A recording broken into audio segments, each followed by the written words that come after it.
Chapter 1. The Truth of the Renming Hospital. In Songhai City, Huaxia, Zhu Wei stood at the entrance of Renming Hospital, his emotions in turmoil. At 25, Zhu Wei found himself unemployed. Born as an illegitimate child, he had never known a father's love or affluence.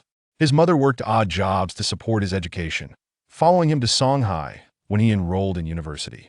She rented a small storefront to open a clothing shop. After graduating, Zhu Wei faced relentless setbacks in his job hunt. 3 months ago, he secured a position at a company, but upon completing his probation, they abruptly terminated his employment. Anger simmered within him, but he suppressed it, leaving behind a Trojan horse virus on his office computer before joyfully departing. Later, he breached the company's internal network and obliterated numerous vital files, experiencing a wave of satisfaction. Renming Hospital was one of the nation's top private comprehensive hospitals, ranked among the top 5 in Huaxia. Established in 1982, it boasted leading departments in oncology, neurology, cardiac surgery, and gastrointestinal diseases. It had 1,010 registered beds and a workforce of 10,791, including 3,450 medical professionals and 3,000 registered nurses. Although esteemed for its reputation, Renming Hospital functioned independently of Shumi University, sharing resources without formal ties. As Zhu Wei gazed at the portrait of the hospital's director hanging in the lobby, he felt a bitter sense of irony. Zhu Junzheng, the hospital's director and chairman of the Renming Medical Group, was his biological father, a fact that filled Zhu Wei with resentment. As an illegitimate son, he had been cast aside in a world of privilege. "What are you doing here?" A voice, both familiar and loathsome, cut through his thoughts. He turned to find Zhu Shengwen, a young man dressed in an expensive suit, joined by another equally well-dressed companion. "Why can't I be here?" Zhu Wei retorted defiantly. Zhu Shengwen scowled. "Didn't I tell you that you're just an illegitimate child? You're not welcome here. Do you want to disgrace my father?" Zhu Shengwen was 22, the legitimate son of Zhu Junzheng, born of his lawful wife. Zhu Junzheng had been involved with 3 women during his lifetime. First, he married his wife, Sun Xiaolan, a sharp-tongued woman who bore him 2 sons and a daughter, Zhu Xingguang, age 26, and Zhu Xingwen. Sun Xiaolan also had a younger daughter, Zhu Yushan. Eventually, Zhu Junzheng recognized his wife's unfaithfulness and divorced her, only to fall in love with Li Yun, Zhu Wei's mother. Their relationship remained secret, with Zhu Junzheng still married. Li Yun raised Zhu Wei alone, cutting ties with the Zhu family to protect his reputation.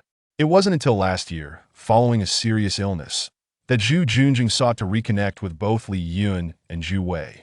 Thus, Zhu Wei became a constant thorn in the side of Zhu Shengwen and Zhu Xingguang, who feared he would encroach upon their inheritance. Zhu Wei replied with a sneer, "What shame do I bring? I earn my own money honestly, unlike some who live off their father's fortune while indulging in scandalous behavior." He emphasized the word father, devoid of any affection for this so-called progenitor, who had never played a role in his life. This was meant to provoke Zhu Shengwen, and it worked. "You!" Zhu Shengwen's face flushed with anger. "You, country bumpkin, dare insult me? Even the mayor greets me politely in Songhai.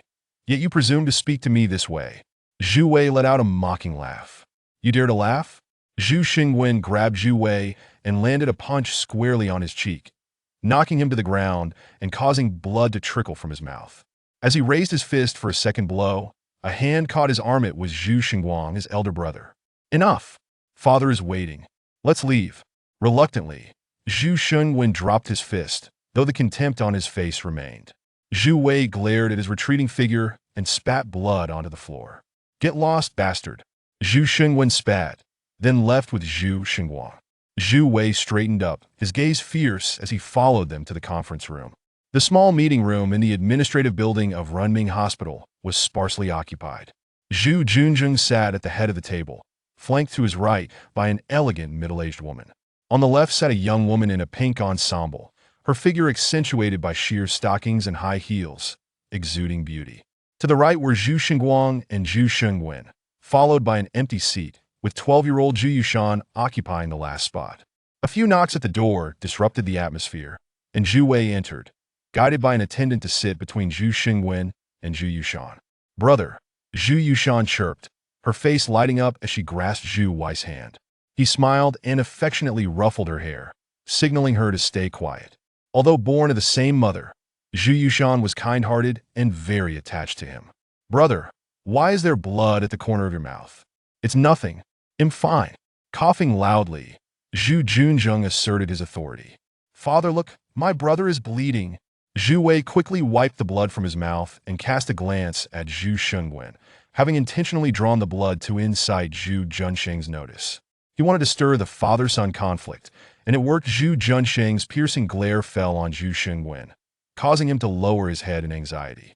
Zhu Junzheng understood what Zhu Shengwen was like, frequenting nightclubs, street racing, and gambling in the US and Macau.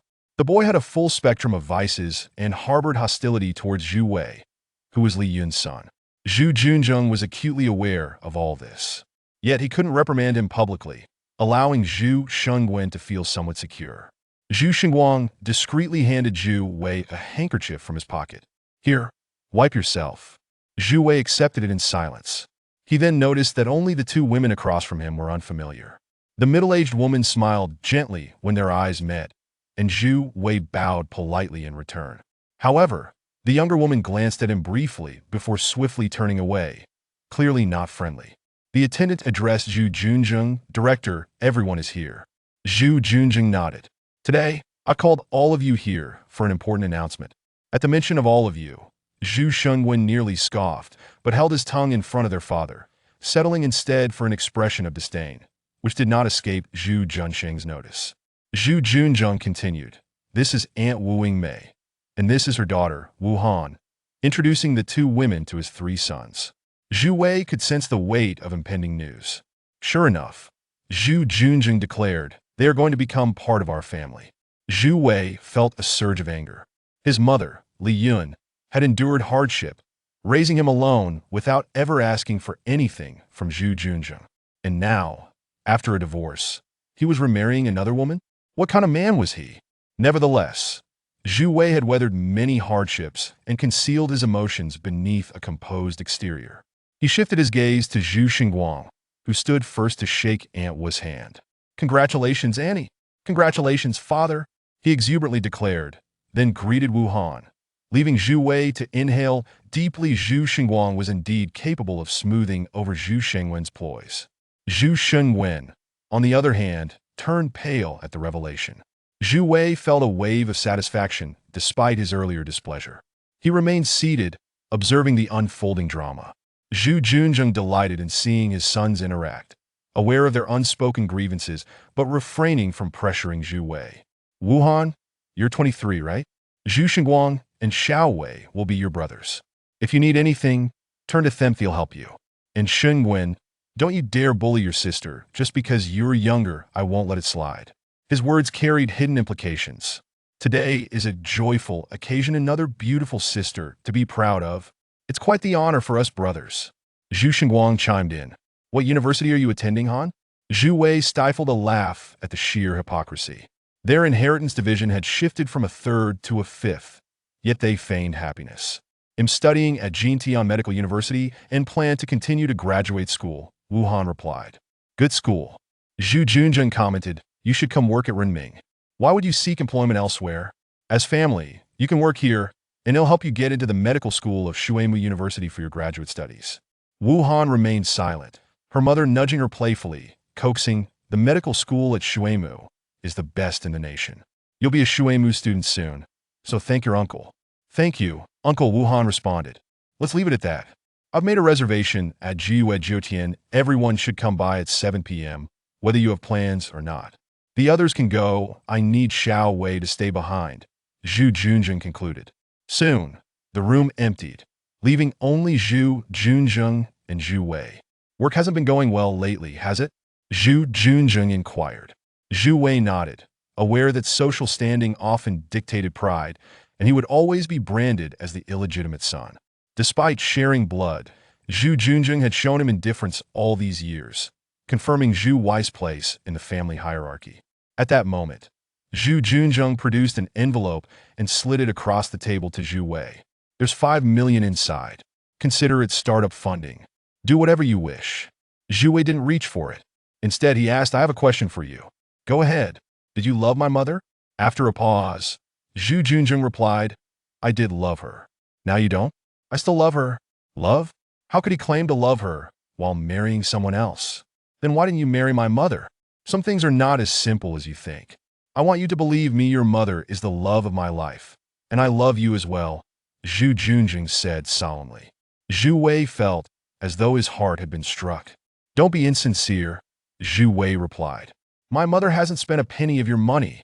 Neither will I. After uttering those words, Zhu Wei turned and walked out of the room without looking back. Zhu Junjun slumped in his chair, opening a drawer to reveal a black notebook filled with photos of Zhu Wei from his childhood. Chapter 2. The airplane crash. Upon exiting the hospital, Zhu Wei was greeted by a bustling street filled with flower vendors. Suddenly recalling that today was Valentine's Day, he rummaged through his pockets and found only a little over 200 yuan. A wave of regret washed over him for not accepting that 5 million earlier. Yet, even if he had received it, he would not have spent a dime, as he intended to hand it all over to Li Yun. Zhu Wei retrieved his phone and dialed a familiar number. Hello, Yusin, are you free? Would you like to join me for lunch? Li Yusin, aged 21, was the woman of Zhu Wei's dreams, working in a profession related to medicine. She graduated from Shanghai City Health Vocational School with an associate degree and was currently an intern nurse at Jinsong District People's Hospital. Zhu Wei had harbored feelings for her for a year without any tangible outcome, as he was merely a struggling worker. Although he had a wealthy father, he had never touched a single penny of that fortune and saw no reason to boast about it. Doing so would bear no benefit for Zhu Junjun, his mother Li Yun, or himself. Thus, he had always claimed that his father had passed away. Unexpectedly, on this day, the usually aloof Li Yusin readily agreed to meet him. Zhu Wei's heart soared. After all, today was the Qixi festival, and her acceptance indicated a glimmer of hope. He dedicated over 2 hours to meticulously preparing a gift, finishing just in time to wait at the entrance of KFC by 10 o'clock. At 11:20 a.m., while seated inside, sipping on cola, Zhu Wei observed countless couples strolling by, intimately linked, while pairs dined within the establishment. Suddenly, his heart skipped a beat as a stunning figure entered the restaurant, Li Yusin, clad in a white crop top, denim capris, and canvas shoes. Yusin, over here, he called out. Once seated, Zhu Wei presented the carefully prepared gifts, a bouquet of roses, a lavender-colored teddy bear, and a piece of clothing. He had splurged today, nearly exhausting his remaining funds for her sake. Li Yusin accepted the gifts but displayed little excitement, placing them aside. What would you like to eat? I'll order. Nothing in particular, you decide, she replied disinterestedly. Zhu Wei reluctantly went to the counter and ordered a variety of delicious items. Yet, upon returning, he sensed that Li Yusin was not fully present. She barely touched the food, her attention consumed by her phone. What's wrong?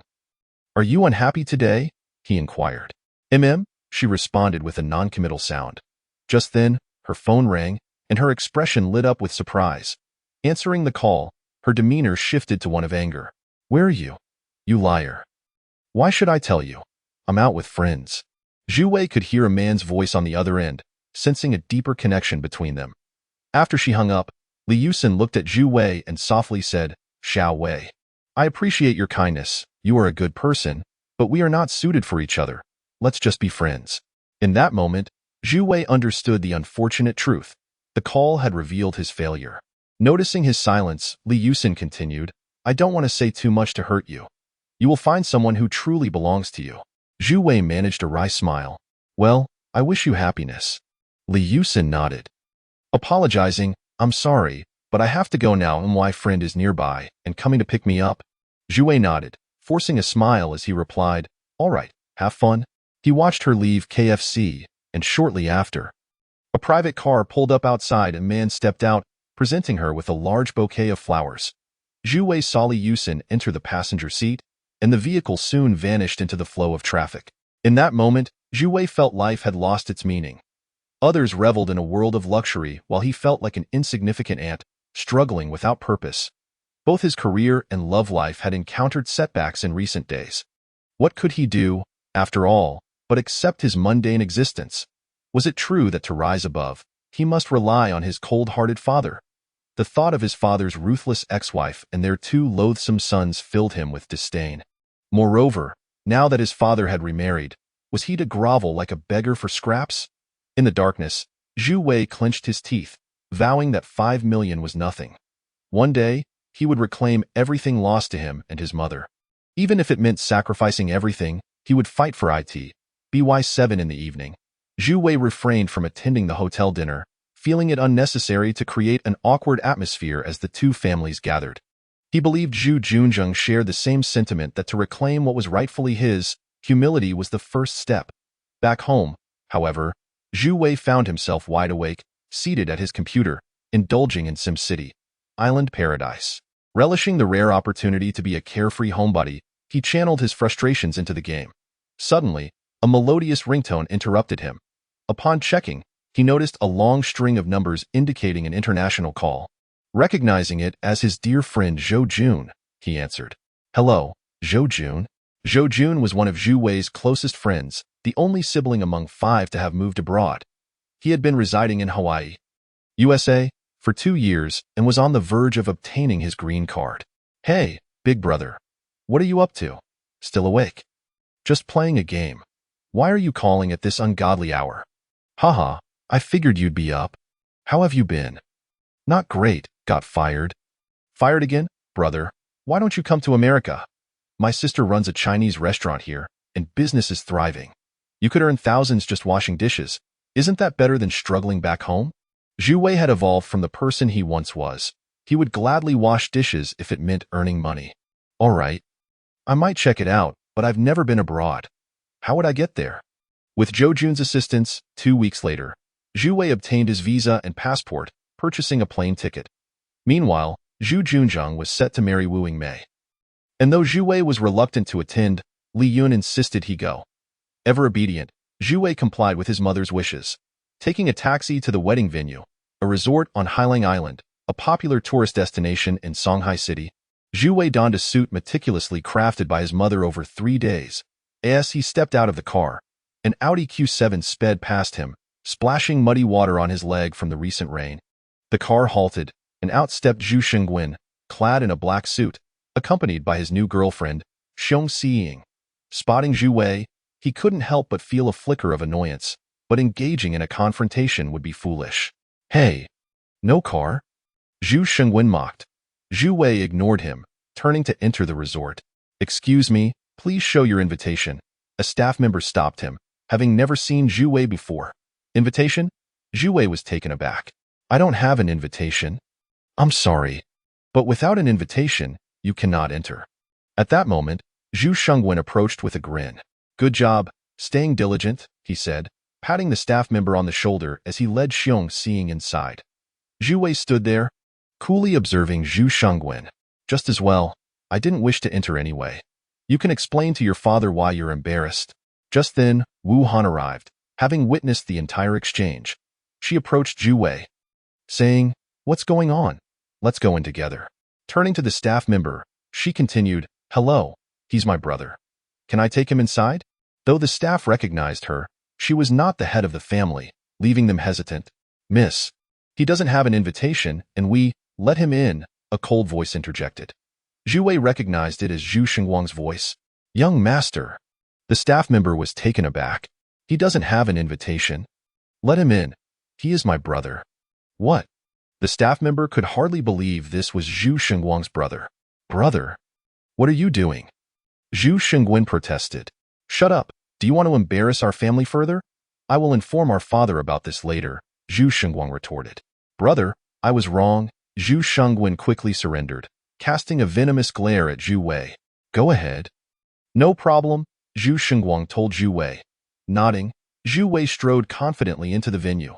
The wedding was lively, filled with laughter and chatter, yet 2 individuals sat apart, their spirits dampened. Zhu Wei gazed at the sumptuous spread before him. Devoid of appetite, he merely picked up a glass of red wine, took a sip, and promptly spat it out. What an unpleasant taste! Beside him stood another solitary figure, Wu Han. There was no denying that Wu Han was a beauty. Possessing an air of elegance, her long, alluring legs accentuated by high heels would ignite desire in any man. Zhu Wei turned his head, attempting to avoid looking at her, and continued to savor the glass of wine. "You seem unaccustomed to drinking red wine," Wu Han remarked gently. It's not something I can truly enjoy, Zhu Wei replied with a touch of self-mockery. Could you tell me about your father? I can sense there's a rift between you and your brothers. I'm sorry, there's nothing much to say, Zhu Wei responded. He held no animosity towards this woman or her mother. In his heart, any bitterness had long since faded, and thus he bore her no ill will. The shadow that loomed over him was eternally cast by that man bearing the surname Zichu Iti that moment. The little princess, Zhu Yushan, rushed from behind and embraced him. Little Wei Gij. Zhu Wei lifted her into the air, spinning her around, eliciting peals of laughter from Zhu Yushan. He then set her down. Why do you never come to play with me? Zhu Yushan inquired. Gij is busy and has little time, but whenever I do find the opportunity, I will surely come to play with you, he assured her. Really? You must keep your word. Yes, I will. After attending the wedding, the following day, Zhu Wei bid farewell to his good friends in Shanghai city of Huaxia and said goodbye to his mother. He boarded a plane stopping in Japan on its way to Hawaii. This time, Zhu Wei was no longer as anxious as he had been a few days prior. He simply wished to see the situation there and intended to return shortly, as he could not bear to witness the Zhu family's happiness. He needed to devise a means to reclaim what was rightfully his, piece by piece. Zhu Junzheng, Wu Yingmei, Zhu Shengguang, Zhu Shengguan, Zhu Wei called out their names one by one. The harm you have inflicted upon me, and my mother demands that you forfeit all your assets as recompense, ensuring that you suffer more than death itself. Zhu Wei momentarily set these dark thoughts aside. It was his first time on an airplane, and having harbored a severe fear of flying since childhood, he felt increasingly uneasy as the aircraft vibrated under the influence of turbulence. The cramped quarters of economy class only amplified his discomfort. After what felt like an eternity, the plane finally landed in Japan, allowing him to relax somewhat as he sipped a drink. The flight then resumed, heading towards Zhu Wei's target, Hawaii. At this point, Zhu Wei decided to close his eyes and rest, losing track of time. Suddenly, he was jolted awake by increasingly violent turbulence, which grew alarming. Amidst the escalating chaos, many passengers began to scream. He opened his eyes and looked out the window, only to see the once clear sky now shrouded in ominous clouds. With the vast expanse of the Northwest Pacific Ocean stretching endlessly below, illuminated intermittently by flashes of purple lightning. Thunderstorm conditions. How could they possibly take off in such weather? Passengers in the cabin voiced their protests and outrage in various languages, while the flight attendants of Japan Airlines strived to maintain calm with fluent English. Without warning, the aircraft was violently shaken, as if it were being torn apart, and with a deafening roar of wind. Zhu Wei could no longer hear the screams of the passengers as he plummeted from the sky into the frigid waters of the Pacific Ocean. Hours later, news of the disaster spread globally. A Japan Airlines Boeing 737 flying from Japan to Hawaii had gone missing over the Pacific. Major media outlets rushed to report on the incident, while both Japan and the United States dispatched ships and aircraft to search for survivors. The world watched as the president of Japan Airlines bowed in apology to the relatives of the passengers at a press conference. It was unclear how much time had passed when Zhu Wei began to regain consciousness, finding himself in a long dream. One that felt both surreal and strikingly real. He dreamt of a distant universe where numerous planets belonged to an empire. Embroiled in political upheaval and warfare, a black spaceship broke through heavy blockades, traversing time and space, ultimately entering the Milky Way and heading toward a cerulean planet. It then descended into the Pacific, passing through a small island, where it concealed itself beneath the earth. Half awake, he heard voices speaking. The commander's cranial crystal is functioning normally. Computational tests are satisfactory. The manual input-output devices are operational, and the conversion synthesis functions are functioning correctly. The energy conversion system is normal. Storage capacity is adequate. Memory is intact. The physical modifications of the new commander are complete, and tests show no issues. Shall we proceed with awakening? Command input successful. The commander has regained consciousness, with 1 minute remaining until full awareness. Gradually, Zhu Wei opened his eyes to find himself in an immense hall filled with hundreds of glass-like life support capsules, each containing a humanoid life form. It was only then that he realized he too was encased in a large glass chamber, his body submerged in an unknown liquid, connected to numerous tentacle-like tubes. Panic set in. Had he been abducted by aliens? He felt as though he were a lab rat in an experiment. How cruel fate had been. After enduring a decade of hardship, struggling to find work post-graduation, and facing repeated rejections in love, now he found himself captured by extraterrestrials. Was his luck truly this abysmal? Just as he began to lament his misfortune, the voice returned. The commander has awakened. At the far end of the hall, a door opened and 3 figures entered. The quiet hall echoed with the sound of their footsteps. Upon closer inspection, Zhu Wei realized there were not just 3 figures, but rather a peculiar machine accompanied by 2 young women. As they approached, he noted that the central figure was a purple, diamond-shaped robot, its central position occupied by an ocular-like visual system. Flanking it were 2 girls. One stood approximately 1.65 meters tall. Sporting a chic bob haircut, her fair skin and ethereal beauty reminiscent of a celestial being. She wore a pink round hat and a snug pink combat suit, carrying a sci-fi-inspired rifle on her back and revealing a pair of long, alluring legs accentuated by her fitted attire. Her stiletto heels appeared impossibly slender, rendering her breathtaking. Zhu Wei found himself captivated, unable to divert his gaze. The second girl appeared to be around 14 or 15, with twin ponytails framing her porcelain-like face, delicate as a doll. Although she seemed to be only 1.60 meters tall, her slender figure and beauty rivaled that of the girl in pink. Dressed in a purple combat suit that accentuated her youthful curves, she wore black leggings that clung closely to her form, exuding an innocent charm. At that moment, Zhu Wei noticed that the liquid inside the glass chamber had been drained, and the door of the chamber opened. Panic surged through him. He was still in an undraped state. He instinctively covered himself with his hands, while the 2 girls blushed but remained steadfast behind the robot. Your Excellency, Commander.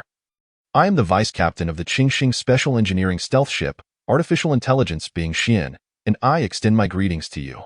The diamond-shaped robot spoke, its large eye blinking as the voice emanated from its speakers. What? Commander? Me?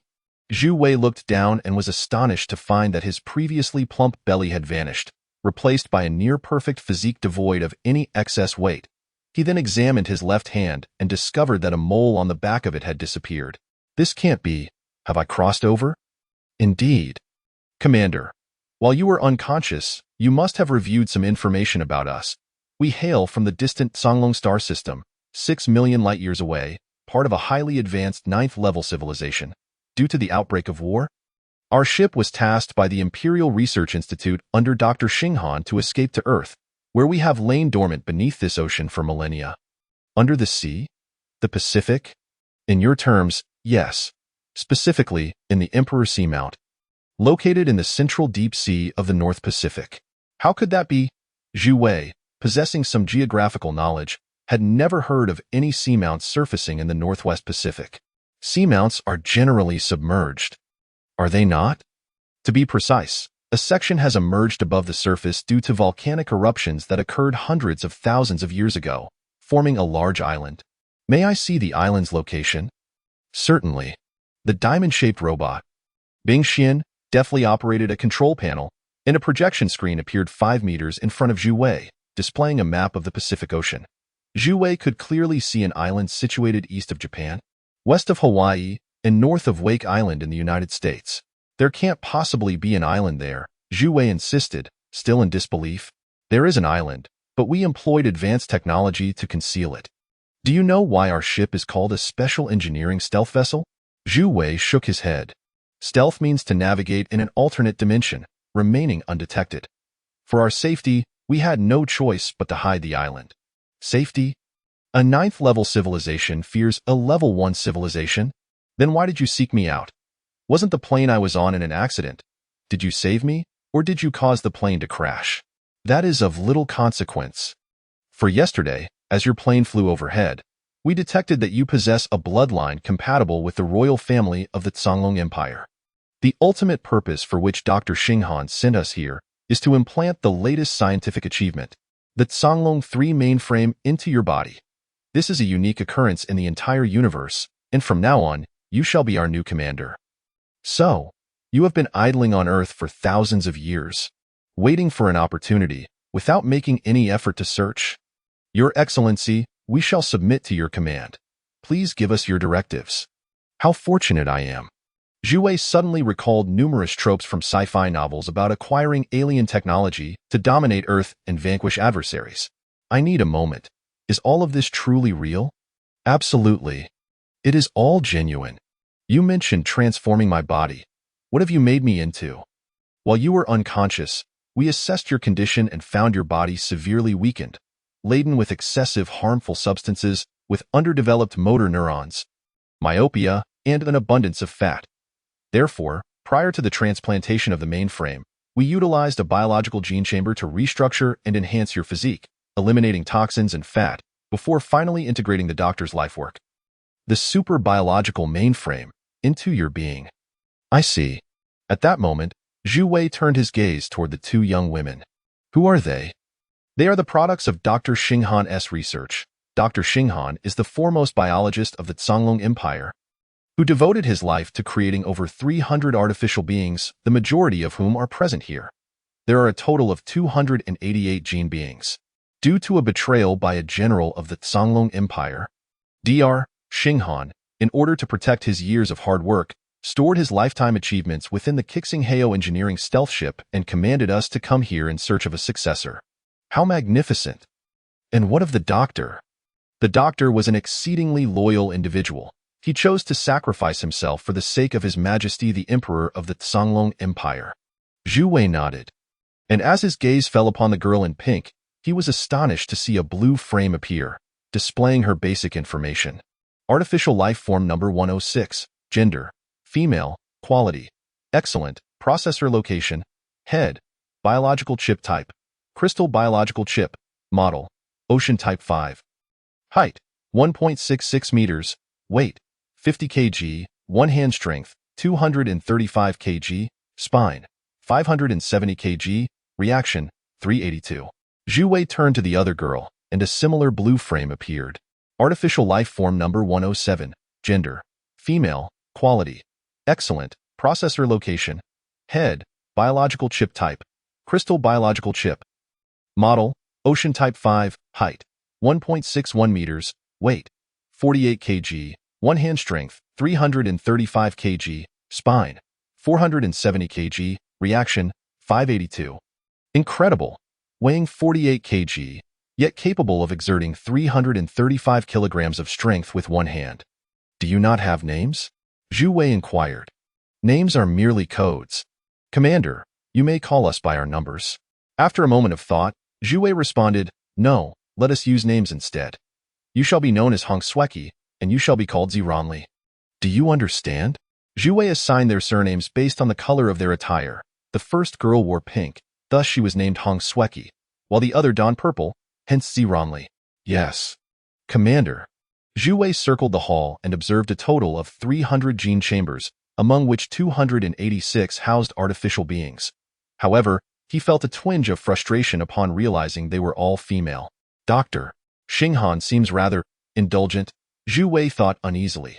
Nonetheless, he mused, perhaps the heavens are compensating me for not having a girlfriend by presenting me with over 200. Could someone please fetch me a garment? My appearance is utterly unacceptable. Zhu Wei finally remembered the matter of clothing. A black outfit appeared on the screen. In the mainframe, Bing Xian inquired, Will this attire suffice? It will do. No sooner had he spoken than, with a soft sound, Zhu Wei found himself clad in the garment. What kind of technology is this? Is it 3D printing? Not entirely, but you could view it as such. It is quite simple. The universe is composed of atoms, and different combinations of atoms form various elements, which in turn create different substances. The Zhonglong Empire categorizes all cosmic matter into 81 elements, and we have mastered the technology to convert all matter into elements and subsequently synthesize the required objects. Zhu Wei was thoroughly impressed by the technology of the Zhonglong Empire. Subsequently, accompanied by the mainframe Bing Xian, he exited the gene chamber. The Castawayto engineering stealth ship was not large. It comprised 4 sections. The first section was the ship's functional area, which included the bridge, operations room, medical room, and conference room. The second section was the living quarters, consisting of the captain's office, crew dormitories, and dining area. These were all straightforward to comprehend. The third section was the industrial area, featuring the mainframe research zone, gene center, and energy printing factory, primarily utilized for the development of new technologies and the charging station for the mainframe Bingxian, along with the gene chambers for the 300 artificial life girls. The fourth section was the power zone, which included the super energy particle engine area, providing power for the entire ship, propulsion for its movement, and supplying water, food, and oxygen necessary for life aboard. After inspecting all areas, they arrived at the bridge, a semicircular hall where the captain and mainframe were positioned in the center, with the pilot's seats in front. Zhu Wei eyed the enormous chair, eager to sit. However, no sooner had he settled into the seat than alarms began to blare. Chapter 4, Ship Crisis Emergency Warning. Ship energy critically low, below minimum safety threshold. Dimensional rupture space device shut down. What is happening? Zhu Wei asked Bingxian. Bingxian, with frantic eyes, exclaimed, "This is bad. Due to yesterday's thunderstorm, the ship has exhausted all its energy, and with the subsequent modifications to your body, the last remaining energy was infused into the biological mainframe in your head, leaving the ship with no power. Emergency warning. Life support systems will shut down in 10 hours. Emergency warning. Power systems will cease in 5 hours. Emergency warning. Lighting systems will fail in 5 minutes. Emergency warning. Ship robots will shut down." The alarms blared incessantly, and as Zhu Wei was at a loss, he turned to see Bing Xuan's eyes had closed. Insufficient power. Mainframe shutting down. Zhu Wei felt a surge of anger. Am I to perish here?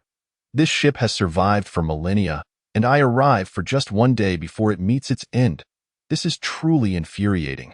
After enduring a plane crash, I finally gain alien technology, only to be entombed in the icy depths of the Pacific Ocean.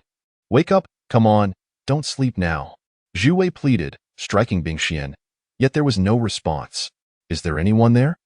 The heavy door swung open, and 2 figures approached Zhu Wei from behind. Who is it? Commander.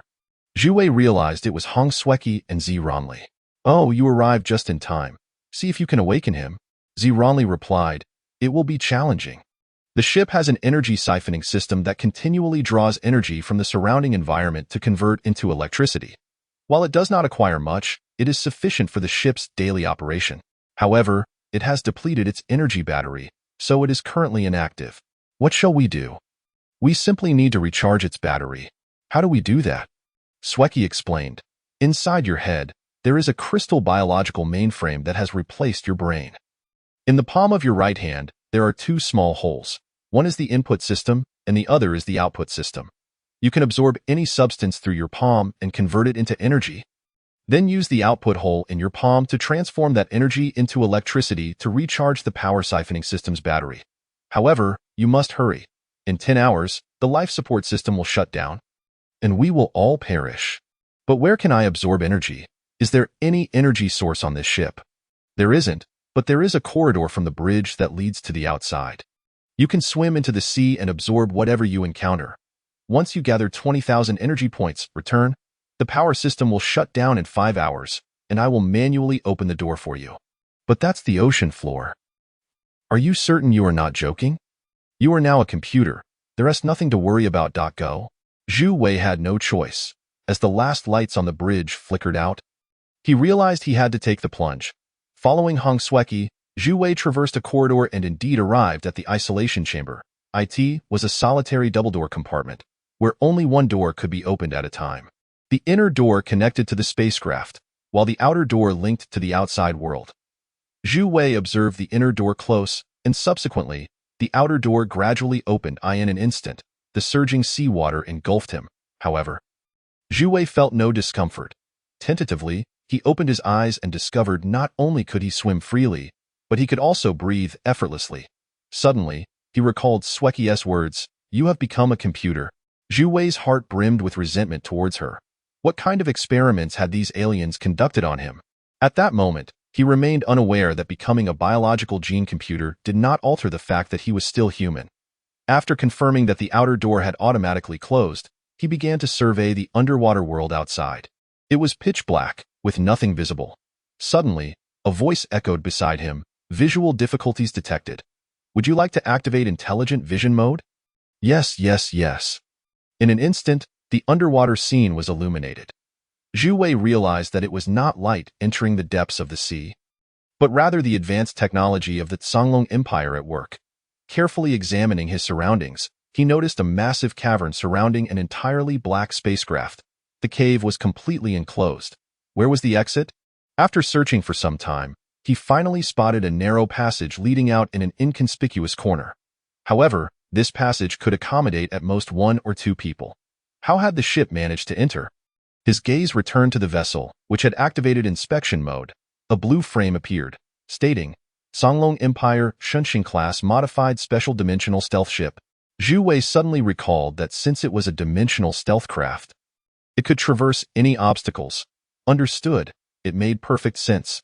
Zhu Wei swam rapidly, and within approximately 20 minutes, he emerged from the narrow passage. The expanse ahead opened up, but what he encountered next left him astounded. A large fish was swimming into the passage. Heading straight for him, Zhu Wei squinted in disbelief. A shark? A fully grown shark. The creature had opened its massive jaws, and there was no time to evade at that moment. He thought of his right hand. He extended it, splaying his fingers, and commanded, "Come to me." With a mere thought, the shark was instantly drawn into his palm. That was terrifying. Zhu Wei finally exhaled in relief. Life form acquired. Would you like to convert it into energy? Yes. With that command, the shark transformed into energy. Before Zhu Wei, a red energy bar appeared, and the numbers began to fluctuate, jumping from 2003 to 2103, an increase of 100 energy points. Yet, this was still insufficient. Hong Sueki had instructed him to collect 20,000 points of energy. There was still a long way to go. He swam out of the passage, and the outside world opened up before him. A boundless ocean, with underwater mountains standing as majestically as those on land. Revealing the vast expanse of the northwestern Pacific Ocean Basin. It turned out that the dimensional stealth ship was concealed within this underwater mountain, and the passage was equally inconspicuous from the outside. Zhu Wei looked down to explore the functions of his mainframe. Resource detection. Would this feature assist him in gathering energy? He attempted to activate it. Hello. Resource detection function has been activated. Before him, numerous items appeared with assigned numbers. A school of small fish swam by, each marked with numbers such as 1, 2, and so forth. Too little, far too little. Zhu Wei swam a considerable distance without finding anything substantial. He decided to ascend higher. And at that moment, he discovered a layer of dark objects floating above. He swiftly swam up and found that these objects were a floating island of garbage. Zhu Wei was thrilled to discover that each unit of garbage had values ranging from 20 to 30, densely packed together. Thus, he began absorbing the garbage mountain. Once the command was given, the refuse was rapidly drawn into Zhu Wei's palm without a trace of seawater or debris touching him. As time passed, the garbage continued to flow into Zhu Wei's hand at an astonishing rate, and the energy numbers before him fluctuated until they finally settled at 500,000 points. In just 1 hour, Zhu Wei had absorbed 500 tons of garbage, garnering an impressive 500,000 points of energy. Incredible! I never imagined that garbage could yield such energy. If anything, there is an abundance of marine debris in the Pacific. Zhu Wei contemplated. Whenever energy runs low, I shall collect garbage. At least it contributes to humanity. From the moment he emerged until now, barely 2 hours had passed, and Zhu Wei decided to take a glance at the surface. Eager to explore the so-called island, as he swam to the surface, he spotted a lush green landmass in the distance. To his astonishment, the island was surrounded by the wreckage of numerous sunken ships. Zhu Wei realized these vessels had inadvertently entered this area and could never leave again. Suddenly, it dawned upon him. This island could be considered his own, a place for potential development. With this thought, Zhu Wei activated the detection mode once more. A blue data frame materialized. Unknown archipelago, land type, dormant volcanic island, island category, volcanic formation, land area, 942 square kilometers. Zhu Wei suddenly realized, this is a volcanic island. If it erupts one day, it could cost me my life. He promptly abandoned the notion of residing there and swiftly returned to the Qixinghao. Returning was much simpler, as the database contained the coordinates of the Qixinghao, allowing for rapid navigation back to the spacecraft's entrance. The outer door opened promptly, and Zhu Wei swam inside. Following that, the outer door closed, and the seawater was drained away. A green light scanned Zhu Wei from top to bottom. Disinfection completed. Welcome, Commander. The inner door opened, and Zhu Wei stepped into the bridge. There, he found Ranli and Sweki waiting for him. Welcome back, Commander. Yes, I have returned. Hurry, take me to recharge the batteries. Under Sweki's guidance, Zhu Wei quickly arrived at the power room.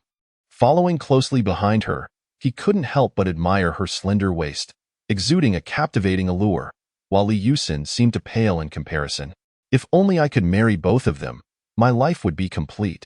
On the wall, there was a palm print. Zhu Wei placed his hand upon it, and another system prompt followed. Please select the amount of energy to charge the spacecraft. 543,146 points of energy. Zhu Wei, feeling generous, directly inputted 500,000 points. External energy absorption system restart complete. Power system restoration complete. Mainframe Bing Xian reboot complete. The diamond-shaped robot opened its twinkling eyes and smiled. Commander, you did it. The commander can accomplish anything, Zhu Wei replied with a smile. Chapter 5.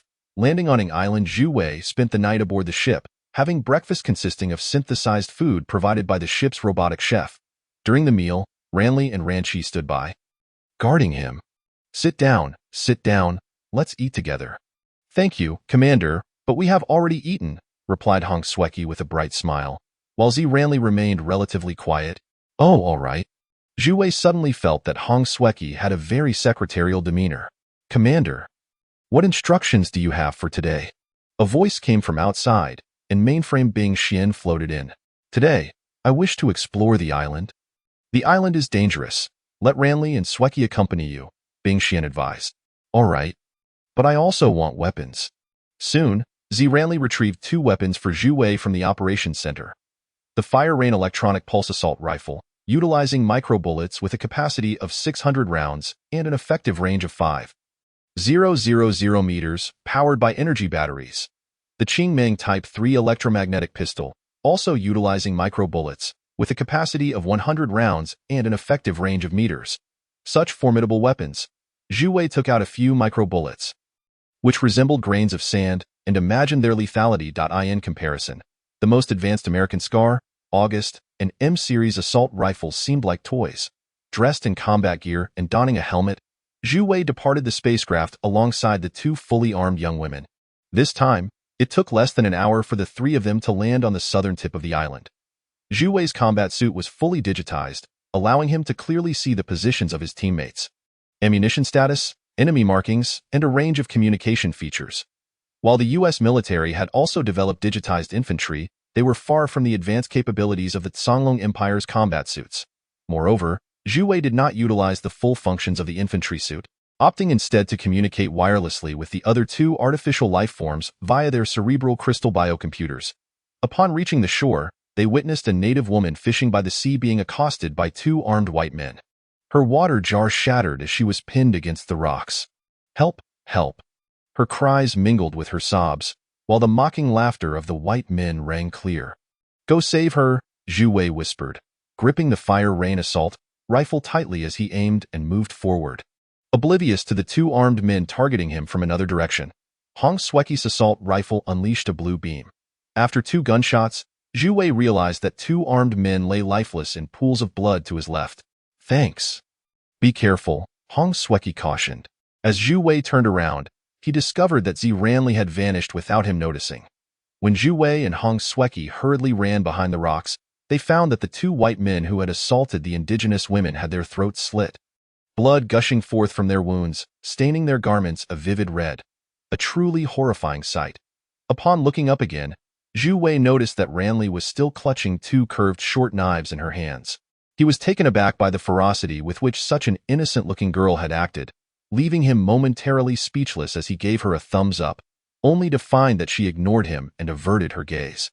I am the commander, Zhu Wei thought to himself. Surprised by the lack of respect afforded to him, he crouched down to inspect the 2 corpses. The nationality of the white men was indiscernible, but they wielded AK-47s and were adorned with ammunition.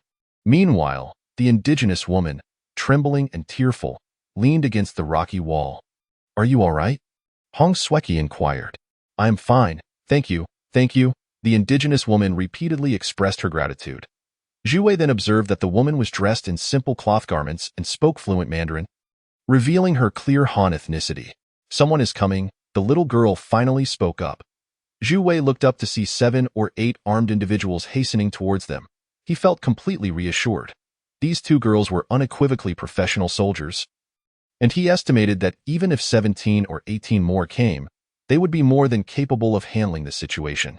"Don't shoot," the indigenous woman exclaimed in panic as she saw Sweki raise her weapon. Fearing that Hong Sweki might pull the trigger, it turned out that these armed individuals were also indigenous people. With the assistance of the indigenous woman, the conflict was swiftly resolved. The leader of these individuals, named Deng Hu, invited Zhu Wei, Ranli, and Sweki to their village. The village was situated halfway up a mountain, in a precarious location, with rudimentary fortifications constructed by the indigenous people lining the mountain path. After traversing the fortifications and ascending for about 20 minutes, they finally reached the village. Zhu Wei scrutinized the indigenous settlement, which consisted of over 100 low thatched houses, some made of mud and straw. Others constructed from wood. Refer to them as indigenous seemed excessive. They were clearly of Han descent. There were a few individuals with blue eyes and blonde hair, but they also spoke Mandarin. The indigenous people along the path were evidently captivated by Zhu Wei and the 2 young women, staring at them unabashedly. Zhu Wei felt quite uncomfortable under their gaze, but pressed on. After navigating another steep ascent, they encountered a large wooden building. This structure was a notable improvement compared to the others, being entirely wooden and quite spacious, evidently a place for gatherings and meetings. "What is this place?" Zhu Wei inquired of Deng Hu. "This is where our Grand Elder resides." "Grand Elder?" "Yes. You will understand upon arrival. Why ask so many questions?" Upon reaching the entrance of the Great Hall, Deng Hu instructed, "Please wait here. I will go announce your arrival."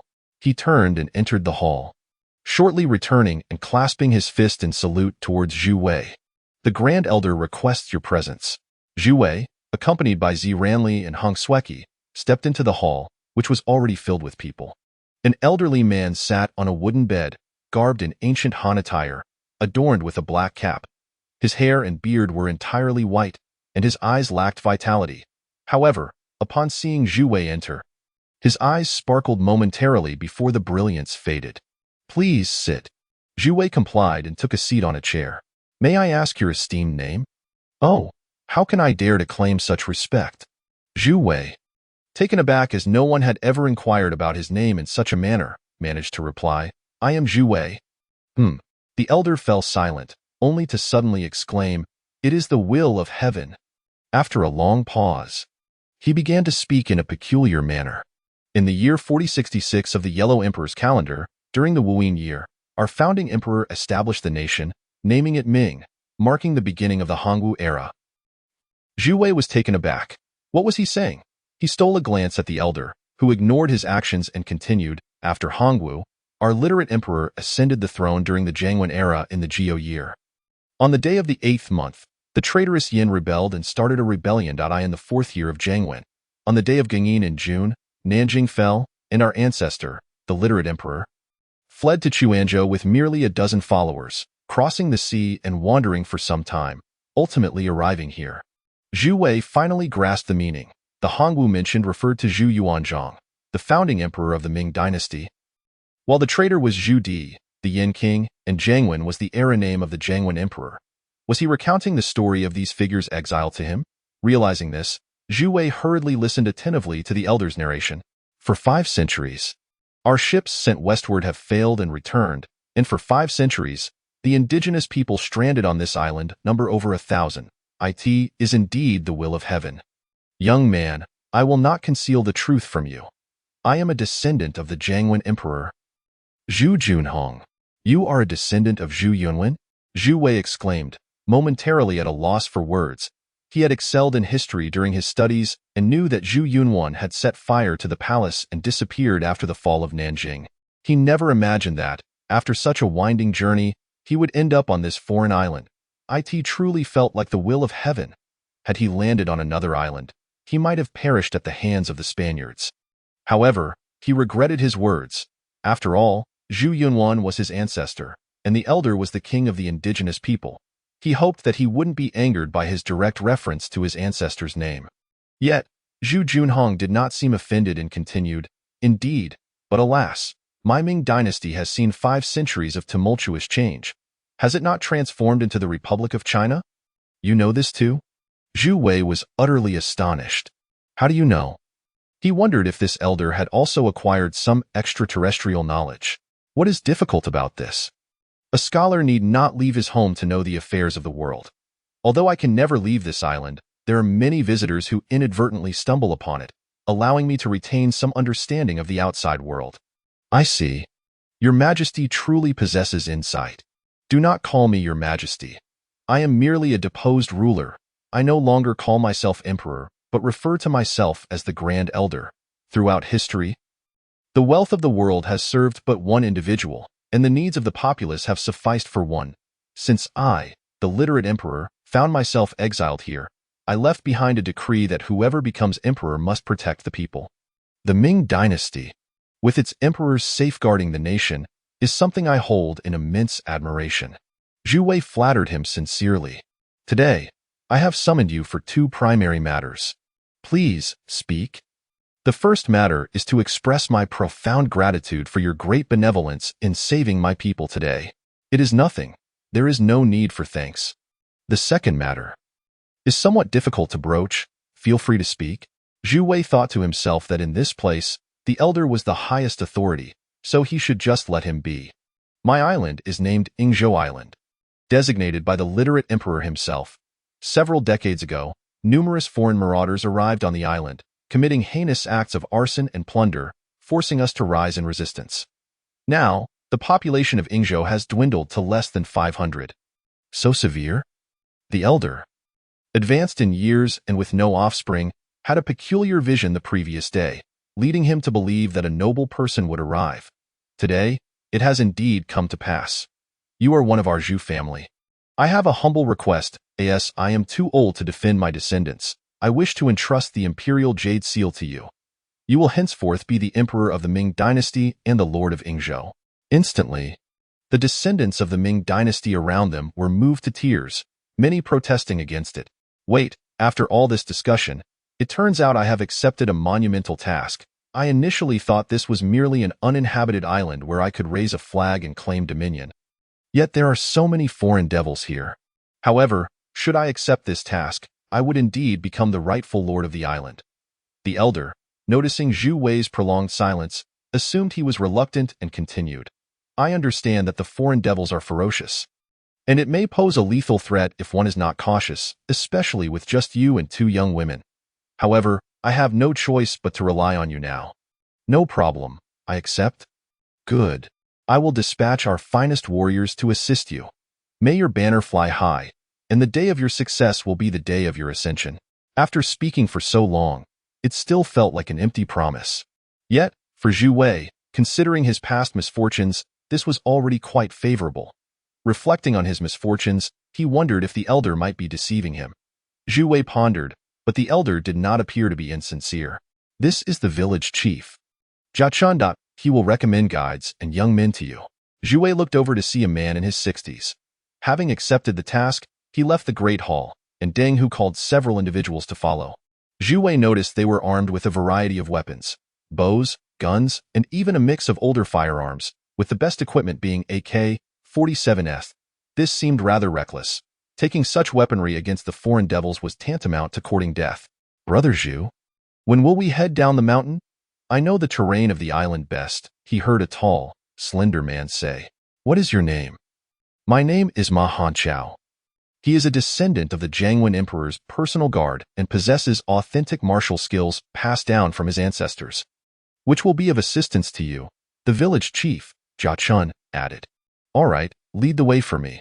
Where is Deng Hu? Here. You and everyone else stay behind to guard the village. We shall proceed. Just the 4 of you? Deng Hu found it somewhat hard to believe his ears. Yes? Just the 4 of us, Zhu Wei thought. You all should keep a vigilant watch over the home front. With so few subjects, we cannot afford to let them be stripped bare. The old man has yet to fulfill his promises. If they were to raise our homeland, I would ascend as the ruler of Yingzhou without a legitimate claim. He activated the virtual projection screen, revealing a map of the island. Han Chao's face was a picture of astonishment. "Isn't this the map of the island?" Zhu Wei replied with smug satisfaction. "Indeed. Now share the general situation of the island. Having not penned a book in years, this new work has been conceived over the course of more than a year, with the theme meticulously prepared. As I embark on this writing journey, I cannot guarantee a swift pace due to the immense expectations I have placed upon myself, but I will strive to accelerate while maintaining quality. Every recommendation and collection from readers serves as my motivation, and I am open to suggestions. Those with feedback can add me on QQ80457790. Thank you all. Chapter 6. Ruler of Ing Island. The enemy's stronghold lay some distance away. With a port located along the western coast where they had established a town inhabited by over 100 ruffians and more than 200 slaves. Just over 100, yet what a cataclysmic battle it promised to be. Zhu Wei had made up his mind to reclaim Westport Town. Han Chao wielded the Qingmeng electromagnetic pistol that Zhu Wei had given him, becoming proficient after only a few practice sessions. He relished the weapon in his hands. Westport Town appeared substantial, at least from a height, as the buildings were superior to those in Shanliang Village. The inhabitants had begun to produce bricks on the island, residing primarily in earthen dwellings, though there were few permanent structures, mostly makeshift huts likely meant for the slaves. Zhu Wei aimed at a wooden watchtower outside the town, where a foreigner was dozing with a gun in hand. With a single shot, he shattered the man's head, leaving nothing but a gun-wielding body behind. The violence was grotesque. Zhu Wei could scarcely fathom the sheer power unleashed by a bullet no larger than a grain of sand. He was unaware that the Fire Rain electromagnetic rifle was essentially a miniature electromagnetic cannon, designed to accelerate and launch projectiles with remarkable efficiency, far outstripping the capabilities of contemporary 5.66mm rifle ammunition. Fire away. A barrage of 600 rounds. Zhu Wei commanded, unceremoniously leading Hong Xueqi, Ziranli, and Ma Hanchao toward the town. In just one afternoon, the four of them obliterated the lair of these foreign miscreants and rescued a dozen villagers from Shanliang. Over 20 foreigners surrendered, waving white flags, Japanese, Koreans, Americans, but predominantly Russians. Zhu Wei, however, did not fully trust them and decided to test their loyalty. He intentionally detained their family members on the island before releasing them with the directive to eliminate any remaining enemies. The bodies of over 100 unfortunate foreign foes were ordered to be burned. There remains a testament to the carnage. To his astonishment, within the temporary presidential palace of the enemy and several generals' basements, Zhu Wei unearthed 2 million Spanish gold coins, 4 million silver coins, and 5 million taels of Qing dynasty official silver, along with a trove of treasures. Without hesitation, Zhu Wei gathered these riches, his initial capital for nation-building. With his mission accomplished, the Grand Elder Zhu Junhong honored his promise, holding a simple coronation ceremony for Zhu Wei. Though simple, all 700 islanders were present. Among them, over 500 were Han Chinese, no longer merely indigenous people. The remaining 200 hailed from various nations, their ancestors having arrived during the Age of Discovery, the late Qing dynasty, and even World War II, yet they all spoke fluent Mandarin. All eyes were on the Grand Elder as he entrusted Zhu Wei with the jade seal once used by the Jiangwen Emperor. "This is the treasure of the nation. I implore you to cherish it and prevent it from falling into the hands of outsiders," Zhu Junhong urged. "I shall not fail in this duty," Zhu Wei affirmed. He then took the enthronement edict drafted by the Grand Elder and read aloud. "I have heard that a ruler is established for the sake of the common people. Thus, I issue decrees from all directions to ensure eternal peace. Just as the dragon soars through the heavens, it must ride upon the winds and clouds, thundering with lightning to shake the heavens. So too must a ruler, upon ascending the great throne, dispense kindness and benevolence to warm all corners of the realm. Therefore, may we inherit the legacy of virtue, greatly benefiting millions, eliminating the vices of society, purifying the sources of corruption, initiating auspiciousness, harmonizing with heaven and earth, bringing joy to all lands, and treating others with respect. I hereby declare the grace of forgiveness and celebrate the advent of a new era. Our dynasty has reigned for over 500 years since the founding by our great ancestor. The Jurchens have invaded, bringing untold suffering to countless lives, ravaging 3,000 miles of territory. Wherever they tread, they leave nothing but desolation, rendering our mountains and rivers as mere spoils. This calamity has caused the blood of our people to flow like rivers, separating families, leaving the living in despair. Yet the Jiangwen Emperor has traversed south, finding refuge on Yingzhou Island, blessed by divine fate and the flourishing spirit of the Ming. Today, I, Zhu Wei, the 31st descendant of the Taizu Emperor, expel the foreign invaders from Yingzhou, restoring peace to the realm, and taking possession of the seal of the Jiangwen Emperor. I hereby officially restore the Ming dynasty's era name to Jianya, with the aim of rescuing the people from suffering and restoring the dignity of Han governance. Our Ming subjects, regardless of ethnicity, are all born equal without distinction of nobility or commonality. The empire grants its citizens the rights to life, freedom, and the pursuit of happiness.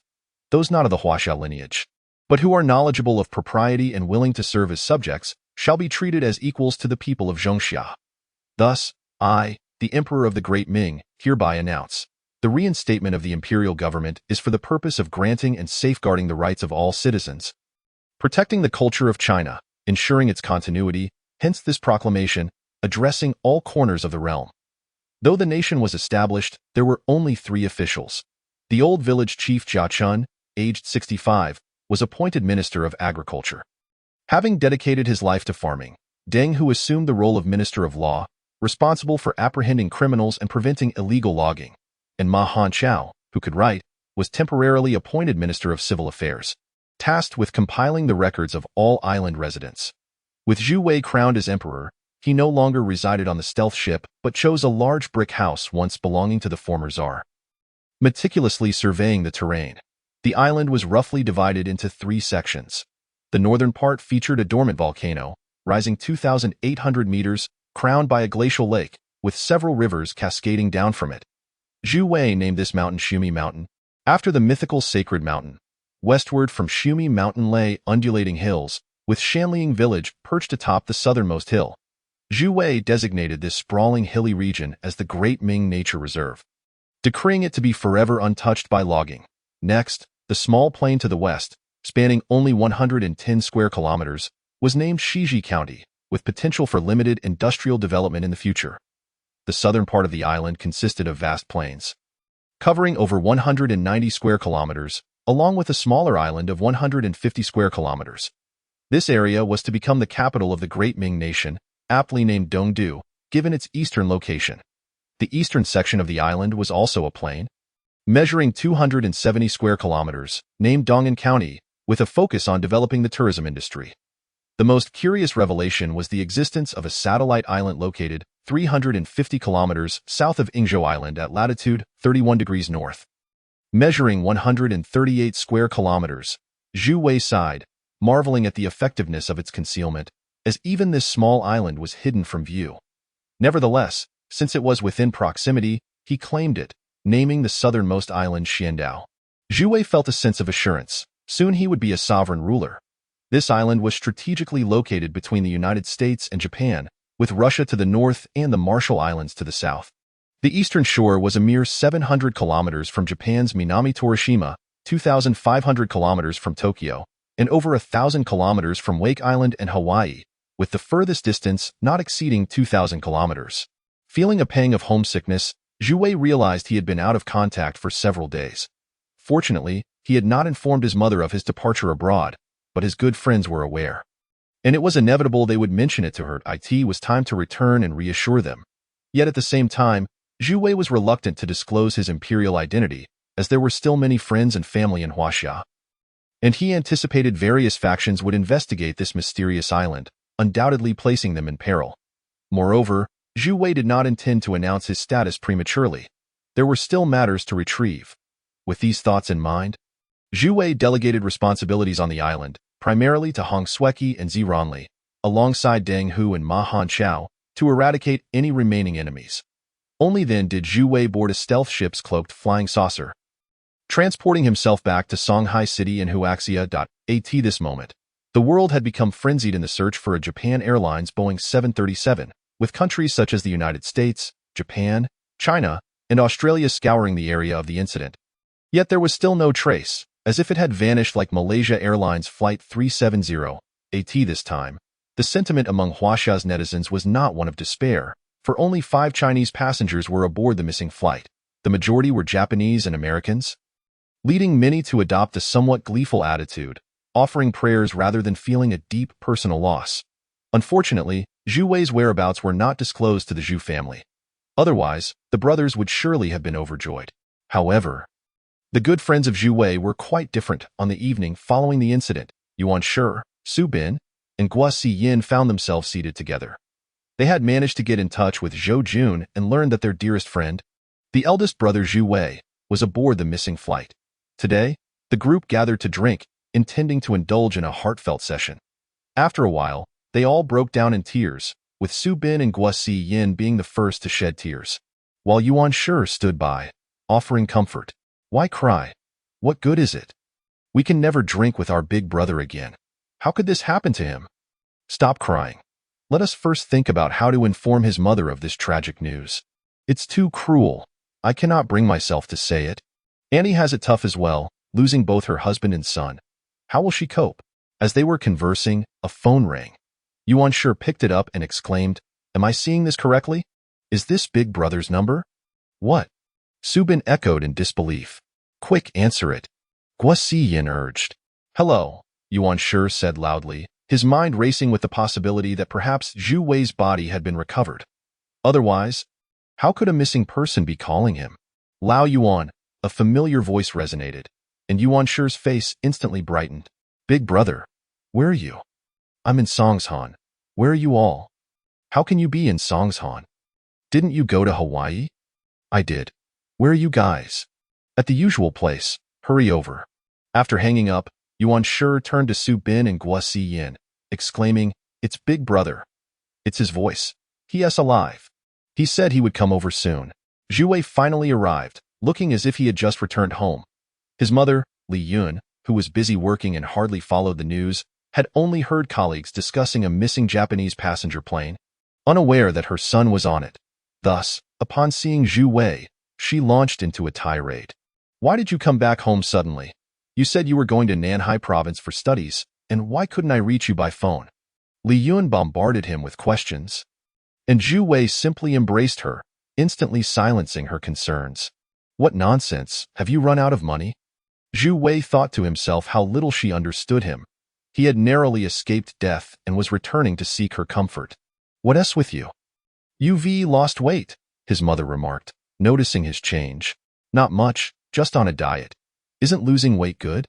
"Mom, there is something I want to ask you about Zhu Junjing." Zhu Wei was eager to understand Zhu Junjing's intentions, why Li Yun had contacted him, and why she was pushing him towards the Zhu family. "Xiao Wei, there are some things we need to discuss eventually. What do you want to know?" "I just want to know why you contacted the Zhu family. Didn't you say he was dead? Now he suddenly appears as a father. I find it hard to accept, especially since his ex-wife's two sons see me as an enemy. What is so good about that man? Why should I seek him out? Don't just call him Zhu Junjing. He is your father after all, and he is a good person." "How could you say he is a good person after how he treated you?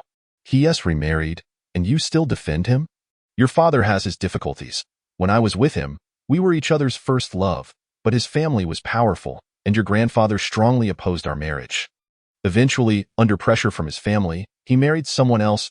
We kept in touch secretly, but when we were discovered, your father had no choice but to send us to northeast China, where we lived in Bailong City for many years." Zhu Wei then realized the complexity of the situation. What happened afterward? Why did he suddenly seek us out? "We have always maintained correspondence. Last year, your father told me that his health was deteriorating and expressed a desire to meet you. Additionally, his company faced complicated issues, and he needed assistance, which is why we were brought back. So he returns to find himself happily married." Ha ha ha. Zhu Wei lost interest in pursuing further questions. Yun remarked, "I understand his character. If I'm not mistaken, he must be in trouble. Don't stoop to the level of his two sons. Try to understand him." Zhu Wei neither agreed nor refused. He was now heading to meet his friends. Huaxia, the world's third-largest economy with a population of 1.3 billion, wields considerable influence globally and is currently navigating an unprecedentedly complex international landscape.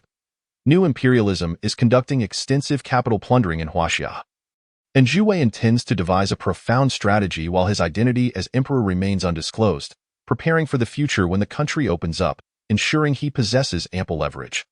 Zhu Wei changed into a new outfit to meet his friends. "Big brother, what is going on? Weren't you supposed to be in Hawaii? Upon seeing Zhu Wei, everyone bombarded him with questions. We all thought something happened to you. Su Bin and Si Yin were in tears. You didn't T-board the plane, did you? Yuan Shi immediately chimed in. Big brother, you look more handsome. Gua Si Yin suddenly noticed Zhu Wei's transformation. Really? You've lost your belly. Wow. You've slimmed down so much. Your figure is perfect. Zhu Wei smiled and gestured for them to sit down, then seriously addressed them. From now on, everything I say must remain confidential. Do not speak of it loudly or share it with anyone. Understood? The three friends, intrigued by his mysterious demeanor, nodded and let him continue. I assure you that every word I speak is the truth. Let me share my experiences. Zhu Wei understood there were certain things he could reveal and others he could not. Thus, he decided to weave an extravagant tale. I indeed boarded that missing Japan Airlines flight. What? How did you return? Were you rescued? Zhu Wei knew that any mention of extraterrestrial technology was too significant to disclose to anyone, including his mother, so he fabricated a story about the plane crashing over the Pacific, his fall into the sea, his subsequent rescue, and discovering an island inhabited by indigenous people, one of whom claimed descent from Emperor Zhu Yunwan of the Ming dynasty. Because he also bore the surname Zhu, he was chosen to become the emperor of that small island. His three friends were captivated by his narrative. Brother, is everything you said true? Gua Si Yin asked. Astonished. Absolutely. Zhu Wei laughed. So how did you get back?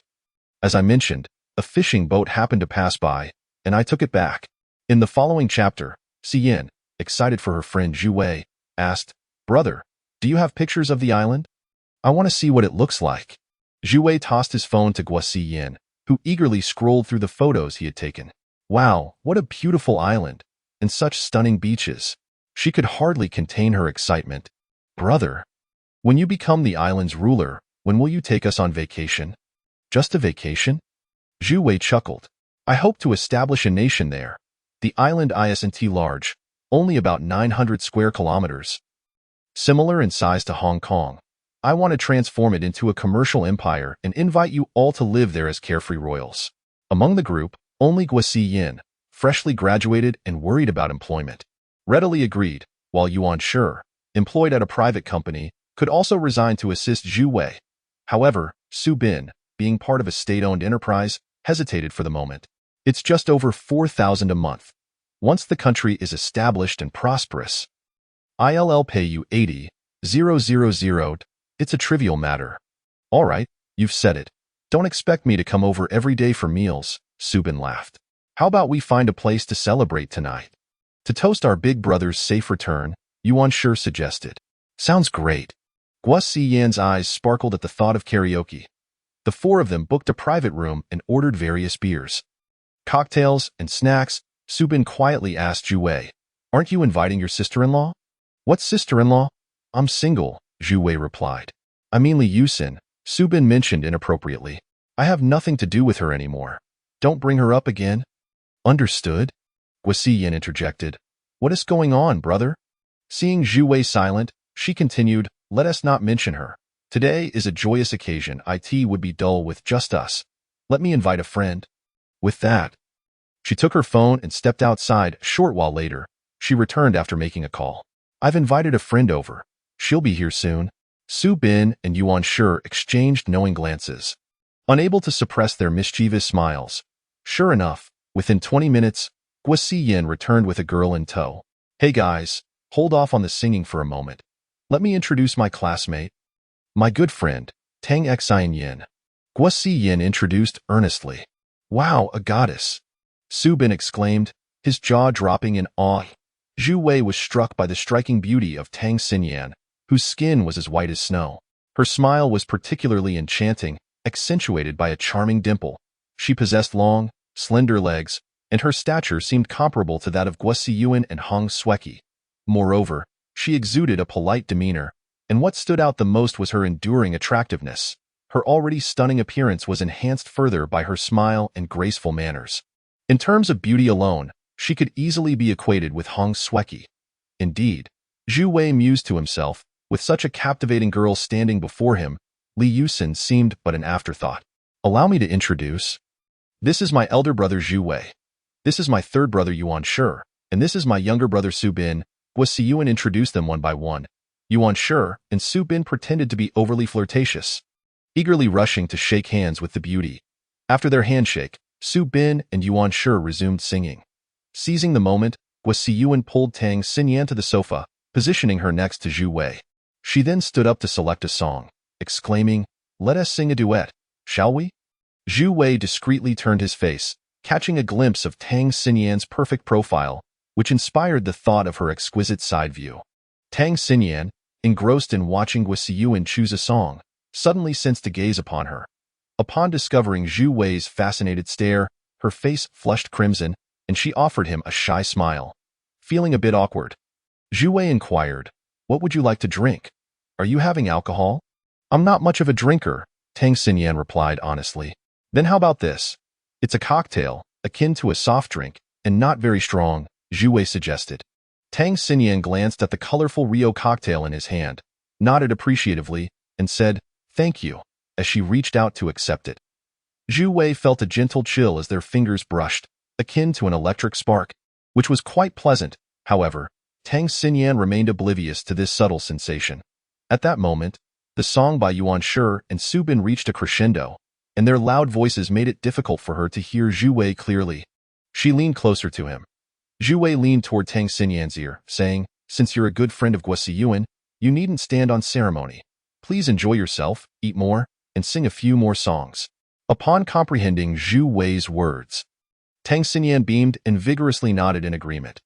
After Guo completed her song selection, she noticed Zhu Wei engaged in conversation with Tang Siyan and approached them, teasingly saying, "You two really hit it off. Why not exchange phone numbers and chat more leisurely later?" Zhu Wei, who had always been somewhat emotionally obtuse, one of the reasons for his single status at 25, felt an additional flush of embarrassment at Guo's remark. Yet, it was Tang Siyan who took the initiative this time, asking Zhu Wei, "Do you have WeChat?" "I do. Let me add you," he responded. Thus, amidst Guo's sly grin, the two exchanged phone numbers. Shortly thereafter, Guo and Tang Siyan began singing, prompting Zhu Wei to step out of the room to use the restroom. Upon exiting, he nearly collided with a man sporting a trendy appearance, complete with ear piercings. "Watch where you're going," the man spat, but then felt his right hand firmly seized, followed by a sharp pain radiating from his shoulder. Zhu Wei's enhanced physique rendered such an assault relatively trivial. "Brother, brother, brother, I'm sorry. Please don't hurt me," the man pleaded. "Your temper seems rather explosive. It's quite warm today." "Let me help you cool down," Zhu Wei replied coolly. "Please, I truly apologize. I've had too much to drink." "Wait, you're Zhu Wei, right?" No, you're Wei Gu, aren't you?" The man suddenly recognized him. Zhu Wei took a closer look and realized this was Yin Peng, a former high school classmate. "Is it really you?" Zhu Wei released his grip on Yin Peng's wrist. Yin Peng, feeling as though he had been granted a reprieve, quickly began to apologize. "Wei Gu, forget about the Gu. We are classmates. Just call me Zhu Wei. I'm not used to being called Wei Gu," Zhu Wei replied. Yin Peng, who had been the lowest in their class academically but came from a wealthy family, had always dreamed of becoming a gangster. Zhu Wei was surprised to see he had not changed much over the years. Yin Peng smiled and asked, "So, what are you up to these days?" Zhu Wei responded, "Not much. How about you?" Yin Peng smirked, regaining his former bravado. "Oh, just doing a bit of business with friends, making some pocket money." "That's good to hear," Zhu Wei said with a chuckle. Yin Peng, with a knowing grin, continued, "By the way, did you know there's a high school reunion coming up? It seems like you haven't attended one in years." Zhu Wei pondered this, realizing it was true. Due to his family's financial struggles, he had refrained from attending any reunions, not even willing to ask his mother for the 200 yuan contribution. "Do you remember Lu Xiaoqing from our class?" Yin Peng queried. Zhu Wei nodded. He recalled Lu Xiaoqing as a notorious bully who relied on his family's wealth to wreak havoc, often making Zhu Wei a target. "Lu Xiaoqing mentioned that he wants me to inform all classmates about the reunion next Sunday. Make sure to come. Even if you're not doing well, it's fine. After all, Lu Xiaoqing will be footing the bill. He's quite wealthy now," Yin Peng remarked, clearly relishing the opportunity to embarrass Zhu Wei. Knowing his current circumstances, Zhu Wei replied nonchalantly, "We'll see. I'm not sure if I'll go." "Don't say that. It would be a shame to miss out." It's a rare opportunity, Yin Peng insisted, clearly hoping to see Zhu Wei humiliated among their successful classmates. Plus, your dream girl will be there, Yin Peng added with a grin. Don't be ridiculous. I don't have a dream girl, Zhu Wei retorted. Lu Wan. Don't you dare deny it. Yin Peng pressed on. Say another word, and I'll lose my patience, Zhu Wei warned. Lu Wan, the school beauty and heiress of a large corporation, had been the object of affection for countless boys during their school years. Yet she was also known for her icy demeanor. Lu Xiaoqing had relentlessly pursued her, mistakenly believing Zhu Wei was competing for her affection, leading to many confrontations between them. Hey, if you don't have feelings, that's fine, just promise me you'll come. Next Sunday at 7:30 p.m. at the Carnival Hotel restaurant, Yin Peng declared before making his exit. Zhu Wei returned to the private room to continue enjoying the festivities. As the clock struck 11, everyone was in high spirits as they exited the KTV. Guo suggested that Yuan Shi and Su Bin take her home while Zhu Wei would escort Tang Siyan. Zhu Wei recognized Guo intentions to match him with Tang Siyan and accepted without protest. They shared a taxi heading to Tang Siyan's residence.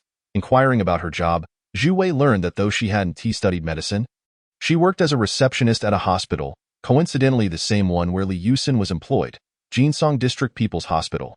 Zhu Wei refrained from further questioning. After dropping off Tang Siyan, he called Guo to inform her of his success in the mission. Guo laughed. You've made progress? Big brother, you really shone today. Is that so? Wasn't I always like this? Not quite. You used to be rather oblivious. Honestly, what do you think of my classmate? Well, hey, that is not fair. Can't we have some fun?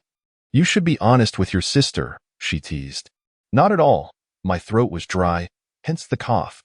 You asked about the girl. She is lovely, Zhu Wei replied. Of course she is. She is the belle of our normal university. Besides her beauty, don't you have any other thoughts? What thoughts? Zhu Wei feigned ignorance. How about considering her as a sister-in-law? Zhu Wei nearly choked on his drink. You're quite the jokester, little sister. Yet, he couldn't deny that Tang Siyan truly was remarkable. Her appearance, demeanor, and grace far surpassed that of Liusin. Yet, a part of him still held a place for Liusin in his heart. Zhu Wei found it difficult to articulate this feeling. Perhaps the things we cannot attain are the most desirable? However, possessing a girl like Tang Siyan would undoubtedly bring immense happiness. Thus, he replied, that sounds good. But I'm just worried she might not be interested. Just pursue her. She is single right now, so go for it. You have a great chance. Chapter 8. Development discussion. After hanging up, Zhu Wei returned home. Lying in bed unable to sleep, his mind swirling with the events of the past few days, it seemed fate had finally begun to smile upon him. Surviving adversity, gaining extraterrestrial technology, ascending to a position of power, and experiencing physical enhancement, all while surrounded by a cadre of beautiful women. Now, his sister had introduced him to such an enchanting girl. Each of these occurrences was something many could only dream of. Tomorrow, he would return to the island, and originally intended to discuss plans for the island's future with his brothers today, but the celebrations had distracted him. It appeared he would have to wait until tomorrow to address those matters. Just then, his phone rang, and upon checking, he was both surprised and delighted to see a message from Tang Siyan. Have you reached home? She was still awake, perhaps waiting for his reply. Zhu Wei pondered and replied with a message, I've arrived home. Are you still awake? After a short while, Tang Siyan responded on WeChat, just about asleep. Good night. I had a wonderful day. Sleep well, good night. The next morning, Zhu Wei awoke early. His sleep no longer required much time, for he had an important task ahead. As the saying goes, food is the paramount necessity of the people. The island's malevolent forces had been eradicated, and it was time to cultivate the land. Though the island was not lacking in food, he desired to purchase some superior, high-yield seeds, which he planned to research and improve at the ship's research center to test their efficacy. He rose early, took a refreshing shower, and upon checking his phone, hesitated for a moment before sending Tang Siyan a morning greeting. Anticipating that she might not respond, he tucked his phone away and ventured out for breakfast. He indulged in a delightful bowl of tofu pudding accompanied by fried dough, a dish he hadn't enjoyed in quite some time. Afterward, he visited a seed store not far from home, by 8:30 a.m. Zhu Wei had completed his purchase and began calling his friends one by one. seeking their opinions on future developments. With few confidants nearby, these friends were his only source of counsel. As the group gathered, discussions ensued regarding a pressing matter: what to do in the event of an American attack, hypothetically speaking. The Pacific Ocean was widely regarded as American territory, stretching from North America to Guam, and nearly encroaching upon the Arctic to the north and Australia to the south. The vast expanse of American land had been acquired through conquests from Hawaii, Spain, and indigenous peoples, a truly shameful history, one that could not be overlooked. Yuan Shi remarked, "I believe the United States won't just invade at will. Aren't they the self-proclaimed champions of human rights? What justification could they possibly have for invading your territory? That would be a blatant slap in the face." Subin interjected, "It's about resources. You occupy a piece of American land, and they'll want a significant portion of the ocean, which is rich in energy." Yuan Shi countered, "The U.S. has often waged wars over the years, but they must provide compelling reasons. They claimed to invade Iraq due to weapons of mass destruction and entered Afghanistan because of bin Laden. When has there ever been a case of invasion simply out of greed for territory?"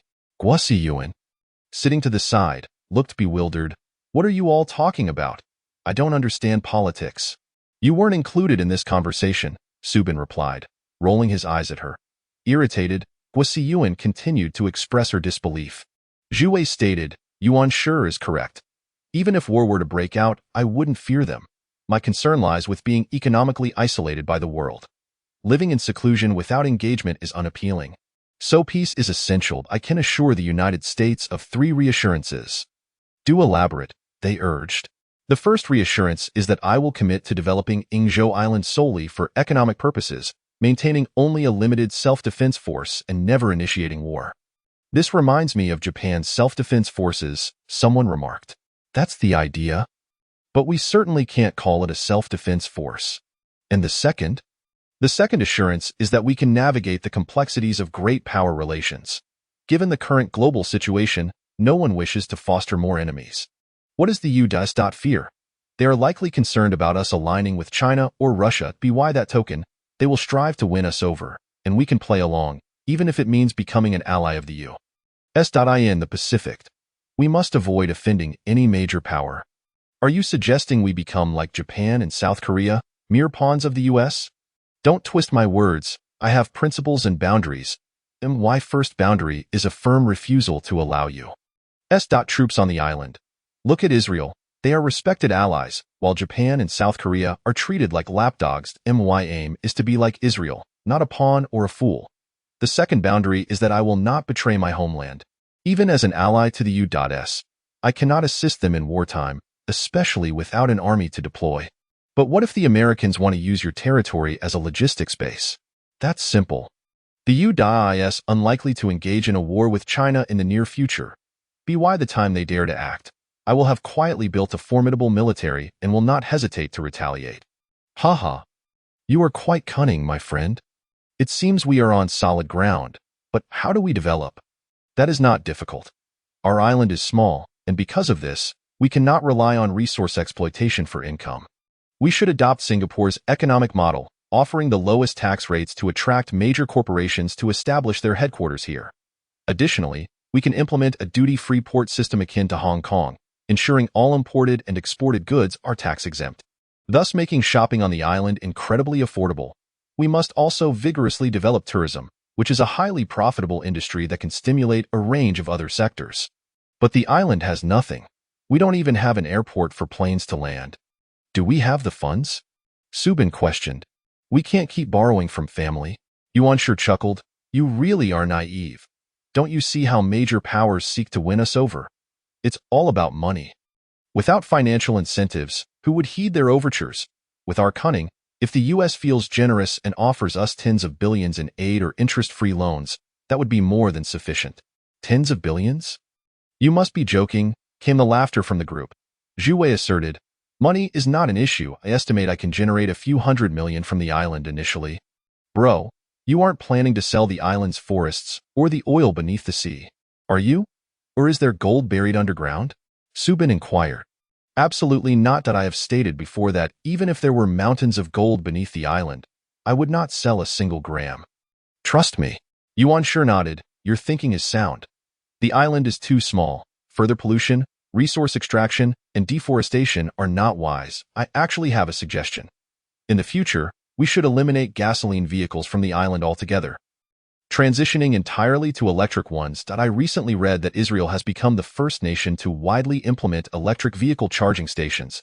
We should take this opportunity to establish such infrastructure as our nation begins to take shape. You are right. We must protect the island's natural environment. Yuan sure agreed. Since we aren't selling resources, how do you plan to generate income? You will find out soon enough. Let's discuss other matters for now. By the way, I have a suggestion, Guo interjected. Go ahead.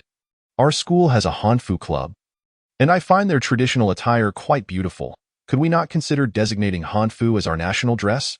Perhaps we could wear it during traditional festivals like the Mid-Autumn Festival, Dragon Boat Festival, or weddings. Weddings are traditional festivals too. Haha, this sister is quite adorable. However, your idea is excellent. I agree. Zhu Wei responded with a smile. With that, the meeting nearly reached its conclusion, and Zhu Wei prepared to return to the island with the seeds. I will head back today. Please continue to brainstorm and provide suggestions. At that moment, Zhu Wei's phone rang. Upon checking, he found a voice message. He pressed play, only to discover it was not coming through the earpiece, but rather the speaker. A lazy, sweet voice emerged, slightly hoarse, likely from just waking up. Good morning. I have a night shift today, so I'm just getting up. Who is this? That voice sounds so familiar. Su Bin and the others erupted into laughter. It's as if we just heard it last night. Guo Siyuan exclaimed, "Oh dear. They've been in private contact. This big brother and his classmate. I can't take it anymore." Zhu Wei quickly responded on WeChat, then turned to his friends, saying, "Who could it be? This is the future empress of the Ming Kingdom." Zhu Wei connected his cerebral crystal with the ship's mainframe, Xian, and transmitted the coordinates. In less than a second, a powerful force pulled Zhu Wei into a black hole, leaving only air behind. He had vanished. The Qingxing dispatched Zhu Wei to Yingzhou Island, then returned with his seeds to the Subterranean stealth ship. These seeds would undergo analysis and research for subsequent improvements, a process requiring 24 hours. Upon returning to the temporary emperor's residence, he was met by Deng Hu, Ma Hanchao, and two female generals, Xueqi and Ranli, who reported on the day's anti-bandit operations. With the assistance of over 20 enemy soldiers who had surrendered, they successfully located additional hideouts and eliminated more than 50 foreign adversaries. According to Zhao Hu's estimates, there should be no enemies left on the island, at most a few remaining. Zhu Wei nodded. We must remain vigilant. The enemy is in the shadows while we are in the light. Safety must be our utmost priority.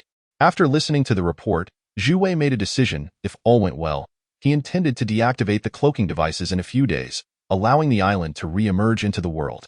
However, before that, he needed to undertake additional preparations, such as gathering more energy for unforeseen circumstances. In addition, one must also be prepared to counter the Americans, for the Pacific is essentially their backyard. Establishing a nation here would equate to shattering the United States' first island chain surrounding China, and it would also appropriate a substantial portion of maritime resources from both the United States and Japan. Should the United States truly find it intolerable that Zhu Wei establishes a nation on Yingzhou Island, and if matters escalate to a point of hostility, it is quite conceivable that they might launch an assault on the nascent Ming state.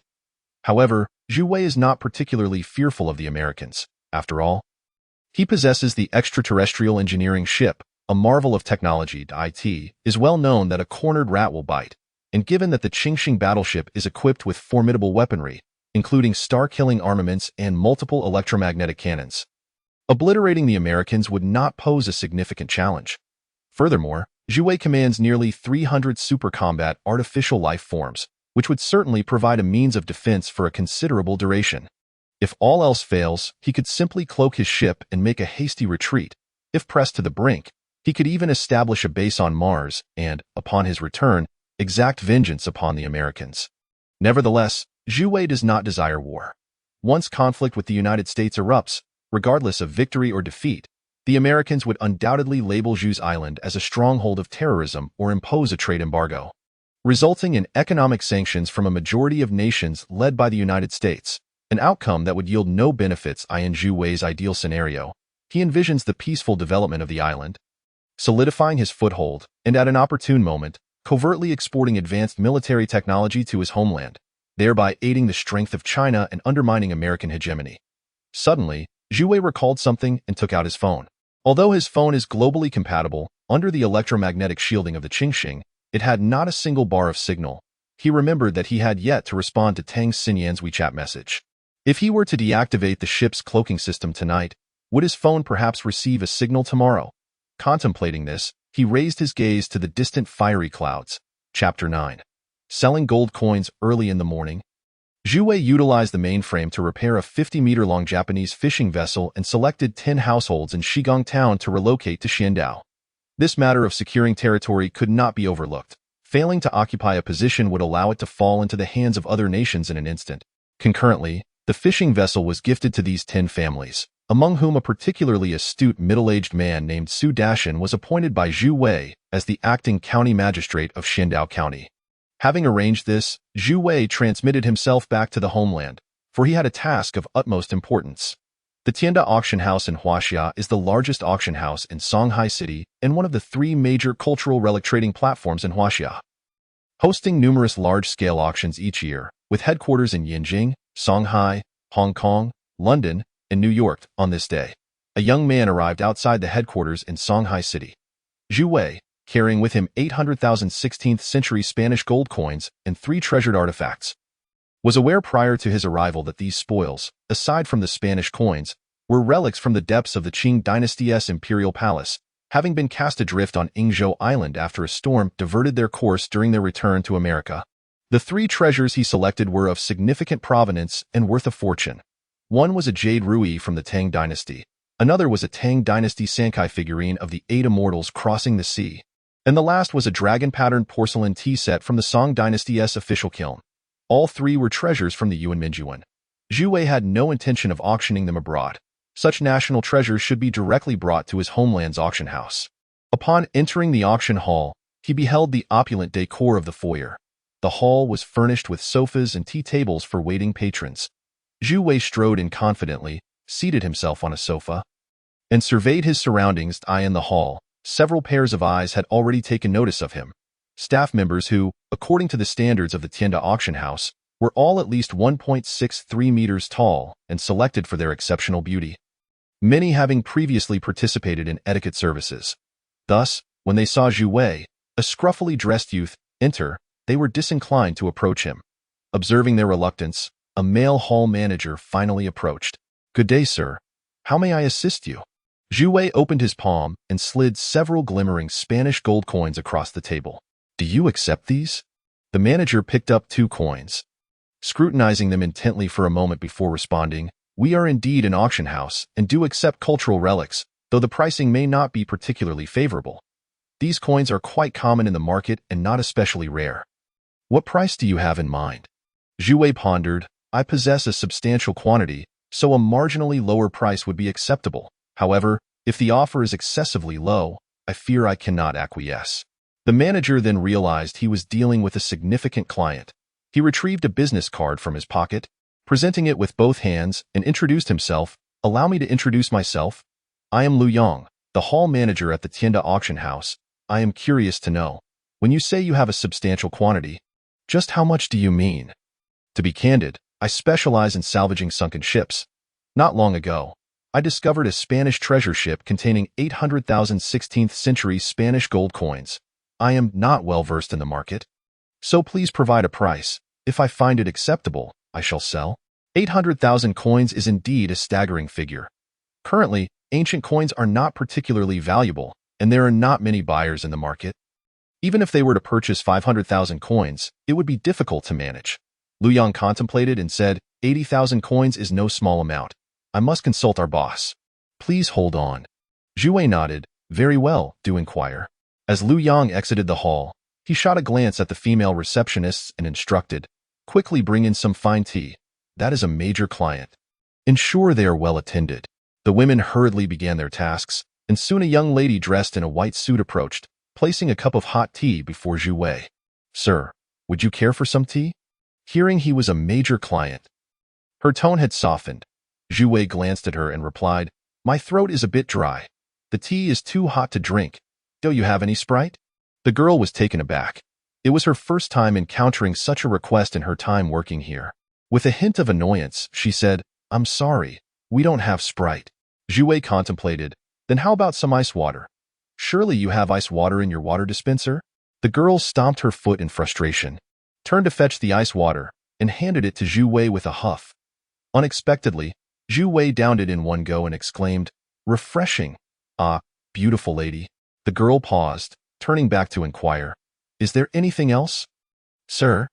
Zhu Wei held up his empty cup and said, "I'm still thirsty. Could you bring me 2 more cups? Thank you." The auction house owner, Su Changsheng, was in a quandary, having received news from a good friend and longtime client in the UK that Spain had established a national maritime museum, which required millions of Spanish gold coins. For the historically colonial power of Spain, this should not pose a challenge. However, during World War II, many coins were seized, and in the post-war era, much gold was converted into bullion for national reconstruction. Thus, they were now forced to seek out purchasing channels. Finding Su Changsheng was not a solution either. The entire auction house held only a few hundred Spanish coins, and not being able to manage such a large transaction was a dilemma. Just then, Lu Yang arrived to share some promising news. Upon hearing this, Su Changsheng promptly asked, "Where is he? Take me to him quickly." Zhu Wei sat languidly on the sofa, sipping his ice water when the owner, Su Changsheng, arrived, following Lu Yang. "Hello, I am Su Changsheng, the owner here." "Greetings, I am Zhu Wei. It's not convenient to talk here. There's a VIP room over there. Let us discuss matters inside." "Very well." The two entered the VIP room. Zhu Wei took his seat, and Su Changsheng began, "Hello, Zhu. I hear you have 800,000 Spanish gold coins? Indeed. How much are you willing to offer? As you know, we are in the business of commerce. Currently, Spanish gold coins are not particularly valuable, and there are not many collectors. What price do you have in mind?" Zhu Wei had previously checked online and found that the domestic price was approximately 3,000 yuan per coin. However, not wanting to be overly greedy considering the sheer volume, he replied, "My expectation is 3,000 yuan. Su Changsheng burst into hearty laughter. "You jest, my friend. That price is far too high. It aligns with the typical auction pricing. If we were to buy at that rate, how could we possibly make a profit?" "Ha ha." Zhu Wei shook his head. "The cost of salvaging these items is also quite substantial. If I cannot sell them for that price, I would incur losses." Su Changsheng countered, "How could that be? Even if you sold 800,000 coins as gold, you wouldn't be losing money. You are quite the comedian. How about this? I will offer you a price. If you find it acceptable, we can proceed with the transaction. If not, we can simply become friends. How does 2,500 sound?" Zhu Wei shook his head. 2,000 is truly too low. I cannot accept such a loss." Su Changsheng pondered for a moment and said, "I see you are a person of integrity. Here's the deal. I will give you a price, and if you find it agreeable, we can finalize the deal. If not, we can part as friends. How about 2,500? Zhu Wei calculated that he could sell it for 2 billion soft sister coins. Now is not the time to haggle with him, so he said, "All right, let us be friends. We shall collaborate more in the future."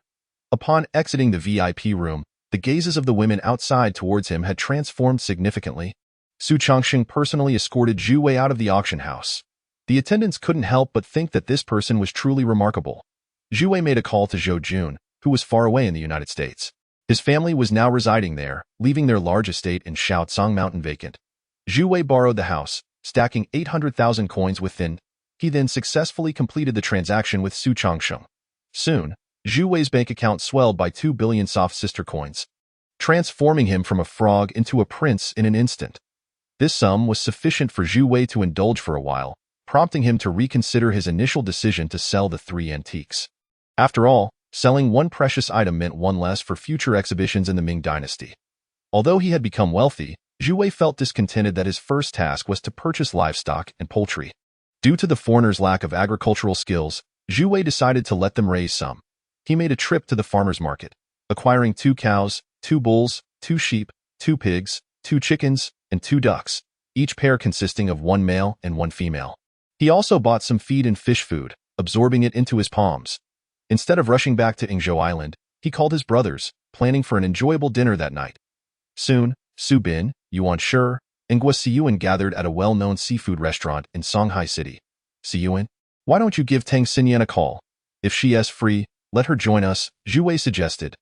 I was wondering why our elder brother was so generous today, treating us to seafood. It turns out he has ulterior motives, Subin chuckled.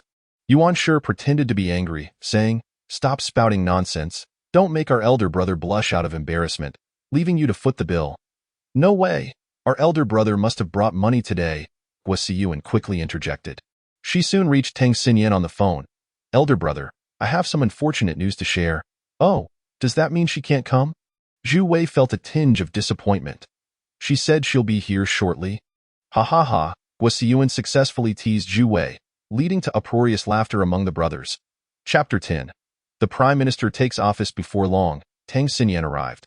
Unlike last time, perhaps due to the coolness of the night, she wore a floral black jacket with a three-leaf clover design, paired with tight black pants and canvas shoes, exuding a youthful charm. I am sorry for being late. No worries, have a seat. Everyone tactfully left a spot next to Zhu Wei for her. Tang Siyan removed her jacket, revealing a white t-shirt underneath, and settled down. Humph, you ignored me yesterday, she immediately remarked at Zhu Wei. It's not that I ignored you. My phone had no signal. I only received your messages today. Exactly, elder brother said it was rude not to reply. So he is treating me to a grand feast as an apology, Yuan sure laughed. Haha, I don't believe that. It's really you treating us? Isn't it? Tang Siyan's cheeks flushed slightly. Really, elder brother said we should come as witnesses. Otherwise, it wouldn't seem sincere, Subin hastily added. Those who arrive late must face a drinking penalty, Subin mischievously declared. She doesn't drink, Huaxia interjected. It's fine. If she drinks too much, elder brother can give her a ride home, Subin said. Yes, I really can't drink, but since I'm late, let me toast to everyone, Tang Siyan said before raising her glass and taking a large gulp. Then holding her breath to swallow. Wow, impressive, everyone exclaimed in astonishment, and they all began to drink. Zhu Wei quickly opened a bottle of soda and handed it to Tang Siyan, who eagerly took a big sip. You should try some dishes now, Yuan sure suggested. Zhu Wei remarked, I remember we had some drinks at KTV last time, didn't we? Yes, we had Rio last time. That was fine, but I can't handle strong liquor, Tang Siyan replied with a smile. If you can't drink, then drink less and eat more dishes. This crab is delicious, you should try it, Zhu Wei said, handing a crab to Tang Siyan. Wow, thank you. I love crabs. I haven't had them in ages. Just yesterday, I was thinking about wanting to eat crabs, and now here I am. Tang Siyan beamed at the table. Huaxia pouted, feigning a pitiful expression. Elder brother, I also love crabs. Why is no one serving me? In an instant, everyone at the table enthusiastically proclaimed their love for crabs. They continued feasting until 10 o'clock, each having consumed a fair amount of alcohol. After bidding farewell to his brothers outside the hotel, Zhu Wei once again escorted Tang Siyan home. Your home is in Yingzhou, right? Seems to be just over there. Zhu Wei inquired. You have a good memory, Tang Siyan replied. It's not too far from here. Shall we walk back then? Sure. I'd like to take a stroll too. Zhu Wei cast a glance at Tang Siyan, noticing the gentle breeze brushing against her rosy cheeks, enhancing her beauty. Her naturally tied hair and the red outerwear accentuated her slender figure, while the loose white pants danced in the wind, revealing her perfect legs.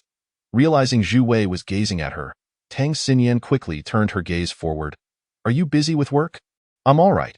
My daily task is just to stand at the front desk for consultations. There's nothing specific to do. When I get tired of standing, I sit for a while, and when I get tired of sitting, I stand again. That sounds rather tiring. Both you and Siyun studied education. She mentioned you dance exceptionally well. Why don't you pursue that career? My mother says that dancing is a fleeting youth opportunity. She hopes I find a stable job, settle down with a reliable partner, and start a family. Haha. Your mother is quite practical and you're obedient to listen to her. Of course, if I don't listen to her, whom should I listen to? There are so many bad people in this world. Her gaze drifted towards the distance, seemingly lost in thought. There are so many stars in the sky. Occasionally walking like this at night to gaze at the stars is quite romantic, she remarked. The stars in Shanghai aren't that beautiful, Zhu Wei chuckled. Not romantic at all. No wonder you're single. Are you trying to stab me in the heart? Zhu Wei replied. Actually, there's a place where the stars are exceptionally beautiful. You can hear the waves and see the bonfire. And when you look up, the magnificent Milky Way stretches across the sky like a jade belt. Really? Where is it? By the sea. I've been to the seaside of Songhai Mingzhou, and the sky isn't like that. Ha. You a bit foolish. I'll take you there if there's a chance. All right, I'll hold you to that. No backing out. It's a promise. By the way, I heard you've been quite busy lately. What have you been up to? Well, just focusing on my career. I can't waste my days away. At that moment, a car sped over and came to a halt beside Zhu Wei. He turned to see it was Zhu Shengwen's Q7. As expected, the window rolled down, revealing an annoying face, none other than Zhu Shengwen himself. Sitting in the passenger seat was a girl, Zhu Shengwen's girlfriend. Xiong Xiying, oh, isn't this my dear elder brother? I was wondering why I hadn't seen you lately. Turns out you've been busy chasing girls, Zhu Shengwen said sarcastically, while Xiong Xiying wore a bright smile. Her eyes scrutinizing the two, Zhu Wei stopped in his tracks, choosing to ignore him, and simply said to Tang Siyan, let us not pay him any mind, let us go. However, Zhu Shengwen was determined not to let it go, driving alongside them. Hey, don't walk away now. What do you think would happen if my dad found out about this? Zhu Shengwen grinned insincerely. You quite amusing. Compared to your escapades, what I'm doing is trivial. Why don't we each reveal our secrets to the old man? How does that sound? Zhu Wei joked. Naturally, Zhu Shengwen wouldn't dare let Zhu Junjing know about his own affairs, regretting provoking Zhu Wei. But suddenly, he noticed the beautiful woman beside Zhu Wei and derided him further. Hi there, beautiful. Are you his girlfriend? What a shame to see a flower planted in cow dung. Look at him, wasting his days chasing girls. Such a useless guy can't even support himself. Don't be fooled by him. Just as Zhu Wei was about to retaliate, Tang Siyan spoke up. She smiled at Zhu Shengwen, saying, you really have a way with words. You called him your dear elder brother, and if he has cow dung, then what are you? Why are you meddling in someone else's love life? Even if he earns less, I'm willing to be with him. You quite nosy. I'd like to say something to you too. Just because you drive a nice car and dress well doesn't mean you're a good person. Watch out for those who appear charming. They might just be wolves in sheep's clothing. Keep your eyes peeled. You. Zhu Shengwen was furious, his face turning red with rage. Do you know who I am? How dare you say that to me? I don't know who you are and I don't care to know, Tang Siyan replied nonchalantly. Xiong Xiying in the car burst into laughter, her giggles ringing like silver bells. And she looked at the two with sparkling eyes. Fine. Zhu Shengwen, fuming, slammed on the gas and sped away. Be careful, dear brother. If you've been drinking, drive slowly. Don't embarrass Dad. Zhu Wei shouted after him, then laughed heartily. Two individuals stood by the roadside, sharing hearty laughter until they collapsed onto the ground in fits of mirth. After a prolonged silence, their eyes met, and Tang Siyan broke the stillness, inquiring, what relation does he hold to you? Zhu Wei, opting for honesty, replied, he is, in a sense, my younger brother. Your biological brother? Indeed. Oh, is your family affluent?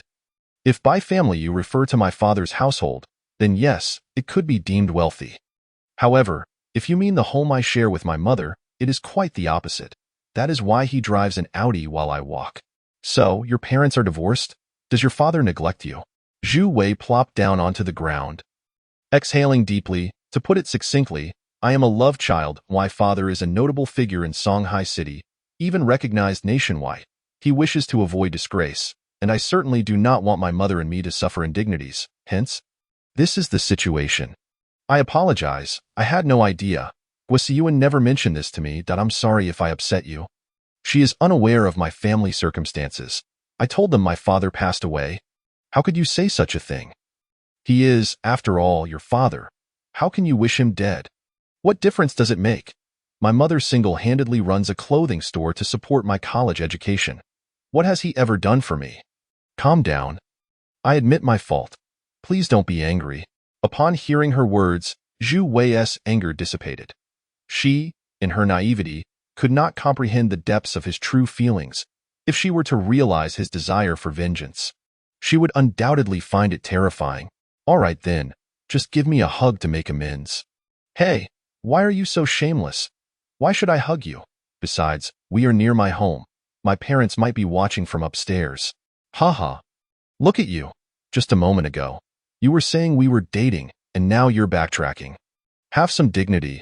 I was merely trying to help you. I took it seriously. Zhu Wei appeared disheartened. It's not that easy. Well, I've arrived home. I'm leaving now. Be careful on your way back. Aren't you going to hug me? Hey, take it slow. Having completed his task of protecting her, Zhu Wei returned to Yingzhou Island, arriving just as night fell, only to encounter Ma Hanxiao, who was drenched in sweat. In such a hurry. Why are you still awake at this hour? What has transpired? I was just about to seek you out. The fisherman returned from Xian Island today, bringing back over a dozen foreigners. Foreigners? Zhu Wei approached and discovered that, despite Xian Island's remoteness from Yingzhou Island, it was not uninhabited. Several foreigners had established a small camp made of iron sheets and tree bark. Mistaking the arrival of a boat for salvation, they had inadvertently been brought back by the fishermen. Zhu Wei nodded. Have them come to see me tomorrow. After a moment's reflection, he reconsidered, realizing that he could not oversee every matter personally and still be called an emperor. Just ensure they are settled properly and abide by the laws of the Ming Empire. Oh, by the way, there will be a meeting at 8 o'clock tomorrow morning. Summon those residents who are reluctant to cultivate the land. Zhu Wei felt the need for a chancellor to manage state affairs on his behalf. While he personally upheld the principle of absolute monarchy, he required an agent to serve as the chancellor of the Ming Empire, akin to a prime minister, to issue commands in his stead. It would be preferable to select a genetically engineered individual, as they would exhibit unwavering loyalty to the commander. The biochip in their heads could communicate wirelessly with his own, remaining entirely under his control. In the future, Zhu Wei anticipated focusing on extraterrestrial technology and the reclamation of hospitals in Huaxia, rendering it impractical for him to remain an emperor, engaged in palace duties from dawn until dusk. At the Qingxing Gene Center, the robotic overseer, Bing Xian, guided him inside. After passing through over 280 gene pods, Zhu Wei finally halted in front of artificial life form number 10. She will do. Deactivating cryogenic effects. The genetically engineered individual is awakening. As the eyes of number 10 opened, a stunning woman of commanding presence rose and saluted Zhu Wei. Genetic individual number 10 reporting, Your Excellency the Commander. From this day forth, your name shall be Song Shima. Yes, thank you for the bestowed name. Commander, you shall serve as the Chancellor of the Ming Empire, executing my duties in that capacity. Do not refer to me as Commander. Address me as Your Majesty or Your Highness. Do you understand? Understood. With the appointment of a Chancellor, Zhu Wei gained an intermediary. Henceforth, she could manage the island's trivialities, though significant matters would still require his approval before execution. Zhu Wei brought her to Yingzhou Island and introduced her to the officials he had previously appointed: Minister of Agriculture Jia Chun, Minister of Justice Deng Hu, and Minister of Civil Affairs Ma Hanxiao, excluding the newly appointed acting magistrate of Xian Island, Su Dashan. As the sun set, they shared a meal together. Jia Chun, with an air of mystery, produced a flask of wine, stating, Your Majesty, I have some rare and exquisite wine you must try. As he uncorked the bottle, an intoxicating aroma wafted through the air. Although Zhu Wei was not much of a drinker, the scent alone indicated it was a fine vintage. Wow, this smells divine. What kind of wine is this? Jia Chun replied with a grin.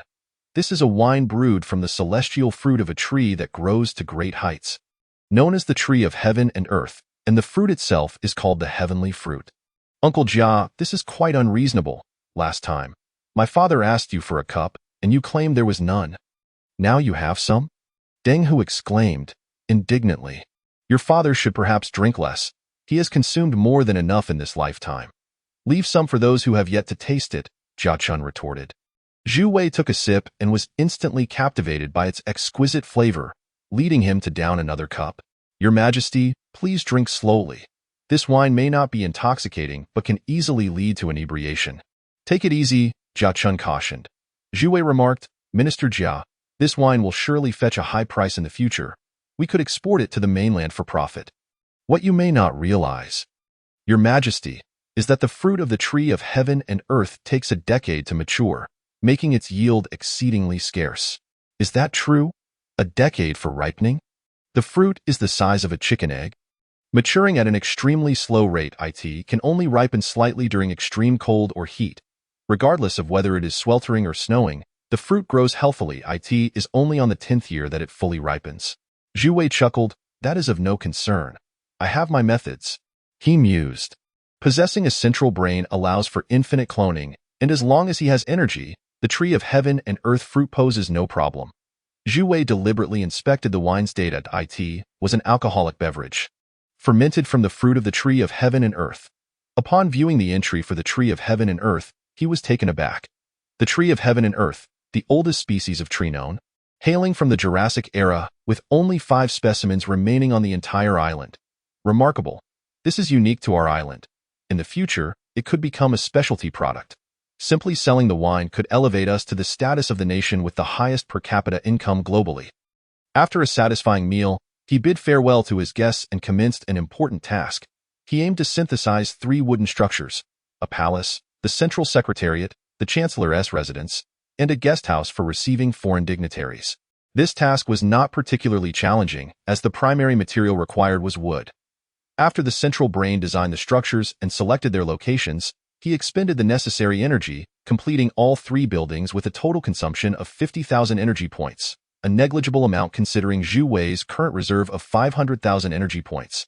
Although referred to as a palace and central secretariat, in reality, they were merely 2 ordinary Tang Dynasty-style houses for temporary use. The guest house was more spacious, addressing the island's inadequate reception capacity, as only small huts and makeshift shelters existed, rendering proper hospitality impossible. Zhu Wei did not intend to make it grandiose either. There would be ample time in the future to construct proper buildings. These structures would suffice for the time being, allowing him to avoid sleeping in a brick house while providing the chancellor with a place to work. Suddenly recalling the livestock he had purchased earlier, still stored in the spatial realm, he decided against releasing them immediately. He required a full 24 hours to study and improve them, planning to release only the finest breeds, along with the most advanced nutritional feeds and fish food.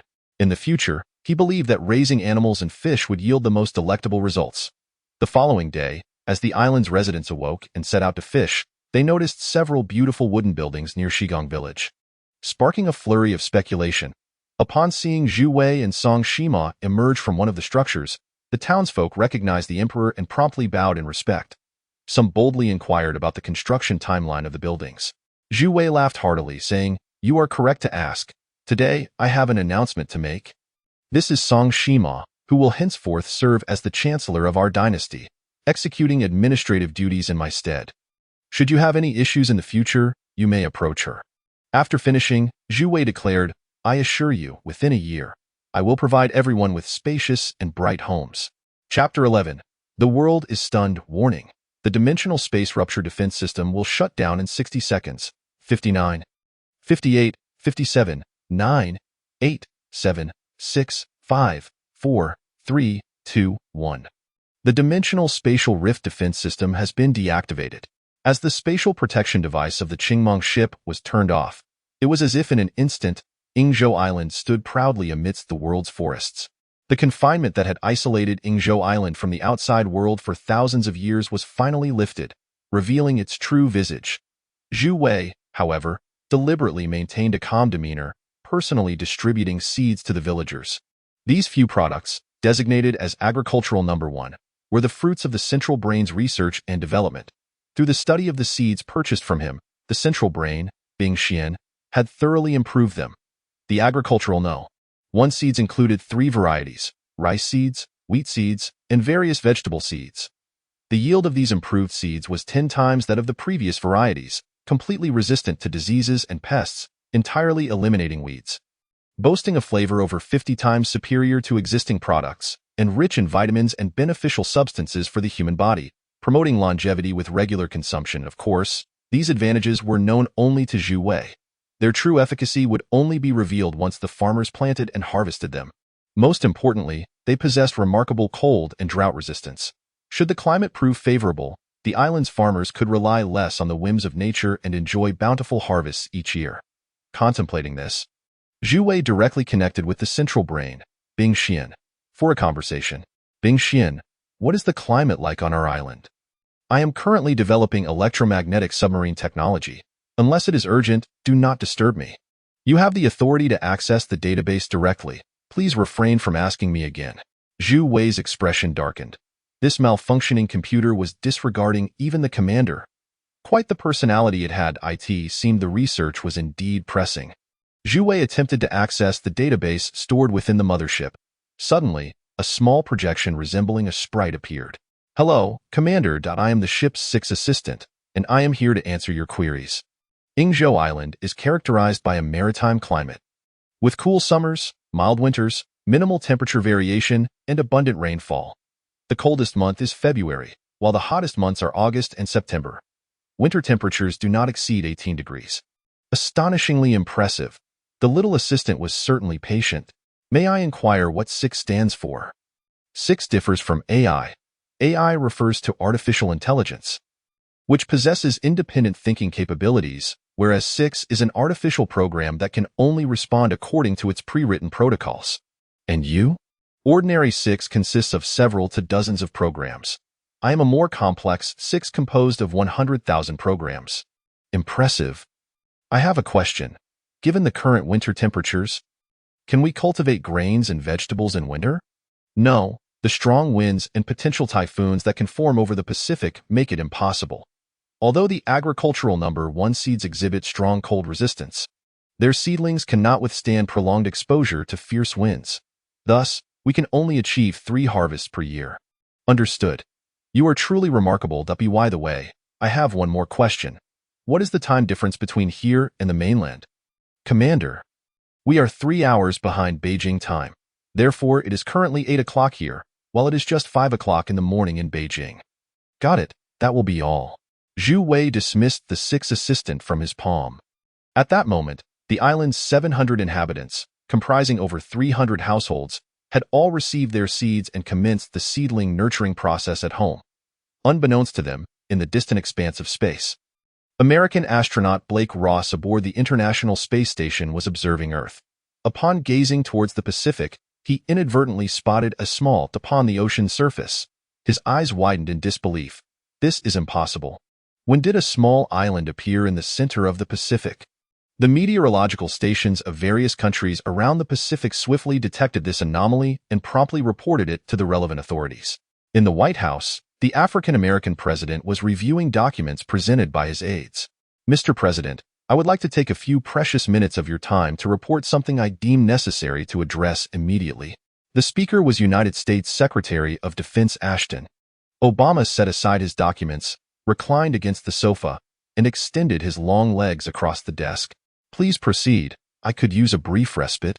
I believe you will not find this matter trivial, the Secretary of Defense replied with a grave expression. As the report unfolded, Obama's countenance grew increasingly serious. When was this discovered? At 7 o'clock this morning. What is the location?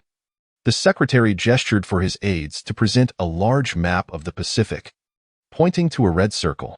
Here, northwest of Midway Island, a straight-line distance of 1,300 kilometers, at longitude 171.72 degrees east, latitude 34.64 degrees north. How large is the island? Is it an archipelago? Approximately 942 square kilometers. Initially thought to be an independent island, our spy satellites later meticulously scanned a 1,000 nautical mile radius, ultimately discovering another island 130 square kilometers in size, located 350 kilometers south of the first. It can now be confirmed as an archipelago. Is it a volcanic island? While a volcanic crater has been identified, it is not a newly erupted island. It is covered in dense vegetation. Here are the satellite images we received. He handed over a thick stack of colorful photographs. This is an aerial view of the northern island. This is the southern island. This appears to be a village. And there are over 200 various boats, all identified as wrecked vessels after high-definition imaging.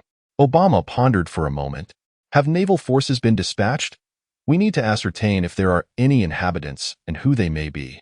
They have already set sail. Investigate thoroughly and report back to me. Furthermore, closely monitor the movements of other nations and maintain surveillance on all vessels and aircraft entering the area. I expect hourly updates. Yes, Mr. President. We must ascertain precisely how this island has emerged. Concurrently, news reached Japan's Tokyo, Huaxia's Yingzhou, and Russia's Moscow. In the Pacific, the USS George Washington, belonging to the United States Navy's 7th Fleet, was in the vicinity of Midway Island, where the P-8 patrol reconnaissance aircraft and several F-22 fighter jets were urgently dispatched northwestward. Simultaneously, Japan's maritime self-defense force vessels and aircraft were also mobilized. Huaxia was equally resolute. Coincidentally, 6 of its naval vessels had passed through the Miyako Strait a day prior to conduct training in the Western Pacific. Swiftly altering course toward the mysterious island. In the headquarters of Japan's Ministry of Defense, Minister Nakatani contemplated several photographs depicting the shipwreck graveyard discovered above the newly identified island. Immediately retrieve all records of Japanese warships and aircraft that disappeared during World War II, and monitor the actions of the American military. Hi. Zhu Wei stood by the shore, gazing at the planes soaring overhead and the numerous warships at sea. Not far away, a contingent of American soldiers had already landed via helicopter but had yet to take further action. A faint smile appeared on his face. Who would have thought that his remote, primitive island would elicit such tension and vigilance from various nations? He pondered what actions the Americans would take next. Meanwhile, the American government was indeed facing a headache. A meeting in the White House had dragged on for over 3 hours without resolution. The Pacific was America's backyard, and all strategic deployments were based on the current islands. The emergence of Yingzhou Island had undoubtedly disrupted the entirety of America's plans. 1,000 hypothetical scenarios plagued their minds. If this were an uninhabited island, the Americans would occupy it immediately. If only Americans had discovered it, they could easily cover the truth and eliminate all inhabitants, subsequently claiming possession of the island. However, the present situation was that the entire world was watching, with multiple nations' satellites and aircraft keeping a keen eye on the developments. The presence of primitive settlements on the island was an undeniable fact. Personnel from 5 nations had already landed on the small island but had not yet taken action, remaining on standby as they awaited directives from their respective governments. Admiral Sam Salas of the United States Navy disembarked from the aircraft, accompanied by a contingent of soldiers, and rushed into Westport Town. At that moment, the island's farmers had already ceased their labors. Fixated on the Americans invading their town, while children gazed curiously at the planes soaring above, Sam observed the small town, which, despite being termed a town, was merely a makeshift refugee camp comprised of thatched huts and shanties. The indigenous people, though not as naked as those in Africa, appeared quite unkempt. There were many children, but none were overweight. The chronic hunger had rendered everyone quite thin, leading Sam to conclude that this was indeed a backward island. Hello, everyone, Sam spoke in fluent English. I am Admiral Sam Salas of the United States Navy, here for peace and friendship. Does anyone understand my words? Finally, a trembling old man with a bushy beard stood up. I am Milo, a pilot from the 7th Fleet. Sam Salas paused, and his aides whispered in his ear. Realization dawned upon him. The pilot's name matched that of an American reconnaissance plane that had gone missing over the Pacific in 1989. Oh, good, how are you? General Sam approached the disheveled former American pilot, whose wild hair and unkempt beard made him appear almost like a savage. Tell me what transpired. Milo recounted the events of his training days when the weather was exceptionally clear, and their aircraft flew in formation with 4 others. Suddenly, their electronic instruments malfunctioned, so abruptly that the other 4 planes realized, in an instant, that one had gone missing. Consequently, the aircraft Milo was aboard crashed. While he managed to parachute to safety, he remained on the island for over 20 years. Sam was astounded by Milo's tale and began to verify the remnants of aircraft and vessels on the island, ultimately concluding that it was indeed a mysterious locale. General Sam inquired, "Who holds authority here?" "His Majesty the Emperor." "The Emperor? In this backward village, is he akin to a chieftain like the Native Americans?" Sam quickly learned much from Milo and relayed the information to the Department of Defense and the White House. Defense Secretary Ashton hung up the phone and informed President Obama, "Perhaps we cannot seize that island.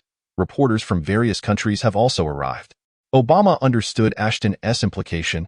He could not engage in acts of genocide. Subsequently, Ashton briefed Obama on the situation on the island. After some contemplation, Obama stated, "Even if we cannot occupy the island, we must win them over as allies. We absolutely cannot allow them to join the proletarian camp." Greetings to all readers. I would like to share my thoughts with you. I am aware of my limited capabilities, yet I strive passionately to write. My health is not robust, and I cannot endure late nights, so I update promptly at 10 in the evening and noon. Each chapter consists of a minimum of 3,000 words, often nearing 4,000, and I have maintained a consistent output. Frankly, the results have not been satisfactory, which has affected my mood. I sincerely hope that those who find merit in this book could cast a recommendation vote or two. If you can log in, please consider bookmarking it. Those who do not write may not realize that each recommendation and every bookmark serves as motivation for the author. Thank you all. I implore you. Chapter 12. The American stance. The terms Yingzhou Island and Ming have undeniably captured global attention. Yingzhou Island is the English pronunciation of, while Ming refers to the island's regime and national identity. The world has reached a consensus that this island harbors inexplicable natural phenomena and a mysterious strong magnetic field.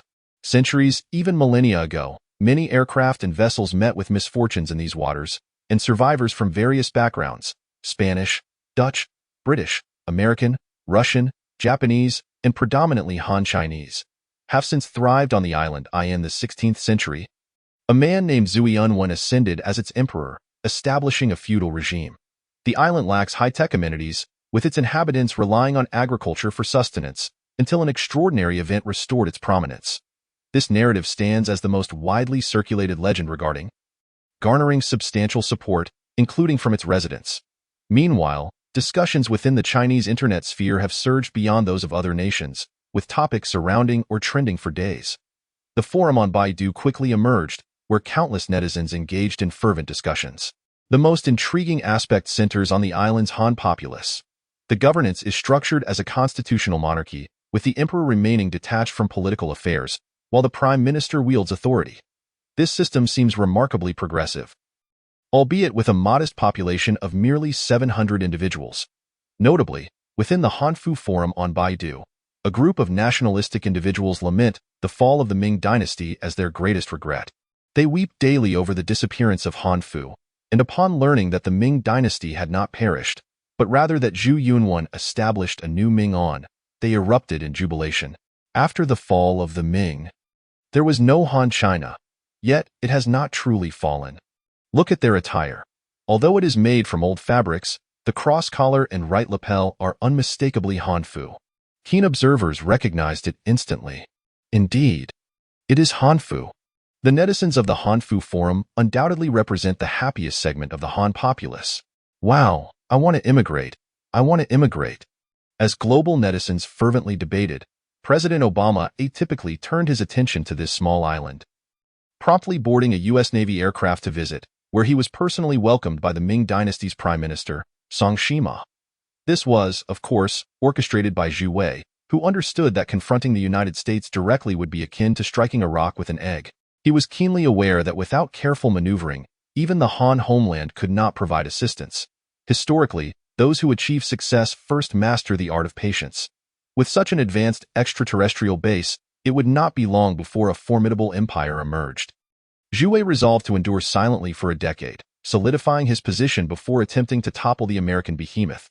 Prior to the visit, President Obama successfully secured congressional support, recognizing the need to stabilize the situation with this small island nation before strategizing further. Thus, Zhu Wei arranged for a high-profile reception by Zhang Shima. Upon meeting, President Obama first extolled Zhang Shima's beauty, declaring her the most stunning leader in the world and expressing surprise at her youth. Noting that she was still unmarried, Zhang Shima reciprocated the compliment, stating that President Obama exuded the aura of a leader of a superpower. Of course, this was disingenuous. What grace could a man with a dark disposition and even darker intentions possess? He excelled daily at undermining allies, constraining others, engaging in intrigue, and wielding a hidden dagger behind a smile, often using baseless accusations to tarnish foreign nations. The discussions then moved to the initial round of negotiations, where the first American proposal was promptly rejected. Obama demanded that the Ming emperor abdicate and cede the island to the United States, transforming it into American territory, akin to Hawaii and other U.S. Pacific islands. He offered that every inhabitant could choose to remain or relocate to the U.S. mainland, with each family receiving tens of millions of dollars. He presumed that such enticing terms would sway the indigenous people. However, they held their homeland in profound reverence. Particularly, Prime Minister Zhang Shima, a resolute leader, adamantly rejected Obama's proposal, deeming it an affront to their dignity. Following a break in the meeting, U.S. Secretary of State John Kerry observed Obama's troubled demeanor and remarked, "Given the current situation, The Ming people will certainly refuse to relinquish the island. When we overthrew the Hawaiian regime, we relied on grassroots armed forces. Should we consider doing the same here and install a pro-American government? Obama shook his head. The Chinese and Russian troops are also present on the island. Do you think they would not intervene? Congress would be the first to protest. Obama was keen to avoid any actions that might jeopardize his approval ratings. If we adopt an overly aggressive stance, we risk pushing them into the proletarian camp. It would be better to win them over. If they remain unyielding, we may then consider alternative methods. Kerry countered, suggesting that the changing strategy of the U.S. government had led to yet another impasse in negotiations, as the U.S. sought to lease Xi'an Island for use as a military base. Due to protest from the citizens of Okinawa, the U.S. was looking for a new military site, and the satellite island of Ming was deemed an ideal location. However, Song Shima once again rejected the U.S. proposal, asserting that their territory was too small, although she suggested that if the U.S. was willing, they could exchange a piece of land from the mainland. The U.S., of course, did not acquiesce. Consequently, negotiations reached another deadlock. Obama then presented his final ultimatum. The Ming dynasty must become a U.S. protectorate, prohibiting foreign military presence, and they must fully open their markets to free trade, allowing the U.S. to investigate the supernatural phenomena on the island. Among other stipulations, Zhu Wei recognized that living under the auspices of another nation was precarious. If these demands were not met, American intervention in Ming's internal affairs seemed imminent. Thus, he had no choice but to concede. The Ming dynasty made concessions, and the subsequent negotiations proceeded smoothly, leading to the establishment of several agreements. Firstly, the U.S. government acknowledged the Ming Empire's sovereignty over Xi'an Island, as well as the surrounding seas and resources. Secondly, the two nations would cultivate a friendly and cooperative diplomatic relationship, immediately constructing embassies and consulates on the island, while Ming could also establish its own embassies and consulates in Washington, D.C., with all expenses borne by the U.S. Thirdly, the territorial sovereignty of Ming would remain inviolable. As the world's leading power, the U.S. bore the obligation to provide military protection, and both parties would sign a Ming-U.S. security pact, ensuring Ming's allegiance to the U.S. And not the proletarian camp. Fourthly, the U.S. would provide a total of $5 billion in aid to Ming over the next decade, designated for procurement from American suppliers, aimed at constructing underground water pipelines, airports, ports, power plants, desalination facilities, and highways, as well as laying underwater fiber optic cables across the Pacific. Simultaneously, the U.S. would actively assist Ming in formulating economic policies and financing through the World Bank and Goldman Sachs. Fifthly, Ming would fully open its import and export markets to American enterprises for investment. Lastly, the U.S. would be allowed to send investigative teams to examine the island's natural phenomena and the repatriation of World War II vessels belonging to the U.S. Military from the beach would be authorized. Although the number of items is limited, Zhu Wei has managed to secure the minimum threshold, repeatedly declining the United States' request to establish a military base on Xi'an Island. These few demands are of paramount importance. Historically, the Americans have aided numerous countries, with many sums far exceeding this figure. However, the caveat is that Ming Kingdom has a mere population of over 700, an unprecedented occurrence in American history. This situation not only forms part of America's strategic plan, but also results from concessions made to the Ming Kingdom. Otherwise, how could the Ming Kingdom possibly agree to the subsequent three crucial conditions? This aligns with Zhu Wei's intentions, as he desires the United States to make sacrifices, with all my postures and actions fundamentally stemming from the allure of your financial resources. Originally, Obama wished to enter the palace to meet His Majesty the Emperor. But due to the Emperor's illness, he was unable to do so. Nevertheless, Obama gifted His Majesty a present, a Ford sedan manufactured in the United States. This marked Obama's first instance of such generosity. Consequently, the Chancellor hosted a family banquet at the Chancellor's residence to entertain President Obama. The banquet was exceptionally lavish, featuring 12 main dishes and 6 cold appetizers, all crafted from the island's unique ingredients. Upon tasting the first bite, Obama and Secretary of State John Kerry found the dishes to be exquisite and delectable. "Too delicious," Kerry remarked, wiping his mouth, while Obama extolled it as the finest cuisine in the world. "The Ming dishes are simply delightful," he added. "All these dishes are prepared with natural, unpolluted ingredients from the island," Song Shima remarked with a smile. "I am fortunate to be the President of the United States, allowing me to savor such exquisite delicacies first." At this moment, Zhang Shima smiled and said, "We warmly welcome the American people to visit our island. We will extend the same enthusiasm and culinary delights to them as we do to the president." This statement brought immense joy to Obama. Zhang Shima then suggested, "Please try our island's specialty fruit wine, Tiandigio." Obama clinked glasses with Zhang Shima and took a sip, instantly revealing a look of astonishment. After another sip, he exclaimed, "This is excellent wine. The best I have ever tasted." Secretary of State Kerry added, "This wine is truly remarkable. I have sampled wines from around the world, and this is the finest." "What is this wine made from?" "It is brewed from a local fruit tree we call Tiandigio. Its fruit takes 10 years to mature and remains unharmed even in snowy weather. The fully ripe fruit is used for brewing, making this wine an arduous process with numerous steps and rare ingredients." Observing their fondness for the wine, Zhang Shima signaled to Deng Hu, who commanded his subordinates to present 2 jars of Tiandigio fruit wine. The island lacks many specialties. These 2 jars will be presented as gifts to the President and the Secretary of State. When Obama and Kerry gratefully accepted the jars, they ordered them to be carefully placed on the ship, with Kerry specifically instructing them to take extra care to avoid spills. The next day, after another day of sightseeing, the Ming Empire held its inaugural press conference. Journalists from various media outlets gathered at the Chancellor's residence in the Ministry of State Affairs. They had received news that the Chancellor and the President would announce the results of their discussions over the past 2 days, which had proceeded without any delays, astonishing the world. Simultaneously, journalists learned that Chancellor Zhang Shima would unveil the future national policies. Many media outlets speculated that the United States would surely station troops on the island, only to be surprised by the absence of such intentions. Given the immense military expenditures of the United States and its strategic pivot to the Asia-Pacific, with Japan as an ally, there seemed little need for this island, especially considering the proximity of Midway Island. Dealing with a poor nation did not necessitate a military base soon. After the 8 conditions of both nations were read aloud, the media erupted in insincere applause. Following this, Chancellor and State Minister Zhang Shima read aloud the edict of Emperor Zhu Wei. Zhang Shima declared, "Under the blessings of heaven, the Ming dynasty, in the first year of the rejuvenation of the empire, hereby issues the edict for reform. First, the Ming Empire shall operate under a monarchical system, with the emperor holding all powers of governance, law, and military. The emperor may appoint a chancellor to act on his behalf, and all decrees shall be subject to the emperor's veto. The Ministry of State Affairs shall serve as the administrative body, with the Supreme Court as the judicial authority. Second, the Ming Empire is a nation of peace, only developing its naval defense and internal security forces.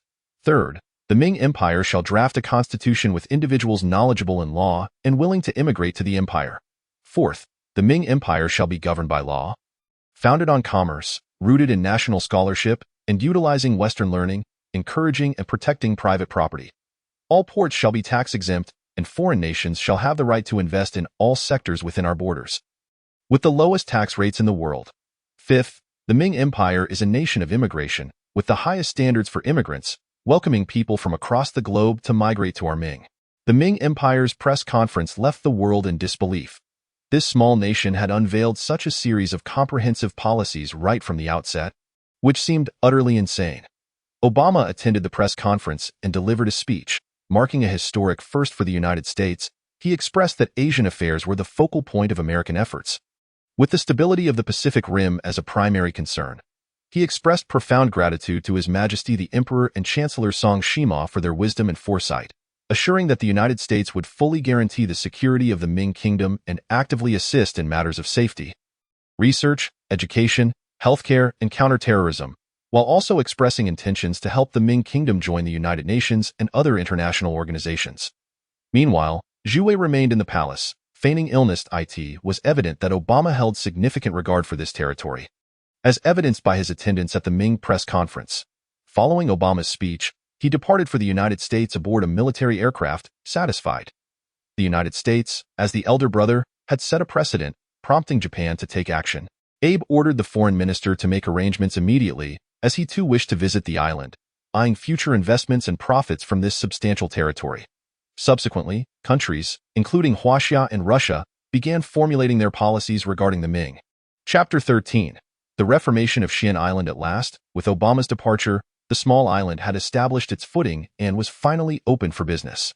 The attire of the island's inhabitants became a focal point for transformation. Currently, they still wore outdated clothing. The media flocked in waves, capturing images that truly shamed the Ming Kingdom. It was imperative to provide the islanders with new garments. However, due to the lack of transportation on the island, acquiring clothing from abroad was impossible, necessitating the continuation of traditional Hanfu. Zhu Wei recalled Guo Siyuan's words, reminding himself that he had promised her to adopt Hanfu as the national attire. Thus, he resolved to create some Hanfu. While idling in the palace, Zhu Wei utilized the mainframe to synthesize various fabrics of different colors and patterns. Following this, he produced 1,000 sets of Ming-style Hanfu, tailored to various heights, weights, and ages. The selection of Ming-style Hanfu was due to 3 reasons. First, the islanders were already accustomed to wearing Ming-style clothing. Second, Ming-style Hanfu represented the final evolution of Hanfu, having shed the cumbersome nature of previous iterations, making it suitable for daily wear and more readily accepted by modern individuals, avoiding being easily mistaken for costumes. And third, the Ming dynasty had historically been the suzerain of Korea, and given the ongoing claims by the Koreans that Hanfu belonged to them, the appearance of the suzerain's attire would serve as a stark contradiction to their assertions. Zhu Wei donned a white innergarment and called out, "Sweki, come in." Hong Sweki and Zi Romley were now Zhu Wei's personal attendants, responsible for the security of the palace. "Your Majesty, is there something you require? Come, assist me with my attire." Zhu Wei selected a purple long robe adorned with 4 dragons from the 1,000 sets of Hanfu, and with Hong Sweki's assistance, he dressed himself as he experienced the intimate service of the young women. He felt as if a delicate figure was gracefully moving about beside him, akin to a playful rabbit stirring within his heart. You know, this feeling of being attended to by a woman is truly delightful. Shall I assist you every day? That is worth considering, haha. Zhu Wei thought to himself that he should be cautious, lest he inadvertently make a mistake one day. After donning the attire, he fastened a leather belt, put on trousers, and then stepped into black leather boots. He sensed something was still missing. Oh, this. Zhu Wei retrieved a Ming-style headscarf and adjusted it neatly on his head, at which point Hong Sweki placed the black silk cap upon Zhu Wei's head, ensuring it was properly aligned. How do I look? Is it appealing? Very appealing. This outfit resembles our Songlong Empire's traditional clothing quite closely. Haha. As long as it looks good. Zhu Wei selected 4 sets of Ming official attire, each adorned with different insignias, designated for Chancellor Song Shima and the other 3 officials. He then organized his own dragon robes and other colored garments into the wardrobe, distributing palace-made and eunuch attire to the palace staff.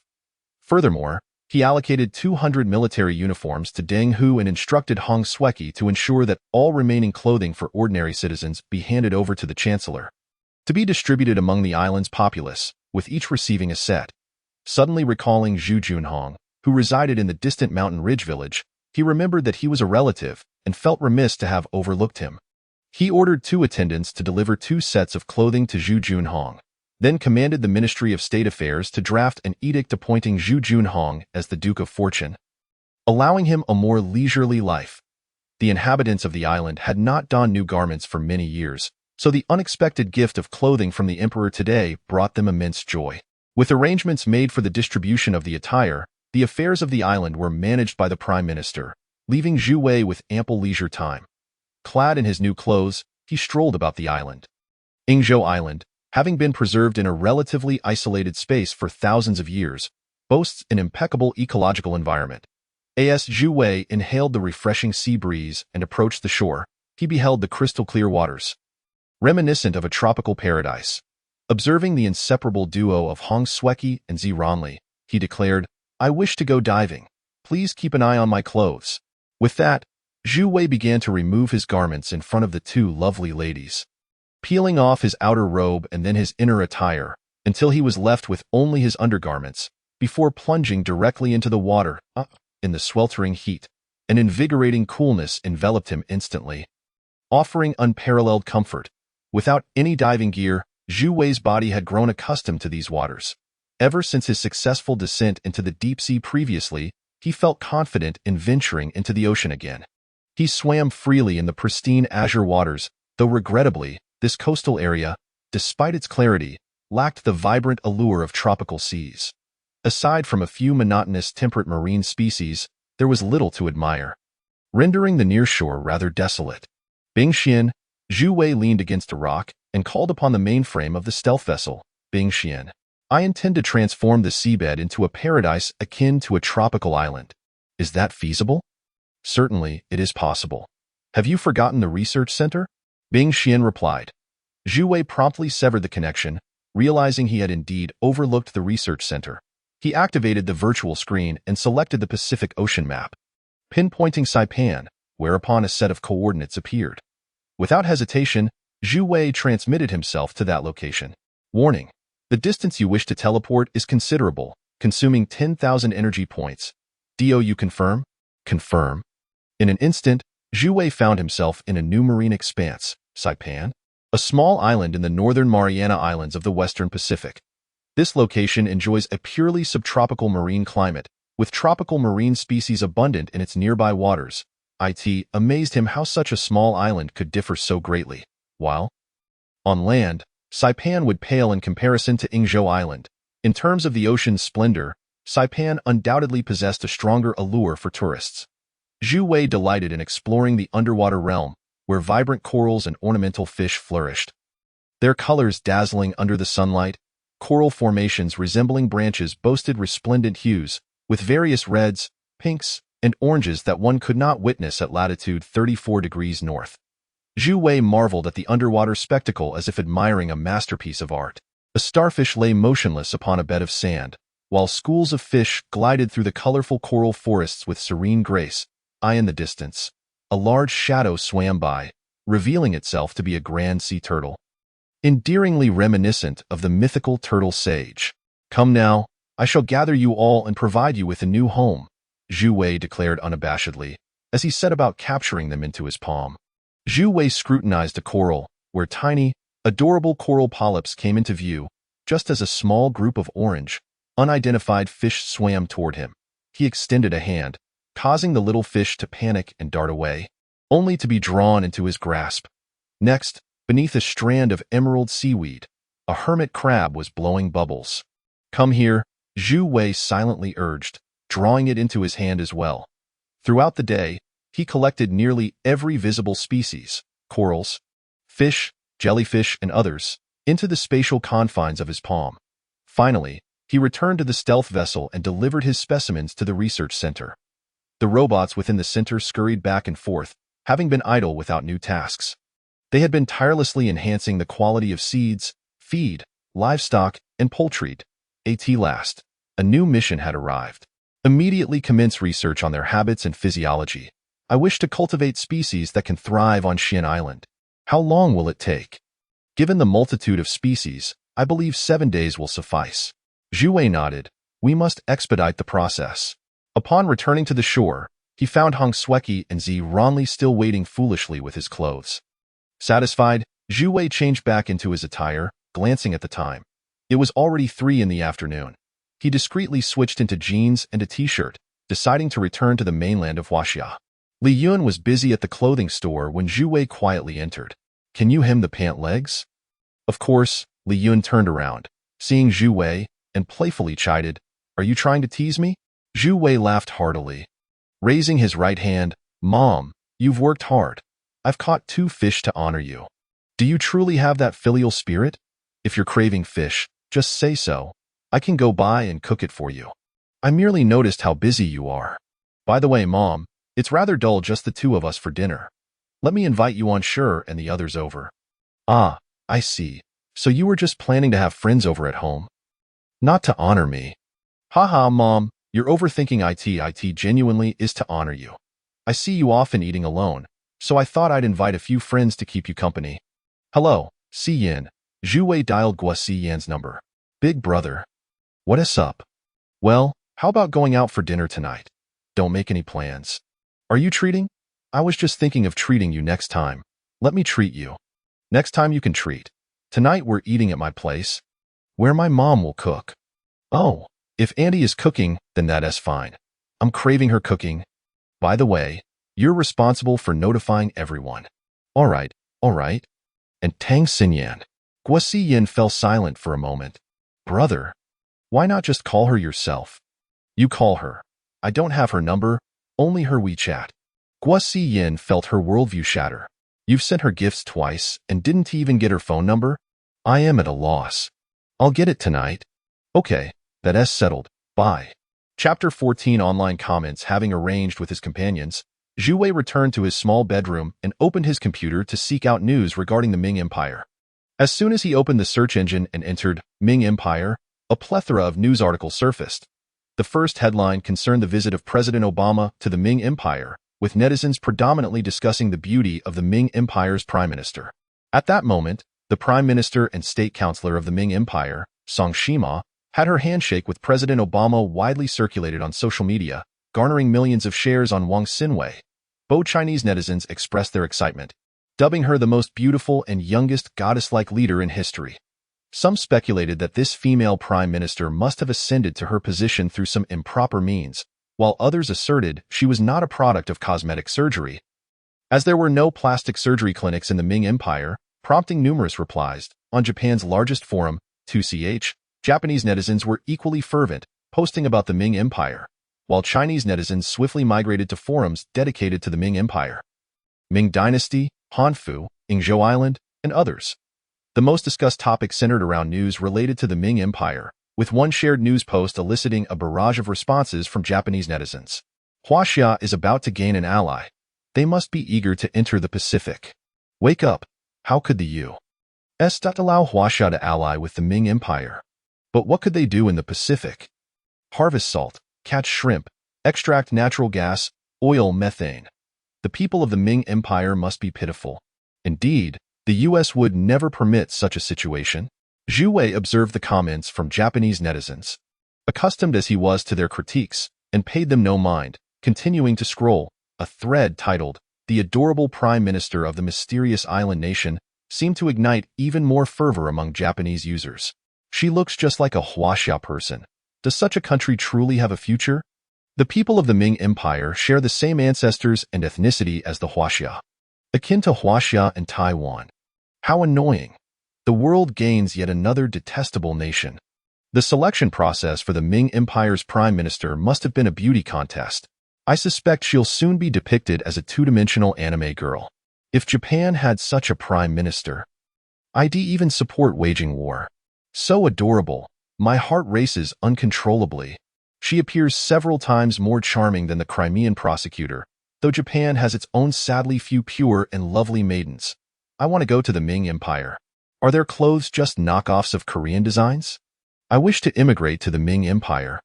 I truly hope they visit Japan. Should I consider immigrating to the Ming Empire? This post has reached over 2,000 replies. After perusing the comments of Japanese otaku on this thread, Zhu Wei realized that yet another post, inadvertently initiated by a netizen, had unexpectedly garnered significant popularity. Its title read, "I want to see photos of the Ming Dynasty." Consequently, a multitude of netizens began to share photographs sourced from the internet within his thread. Subsequently, the Japanese commenters began to chime in, "I have seen many photos of the Ming Dynasty. They are truly beautiful, though I hesitate to admit it. The environment is indeed splendid.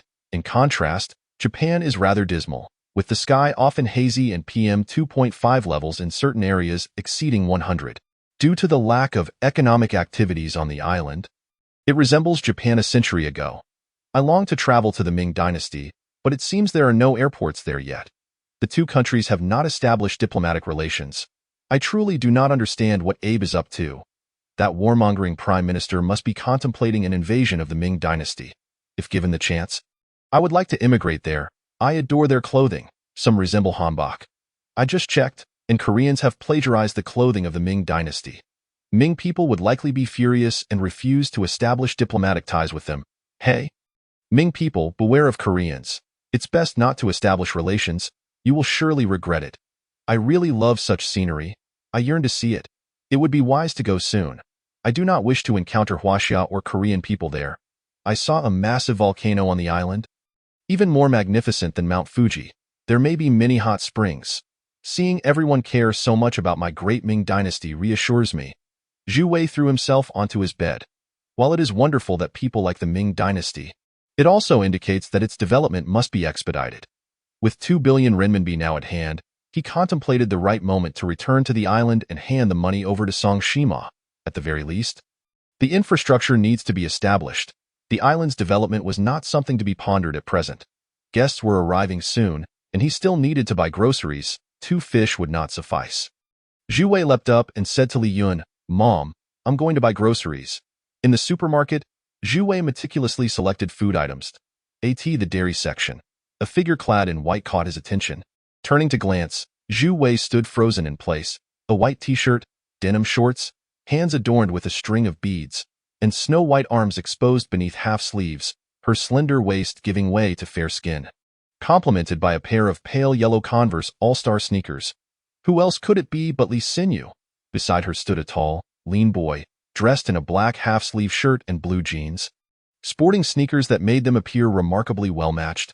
"Do you like this?" the boy inquired. "It's all right."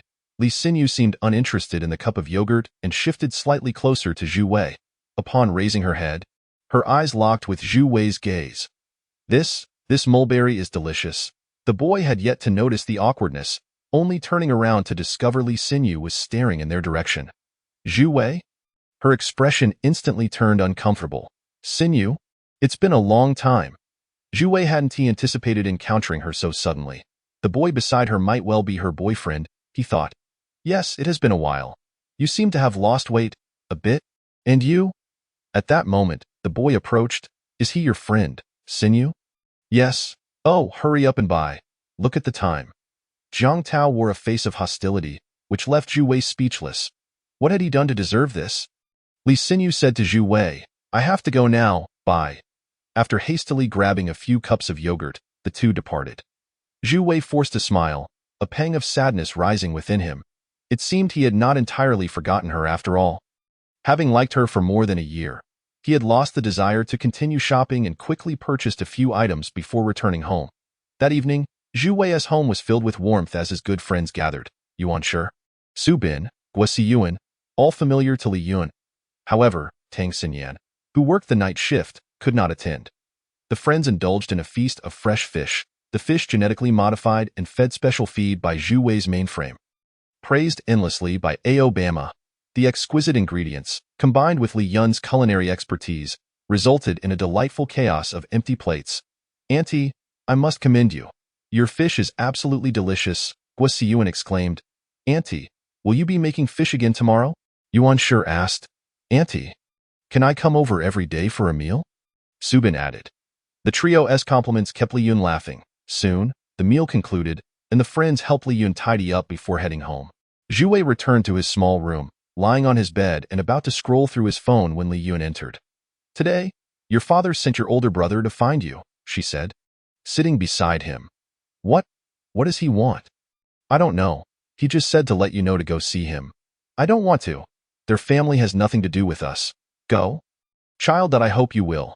Regardless, he is your father, and in the future, if you marry or something, he might still be able to help you." "Help me? I'd rather remain unmarried for life. Can you not listen to reason?" "Mom, just seeing his second son makes me want to hit him. It's maddening. Dante, focus on them. Think of your father." "Fine, Mom. Are you trying to make me an undercover agent?" Zhu Wei suddenly remarked. "Mom, you don't know. That old man has 3 children with his ex-wife, and now the one he married has another child. And he is all too chaotic. I'm just a bastard child. Even if there's a division, I want to get much." The moment he uttered bastard child, Zhu Wei felt it was inappropriate and quickly changed his tone, wrapping his arms around his mother. "Haha, I've thought of a great idea. His family must look down on me, right? I'll go and charm the old man, curry favor with them. If the old man were to pass away, perhaps I could inherit a bit more. It would be delightful to see their unhappy faces." "Ha ha ha." Li Yun laughed. "You child. You're always so unruly." Zhu Wei spent the night at home, rising early the next day, as he had 2 tasks to accomplish.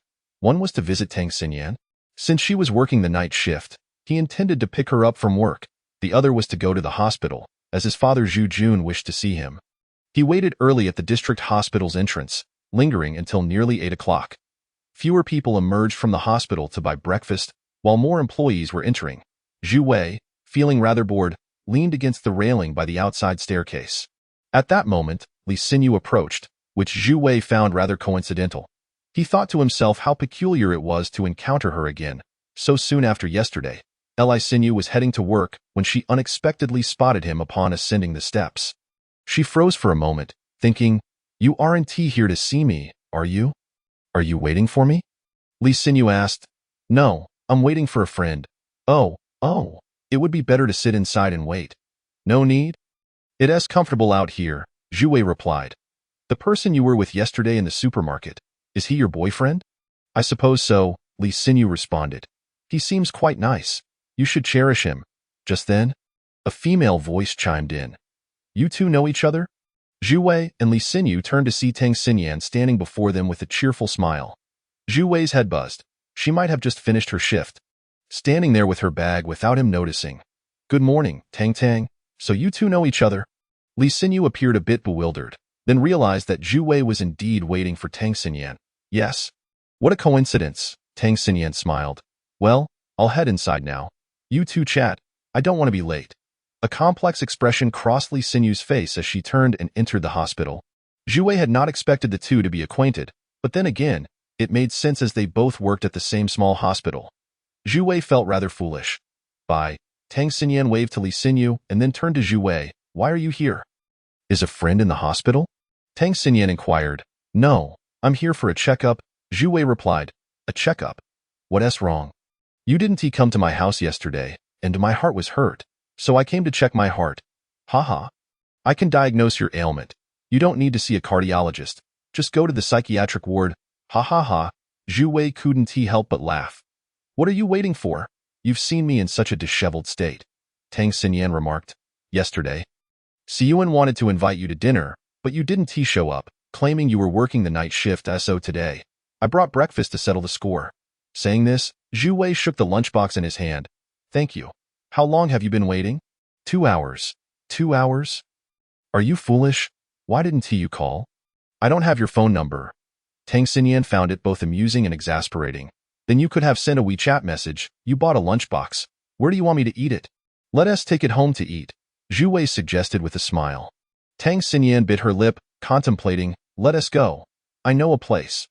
Next to the district hospital was a small park, and at that time, the morning exercisers had not yet dispersed. The two found a gazebo to sit and eat, and Tang Siyan began to enjoy her meal. "This is delicious. How did you know I like soybean pudding?" "I can calculate." Zhu Wei chuckled. "Come on, Guo told you, didn't she?" "That's truly not the case. You can ask her if you don't believe me." "Asking her would be futile. She's in cahoots with you," Tang Siyan retorted with dissatisfaction. "No worries. I'm on your side," Zhu Wei replied. "Who would believe that?" Tang Siyan scoffed. "I heard the fish your aunt made yesterday was quite delicious." "You know about that too? This little rascal has quite the swift tongue." "Who is this little rascal?" "Haha, it's Guo. Call her that, and I'll tell her later." "Haha, it doesn't matter. We call her that in front of her too." "Humph. I didn't even get to taste the fish your aunt made." "Who told you to work the night shift? My job is a serious matter. Unlike you, who so insincerely invites others while constantly dragging them into night shifts. Haha, you really have a knack for twisting things. All right, treat me to a meal alone in a couple of days. Don't invite me. I won't go." After the two finished their meal, they took the bus together, and Zhu Wei escorted her home to rest. Chapter 15. Arranging a blind date today marks the 4th update, and I continue to seek recommendations and collections. When Zhu Wei arrived at Renmin Junjing Hospital, he happened to see a black Rolls-Royce gliding to a stop outside. As the car came to a halt, Zhu Junjing emerged, spotting Zhu Wei at the entrance and gesturing for him to approach. Zhu Wei followed him to the door of the director's office, where he saw Wu Yingmei's daughter, Wu Han, waiting outside. She was clad in a light blue surgical gown, topped with a white doctor's coat, which revealed a glimpse of her leg clad in skin-toned stockings, complemented by a pair of delicate light blue high heels. Her demeanor was graceful, her attire flowing, and she exuded an air of refined beauty. Holding a stack of documents in her hand, a name tag adorned her chest, featuring the hospital's emblem, with a line of small print stating, Wu Han, administrative assistant of Renmin Junjing Medical Group. She addressed Zhu Junjing, saying, "Chairman, Please take a look at this document regarding the recent visit from the LC Medical Institution in the United States. Upon closer inspection, Zhu Wei noticed that Wu Han had applied light makeup, and a slender platinum necklace graced her fair neck. The wide collar of her surgical gown casually revealed her deep collarbone and bust line, enveloped in a refreshing and serene fragrance that evoked the essence of a pure office lady. "Xiao Wei, please wait at the door," Zhu Junjing instructed, leading Wu Han into the director's office, the door shutting with a soft thud behind them. After a while, Wu Han emerged, finally addressing Zhu Wei. "The chairman invites you in." Zhu Wei excelled at maintaining a facade, adeptly transitioning between roles, exuding poise in front while scheming behind. He replied with a thank you and stepped inside. Zhu Junjing held a document, having marked a few points on it, and said, "Take a seat. I called your mother. She mentioned you went to Nanhai province. Xiao Han is now working at the hospital. I've assigned her to administration." Zhu Wei acknowledged with an "oh," having already seen for himself. Further discussion felt redundant. However, he was perplexed. Wasn't Wu Han a clinical student? Why was she in administration? It seemed Wu Yingmei harbored quite the ambition. Zhu Junjing continued, "It's wise to be informed about family matters. I've heard you often venture out late at night, mingling with dubious company. Is there any truth to that?" At that moment, Zhu Wei wished he could strip Zhu Shengwen of his skin. Whether to deny or confirm, he had already been burdened with this accusation. If someone says it, it must be true. Regardless of its truth, I don't wish to hear such rumors again. Zhu Junjing noticed Zhu Wei's silence and added, "The reason I called you today is to discuss something." Zhu Wei remained silent, simply listening. "Are you in a relationship now?" Zhu Wei hesitated before replying with a soft "In fact, I already knew. What I want to say is that girl isn't suitable for you. I intend to arrange a blind date for you." A surge of anger ignited within Zhu Wei. After all these years of indifference, now he wished to meddle in his romantic affairs and dictate his feelings. "But I already have a girlfriend. Are you referring to that little nurse?" Zhu Wei was taken aback. Did he already know about Tang Siyan? "It's not that I oppose your relationship. If you already have a girlfriend, I'd like to meet her. However, I've investigated that intern nurse, Li Xinyu, and found her family background quite ordinary, divorced parents with a low income. She's currently dating a driver. She's not suitable for you." Upon hearing Li Xinyu's name, Zhu Wei felt relieved yet somewhat sorrowful. It dawned on him how little his father truly understood him. "When I was a military doctor, I had a good brother and comrade. We spent 7 years together. Sharing our hearts, we made a verbal pact that regardless of whether we had sons or daughters, the boys would be as close as brothers, and the girls as close as sisters if a boy and a girl were born." "Would they be wed? Seriously, you think this is a tale of heroes? Just say there's a marriage contract." "They would marry," Zhu Junjing stated matter-of-factly. "How many daughters does their family have?" "1. That's easy. Let Zhu Shengguang marry her. Or Zhu Shengwen. Either will do." "That's absurd. That's your elder brother and younger brother." Zhu Junjing felt a surge of frustration, nearly doubling over in pain. Seeing his father lose his temper, Zhu Wei fell silent. "Trust me. I won't harm you in my life. I've never owed anyone anything except for you and your mother. I know you harbor resentment over my marriage to Aunt Wu and have opinions about my years of neglect towards you. But one day you'll understand my intentions. All right, I'll arrange for you two to meet. You may leave now." As Zhu Wei exited the hospital, he encountered Zhu Shengwen again. What a twist of fate. Zhu Shengwen approached with a wagging tail, grinning broadly. "We meet again. You seem a bit out of sorts today. What? Did you visit Dad's office? Did he not praise you?"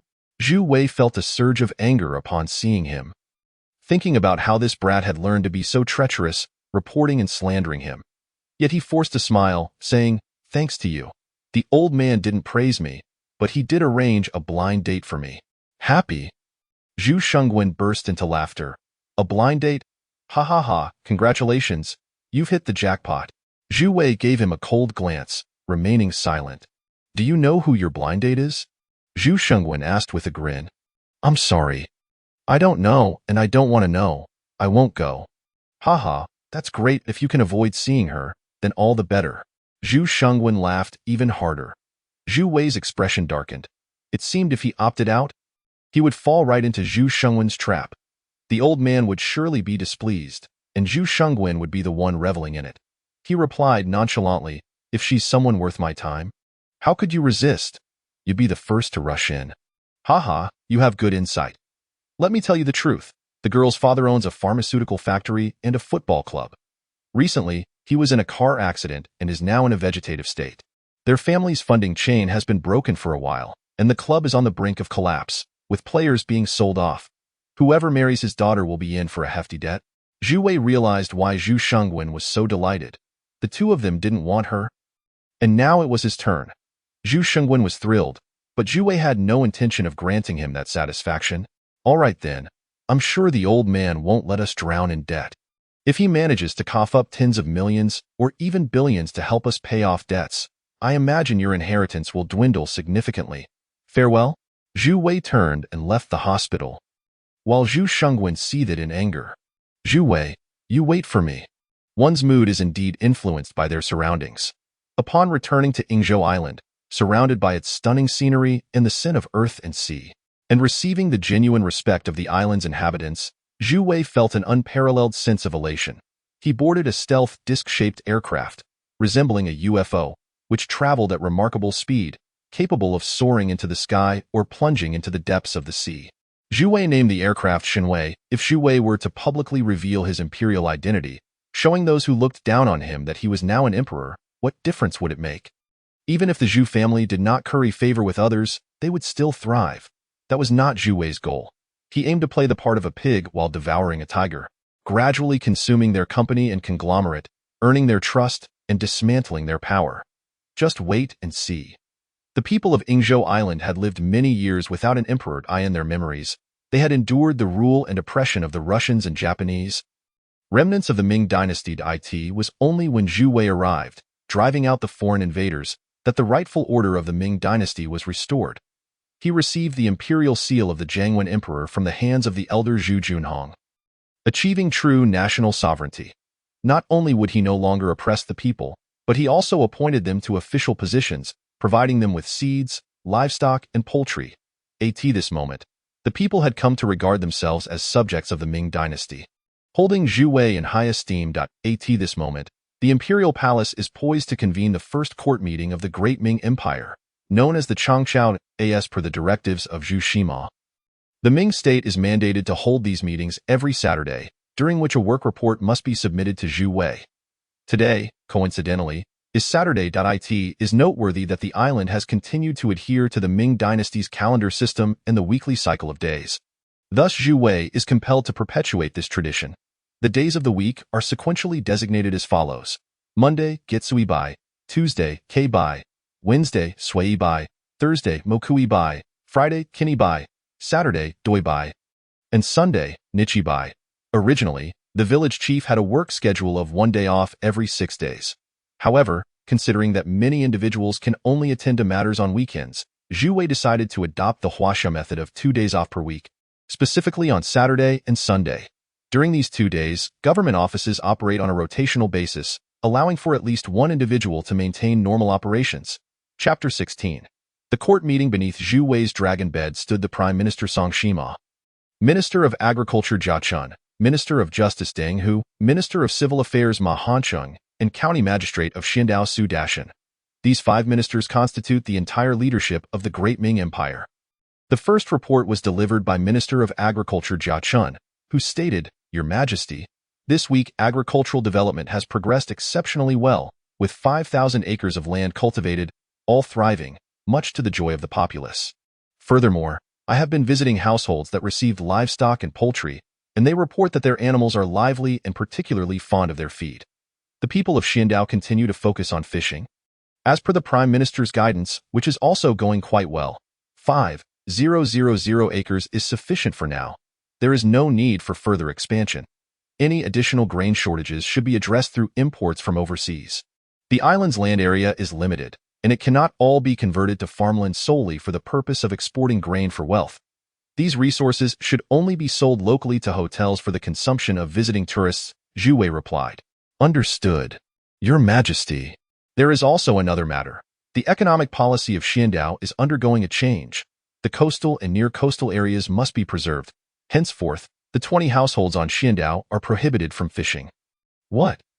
They have already adapted to a life of fishing," suddenly prohibiting them from doing so. I will arrange alternative occupations for them. We shall convert their fishing boats into passenger vessels to establish regular transportation between Xiandao and Yingzhou.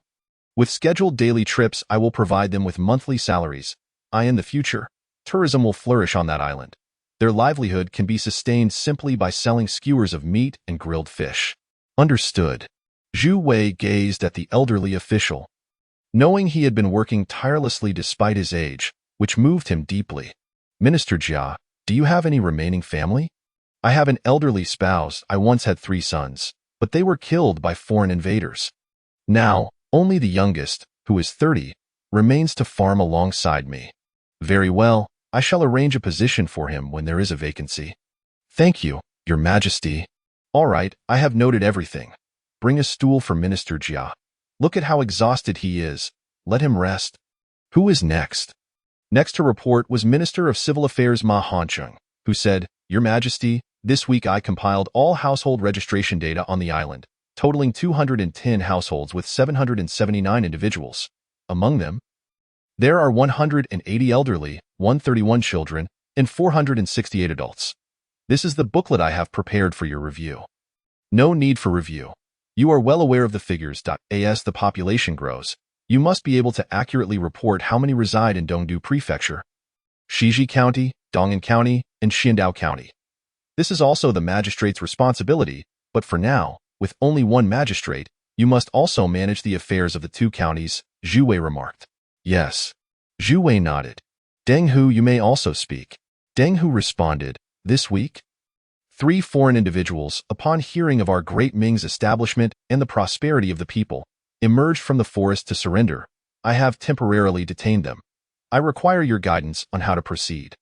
There's no need to consult me. In the future, you may directly report to the Prime Minister on such matters. In truth, you can make the decision yourself as the Minister of Justice. Henceforth, remember that any individuals who surrender, barring those with serious criminal offenses, shall not be pursued for past transgressions. Ensure their accommodation is arranged. Understood. Additionally, I must inform you that we are currently in a time of peace, and with fewer cases, you must also assume the role of forest rangers. The Great Ming prohibits hunting, animal cruelty, logging, coal mining, and pollution of water sources. Any violations will be met with severe punishment. I intend to manage this matter rigorously from the ground up. Yes. Next to report was Su Dashan, the county magistrate of Xiandao, who stated, In response to Your Majesty, since my arrival on Xiandao, things have been quite agreeable. You are the magistrate. Focus on the villagers' affairs. Encourage them to abandon fishing and transition to transportation. Once commercial fishing ceases on Xiandao, Zhu Wei can successfully implement his grand plan for the island's improvement. After these matters were arranged, the final report was delivered by Prime Minister Song Shima. Dressed in court attire that could not conceal her graceful figure, she addressed Zhu Wei, Your Majesty, today an American helicopter arrived, delivering the first batch of aid funds amounting to $100 million, of which $50 million is in cash, and the remaining $50 million is stored on this card. With that, she produced a gleaming golden card. Zhu Wei instantly felt invigorated. Truly, good tidings invigorate the spirit. Is that so? Where is the cash stored? It is rather concerning that there is no safe place. Rest assured, Your Majesty, not a single cent will be lost. Very well, I trust you. What should be done with this money? Please advise, Your Majesty. This sum presents a conundrum. If we were to pocket these funds or fail to procure goods from the Americans, future aid would certainly cease and accusations of corruption would follow. Thus, it is best that you travel to America. Did they not promise to assist us in building roads, leasing satellites, and constructing power plants and wastewater treatment facilities? Why have these agreements not materialized after such a long time? Additionally, we should tender bids for 2 projects. First, to construct a 5-star hotel on Yingzhou Island, and then a high-rise residential complex to accommodate the islanders.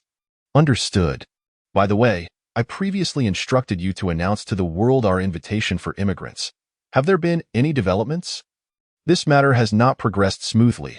Our consulate in other countries has yet to be established, preventing us from issuing visas.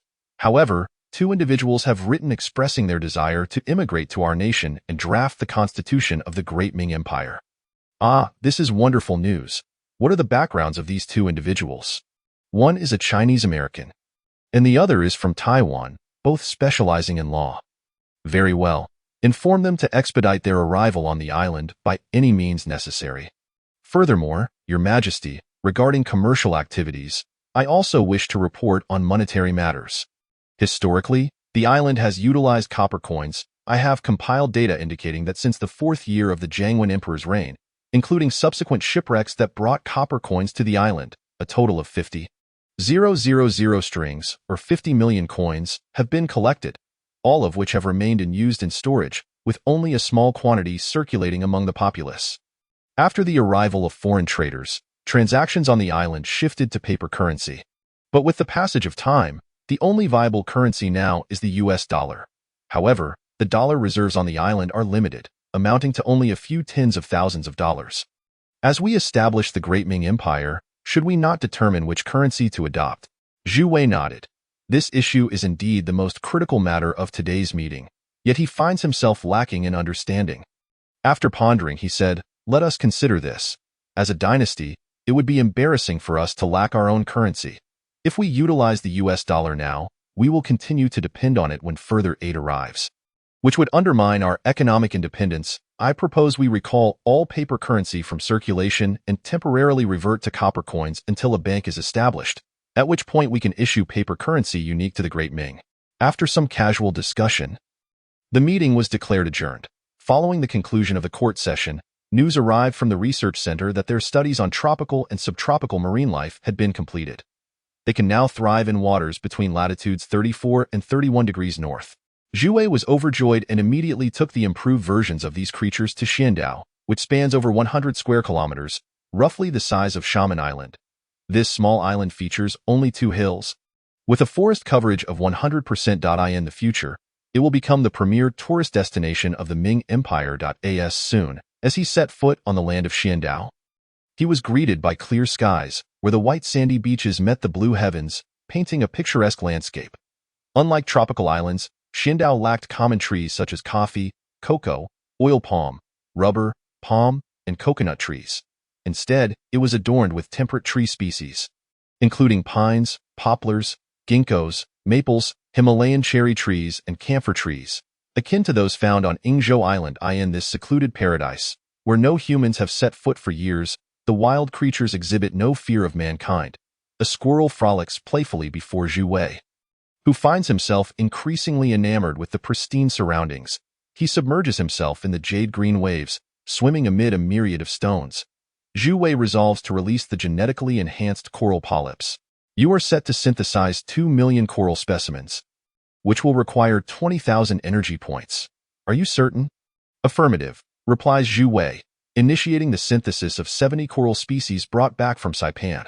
Since these corals were extracted as entire colonies, they are released in the same manner. The coral formations exhibit a multitude of skeletal structures and vibrant hues. Some resemble small, branch-like trees of red coral. Others resemble towering mushroom corals. Some mimic the convolutions of a human brain, while others bear a striking resemblance to the antlers of a deer. And yet others appear as trumpet-shaped corals embedded in the rocks. Zhu Wei meticulously cultivates the corals in this marine realm, noting that coral polyps typically thrive in colonies. He observes that each individual coral is interconnected through a structure known as choinosarc, which secretes a calcareous or chitinous exoskeleton. The tentacles of the coral polyps are diminutive, situated around their mouths. These organisms have undergone alterations to their DNA and physiological functions, enabling them to swiftly acclimate to the water temperature. They possess a cleansing capability, transforming their original susceptibility to oxygen deprivation and pollution into an ability to absorb pollutants as nutrients, thus purifying the waters. Consequently, upon settling onto the seabed, they proliferate rapidly, with their reproduction rate enhanced through cultivation now tenfold that of normal corals. It be long before they create a splendid underwater world at the depths of Xiandao Island. Simultaneously, aquatic vegetation is also introduced, essential for the diet of tropical fish and turtles, necessitating timely planting to ensure a sustainable habitat for future generations. Zhu Wei busies himself, personally positioning each coral. Fortuitously, his physical condition is remarkable, and he feels no fatigue. Upon glancing back, he is pleased by the evident results. He then releases a few clownfish and butterfly fish into the waters. The little fish, rather than entering the coral. Curiously swim around Zhu Wei. With little time to attend to them, he continues planting corals. The small fish, perhaps feeling neglected, eventually venture into the coral thickets. For the next 2 days, Zhu Wei immerses himself in the underwater world, focusing entirely on the thriving coral colonies. After successfully planting 4 million assorted corals, he realizes his energy reserves have dwindled once more, leaving him with merely 20,000 points. He is compelled to seek out marine debris to replenish his energy. The Pacific Ocean is rife with marine waste, yet Zhu Wei aims to locate debris closer to his island to eliminate the surrounding garbage patches and significantly enhance the local water quality. At last, he encounters a debris field composed of plastic refuse, and without hesitation, he absorbs it entirely into his palm, converting it into a substantial 40,000 energy points. Ah, this will last me a few more days, Zhu Wei chuckles to himself. Chapter 17. The guest from Huaxia. As if returning to work, Zhu Wei gathers his brothers for a meeting. This meeting is of utmost importance, so please pay close attention, he states with gravity. Haha. What has got you so serious today, big brother? Nothing much, just distributing funds. With that, Zhu Wei retrieves a black backpack, unzips it, and spills out 100 bundles of pink currency onto the table, forming a dazzling mound. My goodness! Big brother, have you really distributed this much? Subin exclaims, astounded, jumping with joy as he clutches the money, attempting to stuff it into his pockets, but realizing he hasn't brought anything to carry it. This amounts to 1 million. Each of you can take 100,000 for your personal expenses. The remainder will be given to Siyan. The island is currently in a developmental phase and requires funding. I cannot provide you too much, but I will include you as government staff, and you will receive a monthly salary. Big brother, you're too generous. I've never seen so much money in my life, Huaxia exclaims, pulling out her phone to record. Mom, I'm making money. Observing their unrestrained excitement, Zhu Wei interrupts. You all need to complete a few tasks over the next few days. Make sure to take notes. The brothers, no longer distracted by money, promptly retrieve paper and pens. First task, Yuan Sure, you are in charge of helping me apply for a new Weibo account, named Official Weibo of the Great Ming Nation. You will be responsible for updating it daily with what I send you. Understood. Understood. Second task, Siyan, take the remaining 700,000 and assist me in registering an overseas travel company. Ensure your name is listed as the legal representative. Understood. Third task, Subin, you will assist me in applying for a VIP paid email account, which must be linked to your mobile phone. Can you manage this? Yes. Fourth task, all 3 of you must monitor the email daily. For any applications for immigration that meet my criteria, compile their information into an electronic spreadsheet and submit it to me weekly. Understood. Understood. Zhu Wei nods. Brothers, I appreciate your hard work over the years. As a solitary island master, my power is limited and trustworthy individuals are few. Once the island grows stronger and the Great Ming Nation flourishes, I will ensure you are well rewarded. Please assist me. Ah, big brother, what are you saying? We are brothers. If we don't help you, who will? All right, Subin, Yuan Sure, resign from your jobs tomorrow. Is that doable? Absolutely. It's no trouble at all, Subin responds. I've been wanting to do that for a while. I'll follow you for the rest of my life, big brother, Yuan Sure adds. Zhu Wei pats them on the shoulders. Good brothers. Just then, Zhu Wei's phone rings. He glances at the screen and sees an unfamiliar number ending in 99,999. Quite impressive. He answers the call, and a familiar voice greets him. Hello. Is this Zhu Wei? Yes, who is this? I am Lu Xiaoqing. Lu Xiaoqing. Zhu Wei instantly recalls his high school classmate, the wealthy heir who often bullied him with his entourage.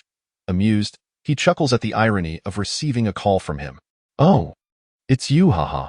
What's up, old classmate? It's been years. Where have you struck it rich? I suppose you've forgotten about us since you've been living the good life. Not at all, Zhu Wei thinks to himself, recalling the countless challenges he has faced. I've been quite busy amidst the storms of life, unlike you who seems to have all the time in the world. Besides, you've probably heard about my situation from Yin Pong and are here to mock me? Wanting to flaunt your success at the reunion, I'll play along. Good to know you haven't forgotten. I got your phone number from Yin Pong. We're having a class reunion the day after tomorrow. And I'm treating. Let us meet at our alma mater at 9 in the morning. All right, no problem. Make sure you come, Lu Xiaoqing emphasizes. After hanging up, he feels a swell of pride among classmates. He has always been the most capable and successful, and he remains unmarried largely due to his pursuit of the school beauty, Lu Yin, whom he has chased for years. Now that she has returned from studying abroad, he plans to leverage the reunion to showcase his achievements. Of course, Zhu Wei is oblivious to all of this. After the call, Guasi Yin remarks, "Big brother, it's high time you upgraded your phone.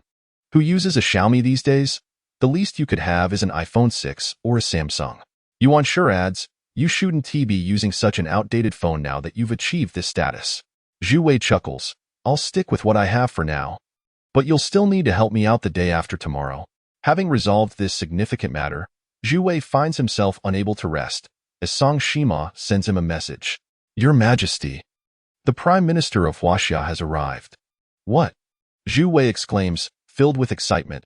He holds the current head of state and prime minister in the highest regard and never anticipated that his humble island would host such esteemed guests. He promptly replies, "I shall return to the palace at once." Daming Island holds immense significance for Huaxia, especially with the United States casting a watchful eye over Asia, seeking to restrain Huaxia while neighboring rogue states provoke its limits. Establishing good relations with the newly emergent Pacific nation is essential. At this moment, in the political hall of the Central Secretariat, the Prime Minister of Huaxia is resting, as Song Shima, being a woman, cannot vacate her quarters, thus allocating a side room for the Prime Minister. After a brief respite, the palace attendants present a set of traditional Ming-style hanfu for the Prime Minister to wear. Subsequently, Song Shima, assuming the guise of a common woman, dons a pink hanfu top and a deep blue pleated skirt, exuding grace and propriety. Together, the two, clad in hanfu, stroll along the Yingzhou River outside Shigong Village, Dongdu. The Yingzhou River talks were Zhu Wei's idea. He hoped that discussions with Huaxia would be conducted with genuine attention, and although the island's conditions are limited, he still aspired to present the best possible. The Prime Minister of Huaxia remarks on the breathtaking beauty of Yingzhou Island and its well-preserved natural environment, noting that while the nation may be small, its people are indeed very content. The open development policy implemented by Prime Minister Song Shima has been met with enthusiastic approval, aligning harmoniously with the open policies of Huaxia. Both Huaxia and Ming are developing nations, and it is acknowledged that the Ming dynasty and Huaxia share a common heritage and kinship, thus fostering a deeper emotional bond that necessitates enhanced cooperation across various fields for mutual advancement and development. Prime Minister Song Shima warmly welcomed the arrival of the Huaxia premier, expressing admiration for Huaxia's current status as a prominent nation. With its advanced economic development and governance philosophies, he noted that the Ming dynasty remains a nation facing poverty and weakness, emphasizing the need to learn from Huaxia. He also expressed support for Huaxia's anti-corruption initiatives. Due to the underdeveloped state of the Yingzhou River and the poor condition of the roads, Song Shima graciously assisted the Huaxia premier throughout their journey, akin to a caring father guiding his dutiful daughter. As captured by the lens of a DSLR camera, many on-site staff members believed this photograph would become a classic. After the discussions concluded, both parties exchanged gifts. The subsequent itinerary became clearer, as Ming operates under a constitutional monarchy where the sovereign holds supreme authority. Thus, the Huaxia premier expressed the desire to pay a visit to the Ming emperor. Previously, President Obama was unable to meet him due to Zhu Wei feigning illness, but this time Zhu Wei, filled with excitement, awaited the emperor at the palace. However, an audience could not be granted on a whim. Zhu Wei had not planned to publicly reveal his identity, thus issuing orders to prohibit any photography or videography.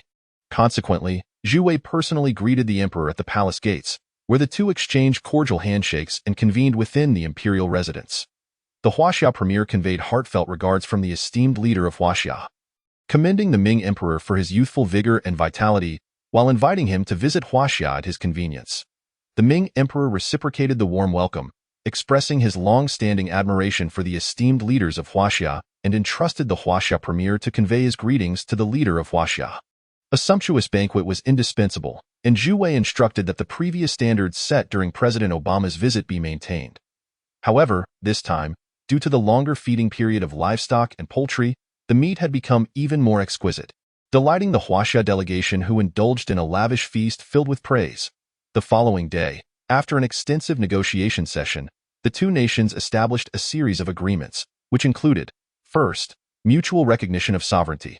Second, the establishment of proactive diplomatic relations. Third, Huaxia's commitment to dispatch experts across various fields to assist Ming. Fourth, a one-time special aid of 5 billion soft sister coins from Huaxia to Ming. And fifth, Huaxia's voluntary contribution to the construction of hospitals, schools, and essential infrastructure in Ming. After bidding farewell to the Huaxia premier, Zhu Wei resolved another significant matter weighing on his mind. At that moment, a fishing vessel anchored at Yingzhou Island. Luo Shan, a Chinese-American from Huaxia, set foot on this long-awaited land, accompanied by his 17-year-old daughter, Luo Ming. Upon hearing of the legal talent recruitment on Yingzhou Island, he was the first to apply. As a seasoned lawyer, Luo Shan had gained considerable recognition in Texas, USA, but chose to return to Huaxia with his daughter for her education. With the public emergence of the Ming dynasty, he felt a calling to contribute to the nation's foundational endeavors. Thus, he submitted his immigration application, clearly stating his intentions and expressing his willingness to invest his entire fortune in becoming a citizen of Ming. Due to the lack of electronic mail services on the island, he entrusted a fishing boat to deliver his letter. To his surprise, a few days later, he received a personal reply from the Ming chancellor, inviting him to the Ming dynasty. Consequently, he chartered a fishing vessel and, after a tumultuous sea journey, finally arrived in Ming. Upon disembarking, he was promptly approached by officers from the Ministry of Justice. "Where do you hail from? Please present your identification." "I am an immigrant, invited by the chancellor." "Here are my credentials, along with a printed copy of the chancellor's letter," he replied. The officers, recognizing the island's open policy, allowed him and his daughter to disembark after registering their arrival and assisted in transporting their luggage while ensuring no illegal items were present. At the same time, Zhu Wei happened to be on the island, and soon he and Song Shima met with Luo Shan. Luo Shan was astonished by the immediate attention he received from both the emperor and the chancellor. Observing the youthful emperor and the charming chancellor, he couldn't help but marvel at the new generation's vigor. He presented his legal qualifications and notable cases to demonstrate his expertise, but Zhu Wei showed little interest, briefly glancing at them before setting them aside. "You speak Chinese quite well," Zhu Wei remarked. "Thank you. Although I am a Chinese American, my parents taught me Chinese from an early age." "Ah, so you've come here somewhat clandestinely, which is commendable." Zhu Wei smiled. "I heard you brought your daughter?" "Yes, I asked her to wait outside." "Indeed, it's unfortunate that we currently lack schools on the island. However, this is not a significant concern. The first investment from the United States has already been secured, and the Huaxia construction team will soon arrive to establish schools, so there is no need to worry about that." "Understood." Luo Shan nodded and inquired, "Your Majesty, what position might I hold?" "The most pressing need on the island is for a Minister of Justice, a role you could assume, with your first task being to draft the laws for Ming, particularly the Constitution. Are you capable of fulfilling this position?" "Absolutely." Luo Shan had traveled great distances to secure the roles of Minister of Justice and Chief Justice, and being appointed as the Minister of Justice was a significant achievement. "Very well, you may proceed. For salary matters, please consult Chancellor Song directly." Currently, the provisional salary structure indicates that Luo Shan's remuneration would be a monthly salary of 5,000 USD, with the expectation of increases once the new salary policies are established under the new Minister of Personnel. Author's note: in response to several inquiries, some readers expressed confusion over the protagonist's lack of resentment towards those who took away his mother's husband. Questioning his seeming submissiveness, as for the island's stance towards the United States, it is evident that the protagonist is somewhat soft-hearted. I would like to assure you not to rush to conclusions.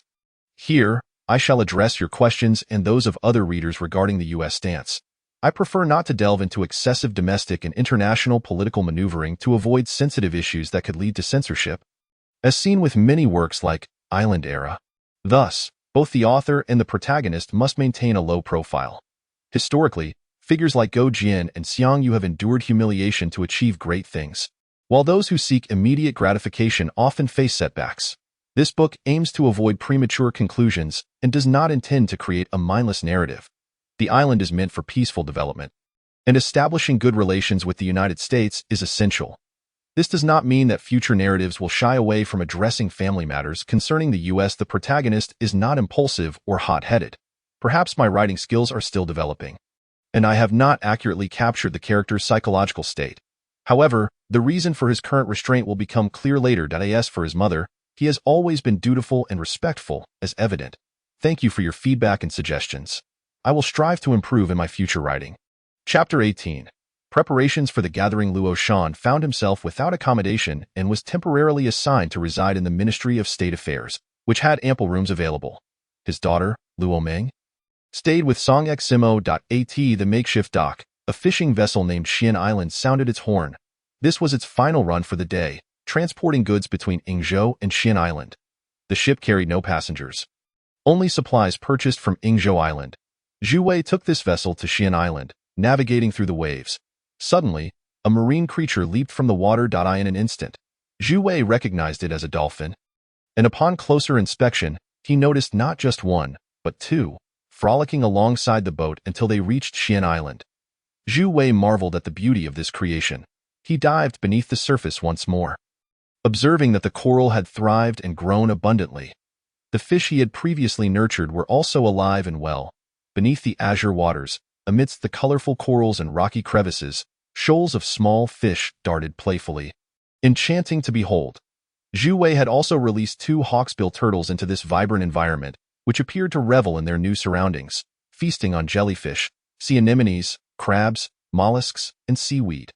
Among the millions of coral he had planted, many sponges, a favorite of the hawksbills, thrived as well.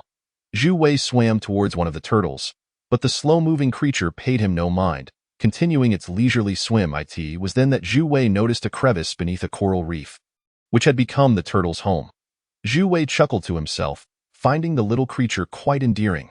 He could no longer delve into the coral, so he turned and swam upwards. His purpose for this visit was to ensure the well-being of these delightful beings, as only by witnessing their health could he truly set his mind at ease. A miracle, indeed a miracle, one that no one could have imagined. A tropical habitat thriving in the temperate marine expanse of a mid-latitude region. This extraordinary phenomenon owes its existence to the pinnacle of technology from the Songlong Empire, specifically the biological mainframe developed by Dr. Xinghan. Zhu Wei had been diving deep and finally resurfaced at Xian Island. Subsequently, he made his way back to the Huaxia continent, where numerous pressing matters awaited his attention. His first stop was at Su Bin's residence. "You little rascal, how's that task I entrusted to you coming along? Where's my car?" Su Bin chuckled heartily and led him to the car wash shop located beneath his building, owned by his father, who, unfortunately, was absent that day. As they approached the entrance, a brand new bicycle caught Zhu Wei's eye. "What do you think? Isn't it impressive?" Su Bin beamed with pride, patting the bicycle. Zhu Wei scrutinized it closely, utterly enamored. This bicycle was a top-tier 26-inch Hummer mountain bike, adorned in a desert yellow frame, featuring a 26-inch aluminum alloy 4-link suspension.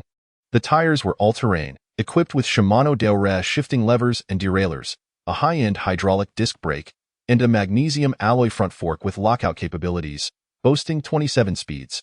Zhu Wei licked his lips in delight, admiring the bike's sleek body. "How much is it? Take a guess.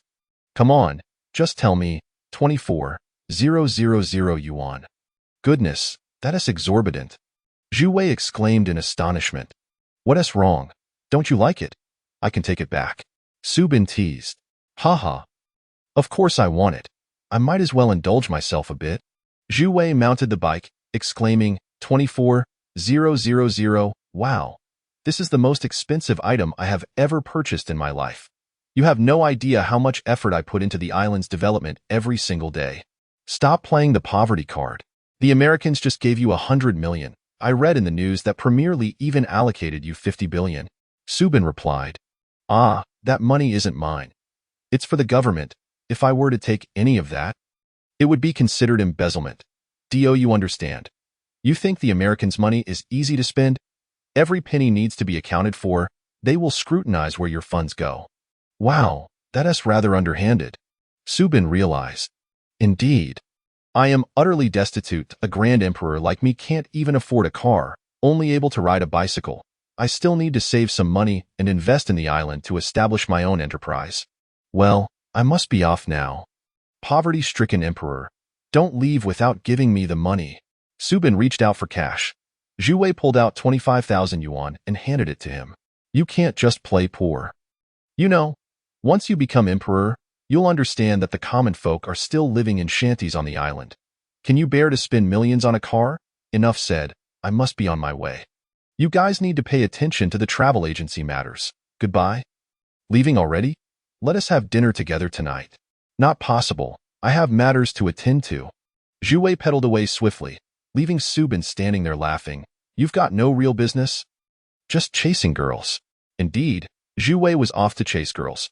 However, before doing so, he found a secluded spot to tuck the bicycle away, then opened a virtual screen to modify it. In truth, he didn't make extensive alterations. He merely extended the frame and added a Hummer comfort seat at the back, transforming it into a bicycle capable of carrying 2 passengers. One could only imagine the designer's tears upon witnessing such a modification. The transformation was swift, not requiring advanced technology. It took merely 10 minutes and consumed 10,000 energy points. The upgraded bicycle reappeared before Zhu Wei, and with this marvelous contraption, he could take Tang Siyan out for an adventure. While he could indeed pursue romance, he speculated that the designer and bicycle enthusiasts would surely weep at the sight of it. At that moment, the city was engulfed in the rush-hour chaos, with congestion enveloping Shanghai City. Yet, Zhu Wei glided through on his bicycle and soon arrived at Tang Siyan's residence. Just as he was about to call her, he overheard a commotion nearby. Zhu Wei set his phone down and looked over. Tang Siyan stood at the entrance of the community, confronted by a tall man who blocked her path. Let us go. I've asked you out so many times. Let us have dinner. I've even made reservations. I don't understand why you keep avoiding me. I've told you, we aren't suited for each other. Please don't waste my time, Tang Siyan replied firmly. How is it a waste of time? Even having dinner as friends is perfectly normal. The man persisted. I've already said, I have plans tonight. All right then. Let us go together. Whatever you want to eat or do, I'll cover all expenses. He gestured towards a shiny Porsche parked by the roadside, adding, a private ride. I told you, Chow, can't you be a bit more mature? I truly have someone to meet today. Why can't you understand? We can talk another day. Tang Siyan reiterated. You said that yesterday and the day before as well. Don't think you can deceive me. The man, identified as Chow, continued his relentless pursuit. I'll wait right here to see who you're meeting. Tang Siyan, frustrated, stamped her foot. Fine, you asked for this. She raised her phone to dial that moment. A hand grasped her dialing fingers. Startled, Tang Siyan turned around, her face lighting up with surprise. It was none other than Zhu Wei. Chao, on the other hand, was not pleased, glaring at Zhu Wei, who was in his mid-20s. Pushing a bicycle. Apologies for being late, my dear. Zhu Wei greeted her affectionately, finally seizing the moment to take advantage of the situation, certain that Tang Siyan would support him. Why did you take so long? I am starving. Tang Siyan's face brightened, and she directly intertwined her arm with Zhu Wei's. Let us go. What do you want to eat? Zhu Wei smiled, Chow's face darkened like a stormy sky. Who are you? Just a humble man. Zhu Wei by name, and I happen to be Tang Siyan's boyfriend. If you have any objections, feel free to confront me. Haha, is that so? You, the bicycle-riding fellow, think you can make me regret today's events? Chow spat through gritted teeth. Zhu Wei had no intention of engaging in a verbal sparring match with him. Turning to Tang Siyan, he said, let us go. I just bought this bike, and I'll take you for a spin. This bike looks so cool. How should I sit? Tang Siyan, having never ridden a bicycle, inquired. Like this. Zhu Wei lifted her onto the bike, allowing her to sit sideways on the rear seat while he wrapped his arms around his waist. Just as he was about to ride away, he turned back and called out to Chow, hey. Chow glowered at him, unsure of what Zhu Wei was about to say. Let us settle today's matter here. I don't want to see you bother my girlfriend again. Otherwise, Zhu Wei produced a sturdy wooden stick from seemingly nowhere, snapped it in half with a crack, and tossed the pieces into a nearby green space. With a cold smirk, Chow observed Zhu Wei leisurely pedaling away with Tang Siyan, skillfully dialing a number on his phone. Wow, this feels amazing, Tang Siyan exclaimed, relishing the evening breeze as she sat on the rear seat. Indeed. It is quite pleasant that I've also noticed that you attract attention. How many young men are secretly infatuated with you? I possess great charm. You should be thankful I graced your bicycle today. Tang Siyan replied, I'm grateful to you, Miss Tang, for your favor. You could have been in a Porsche but chose to ride my bicycle instead. I have no way to repay you, so tonight, I'll ride you around. Humph. Why the sudden purchase of a bicycle? Tang Siyan, unfamiliar with the concept of cycling, had no idea about the bike's worth. Does it sound like I look down on bicycles? Allow me to enlighten you. Bicycles have 3 major advantages. They promote health, are environmentally friendly, and produce minimal pollution. And while others are stuck in traffic, I zoom right past. Zhu Wei boasted. Haha, you're just full of hot air. What do you think of this bike? Offer your untrained opinion. Though I'm no expert, I find it quite attractive. It must be expensive, right? Tang Siyan assumed the bicycle must cost over 1,000 yuan. Not too bad, manageable for me. It's worth it for the sake of my health. Where are we headed now? Tang Siyan asked. Let us go shopping. You can't be serious.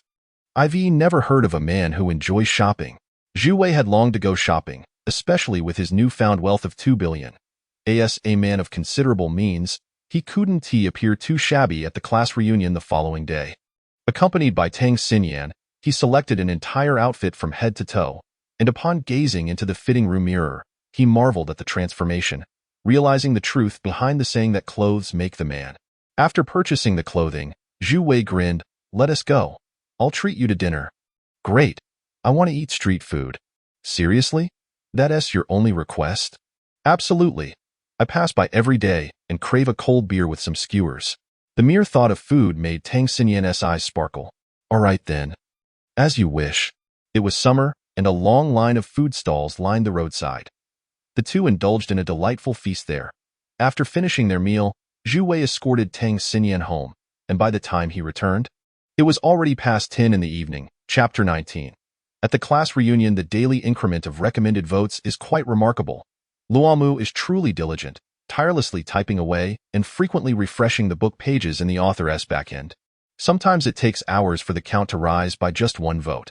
Although it's merely a single vote, it still brings me joy, albeit tinged with sadness. Is my book truly that lacking? Here, I continue to solicit collections and recommended votes. With the plane tickets purchased by Su Bin in hand, I boarded a flight from Shanghai to Bailong City, preparing to attend the class reunion.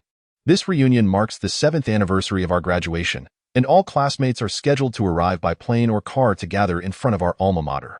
Bailong City, a 3rd-tier city in Heishui Province, is home to the renowned Bailong Mountain Ski Resort, a prestigious quad-A-rated scenic area boasting the country's finest ski facilities, as well as a popular summer retreat. Zhu Wei's High School, the 4th middle school of Bailong City, a provincial key school, has nurtured countless academic prodigies and second-generation elites. Zhu Wei's last departure from this place was during his initial days at university several years ago. Zhu Wei found a secluded spot and retrieved his bicycle from his grasp, then pedaled straight to the campus. The campus on a Sunday was devoid of students, yet it exuded an impressive ambience.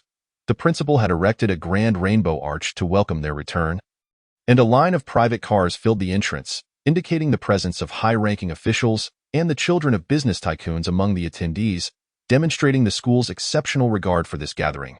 Notably, Lu Xiaoqing, now a prominent young entrepreneur with several tourism resorts under his name, including the Bailong Mountain Ski Resort, was particularly highlighted. A young and successful taxpayer, he seldom returns home, yet the school had gone to great lengths to honor his presence. As Zhu Wei leisurely rode his bicycle to the school gate, the first sight that greeted him was an array of luxury vehicles: Mercedes-Benz, BMW, Land Rover, Infiniti, Toyota V8, alongside some ordinary Japanese cars like Camry, Nissan Tina, and Honda Accord. A multitude of classmates had already gathered at the entrance, engaging in animated conversation and reminiscing about old times. Zhu Wei, Zhu Wei. Some sharp-eyed classmates recognized him, waving and calling out his name. Zhu Wei, wearing a black backpack, approached them, parking his bicycle nearby. He recognized the 4 classmates before him: Lin Jian, the sports committee member; Lu Lin, the academic committee member, along with a handsome young man and a beautiful young woman whose names momentarily escaped him. Hey, long time no see. Why did you ride a bicycle? Lu Lin inquired. This bike is quite nice, isn't it?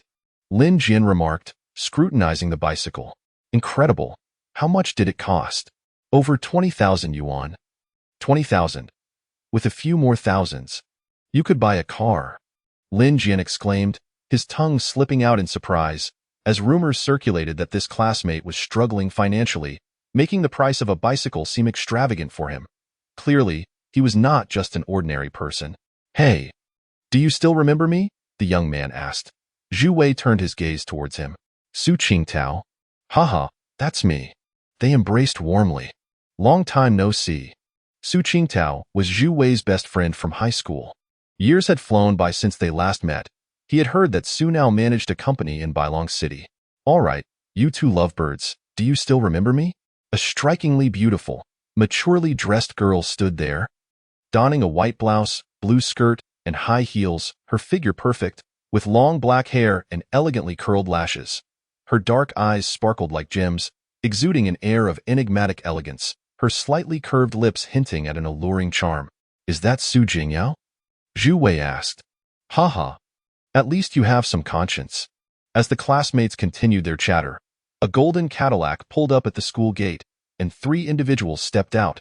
Principal Kong, who was balding halfway, their former homeroom teacher, and a remarkably impressive young gentleman. Zhu Wei couldn't help but admire Lu Xiaoqing's knack for social finesse, orchestrating such a grand affair that won the hearts of many, pleasing both the principal and teachers, showcasing his maturity and ambition. Wow, Lu Xiaoqing is so handsome now, Lu Lin whispered. Upon seeing the principal and homeroom teacher's arrival, all the classmates rushed forward. Among the crowd, Zhu Wei spotted a familiar figure. Despite the passing years, he instantly recognized her. Lu Wan, the school beauty and the dream of countless boys. Zhu Wei thought to himself, no wonder Lu Xiaoqing had been enamored with her all these years. With her graceful demeanor and captivating beauty, who could easily let go of such a gem? Lu Xiaoqing took the microphone, addressing the assembly.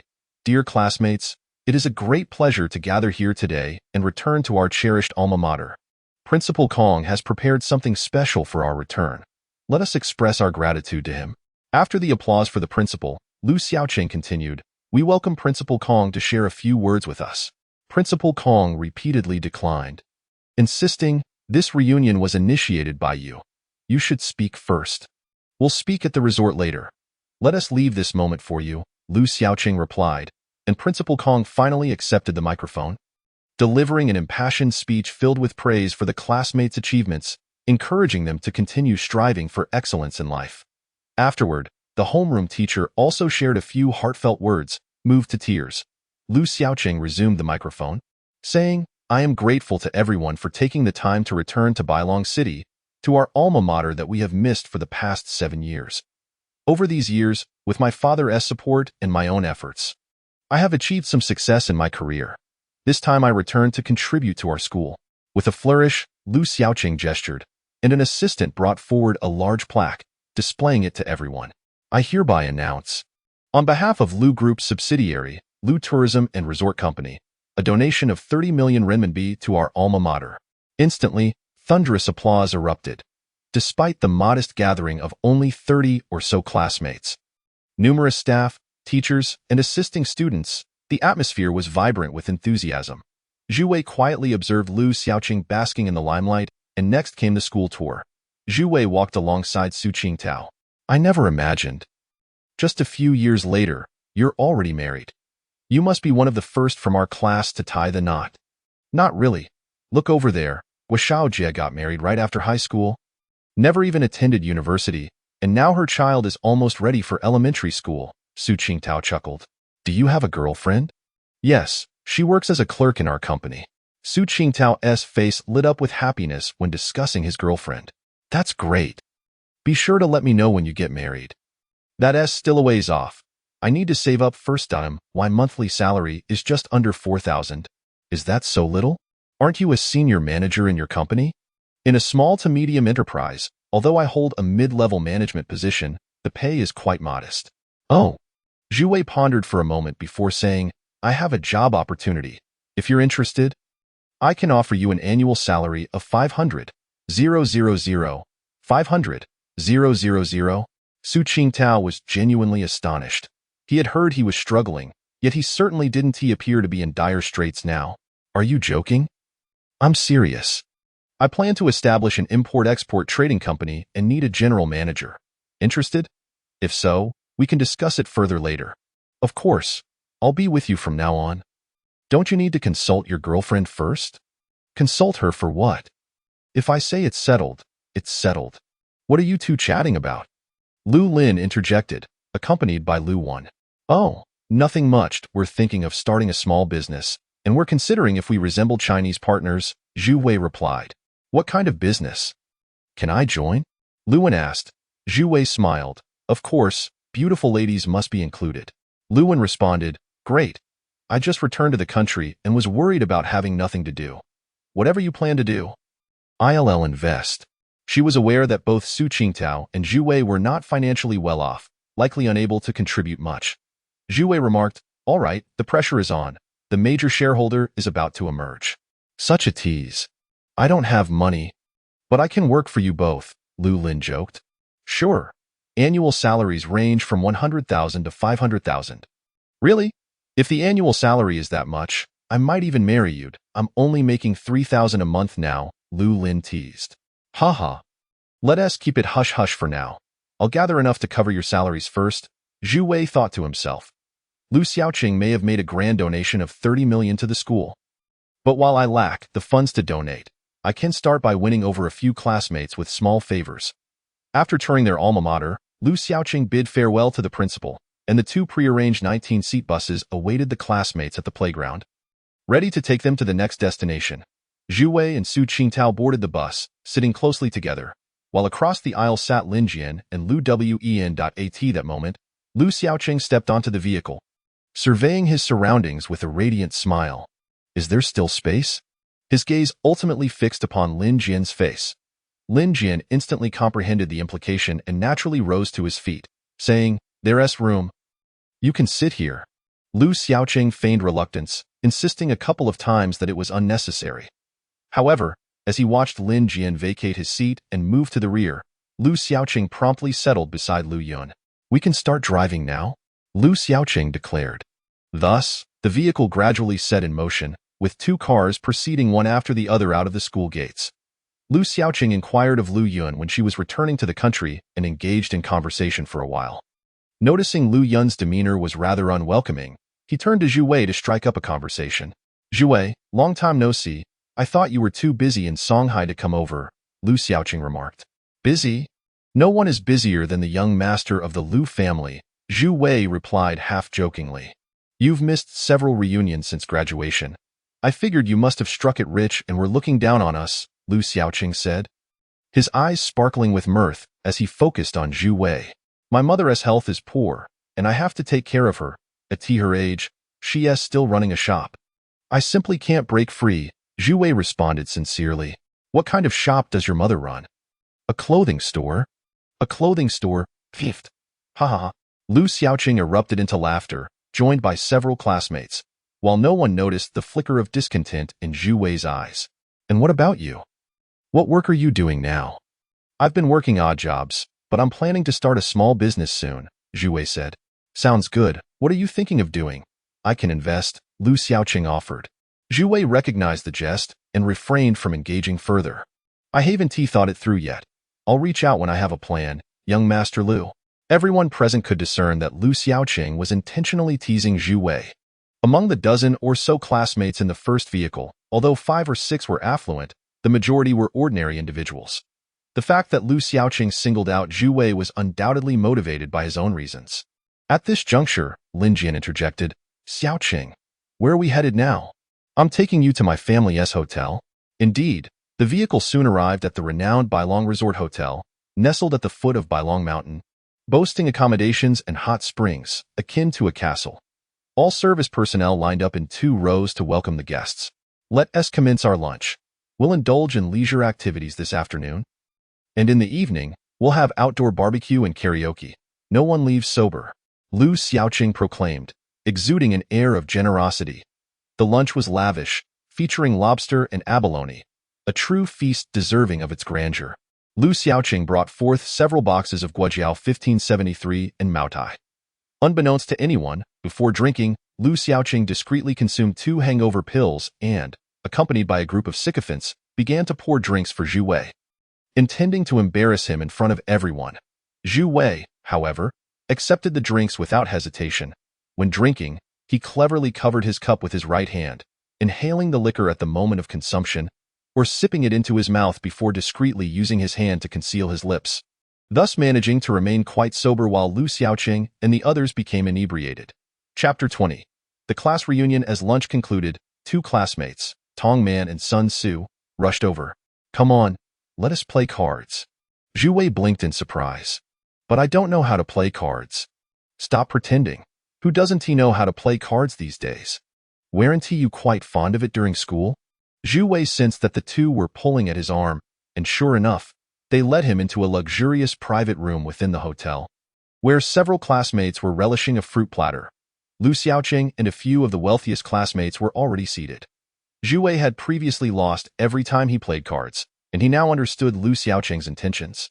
It was merely a matter of determining the stakes to grasp Lu Xiaoqing's true aim. "You all play. I'm not really interested." Zhu Wei attempted one last resistance. "As expected," Lu Xiaoqing countered. "Oh, come on. We all classmates. Don't be such a killjoy. Play along. If you win, it's yours.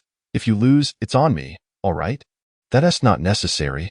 Zhu Wei had no choice but to take a seat. "Let us play blackjack. How about we wager 1,000 per hand?" Lu Xiaoqing proposed. "All right, 1,000 it is," several classmates chimed in eagerly. Zhu Wei had already concluded that Lu Xiaoqing aimed to make a fool out of him. He couldn't fathom how he had ever offended Lu Xiaoqing to provoke such disdain over the years. In truth, Lu Xiaoqing was well aware that Zhu Wei likely had no money. He wasn't particularly interested in winning a significant sum, merely wishing to see Zhu Wei humiliated before the crowd, to be the subject of their laughter. "Fine, since you all want to see me make a fool of myself, I shall indulge you," Zhu Wei thought, ultimately settling down. "Let us begin." Blackjack, commonly known as 21, involves players competing for the highest score, taking turns to draw cards until the total exceeds 21, with J, Q, and K each counting as 10. This game is quite popular in the Northeast. Soon enough, Zhu Wei had only wagered one hand, resulting in two face-down cards. He discreetly glanced at them and discovered one ace and one 7, which could total either 8 or 18. Observing the other players, Lu Xiaoqing, as the dealer, posed the question, "Do you want another card?" Zhu Wei's eyes were fixed on the deck in Lu Xiaoqing's hand, scrutinizing it closely. He noticed a blue outline on the top card, name, playing card, face, spade A. Zhu Wei felt a surge of delight. Indeed, the inspection feature could be utilized here, revealing the values of the cards below. With this knowledge, he could dominate the game. He promptly retrieved 5,000 yuan from his pocket and tossed it onto the table, declaring, "Hit me." Lu Xiaoqing watched as Zhu Wei drew card after card until his hand revealed an A, 5, and 7. Zhu Wei quickly called for a halt. He was elated, anticipating that he had surpassed 21. But to his astonishment, his total was a perfect 21. Lu Xiaoqing lost the first round, and as the afternoon continued, Zhu Wei's luck only improved. After 2 hours at the dealer's position, he had amassed over 6 million yuan. By the time Lu Xiaoqing and the others were sobering up, it was already late. Zhu Wei had become the focal point of attention among his classmates, seemingly unaffected by the heavy drinking during lunch. And instead, he had won over 7 million yuan throughout the afternoon. Zhu Wei said, "We're all classmates. I can't accept your money. Just keep it." Lu Xiaoqing, valuing his pride, didn't want to give, but also felt embarrassed to take the money back. He reluctantly stated, "It's just pocket change. We've only lost about 100,000 each. We usually play like this. If you don't accept it, it would be quite disrespectful." Zhu Wei chuckled. "All right then. I'll accept it." Thus, Su Qingtao and Lu Lin had their salaries secured, and as for Lu Yun, if she wished, she could join in as well. All of this was observed by Lu Yun and Su Jingao, who noted how effortlessly Zhu Wei had outsmarted Lu Xiaoqing. Was this really the same Zhu Wei who was once bullied? As night fell at the resort, everyone reveled in the barbecue, sipping beer, while Zhu Wei discreetly withdrew his winnings to pay Su Qingtao and Lu Lin each a salary of 500,000. Initially, they found it hard to believe Zhu Wei, but now they were genuinely convinced. Zhu Wei quietly sat aside, and as Lu Xiaoqing and the others learned their lesson that night, refraining from pouring more drinks for him, Zhu Wei remained low-key, watching his classmate Ma Yang grilling skewers not far away. Ma Yang doesn't seem to be in a good mood, Zhu Wei remarked to Su Qingtao. "His mother is unwell and unable to work." While his father has cancer and has been undergoing chemotherapy for over 6 months, accumulating substantial debt. As a result, he quit his job and returned to open a skewer shop, hoping to earn more to pay for his father's treatment. He travels to Shanghai 2 or 3 times a year. It's quite tough for him, Su Qingtao explained. Nodding in understanding, Zhu Wei recognized that many classmates were struggling, including Su Zhizhou, who, despite a low salary, had to repay a bank loan of 200,000. He thought to himself that he should help them within his means. You eat first. I'll just step out to the restroom, Zhu Wei said. Just then, a fragrant breeze wafted past, and when he turned around, he found the alluring Su Jingyao approaching. Handsome, you won big today. Treat us. Zhu Wei laughed while admiring her alluring legs clad in black stockings. You're eating barbecue and asking me to treat you? That's different. This meal is courtesy of Lu the campus heartthrob. The next one should be on you. You've made over 6 million. Surely you're not that stingy? Haha, alright, but I'm heading back to Shanghai early tomorrow, so if you want to eat, come find me there. Deal. I want to feast. Okay, no problem. Suddenly noticing a hint of disappointment in her expression, Zhu Wei followed her gaze and saw Lu Xiaoqing whispering to Lu Yun. The allure of the campus heartthrob is indeed powerful. Zhu Wei mused. Was this a love triangle? You love him, he loves her. Do you like him? Like who? Su Jingyao asked, looking at him. Who else could it be? The brightest star in the night sky. Zhu Wei pointed skyward. He has no chance, and neither do I, Su Jingyao replied, raising her glass. Zhu Wei clinked his with hers, and they both downed their drinks simultaneously. How do you know? Zhu Wei inquired curiously. If they were meant to be, they would have been together long ago after 7 years. But Lu Yun just returned to the country. Perhaps this time things will change. Zhu Wei observed the changes in her expression and remarked, even if it comes to fruition, I still stand no chance. He sighed. What is love in this world that it compels one to pledge life and death? If one truly cannot fathom it, then perhaps monastic life is the only option. How annoying. You're the one who should take the vows. Ma Yang was grilling skewers for everyone. He had always been known for his loyalty during their school days. However, due to unfortunate circumstances at home, he was now contemplating borrowing some money from his classmates, but, as a dignified young man, he hesitated to speak up. Just then, Zhu Wei approached him, saying, Liangzi, your culinary skills are truly remarkable. Within a minute of being served, they gone. Come now, just give me a few pieces. Liangzi chuckled heartily and replied, This is a true inheritance from my father. I've decided to pass it on to my son, as he deftly picked up several pieces of fragrant, tender beef from the curtain and placed them onto Zhu Wei's plate. He added, Here, have a drink. Zhu Wei handed him a bottle of beer, and Liangzi, not one to be polite, took it and gulped a hearty mouthful. Refreshing. Zhu Wei then discreetly handed him a black plastic bag and whispered, Liangzi, I know your family is in need right now. There's 300,000 yuan in this bag. Take it and use it. Ma Liang stared at him in astonishment as he accepted the bag. How did you know? Zhu Wei nodded. Don't worry about that. We're good friends, and though I may not possess great abilities, I'll do whatever I can to help. Liangzi's eyes welled with tears. While he could bear his own ailments, the burden of both his parents being gravely ill was overwhelming. He had intended to ask for a loan, but as a man in his 20s, he found it difficult to voice such a request. He was still grappling with whom to approach for a loan, and how much when Zhu Wei had come forward with the money. Zhu Wei, I thank you, but you know my family's situation. This 300,000 is no small sum, and I might not be able to repay you in the short term. What are you talking about, repayment? You've seen it. This money is my winnings, not my own. If you have it in 10 years, return it then. If in 50 years, repay it then. If you cannot, let your grandchildren repay it. But I would rather not have this money. I wish for your parents' health and for you to live a more carefree life. Now, let us keep this matter confidential. No one else must know. Encounters are invariably fleeting. And as the night's gathering concluded, many classmates prepared to board flights out of Bailong the following day. Zhu Wei included. Su Qingtao and Lu Lin expressed their intention to finalize some company matters before heading to Shanghai to see Zhu Wei. Zhu Wei also extended financial assistance to several classmates in need, helping Su Zhizhou repay a 200,000 yuan mortgage.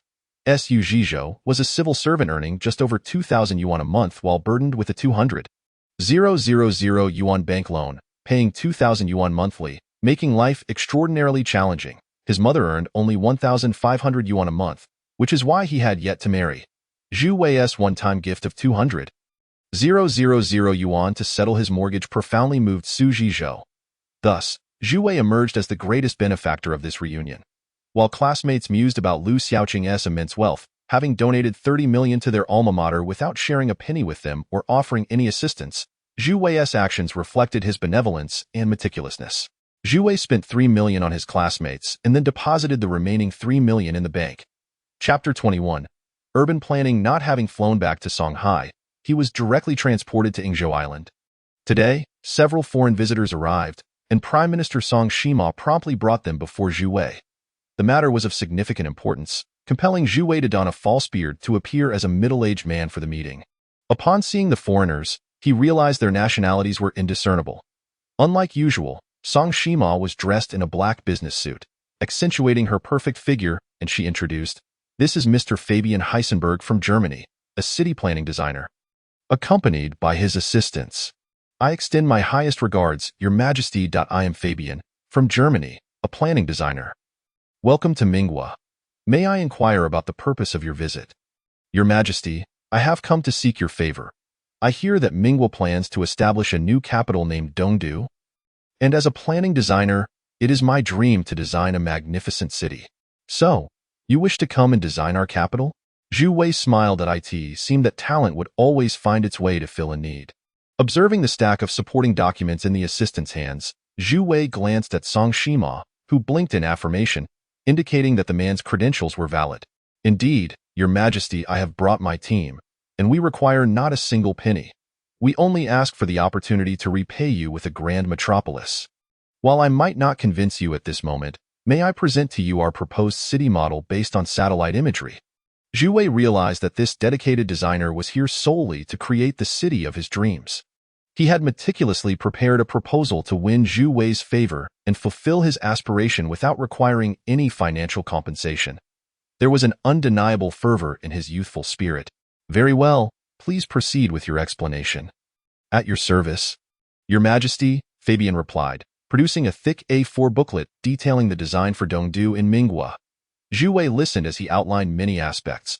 The design aimed to accommodate the future economic growth of Yingzhou Island, covering nearly 300 square kilometers, 30 of the island's south total area, with a capacity for 5 million residents. The first phase would encompass 100 square kilometers, culminating in a pastoral-style modern city. The main urban area would gradually extend westward into Shiji County, preserving the natural environment in the central, northwest, and eastern regions of Minghua. The transportation system was designed with right-angle intersections and a grid layout, integrating light rail, buses, taxis, subway stations, and airports, with Fulin Mountain at the center featuring a central square. Roads were widened to incorporate green belts that formed a lush urban ecosystem. Aiming for a verdant city within 5 years, nearly the entire urban area would be enveloped in greenery, achieving the goal of a pastoral forest city. Additionally, the city was divided into financial, administrative, port service, commercial, educational, entertainment, and emerging industrial zones, while the suburbs would host racecourses, golf courses, sports centers, and forest parks. The main thoroughfare of the new urban center would adopt a radial, circular, and grid structure, with significant intersections featuring plazas, not merely to accommodate public dance activities, but to enhance greenery and elevate the city's aesthetic. Roads were categorized by function into major roads, 26 to 60 meters wide, secondary roads, 10 to 18 meters, and auxiliary roads, 4 to 5 meters, segmented by green belts for vehicles, buses, bicycles, and pedestrian pathways. Buildings along the roads were not to exceed 23 meters, with offices and large commercial structures set back 10 to 15 meters from the road boundary. Plans included 120 kilometers of ring metro and light rail lines, as well as a ring expressway. All street lighting and telecommunication lines would be underground, and the water supply and drainage systems would utilize internationally leading technology. With a daily supply capacity of 1 million cubic meters, the drainage system would mandate water flushing toilets, replacing the current dry latrines, and multiple rivers in Dongdu would be transformed into artificial lakes. Implementing a rainwater and sewage separation system, This would also facilitate the construction of waterfront parks. Zhu Wei was profoundly impressed. Fabian was indeed a talent. Observing Zhu Wei's silence, Fabian continued, I believe you would like to meet my assistants, who are among the world's top architectural designers. The future architecture of Mingwa will be unparalleled. Zhu Wei responded, that is of little concern. Do you know what is truly significant? I hope that one day when people speak of Dongdu, they will say it was designed by a Mingwa citizen, not someone from another country. Do you understand my meaning? Fabian comprehended. It seemed that Zhu Wei might not utilize his services. Could it be that a Mingwa citizen could outperform him in planning such a monumental city? Noticing the disappointment on Fabian's face, Zhu Wei smiled. If you are willing, I will grant you and your team Mingwa citizenship. It is merely a matter of your willingness. Really? Indeed. The position of Minister of Planning and Housing in Mingwa is currently vacant, and I am willing to entrust it to you. Oh my God, Your Majesty, you have made an astute choice. I assure you, you will not regret it. I am willing to change my nationality. Fabian and his assistants were accommodated in the reception hotel, tasked with the design and planning, and indeed, Fabian was appointed as the Minister of Planning and Housing in Mingwa, focusing on the urban and tourism planning of Yingzhou Island. Fabian needed to conduct an on-site observation of the island with his assistants. Just as he had made arrangements, unexpectedly, two colossal ships, each weighing 10,000 tons, from America and Huaxia simultaneously docked at the port. These vessels were transporting construction teams and building materials, with the Huaxia construction crew tasked with erecting the first batch of high-rise residential buildings. An urgent necessity to attract immigrants by ensuring that accommodations were ready in advance. The makeshift shelters of the islanders were in a deplorable state. A single typhoon could render the residents homeless in an instant. The American ship, on the other hand, was primarily designated for the construction of the embassy and facilities for solar power generation and seawater desalination. The solar power plant was a brainchild of Zhu Wei, prompted by concerns over the air pollution from thermal power stations, environmental degradation from hydroelectric plants, and insufficient capacity from wind power installations. Thus, it was decided that the Americans would construct the solar power plant, which commanded a total investment of $1 billion, deducted directly from American aid funds. The seawater desalination plant's costs amounted to $3 billion. Capable of processing 200,000 tons of seawater daily, these two projects consumed a staggering $4 billion, half of the American investment cap of $80 billion for the first year. Zhu Wei reflected that his efforts to accommodate the Americans had not been in vain. They had indeed arrived. He chose not to concern himself with the Chancellor's matters, as the Chancellor would naturally confer with Fabian, the Minister of Planning and Housing, on construction methods. However, his principle remained steadfast. The ecological environment outside the designated construction zones in Dongdu must not be compromised. Zhu Wei also informed Song Shima to continue urging the Americans to establish a connection for the underwater cable and to coordinate with Huaxia regarding the rental of communication satellites. The island needed to swiftly connect to the internet and mobile networks. Relying solely on Huaxia's global communication was insufficient. After giving these instructions, Zhu Wei prepared to purchase a complete set of outdoor gear at a shopping mall in Huaxia. Donning a windbreaker and a cap, with the primary aim of thoroughly exploring Yingzhou Island, he summoned the young girl Hong Ronli and the elegant beauty Hong Sueki, stating, starting today, we have a new mission. We shall embark on our first exploration of the island, lasting 2 days. You will accompany me throughout this journey. Is that understood? Understood, both replied. Zhu Wei nodded, his gaze lingering on the alluring silhouette of Hong Sueki, and an uncontrollable surge of excitement coursed through him, making him want to pat her rounded figure. Unbeknownst to Zhu Wei, the genetically engineered individuals, raised from a young age, were programmed to be loyal to their masters, in the Songlong Empire. These highly intelligent supergenetic beings were often treated as toys by the nobility, each one preordained to one day devote themselves to their owners.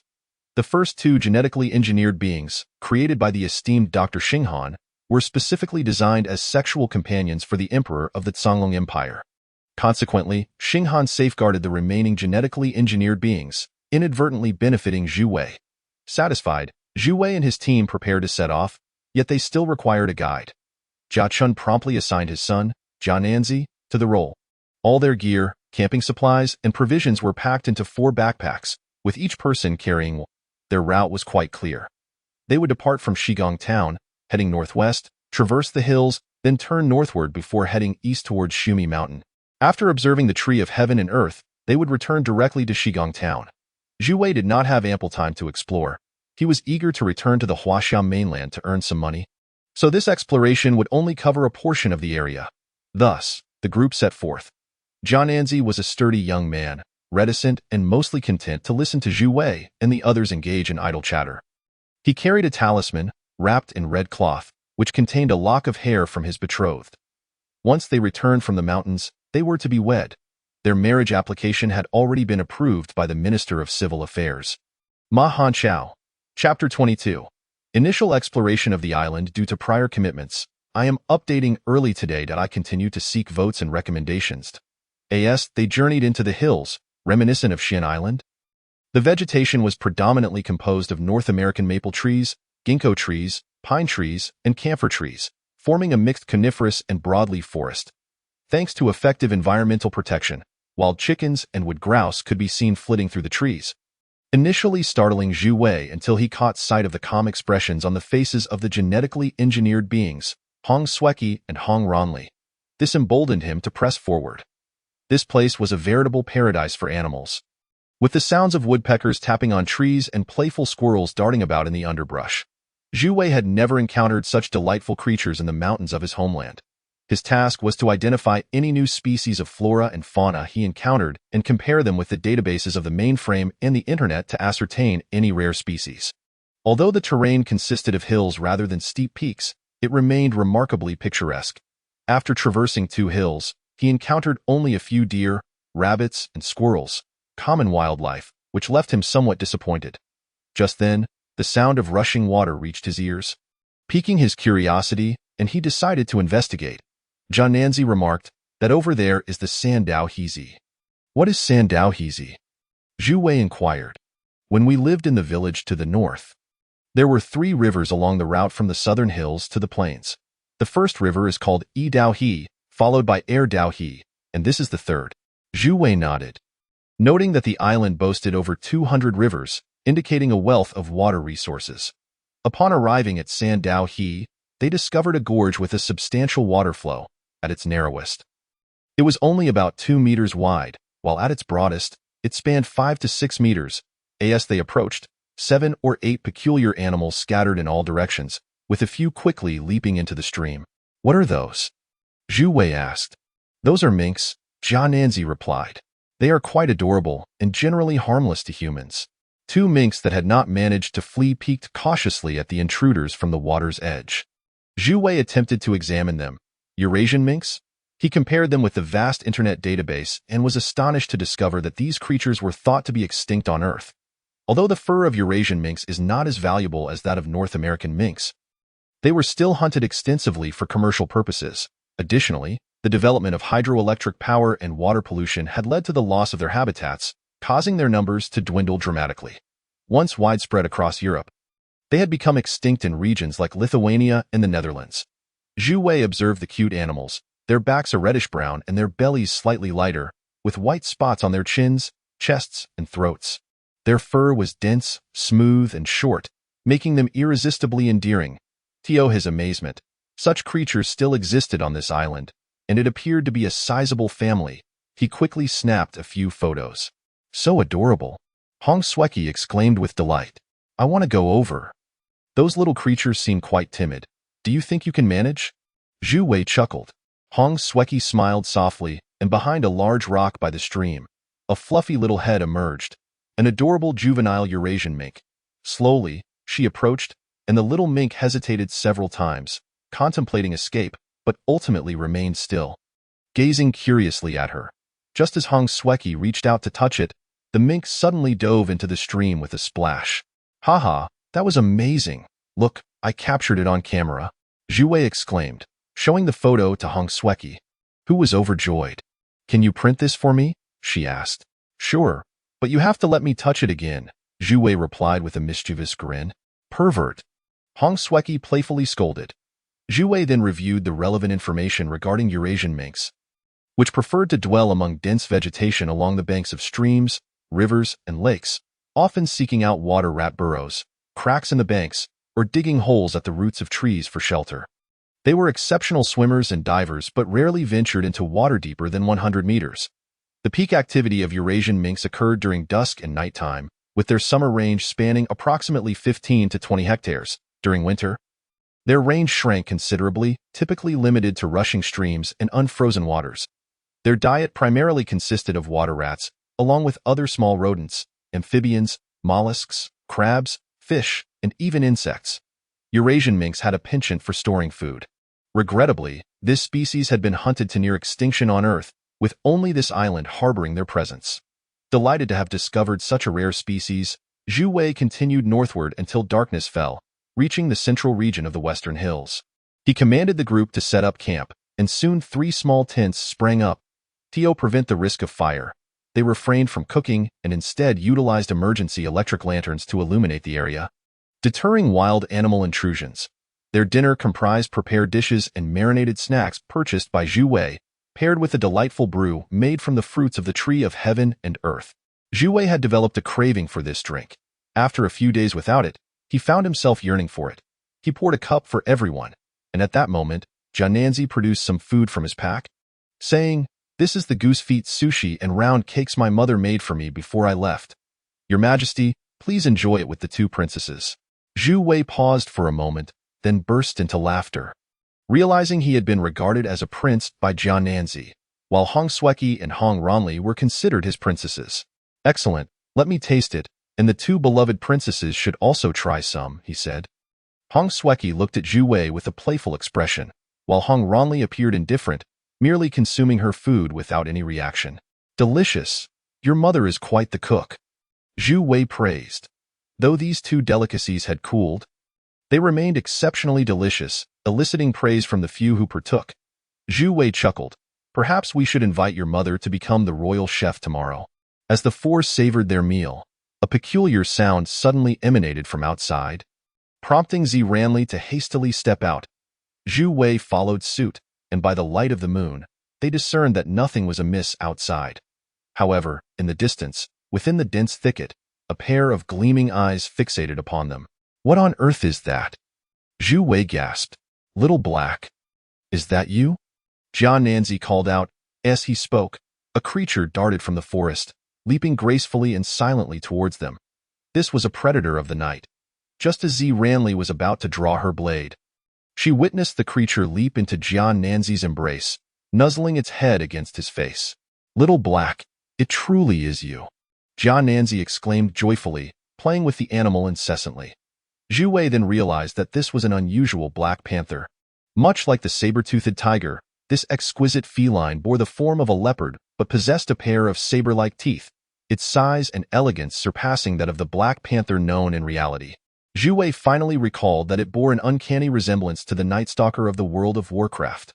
Upon examination, he discovered that this was indeed an ancient creature, a saber-toothed leopard. If this revelation were to be made public, it would surely astonish the world. "Does it recognize you?" Zhu Wei inquired. Jiananzi replied, "Yes, this type of leopard is harmless and very affectionate towards humans. When I first met it, it was just this small. This young leopard had no mother and was mewing pitifully outside my door. Unafraid even of barking dogs, I took pity on it and brought it home. After raising it for a while, it grew larger, and fearing discovery by the red-haired invaders, I released it into the mountains, never expecting it to have grown so much." Zhu Wei nodded, cognizant that this creature was a priceless treasure. A prehistoric being never before documented in history, the saber-toothed leopard, a close relative of the saber-toothed tiger. Tio put this into perspective. A single albino Bengal tiger in history had fetched millions of dollars. Zhu Wei resolved to protect it diligently. Hong Sueki squatted down, her innate curiosity towards the creature evident as she extended her hand to gently stroke Little Black's glossy FURD AT that moment. She delightedly noticed 6 small eyes leisurely approaching from a distance. 3 young saber-toothed leopards. "Haha, Commander, look, it's their mother," Hong Sueki exclaimed. The trio of juvenile saber-toothed leopards were unfazed by the humans. One was white while the other 2 were black. Their diminutive size akin to that of a small can of orange juice, yet they exuded an undeniable charm. Their calls resembled that of a mewing cat, and their canine teeth had yet to emerge. "How utterly adorable," Zhu Wei mused. Pondering how best to ensure their protection, he fell into deep contemplation. Once the existence of these rare animals on the island became known, it would inevitably attract poachers from various nations. Thus, coastal security and forest rangers would become paramount. Furthermore, it would be essential to establish breeding bases for these endangered species to ensure their well-being. Hong Xueki gazed at Zhu Wei. Can we take them back with us? This is their home. Where they thrive, Zhu Wei replied, taken aback by her sudden inquiry. But they have 3 little ones, and hunting will be quite inconvenient for them. What if they encounter danger while hunting? Hong Xueki countered. Zhu Wei pondered for a moment, recognizing the inherent kindness of humanity, unable to refuse. He finally said, then let us take them back to the palace. However, once they reach maturity, they must be returned to the wild. He named this saber-toothed leopard the Yingzhou leopard, designating it as a rare species of the island for documentation. The group bid farewell to Little Black and her family, continuing their journey. Chapter 23. An initial exploration of the island, traversing the expansive hilly terrain. They arrived at the foot of the Shumi Mountains, the highest point of Yingzhou Island, soaring to an elevation of 2,800 meters. The mountain was perpetually cloaked in snow, serving as the primary freshwater source for the entire island. The summit of Shumi Mountain formed a circular ridge, with 3 distinctive spires at an altitude of approximately 2,500 meters, creating a remarkable sight. The vegetation in the mountain range displayed a pronounced vertical variation.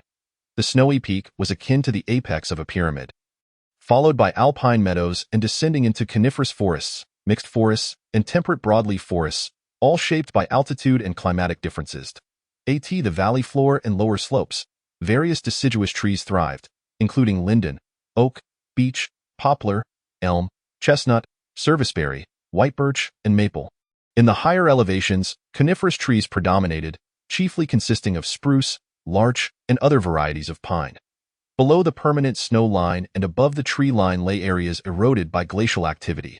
Here, lush grasslands flourished. And due to the melting snow, a profound lake had formed. In terms of fauna, the region was home to diverse species including mountain goats, marmots, reindeer, and rabbits. Zhu Wei was astonished to discover multiple rare species, causing him to leap with excitement. The Ili pika, a diminutive mountain-dwelling mammal endemic to the Ili region of China, was among the world's most adorable pikas. Previously thought to be extinct, the sighting of photographs of the Ili pika had caused a global sensation, with estimates suggesting fewer than 1,000 remained in China. Yet here, in this valley, was a veritable paradise for the endangered Ili pika, thriving in abundance.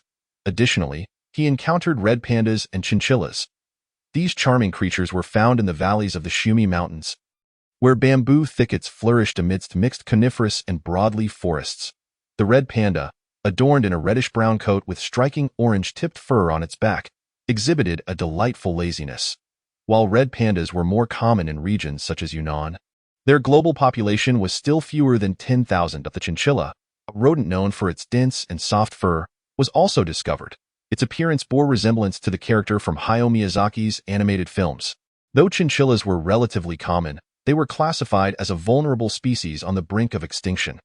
What set apart the chinchillas in the Shumi Mountains was their extraordinary coloration, displaying hues of gold, blue, and green, prompting Zhu Wei to name them Yingzhou chinchillas. As he descended into the valley, Zhu Wei's eyes widened at the sight of several plump ducks ambling along the creek's edge. Their wobbly movements were comically amusing, occasionally emitting a doo-doo sound. Zhu Wei paused, casually exclaiming, "Dodo birds?" He quickly compared them against the database, his heart racing with anticipation, fervently hoping they were indeed dodo birds. To his delight, they truly were dodo birds. The dodo, or dodo bird, also known as the Mauritian dodo, was a flightless bird endemic to the island of Mauritius in the Indian Ocean. Within a mere 70 years of its discovery by humans, the dodo became extinct due to hunting and human activities, making it one of the most renowned extinct animals aside from dinosaurs. It was also the only extinct bird designated as the national bird of Mauritius. These creatures were rotund and adorably clumsy, with small wings that had evolved to be flightless and a slow-running pace, making their survival truly remarkable. The valley of the Shumi Mountains, situated at a considerable altitude, was devoid of snakes or ferocious beasts, and thus the dodo had no natural predators. Consequently, upon encountering Zhu Wei and his companions, they displayed no fear, waddling towards them with an endearing demeanor. Zhu Wei seized the moment to take a selfie with them. Reveling in the amusing encounter, if news of the dodo birds were to reach the world, surely Mauritius would be in a frenzy. For a nation that designated the dodo as its national bird had none remaining, they would likely pay a fortune to acquire one from here. Zhu Wei continued his investigation, uncovering that the valleys surrounding the Shumi Mountains housed 5 or 6 distinct dodo species. He categorized them by color, noting that aside from their plumage, there were no significant differences. Their beaks measured approximately 23 centimeters, slightly blackened with a hooked tip adorned with red spots. Their wings were notably short and incapable of flight, while their robust legs were yellow, featuring a tuft of curled feathers at their rumps. Furthermore, the dodo's substantial size allowed it to weigh up to 23 kilograms. In this sanctuary, devoid of predators, the dodo population thrived rather than perished. How delightful! This island is far more fascinating than the ship, Hong Sweki exclaimed, tugging excitedly at Z Ranli's hand, while Z Ranli remained impassive. Let us not disturb them for now, we can revisit later. In this valley, Zhu Wei finally beheld several magnificent trees.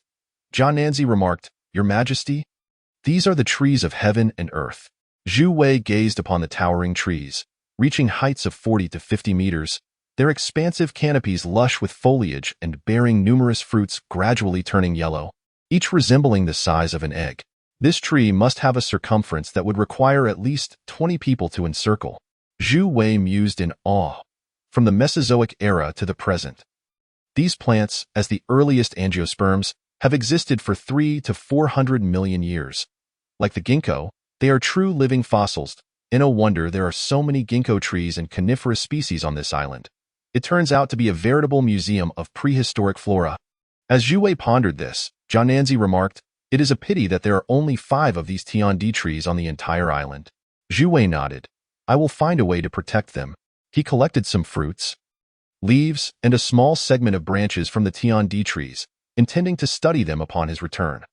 The group explored the river valley for much of the day, discovering a plethora of fossils from the age of dinosaurs. Yet they refrained from excavation, as time was running short. Zhu Wei aimed to ascend to the summit of Mount Shumi before the 2 days elapsed, thus foregoing the paleontological investigation, with the mountain capped in snow. Wearing their trekking jackets proved unsuitable for the ascent.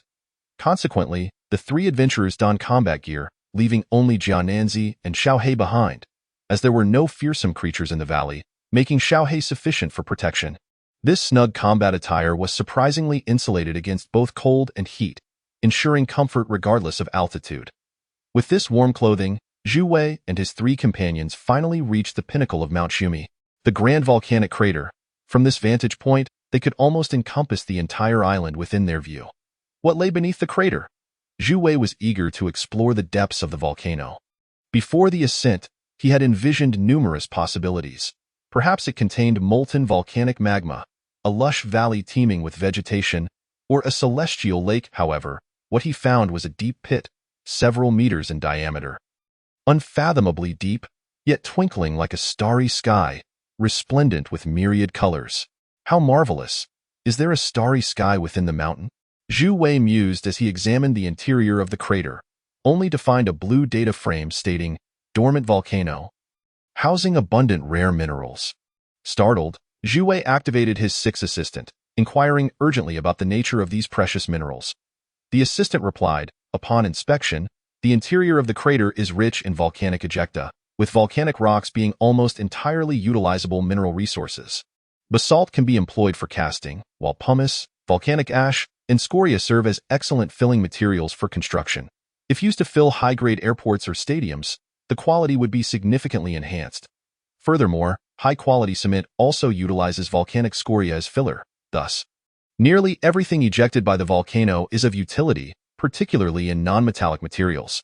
Additionally, many minerals are associated with volcanic eruptions, indicating the presence of gemstones and gold below. By the heavens, assess the reserves of gold and gemstones. The group hurriedly made their way downwards. Though the depth of the pit necessitated caution, at this moment, Z Ranli conceived a new idea. She tied herself to Zhu Wei and they rappelled directly into the volcanic cone. With the dim light, Zhu Wei began to notice that the deep valley within the volcanic cone was blanketed with Mesozoic plants from the Jurassic and Cretaceous periods, starkly contrasting the exterior of the cone. It had preserved the complete vegetative environment of the Mesozoic, forming an independent ecosystem, separate from the Earth. Zhu Wei, who had a particular fondness for dinosaurs during his school years, had perused numerous books on the age of dinosaurs. He knew that the Jurassic and Cretaceous periods were marked by the flourishing of true ferns and gymnosperms, with only a sparse presence of angiosperms until the late Mesozoic, when angiosperms began to thrive. While gymnosperms retained their significant status, inside the volcanic cone, due to poor light and the difficulty of sunlight penetrating, no angiosperms were found. Instead, a profusion of ferns and gymnosperms thrived. Most of these plants were unfamiliar to Zhu Wei, compelling him to collect samples of each for future research. Zhu Wei was profoundly astonished and couldn't help but worry about the possibility of encountering a dinosaur. He instructed Xueqi and Ranli to remain vigilant. Attempting to locate the shimmering stars, he soon discovered that each twinkling point was, in fact, a gemstone protruding from the volcanic walls. Reaching for the nearest one, he found a fist-sized ruby, distinct from other volcanic origin rubies. Being a pure specimen, flawless in appearance, rich in color, and crystal clear, if properly cut, it would surely become a ruby of world-renowned stature. Zhu Wei couldn't help but exclaim in delight, but this was merely a release of his exuberance. After all, the largest and finest ruby in the world weighed only 23.1 carats, while the largest ruby rough weighed 21 pounds. It appeared that this place harbored numerous gemstones exceeding that weight, along with a wealth of sapphires, emeralds, and gemstones of various hues. Assistant, how is the reserve investigation progressing? The examination is complete. There are 80,000 tons of gold reserves below, and 170,000 tons of gemstones. Zhu Wei was utterly astonished by these figures. An 80,000-ton gold reserve surpassed even the largest gold mines in the world, and 170,000 tons of gemstones was a concept he could scarcely fathom. It seemed the volcano was not without merit. It had the potential to yield such valuable gems and precious metals. Most importantly, it was a dormant volcano, relieving him of concerns regarding potential eruptions. Zhu Wei needed to devise a means to conceal the secrets of the volcanic cone. If he discovered it, others would too. He initially contemplated flooding the crater with seawater, but that would annihilate the flora and fauna below, which he could not allow. Subsequently, Zhu Wei discovered yet another lake within the volcanic cone. However, with insufficient time to explore further, he and his companions reluctantly departed, promising to return another time. Upon returning to Dongdu, Zhu Wei found construction cranes rising in Westport Town, signaling the commencement of Mingqing Apartment Phase 1, a complex of 10 high-rise buildings exceeding 40 stories. Due to the absence of a power station on the island, the construction firm, Huaxia Chengdu Construction Group, had transported hundreds of generators. Various construction vehicles busily traversed the site. Meanwhile, in the future embassy district, both the American embassy and consulate were also under construction. Given the island's small size, Zhu Wei had imposed strict limitations on the construction area for embassies from different nations. Additionally, a seawater desalination plant and a power plant were being established along the western coastline. The simultaneous initiation of these projects rendered the island a bustling hub of activity. The newly appointed Minister of Housing and Planning for the Empire, along with the Minister of Construction and Chief Designer of Dongdu, Fabian, was personally overseeing the operations. He had meticulously selected all building locations, demonstrating his dedication as the chief designer. Since arriving on the island, he had been measuring the terrain and re-evaluating the feasibility of previous designs. Working tirelessly for 2 consecutive days, earning admiration from all officials of Mingwa. Upon Zhu Wei's return, he happened upon a brightly lit construction site, where Fabian was still laboring without rest. Zhu Wei smiled and inquired, "Hey, still at it?" Fabian turned to see it was His Majesty the Emperor and quickly approached, presenting Zhu Wei with several architectural renderings of the Mingqing apartment complex. "Is this the rendering of the complex?" Zhu Wei asked. "Indeed." "Your Majesty," Fabian affirmed. The design featured 10 towers ranging from 25 to 47 stories, with the complex housing public green spaces, fountains, swimming pools, and sporting facilities. The external aesthetic was also quite appealing, much to Zhu Wei's satisfaction. Though he had one concern, he queried, constructing such tall buildings on a small island feels somewhat incongruous. Fabian explained, according to urban planning, this area is designated as the city center, categorized as a high-density zone where taller buildings are more common. As the city expands, the surrounding areas will predominantly feature lower-density structures. We are planning for a metropolis accommodating 5 million residents. Very well, Zhu Wei acknowledged his reasoning and then inquired, "Do you have the floor plans?" Fabian provided the floor plans, stating, "There are 3 types, 1 bedroom and 1 living room, 2 bedrooms and 1 living room, and 3 bedrooms and 1 living room. Each type has variations in layout and size. If completed, how many households can be accommodated? Altogether, there are 200 units, capable of housing over 10,000 residents at minimum. Sounds good. What is the construction timeline?" According to Huaxia's projections, it will be completed by December. Goodness, just 6 months. Will the quality suffice? Rest assured, Your Majesty, I have been supervising on-site consistently. There will be no issues. Zhu Wei nodded, placing immense trust in this German architect. Excellent, I entrust this to you. One more thing. I wish to establish a central bank for Minghua. Please plan a location for this, and I'll reach out to you later. Also, do take care of yourself. As the Chinese say, health is the foundation of revolution. Rest well. Thank you, Your Majesty. Upon returning to the palace, Zhu Wei found the Yingzhou leopard Xiaohe and its 3 cubs residing in the palace's rear garden. Initially, he had harbored concerns about their temperament, but observing their docility dispelled his worries. Zhu Wei, however, lacked the time to address wildlife matters. As his primary focus remained on the affairs of Minghua, he resolved to solicit designs for the national flag and emblem from around the world. As the nation was devoid of its own flag and emblem, an embarrassing predicament. Yet, with a shortage of talent on the island, he had no choice but to appeal to the intellect and creativity of the global populace. Zhu Wei has once again returned to the Huaxia continent. Guosiyuan's travel company has officially been established, and they have even rented a storefront for office use. Guosiyuan, Yuan Shi, and Su Bin are all exhilarated as they move in. Having divided the funds amongst themselves, their living standards have improved, and they are brimming with enthusiasm. In reality, the primary business of the travel company is to contract fishing boats and develop tourism operations to the Ming nation. This grand opportunity is not meant for anyone but their close friends, of course. Furthermore, there lies a more significant task at hand: to facilitate labor for the Ming nation, which anticipates at least 20,000 job vacancies within the year. Desperately in need of workers or immigrants. Chapter 25. Classmates arrive. See Yuan. How many immigration applications have we received? Over 20,000 letters. The inbox is nearly bursting, Guosiyuan replied. Well then, select a group of university students and professors with backgrounds in economics, law, and medicine, and have them prepare their luggage to depart at a moment's notice. So soon? How will they travel? Aren't the routes still not open? True, they aren't open yet, but we can't afford to wait on the island. We are short on personnel, so we'll use fishing boats for now, Zhu Wei stated. All right, I'll organize the list, Su Bin responded. Brother, please take us along this time. I really want to go, Su Bin earnestly expressed, his eyes filled with anticipation. I've never been abroad, Zhu Wei chuckled. Look at your eagerness. Fine. I agree. Brother, I want to go too, Guosiyuan immediately protested. Zhu Wei replied, All right, you've all been working hard lately. I'll grant you a few days off to enjoy yourselves. Oh, dear brother. The news of going to the Ming nation instantly invigorated them. See Yuan. Please post a call for designs for the national emblem, flag, and military banner of the Ming nation to the world. The post solicited various designs, including the national flag, military flag, national emblem, and royal insignia. With a deadline of merely 1 month, the winner would be rewarded with a property in the Ming nation, which greatly appealed to many. 10 minutes later, the official Ming Nation microblog updated with the new announcement. It is noteworthy that the Ming Nation's official account has already amassed 30 million followers.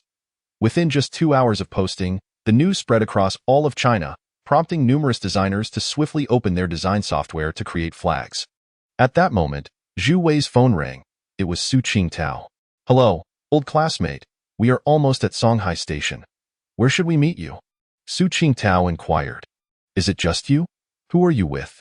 I'm with Lu Lin and my girlfriend. Understood. Are you taking the high-speed train? I'll come to pick you up. Okay. Zhu Wei turned to his companions. My classmate has arrived. Su Bin, come with me to pick them up. As the sole car owner, Su Bin had just bought a Camry, and soon they arrived at the train station. Su Qingtao was still dressed in a white short-sleeve shirt and black trousers, standing next to two girls. Upon seeing Zhu Wei, one of them, Lu Lin, became overly excited, while the other girl, who was decent-looking but slightly tanned, was Su Qingtao's girlfriend. Zhu Wei embraced Su Qingtao upon meeting him. "You finally made it." He then gently hugged Lu Lin.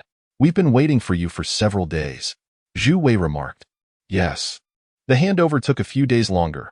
"This is my girlfriend, Chen Lily. I brought her along. Lily, this is my classmate Zhu Wei," Su Qingtao introduced. "Hello." They shook hands. Zhu Wei glanced at the time. It was nearly noon. "Let's head to your accommodation first. Then we can go for a meal." The apartment, found by Su Bin, consisted of two ordinary one-bedroom units, perfectly suited for single men and women, furnished simply and ready for move-in. Su Qingtao and Chen Lily shared one unit, while Lu Lin occupied the other. Having already arranged for cleaning services beforehand, they merely needed to unpack their luggage and set up their essentials, which was quickly accomplished. Su Qingtao emerged from the inner room and said to Zhu Wei, "This place is quite nice. We can cook here. How much is the rent for a month?" Zhu Wei laughed. "You don't need to worry about the money. Just prepare some delicious meals for us to enjoy, and we'll be happy to join you." "Haha. Haha, no problem." That evening, Zhu Wei and his classmates shared a meal together. The next day, they began preparations for the import-export company. Zhu Wei took the remaining 3 million he had won during their class reunion and registered the company. The primary mission of this company is to import goods from Huaxia and subsequently transport them to the Ming nation to satisfy its shopping needs.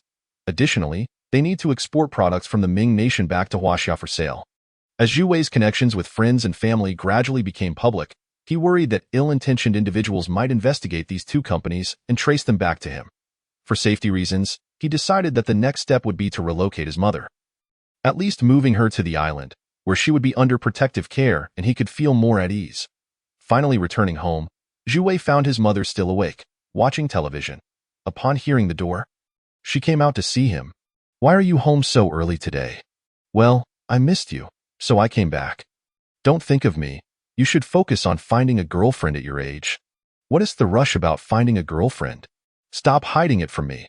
I heard the Zhu family is trying to arrange a blind date for you." "Ah." The very topic he wished to avoid.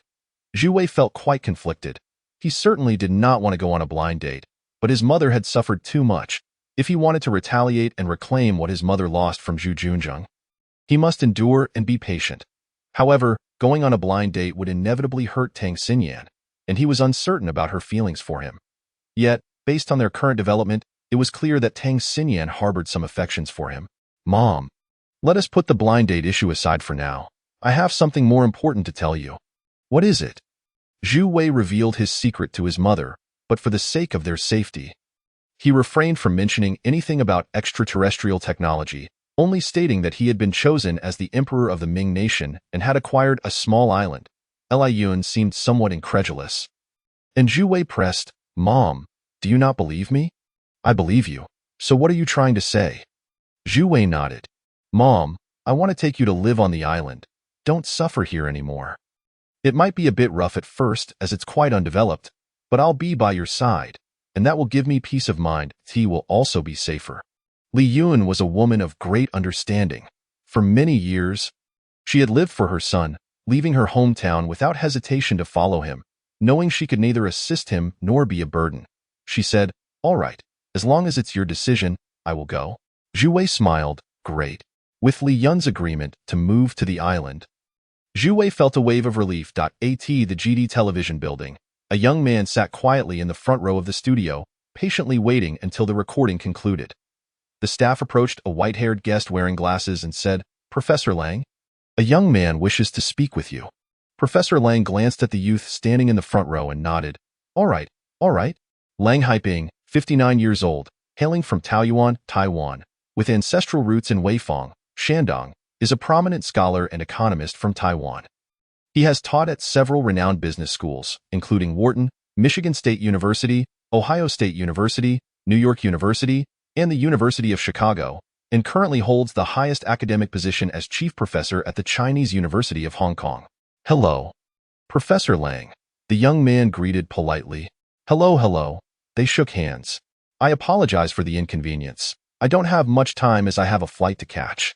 Zhu Wei replied, "I just need to take a moment of your valuable time." I come from the Ming Nation and wish to discuss something with you. Lang Haiping responded, Hello. Hello, you are from the Ming Nation, right? I've heard about it. It's a wonderful country I would like to visit one day. Zhu Wei smiled. I have a letter here from our empire's chancellor. Please take a look. Lang Haiping opened the envelope and read the address. To the Honorable Lang Haiping. From the Ming Nation's Minister of the Interior, Chancellor Song. Dated May 20, year 1 of the Ming Nation's founding. Lang Haiping pulled out the letter, and upon reading the contents, he felt a surge of excitement. The letter was a personal note from Song Shima, inviting Lang Haiping, an idea proposed by Zhu Wei. The letter was profoundly moving, and Lang Haiping felt a flicker of hope. As an economist, he had reached the pinnacle of his career, serving as a professor at multiple universities and as a guest host. Yet he felt he was still just a step away from his ultimate dream. No one wishes to be a university professor for life. And now, it seemed that opportunity was knocking. Chapter 26. The first batch of immigrants yet, Lang Haiping humbly replied, I am but a modest scholar and cannot dare to assume the position of Minister of Finance or President of the Central Bank. I would be utterly unworthy of such an honor. Zhu Wei laughed. Professor Lang, you are overly humble. Although our Ming Nation is small, we are still descendants of Yin and Huang. Presently, imperialist nations such as the United States and Japan are eyeing the Ming Nation with greed. Our Chancellor and His Majesty sincerely hope you will join us. His Majesty has said that if you agree to come, you will be immediately appointed to the cabinet and tasked with healing the nation and its people. This sincere invitation deeply moved Lang Haiping, who nodded. When do we depart? A surge of secret delight coursed through Zhu Wei's heart. Persuading an expert from a prestigious business school to join his cabinet was no small feat, particularly when the individual in question was the illustrious Lang Haiping. Before long, the two had arranged a meeting time, which included Zhu Wei's mother, Li Yun, along with Su Bin and Guo Siyuan, who meticulously selected 21 graduates from key national universities who were new immigrants. In addition to 3 special visitors, Yuan Shi, Su Bin, and Guo Siyuan, they boarded 2 fishing boats and sailed into the magnificent bay of Yingzhou Island. The passengers engaged in lively conversation. Zhu Wei became well acquainted with those aboard, including Yin Song from Yinjing University, Shan Hongxing from Yinjing University of Science and Technology, Su Jin and Xiaowan from Songhai Normal University, Xia Haiyan from Songhai University, Zhang Song from Huaxia University of Economics and Trade, and Wang Tao from Yinjing University of Political Science and Law. Furthermore, there were 5 students from the University of Hong Kong, while the remaining 10 comprised skilled technicians, 5 hairdressers, and 5 drivers. The fishing boats docked at a makeshift pier, and the 23 new immigrants along with the 3 visitors disembarked onto the island. This marked Zhu Wei's first return to Yingzhou Island by boat. Previously, he had always been transported through other means. The experience of returning by fishing boat was distinctly different. Su Bin and Yuan Shi had caught their first glimpse of the land, with skies clear and seas azure, trees stretching endlessly, and a long sandy beach. The two could not contain their excitement, howling and shouting towards the island, prompting a group of university students to join in the exuberant chorus, Yingzhou Island. Here I come. As the boat approached the shore, a sense of desolation suddenly enveloped a few of them, starkly contrasting their expectations. Walking 2 kilometers inland from the port led to Shigong town, which had seen a spate of wooden houses built in recent times. The only notable structure was a diminutive palace, accompanied by a slightly larger central secretariat and a reception hall. There was no urban clamor, no modern architecture in sight. The farthest view revealed a high-rise building under construction. This was to be expected, as the earliest projects on the island, such as the seawater desalination plant and power station, were located in remote areas. The American embassy and consulate were low-rise buildings, obscured from view by dense trees, rendering them invisible to onlookers. Nevertheless, spirits remained high, as Ai Xiaowan and Su Jin delightedly noted that the locals were clad in hanfu. The staff guided them to their accommodations, and Zhu Wei led his companions off the boat, while Guo Siyuan held Li Yun's hand as they disembarked. Yuan Shi and Su Bin were utterly astounded upon encountering the breathtaking figures of Hong Sueki and Ziranli. Akin to discovering a new continent, Zhu Wei directed the guests to the palace, while he personally escorted Lang Haiping to a wooden cabin adjacent to the central secretariat. Lang Haiping enjoyed the privacy of a solitary cabin, while the other immigrants shared their accommodations in pairs, each equipped with a generator and universal wall outlets for charging laptops and mobile phones. Although the island's conditions were somewhat lacking, Zhu Wei was determined to provide the best hospitality for his newly arrived guests. The warm-hearted villagers had slaughtered a cow, 5 pigs, and 10 sheep, commencing a barbecue right on the beach. The guests were in for a treat. The island's livestock had been selectively bred, and their feed was specially formulated by the research center, resulting in meat that was tender, juicy, and rich without being greasy, sizzling with enticing aromas over the fire. Although Deng Hu was a military general, he was also one of the island's finest chefs. Tasked with accompanying the guests, typically reserved, he took the opportunity to assist with the barbecuing. Meanwhile, Song Shima had invited Prince Zhu Junhong along with the project heads from Huaxia and the United States, all of whom cheerfully accepted the invitation. Zhu Wei, Zhu Junhong, Lang Haiping, Song Shima, Li Yun, and the ministers occupied the central position, while others reveled in merriment, singing and dancing on the beach, performing various acts at that moment. Zhu Wei received a message from Bing Xian. Commander. Yes, what is it? Speak. The plant samples you brought back from your last expedition have been thoroughly analyzed by the research center. I believe you would be eager to hear the results. Zhu Wei promptly rose, feigning a need to retreat into the woods. Once assured of solitude, he continued messaging Bing Xian. What are the findings? Among the dozens of plant species you collected, we discovered several with extraordinary properties. The fruit of the Tian-di tree possesses remarkable health benefits, particularly the wine brewed from it, which is gentle on the stomach and liver, and long-term consumption can prolong life. Rejuvenation. What else? The leaves of the Tian-di tree are lush and moisture-rich, containing abundant crystalline molecules. Even in the vast and opulent empire of the Zonglong, this plant is considered a premier raw material for cosmetics, highly sought after. The lucrative nature of cosmetics was well known, and Zhu Wei could hardly contain his excitement. Is there more? Indeed, we have identified the black dragonberry, a gymnosperm with heart-shaped fruits that effectively activates the heart and stimulates the production of hematopoietic stem cells, proving remarkable for heart disease. Additionally, the Qi Xian fern possesses anti-cancer properties, and within its rhizomes, we discovered a substance that can completely counteract various viruses.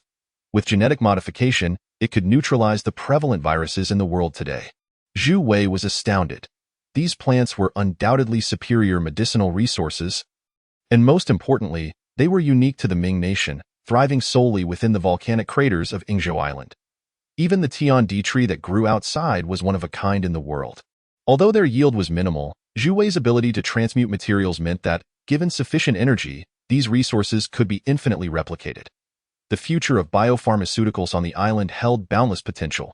Zhu Wei praised Bing Xian enthusiastically before returning to the beach to join the festivities. The following morning at 8 o'clock, in light of the arrival of new ministers on the island, an impromptu court meeting was convened at the palace. All ministers gathered together.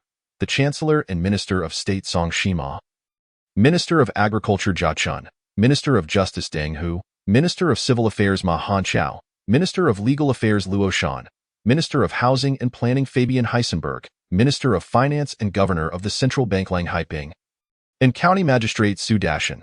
Unlike previous meetings, this time, each department was accompanied by capable assistants, including Shan Hongxing, Zhang Song, and Xiao Wan, Su Jin, Wang Tao, and Xia Haiyan. The primary focus of this court meeting was to welcome 3 new ministers: Minister of Legal Affairs Luo Shan, Minister of Housing and Planning Fabian Heisenberg, and Minister of Finance and Governor of the Central Bank Lang Haiping. Additionally, they were to review Luo Shan's draft of the Ming Constitution and discuss the establishment of a central bank. Thus, the meeting was of paramount importance. The first order of business was straightforward: to declare Li Yun as Empress Dowager, which was unanimously approved. The second item on the agenda was the review of the Constitution. If the draft passed smoothly today, it could become law by tomorrow. Foreign journalists on the island awaited the announcement of this Constitution, which promised to be explosive news. Each minister was provided with a copy of the Constitution, titled The Great Ming Constitution, while Fabian had an English version before him. The document was primarily divided into 3 sections.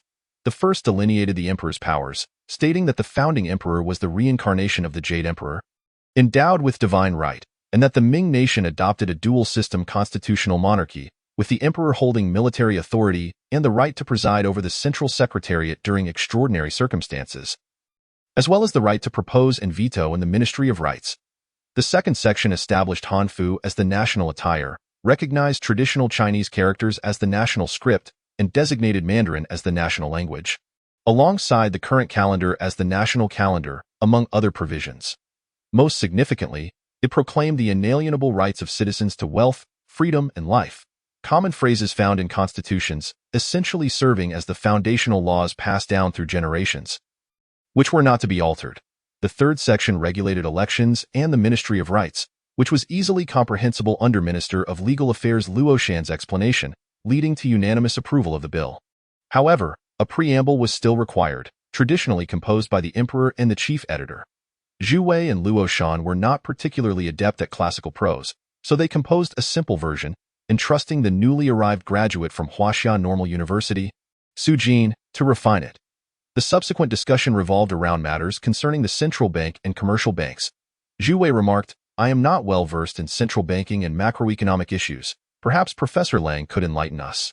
The assembly applauded. And Lang Haiping humbly waved his hands, expressing gratitude. "Thank you all that I am honored by the trust placed in me by His Majesty and Chancellor Song.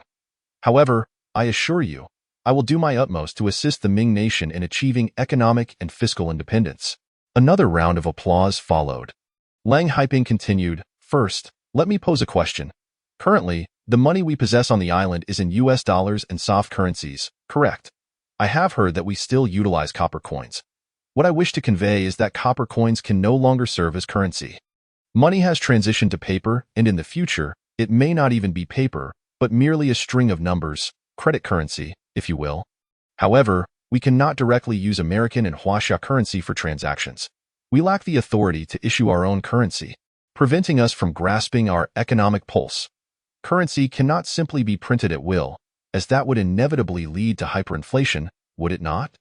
What I wish to emphasize is that historically, every ruler establishing a nation has issued their own currency, which is a key manifestation of sovereign authority. How, then, did they first issue their own currency? Is it not the case that from the very beginning, everything was distributed to the people free of charge, allowing them the liberty to purchase the goods available in society? Certainly not. For if that were the case, would not the goods received by the populace be deemed as free? To receive currency without cost equates to receiving goods without charge. Ultimately, people would undoubtedly dispose of all their currency in exchange for goods, converting all their money into commodities. In such a scenario, how many goods could ultimately satisfy the needs of the people? In an instant, the crowd comprehended Lang Haiping's words, and Zhu Wei mused that he had indeed not misjudged the person. Go have explained it in such a manner that even someone as economically naive as himself could grasp it was impressive. It is akin to a bank run. If depositors wish to withdraw all their funds, and the bank lacks gold or other valuable assets to back it, how could it possibly manage such a run? Therefore, when currency is initially issued, it is not simply given away to the populace. Rather, it is exchanged for tangible products held by the people, marking the commencement of the new currency's introduction. At first, the public may not readily accept this new currency, as they might doubt its ability to procure other goods they desire. If the entire populace harbors such sentiments, what then? Consequently, this nascent regime must ensure that its treasury is adequately stocked with a corresponding amount of gold or other precious assets to serve as a foundation for its currency system, thus securing the new monetary framework. This is merely common knowledge for those who understand economic principles, and thus requires no further elaboration. Now, regarding the establishment of the central bank, we may not be on a gold standard, yet gold must still be involved, and I believe everyone understands the rationale behind this, as well as how to proceed with issuing currency. Therefore, I shall pose a few questions. Is the central bank state-owned or privately owned? Zhu Wei was acutely aware that most central banks in the United States and Japan are privately owned, while Germany operates on a mixed ownership model, giving the impression that private ownership is a formidable concept. I am not very familiar with this. Perhaps Professor Lang could elucidate? I wish to inform you all that a publicly owned central bank will inevitably lead to inflation, Lang Haiping asserted confidently. However, an entirely private bank is not the ideal solution either, hence my preference for a public-private partnership. Zhu Wei responded, that is acceptable. However, I desire to be the foremost shareholder of the central bank in my personal capacity.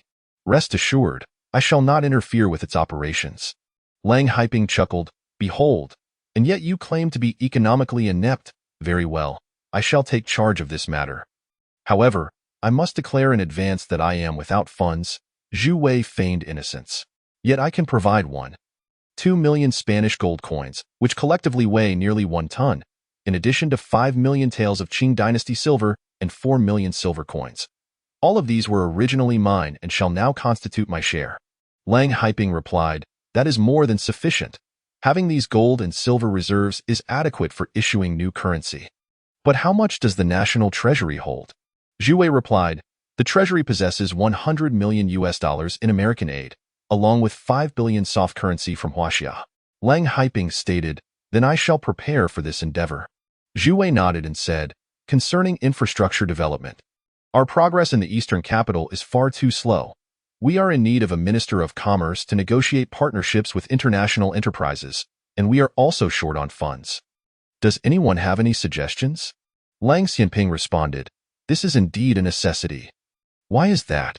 Because in America, there exists Congress, and it is exceedingly difficult for the president to implement any initiative. If the president wishes to undertake a project, opposition from other parties is inevitable, particularly concerning the allocation of $500 billion for long-term aid to the island. Thus, navigating through Congress is quite challenging. Zhu Wei nodded in acknowledgement. However, there is still another solution. Zhu Wei's eyes brightened. Pray tell. This is quite simple. Though it would require Minister Song to make a trip to Huaxia to see if any aid or interest-free loans can be obtained. Interest-free loans? Indeed. Currently, many countries are experiencing economic sluggishness, with surplus goods unable to find buyers, resulting in high unemployment rates and business closures. This is certainly not what the government desires to witness. If I were Huaxia, I would hope that you wish to purchase my goods. Yet if you lack the funds, what then? No matter.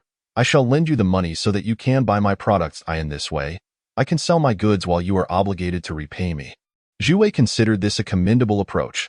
Song Shima was indeed the only suitable candidate for the diplomatic mission. Thus, Zhu Wei nodded, let us send Minister Song to Huaxia. Song Shima remarked, yes, Your Majesty, but the island's affairs are quite demanding. Should I depart, I will require a state minister or a deputy minister to take over my responsibilities. This posed a challenge. As there was no one on the island who possessed such capabilities, those available were either too young or lacked experience. Zhu Wei said, you are the minister. Please recommend someone. Song Shima, being an artificial life form, had earned Zhu Wei's complete trust. He now needed her to suggest a suitable candidate.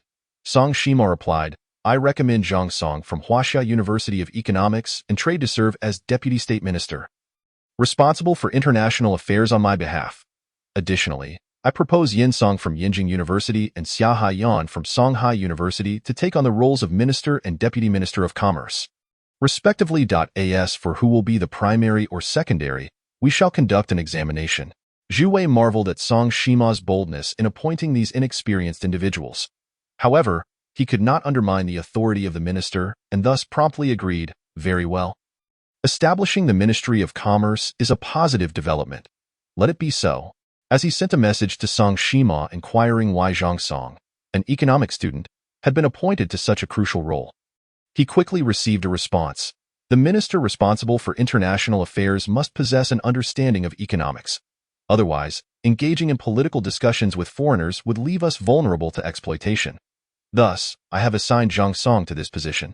Yin Song and Xia Haiyan are both exceptionally talented individuals with high intelligence and a wealth of economic knowledge. Their dual presence in the Ministry of Commerce will foster mutual enhancement. Zhu Wei nodded in agreement. Impressed. Chapter 28. A chance encounter on a cruise. At that moment, Lang Haiping addressed the two new students. I would like to inquire if you are aware of why the United States is willing to allocate $500 billion to support Mingwa? Who can answer? Others may respond as well. Feel free. Zhang Song was the first to reply. Firstly, to draw Mingwa closer, and secondly, to ensure Mingwa agrees to fully open its market. Lang Haiping smiled. Well articulated. Now, do you understand the ulterior motives behind this market opening? His gaze shifted to Xia Haiyan. Xia Haiyan stated, their next step will involve leveraging the power of American consortiums to penetrate the Mingwa market, thereby gaining control over its economy and agriculture, ultimately seizing its lifeline. Lang Haiping praised, excellent. You speak very well. It is evident that you are exceptional students from a top-tier university. The Americans are astute. They certainly would not be foolish enough to give away money without expecting a return. Rest assured, they will recuperate their investments. Therefore, when negotiating diplomatic agreements or attracting foreign investments, we must be vigilant not to fall under their dominion. The group expressed their agreement. Lang Haiping continued, I suggest that before my arrival on the island, I heard that Japan is likely to visit Mingwa soon, and indeed, they will. It is advisable for us to seize this opportunity to secure the most favorable loans from the Asian Development Bank. Zhu Wei nodded, let us proceed in this manner. The specifics will be handled by you and Minister Song, and as for the timing, we shall depart immediately upon receiving notice of the Japanese Prime Minister's visit to Mingwa. We must convey to the Japanese that Mingwa is not their primary choice.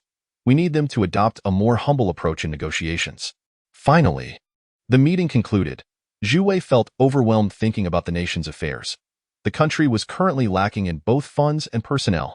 The desalination plant and power station, contracted to American companies, had only just begun construction, while there was still no news regarding the fiber optic project, and the airport project also appeared stagnant. Conversely, Huaxia's aid had been swift. In recent days, hospitals, secondary schools, primary schools, and Mingqing apartments had all commenced construction. Along with several roadworks, Zhu Wei felt immensely grateful. Indeed, the motherland was benevolent. In terms of aid funding, the United States had provided $100 million, while Huaxia had contributed 50 billion soft currency. This sum constituted the only available funds for the treasury. However, these two amounts needed to sustain the government's daily operations while also covering the impending expenses for constructing a bank building and purchasing banking equipment. It was unlikely that these funds would last long. Zhu Wei's own 20 billion soft currency, to be frank, was insufficient for any purpose. He had to admit that it was exceedingly challenging to earn money. Spending it was a trivial matter. Inheriting this island nation felt like a burden. Had it not been for the island, he could have lived as a wealthy heir. Yet now, he found himself continuously filling this bottomless pit. It seemed that the path to prosperity lay in generating income swiftly. Zhu Wei resolved to acquire the island's brewing workshop. Huang Sheng, a native of Shigong town, was a rugged man who had long relied on his family's ancestral craft of brewing for a living.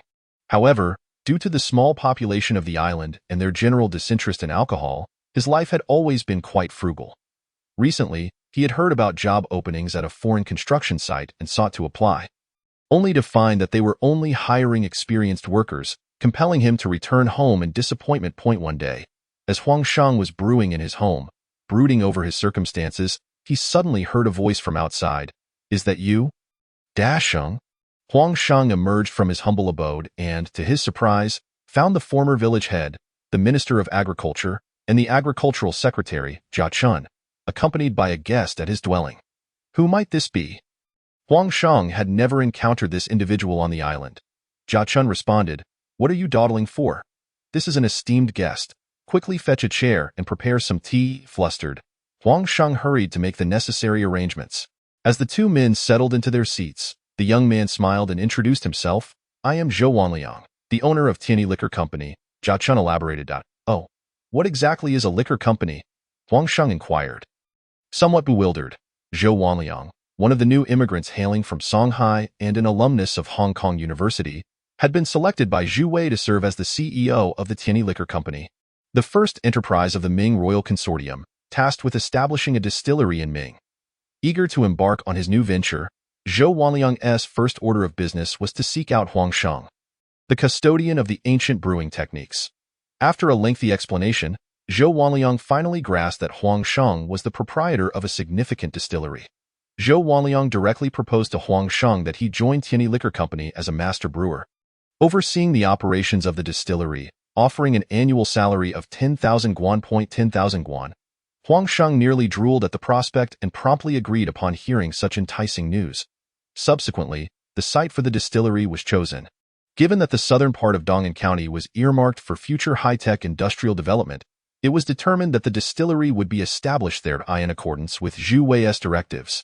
2 large wooden structures would be erected initially to commence liquor production, naturally attracting merchants from Huaxia and other nations. In the following days, the Royal Consortium established the Ming Agricultural Company, signing contracts with all farmers to purchase their agricultural products at premium prices. Fortunately, The island's transportation was no longer isolated. The United States had opened a travel route from the mainland to Hawaii, and then to Ming. Two maritime companies from Huaxia also signed agreements with Janya Port and Ming, facilitating routes from Huaxia to Ming. Consequently, Zhu Wei notified Guosiyuan's travel agency to promptly arrange tickets online for Huaxia's laborers and immigrants to be transported to the island in phases. Simultaneously, he informed Su Qingtao's Import-Export Trading Company to come to Yingzhou Island to import Ming's liquor products. Sure enough, it wasn't too long before the first cruise ship from Huaxia docked, bringing with it 300 laborers and immigrants, along with a substantial shipment of imported goods. Gazing at the luxurious cruise ship, Zhu Wei couldn't help but reminisce about the fishing boat he had taken on his last return. He resolved that this time, he would travel back to his homeland aboard the Huaxia cruise ship. Zhu Wei, accompanied by Su Bin, Yuan Shi, and Guosiyuan, boarded the ship, which offered reasonably priced tickets at 3,000 yuan. The vessel wasn't crowded. Apart from Su Bin, Yuan Shi, and Guosiyuan, there were only 3 others on board, but the cargo was considerable, including 500 cases of Tianyi tree wine shipped by Su Qingtao's company. This wine had already acquired a name, which Zhu Wei dubbed Yingzhou Jade Liquid, and it commanded a hefty export price of 10,000 yuan per bottle. It was estimated that after customs duties, along with Huaxia's stipulated 14 tariff, 17 value-added tax, and consumption tax, the selling price of this wine in Huaxia would exceed 20,000 yuan. The group stood on the deck, waving farewell to those on the shore as the ship drifted farther away. Su Bin remarked, "These past few days have been delightful, but I feel there are many things lacking. The island has only 2 small retail shops at the dock. There are no large malls to browse, and we can't even stroll along the beach. The sea is so beautiful, yet we lack diving gear, so we cannot explore underwater." "That is indeed a shortcoming," Guosiyuan replied. "Stop focusing on the negatives. Have you forgotten how much you've consumed? The food on the island is nearly depleted thanks to you. Hurry and pay up." Su Bin chuckled, "Ha, as if you haven't eaten much. You've devoured the most." Guosiyuan blushed and retorted, "You all bully me, brother. They're all picking on me. I need to weigh myself when I get back. I feel like I've gained at least 5 pounds. Zhu Wei laughed. "You underestimate yourself. I reckon it's at least 10 pounds. Guosiyuan exclaimed in frustration. Zhu Wei continued, "The policies on the island are quite liberal. However, the population is too sparse. Many industries deter foreign investment for fear of not recouping costs. Only tourism seems promising. Currently, several American and Huaxia companies are eager to sign contracts. It will likely be next year before we see any decent resorts and hotels." Guosiyuan advised, "Brother, reserve the best beach and prime locations for future development. Don't hand everything over to foreign entities." "Haha, understood. I've already arranged for that," Zhu Wei replied. At that moment, the other 3 passengers approached. "Hello, could you help us take a group photo?" A slightly plump young man asked Guosiyuan, adjusting his glasses, standing at a modest height, reminiscent of Zhu Wei's former stature. "Sure," Guosiyuan readily agreed. The young man produced a Japanese Canon DSLR camera. Guosiyuan exclaimed, "How do you use this?" "Wow, it's heavy," the young man patiently explained, guiding her on selecting the scene through the viewfinder, lightly pressing the shutter for focus, and fully pressing it to capture the photo. His fingers inadvertently brushed against Guosiyuan's, but being a carefree girl, she remained oblivious to these subtleties. She quickly mastered the art of using the DSLR and successfully captured several group photos for them. Su Bin whispered to Zhu Wei, "That guy seems interested in your sister." Zhu Wei had already noticed the interaction. Guosiyuan, at only 21, with her sweet appearance and commendable figure, was indeed likely to attract infatuation. Zhu Wei nodded, suggesting, "Let us observe. The girl accompanying him is quite charming," Su Bin remarked, revealing his true character. Zhu Wei glanced over and indeed found the girl petite and graceful, exuding an artistic aura. After the photos, the young man introduced himself. "Hello, we are reporters from Huaxia CNTV. I'm Zhang Chengguang, and these are my colleagues, Chu Han and Yu Ruoqing. Are you also tourists from Huaxia?" Zhu Wei extended his hand to shake Zhang Chengguang and his colleagues' hands, replying, "Yes, we hail from Shanghai and are involved in tourism. This is our chairwoman." He gestured toward Guosiyuan. "It's a pleasure to meet you," Zhang Chengguang said. "Likewise, CNTV is a prominent website." Zhu Wei smiled at Su Bin, smirked at Yuan Shi, saying, "I haven't heard of CNTV. What is it?" "You fool, do you know CCTV? It's their website. CNTV is the renowned China Central Television website," Su Bin explained, finally enlightening him. The group, all young, quickly bonded, although Zhang Qingguang was slightly older, at 28, after exchanging contact information. Chu Han remarked, "Do you play Hero Kill? I brought a deck of cards, but it's no fun with just 3 players." "I do," Zhu Wei replied, noticing that only Guo was unfamiliar with the game. Thus, the remaining participants engaged in a 3-on-3 match. Zhu Wei couldn't help but admire Zhang Qingguang's cunning nature. Despite appearing cultured and refined, it was evident he was not to be underestimated. As the editor-in-chief of a CNTV channel, his future prospect seemed promising. If he genuinely cared for Guo, that would be acceptable. However, if he was merely toying with her, then Zhu Wei would not tolerate any form of mistreatment. Regardless of his status within CNTV, even if he were the director of CCTV. Chapter 29. Japanese cuisine. The cruise ship finally docked at Shanghai port. CNTV's Zhang Qingguang, Yuruwatching, and Chu Han were preparing to return to Yingzhou.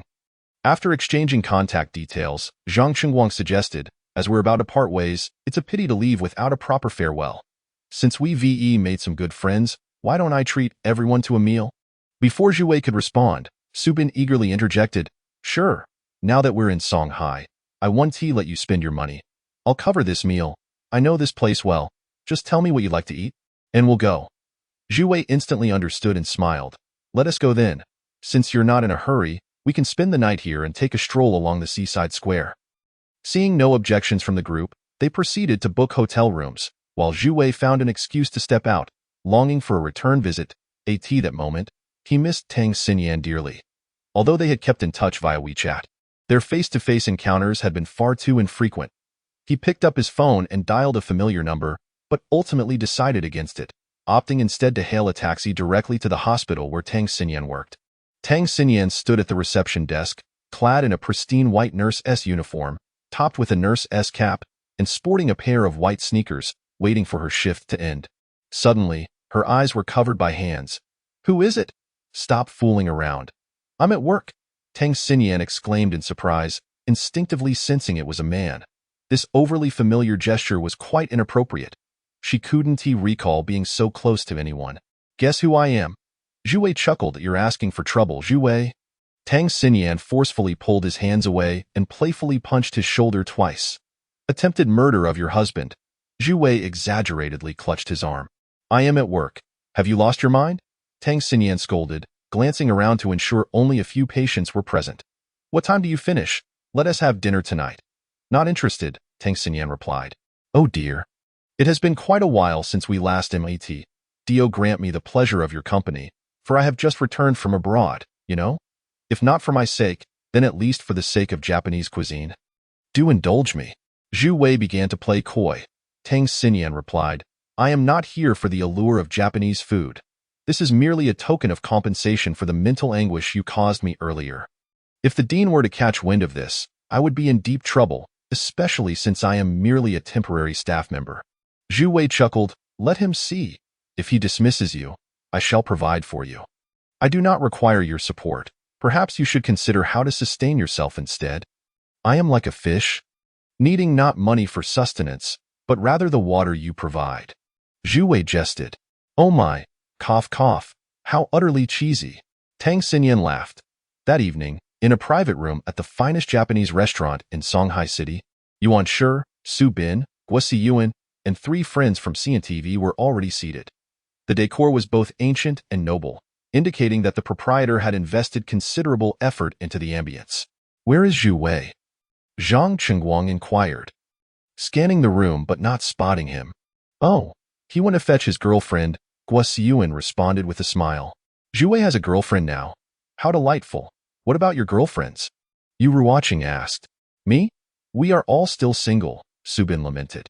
"He is the only one flaunting his romance in front of us.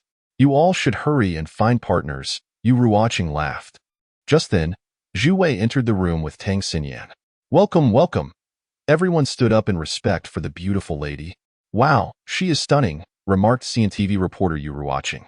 Zhu Wei introduced Tang Siyan to his new friends before they took their seats. "Congratulations on finding such a lovely girlfriend," Zhang Qingguang said to Zhu Wei.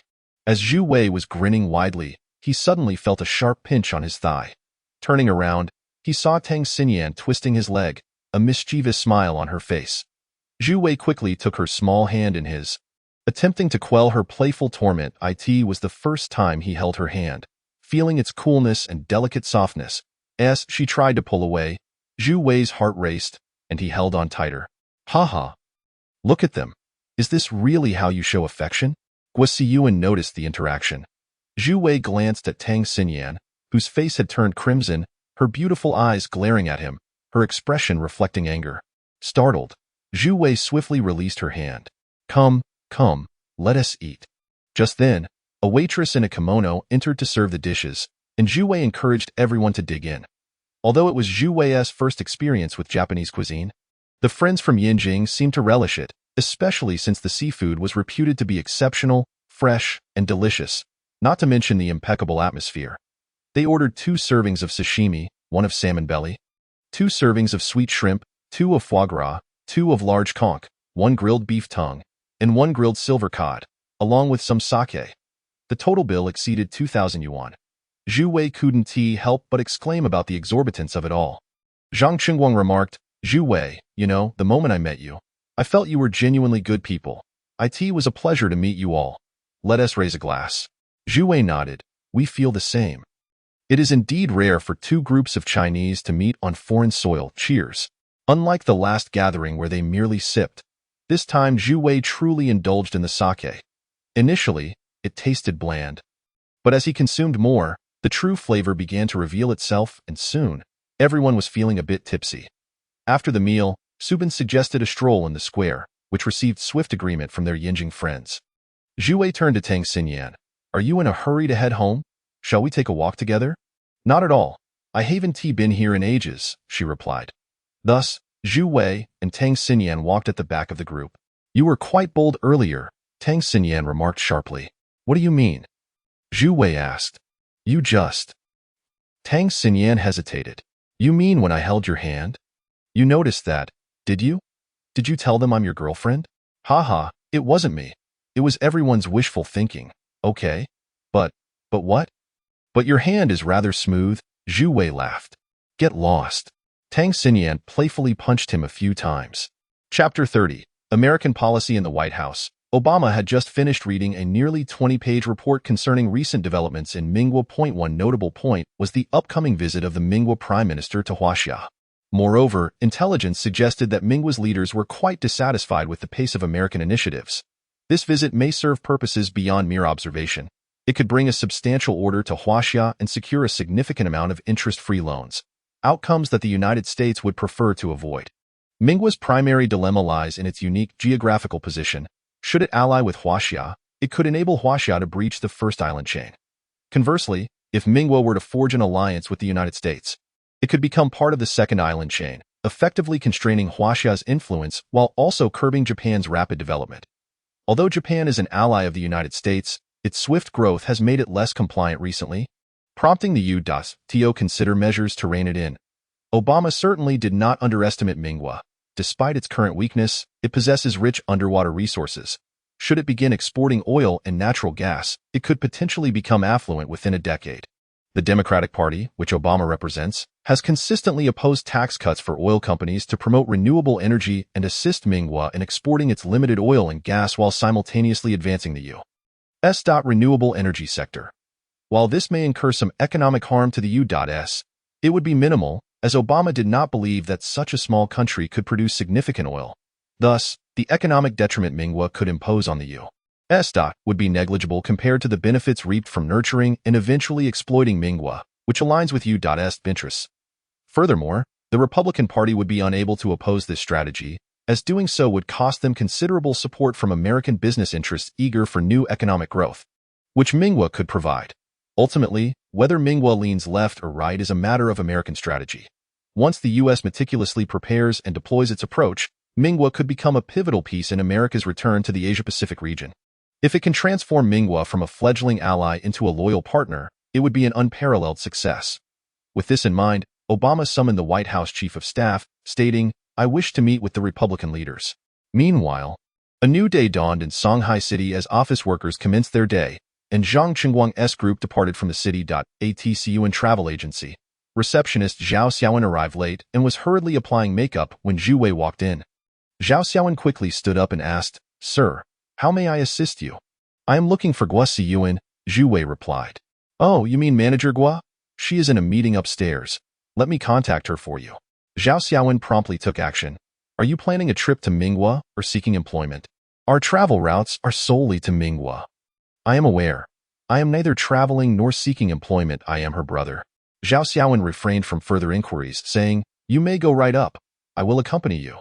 Gua Siyuan was busy discussing plans with Su Bin and Yuan Shi, strategizing on how to stand out among numerous travel agencies as the transportation routes to the island opened. Gua Siyuan, a girl with considerable insight, was determined not to rely solely on the advantageous policies Zhu Wei provided, but to contemplate future developments. The trio had delineated their responsibilities. Yuan Shi handled immigration applications, Su Bin managed employment applications, and only Gua Siyuan balanced both tourism and administrative tasks. At that moment, the beautiful receptionist knocked on the office door. Hello? Manager Gua, this gentleman claims to be your brother and is here to see you. Gua Siyuan was taken aback. Upon looking up, she saw Zhu Wei smiling as he entered. Big brother, she greeted. Allow me to introduce you. This is my brother, the major shareholder of our company. Zhao Xiaowen's eyes lit up, astonished that this man was Manager Gua's brother, and relieved that her earlier demeanor had been appropriate. Zhu Wei settled in and asked, So? What are you discussing? We are deliberating on the travel agency's plans for trips to Minghua. We have priority resources and cannot afford to wait indefinitely. We must take action, Gua Siyuan explained. Any results? We aim to launch trips to Minghua, and with cruise ships now available, it is the perfect time. However, there are currently no resorts or hotels on the island, leaving visitors with no accommodations. There are no businesses at the beach either. And we are at a loss as to how to proceed, Yuan Shi elaborated. Zhu Wei nodded. Let's not rush the tourism aspect for now. I will invest in a resort hotel, and Yuan Shi? I hope you can oversee this hotel, possibly even relocating your parents if necessary. Yuan Shi remarked, Certainly, that's not an issue. He genuinely seemed to hold a fondness for that small island. Zhu Wei stated, The pressing matter is the establishment of an embassy and consulate in China. I have just received word that the ambassador provided by Huaxia has already been set up in Yingzhou, and we have been instructed to have our ambassador and consul take office at their earliest convenience. I will make arrangements for a resident ambassador at the embassy, but the consulate, which is responsible for issuing visas and managing immigration and labor, requires someone from our own ranks, Gua Siyuan and Su Bin. You two will need to part ways. Su Bin exclaimed with excitement, Brother, good brother. Let me take the position at the Yingzhou consulate. I want to go to Yingzhou. Zhu Wei looked at Su Bin and said, I think you would do well managing tourism. Perhaps we can let Siyuan handle the consulate? Su Bin anxiously pleaded, Brother, I truly wish to go to Yingzhou. Please allow me this opportunity, and I shall be eternally grateful to your ancestors. Gua Siyuan chimed in, Why are you so eager to go to Yingzhou? Are you hoping to pursue someone? Su Bin, looking innocent, replied, Who could I possibly pursue? Traveling all that way just for that. I merely come from a humble background and have never been to Yingzhou. Zhu Wei scolded, Enough. If you don't speak the truth, I will ensure you do not go. Su Bin finally relented, You are too cruel, brother. I genuinely have a fondness for you, Ruoqing. She is an editor and a talented woman. I simply cannot help but admire her. Yuan Shi chuckled. It's clear that the ladies of Beihu Wudong Mountain possess some skills, enchanting you to this extent. Zhu Wei remarked with intrigue. She hails from Beihu province. No wonder she seems quite charming. Seeing your honesty, I shall grant you this wish. Su Bin grinned. Brother, you are truly my kin. Even my own brother pales in comparison. Then treat your brother, third brother, and little sister to a meal, Zhu Wei replied. All right. I will treat them to 10 meals if need be. Let us not lose our decorum. We still have matters of importance to attend to. What progress has been made regarding the national flag and emblem? Gua Siyuan stuck out her tongue. I haven't checked yet. Very well. Expedite that. The Constitution has yet to be announced as we await the flag and emblem, Zhu Wei instructed. Understood. The first shipment of imported goods by Qingtao International Import and Export Company finally cleared customs. With 500 boxes of Yingzhou jade liquor successfully moved into the newly rented warehouse in Binjiang District. Each box contained 8 bottles, totaling 4,000 bottles. After tax deductions, the import cost per bottle was 14,000, with a retail price set at 19,999 yuan. The profit per bottle amounted to 6,000 yuan. On the same day, a microblog update announced that 4,000 bottles of liquor from Yingzhou Island had landed on the Chinese mainland. Capturing the attention of various merchants, it is well known that during his visit to the Ming nation, President Obama praised Ming liquor extensively. Consequently, domestic and international wineries, manufacturers, import traders, distributors, marketplaces, and consumers in Shanghai City gathered around, including e-commerce platforms like Tokyo Mall and Wine Network. Many wealthy enterprises directly purchased hundreds of bottles, while some cautious ones opted for just 2 to sample. Nevertheless, all 4,000 bottles were sold out within a day, resulting in Qingdao International sales revenue soaring to 80 million soft sister coins, with a net profit of 24 million. Meanwhile, the Tiandi liquor industry of the Ming Corporation on the island also reaped nearly 40 million in pure profit. Chapter 31. The Eastern Isles of Jade Liquor. Li Ming, chairman of the Shangshi Dynasty Grand Hotel in Shanghai City, recently suffered severe injuries in a vehicular accident, but fortunately, he was rescued by Renmin Junjiang Hospital. After 2 months of hospitalization, he was finally discharged. Upon his release, the first order of business was to express gratitude to his savior, the hospital's director, Zhu Junjiang. Not only is Zhu Junjiang a friend of Li Ming, but he is also a VIP member of the Dynasty Hotel, which prompted Li Ming to eagerly invite him to a banquet. Knowing that Zhu Junjiang enjoyed fine liquor, Li Ming utilized all his connections to procure 2 bottles of Ming-produced Yingzhou jade liquor. By the time these bottles reached Li Ming, their price had escalated to 30,000 yuan each, far exceeding many high-end domestic liquors. Thus, Li Ming meticulously prepared the venue to welcome Zhu Junjiang, who arrived with Wu Yingmei, smiling as they entered the private room. Li Ming greeted them warmly, aware that Zhu Junjiang was akin to a god of wealth, as the Renmin Junjiang Medical Group oversees 7 major hospitals along the southeastern coast. "Let us serve the dishes," Li Ming announced.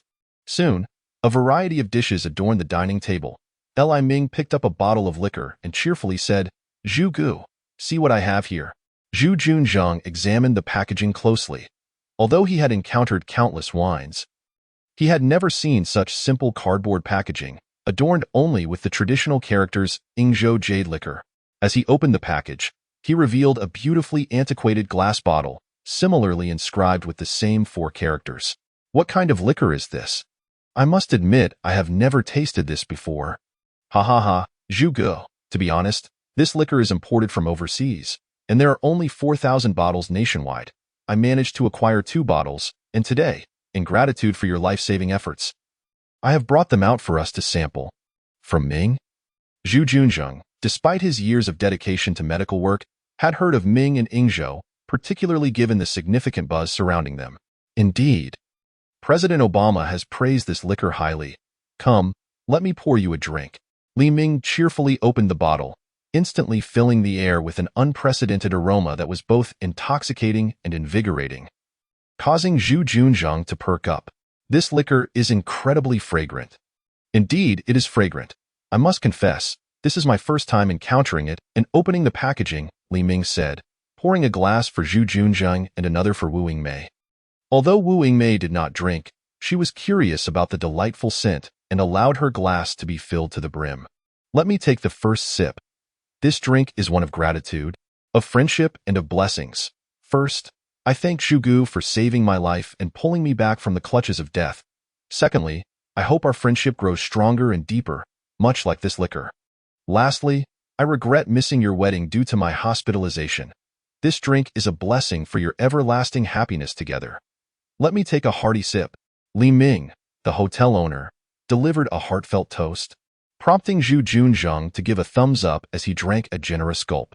"What a fine liquor." Zhu Junjiang took a small sip, feeling a refreshing stream rush to his taste buds, with the flavor lingering delightfully in his mouth. "This liquor is truly remarkable," Zhu Junjiang praised. "Zhu Gu, I am not deceiving you. I too have never tasted such a fine drink. I never expected it to be this excellent. Every penny spent is worth it. Let us indulge once more." The two clinked glasses and savored another sip. The trio, enjoying their meal and drinks, polished off both bottles of liquor. "To speak candidly, brother, I have imbibed many spirits in my lifetime. Yet this is the finest I have ever tasted, both in flavor and in its effects. It does not leave one feeling lightheaded. Where did you procure this liquor?" Li Ming replied, I had to navigate numerous connections to obtain it. I have yet to find a consistent supplier. If this liquor could be sold at our hotel, it would be a windfall for me. How much does this liquor cost per bottle? Not too much, around 10,000. Li Ming chuckled. 10,000? That seems rather expensive. Far from it. Multiply that by 3. Li Ming gestured with his fingers. 30,000? Zhu Junzheng felt a bit uncomfortable. Realizing how much Li Ming was spending, 2 bottles totaling 60,000 was more than he had anticipated. Brother, I am truly grateful to you today. I have a rather unreasonable request. My father is celebrating a milestone birthday next month. If I could secure 2 bottles of this liquor, I would be forever indebted. I can offer you 40,000 per bottle. Li Ming's expression shifted slightly, fully aware of the difficulty in fulfilling such a request, yet recognizing Zhu Junzheng's sincerity and willingness to pay. Thus, he replied, Zhu Gu, I promise to fulfill your request. Leave it to me. That night, Zhu Junzheng slept particularly soundly. Due to prolonged stress, he had struggled with insomnia, but after consuming so much liquor, he found himself sleeping deeply and remarkably. After drinking nearly a bottle of baijiu, he awoke without a headache, feeling invigorated and full of energy. What a fine liquor! It truly is exceptional, he realized. Noting its health benefits, I must procure more. Just then, the phone rang. It was Li Ming. Zhu Gu, how did you sleep last night? Any changes today? Zhu Junzheng replied, I cannot say. I felt perfectly fine after drinking. I woke up refreshed and full of vigor. Li Ming responded, I too experienced a remarkable transformation. My health had been subpar post-surgery, but after drinking that liquor, I woke up feeling as if all ailments had vanished, so I called to see if you felt the same. What is this liquor? It's like a miraculous elixir. Don't forget your promise. Please help me secure some bottles. Zhu Junzheng laughed. Rest assured, I will certainly assist you. Await my good news. On Yingzhou Island, American businessman Thomas arrived, accompanied by a Chinese translator he had hired. As the senior executive president of the largest wine group in America, Thomas Kingiani oversees renowned wineries such as the Ku Vineyards and Franzia. He has received intelligence from Secretary of State John Kerry regarding a rare variety of wine on an island, the production of which is exceedingly limited. The president has become quite enamored with this wine and hopes that Thomas can expedite his investment in Mingwa. Naturally, Thomas has faith in the secretary's political acumen and intelligence. Thus, he has come to this small island with the intention of monopolizing its wine industry. They are being welcomed by the newly appointed Minister of Commerce of the Great Ming Empire, Xia Haiyan, and the president of Tianyi Wine Company, Zhou Wanliang. Xia Haiyan has successfully passed his examinations to become the Minister of Commerce, with Yin Song relegated to the role of Deputy Minister. The two have been good friends and work together with remarkable synergy. Thomas candidly states, Your Excellency, I am Thomas Kingiani, the senior executive president of the largest wine company in America. We have heard that the island's specialty is its wine products, and we are here to conduct an investigation. If the project proves promising, we will consider investing on the island. He speaks with a relaxed demeanor, assuming that a few tens of thousands of dollars will suffice to charm this impoverished nation. However, Xia Haiyan is no simpleton. He is a graduate of the foremost academy in Huaxia and, as the current economic lifeline of the island, would never relinquish control so easily. He cannot allow foreign interference. Xia Haiyan smiles and replies, Of course, however, there are numerous companies currently investigating the wine industry on our island, hailing from major wine groups worldwide. If you are to make a decision, it must be swift. Thomas contemplates, while it is true that many wine groups may come to sign contracts, we, as the largest country in the world and the largest wine company, believe that our partnership will open the doors to the entirety of America. Xia Haiyan responds, Very well, let's first sample the wine. I am certain you will fall in love with it. This is indeed the case, as Xia Haiyan has developed a fondness for wine since assuming his position as minister. The hospitality staff pours 3 varieties of local wines, including a white spirit brewed from grain infused with tianyi fruit, a fruit wine made from tianyi fruit, and a red wine crafted from Shumi mountain red grapes. While the first is a local specialty, the latter 2 were specifically developed by Zhu Wei to capture the European and American markets. With the improvements made to grape cultivation and winemaking techniques at the Submarine Research Center, Zhu Wei is confident in the quality of the island's wines.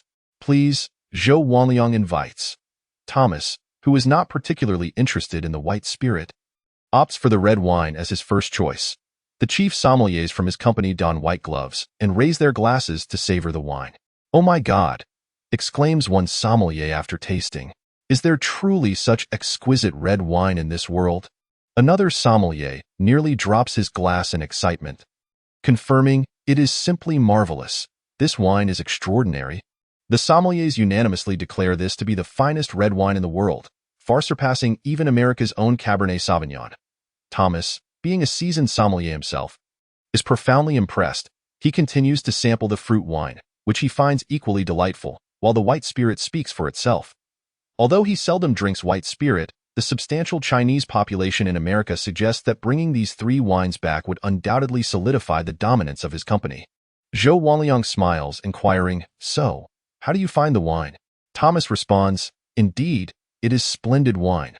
I never imagined that the people of Mingwa could craft such exquisite beverages in this paradise. I wish to know the origin of the raw materials, their production volume, and the scale of the winery. As I intend to invest on the island, I am willing to offer you $10 million for your exclusive recipe." Zhou Wanliang chuckles, saying, "Mr. Thomas, that is not solely my decision to make. According to the laws of the Great Ming, this is a national wine, and revealing such information could result in severe penalties. I cannot comply with your request." Frustrated, Thomas retorts, "Isn't your country open for business? Can't we invest in cultivation on this island?" Zhou Wanliang replies, "To be candid, you may establish a factory, but you will not be able to purchase the raw materials, as they are already under my company's name. And I will not sell." Realizing Zhou is not jesting, Thomas asks, "What can we do then?" Zhou Wanliang offers, "I can grant you the exclusive rights to our products in the United States, even the exclusive rights for North America. But this will come at a considerable price." The two negotiate prices under the watchful eye of Minister Xia Haiyan, and ultimately, they sign an agreement. The largest wine group in America secures the exclusive rights for these three wines across North America for a sum of $300 million, lasting for 10 years, during which Tianyi Wine Company must supply no fewer than 300,000 bottles annually. Tianyi Wine Company successfully clinches a second major deal, receiving $300 million. Given the island's low tax rate, this amount is nearly pure profit. Zhu Wei never anticipated that the wine would become an instant success. Tianyi Wine Company, under his ownership, now has sufficient funds to continue investing. The island's resort hotel is now on the horizon. Additionally, with the first transaction from Qingdao Import and Export Company yielding $24 million, he feels he is on the path to becoming wealthy. To celebrate, Zhu Wei organizes a banquet at a hotel to honor Su Qingtai. All 30 members of the company are invited, including executives Su Qingtai and Lu Lin, along with Su Qingtai's girlfriend, Chen Lili. The employees are well aware that Zhu Wei is the true mastermind behind the scenes. At this moment, Su Qingtai approaches Zhu Wei, saying, "Zhu Wei, Su Jingyao, and Lu Wen are also here." Zhu Wei is taken aback, wondering how they found out. "Where are they?" he inquires. Suddenly, two elegantly dressed women with fragrant scents appear before Zhu Wei. Su Jingyao greets him with a smile. "Hello, Chairman Zhu. I never expected you to become a millionaire so quickly. We will be relying on you from now on." Zhu Wei replies with a smile, "Feel free to rely on me. Ladies can hug as they please, but gentlemen should refrain." Lu Wen chimes in, smooth talker. She was the campus belle during their school days, and having not paid much attention to her desk mate back then, she is now surprised to see Zhu Wei as such a capable individual upon her return to the country. Zhu Wei remarks, "I recall someone who used to call me dull and tongue-tied during school. How is it that you have transformed into a smooth talker now?" "Oh, the struggles of being a man. Chairman Zhu, look at you all successful in your careers, while we remain unemployed drifters. Why not hire us?" Lu Wen suggests. Zhu Wei laughs, "Haha, is that so? Is this considered a form of begging?" Su Jingyao implores, "Please help us out. See what we can do if you arrange something for us." After a moment of consideration, Zhu Wei responds, "I plan to invest $100 million in building a star-rated resort hotel in Mingwa, and I currently need 2 vice presidents. Would you be willing to join?" Su Jingyao retorts, "You see, we are speaking the truth, yet you remain so unserious." She cannot believe Zhu Wei possesses $100 million. Zhu Wei insists, "I am serious. I truly intend to invest $100 million in building a hotel in Mingwa. If you are unwilling, you can assist Su Qingtai at the Import-Export Company. The choice is yours." Lu Wen declares, Fine, I will go to Minghua. Su Jingyao gasps, no way. I'm telling you, there's nothing entertaining in Minghua. If you insist on going, then I will go as well. Zhu Wei laughs, very well, it's settled then, I will arrange for assistance for you. The event concludes successfully with Zhu Wei awarding each grassroots employee a bonus of $10,000 and giving Su Qingtai and Lu Lin a bonus of $100,000 each. Zhu Wei is not stingy. He could offer more, but the nation's development requires funds. Moreover, if he provides so much now, how much can he give in the future? After the event, Su Bin completes the final handover of responsibilities.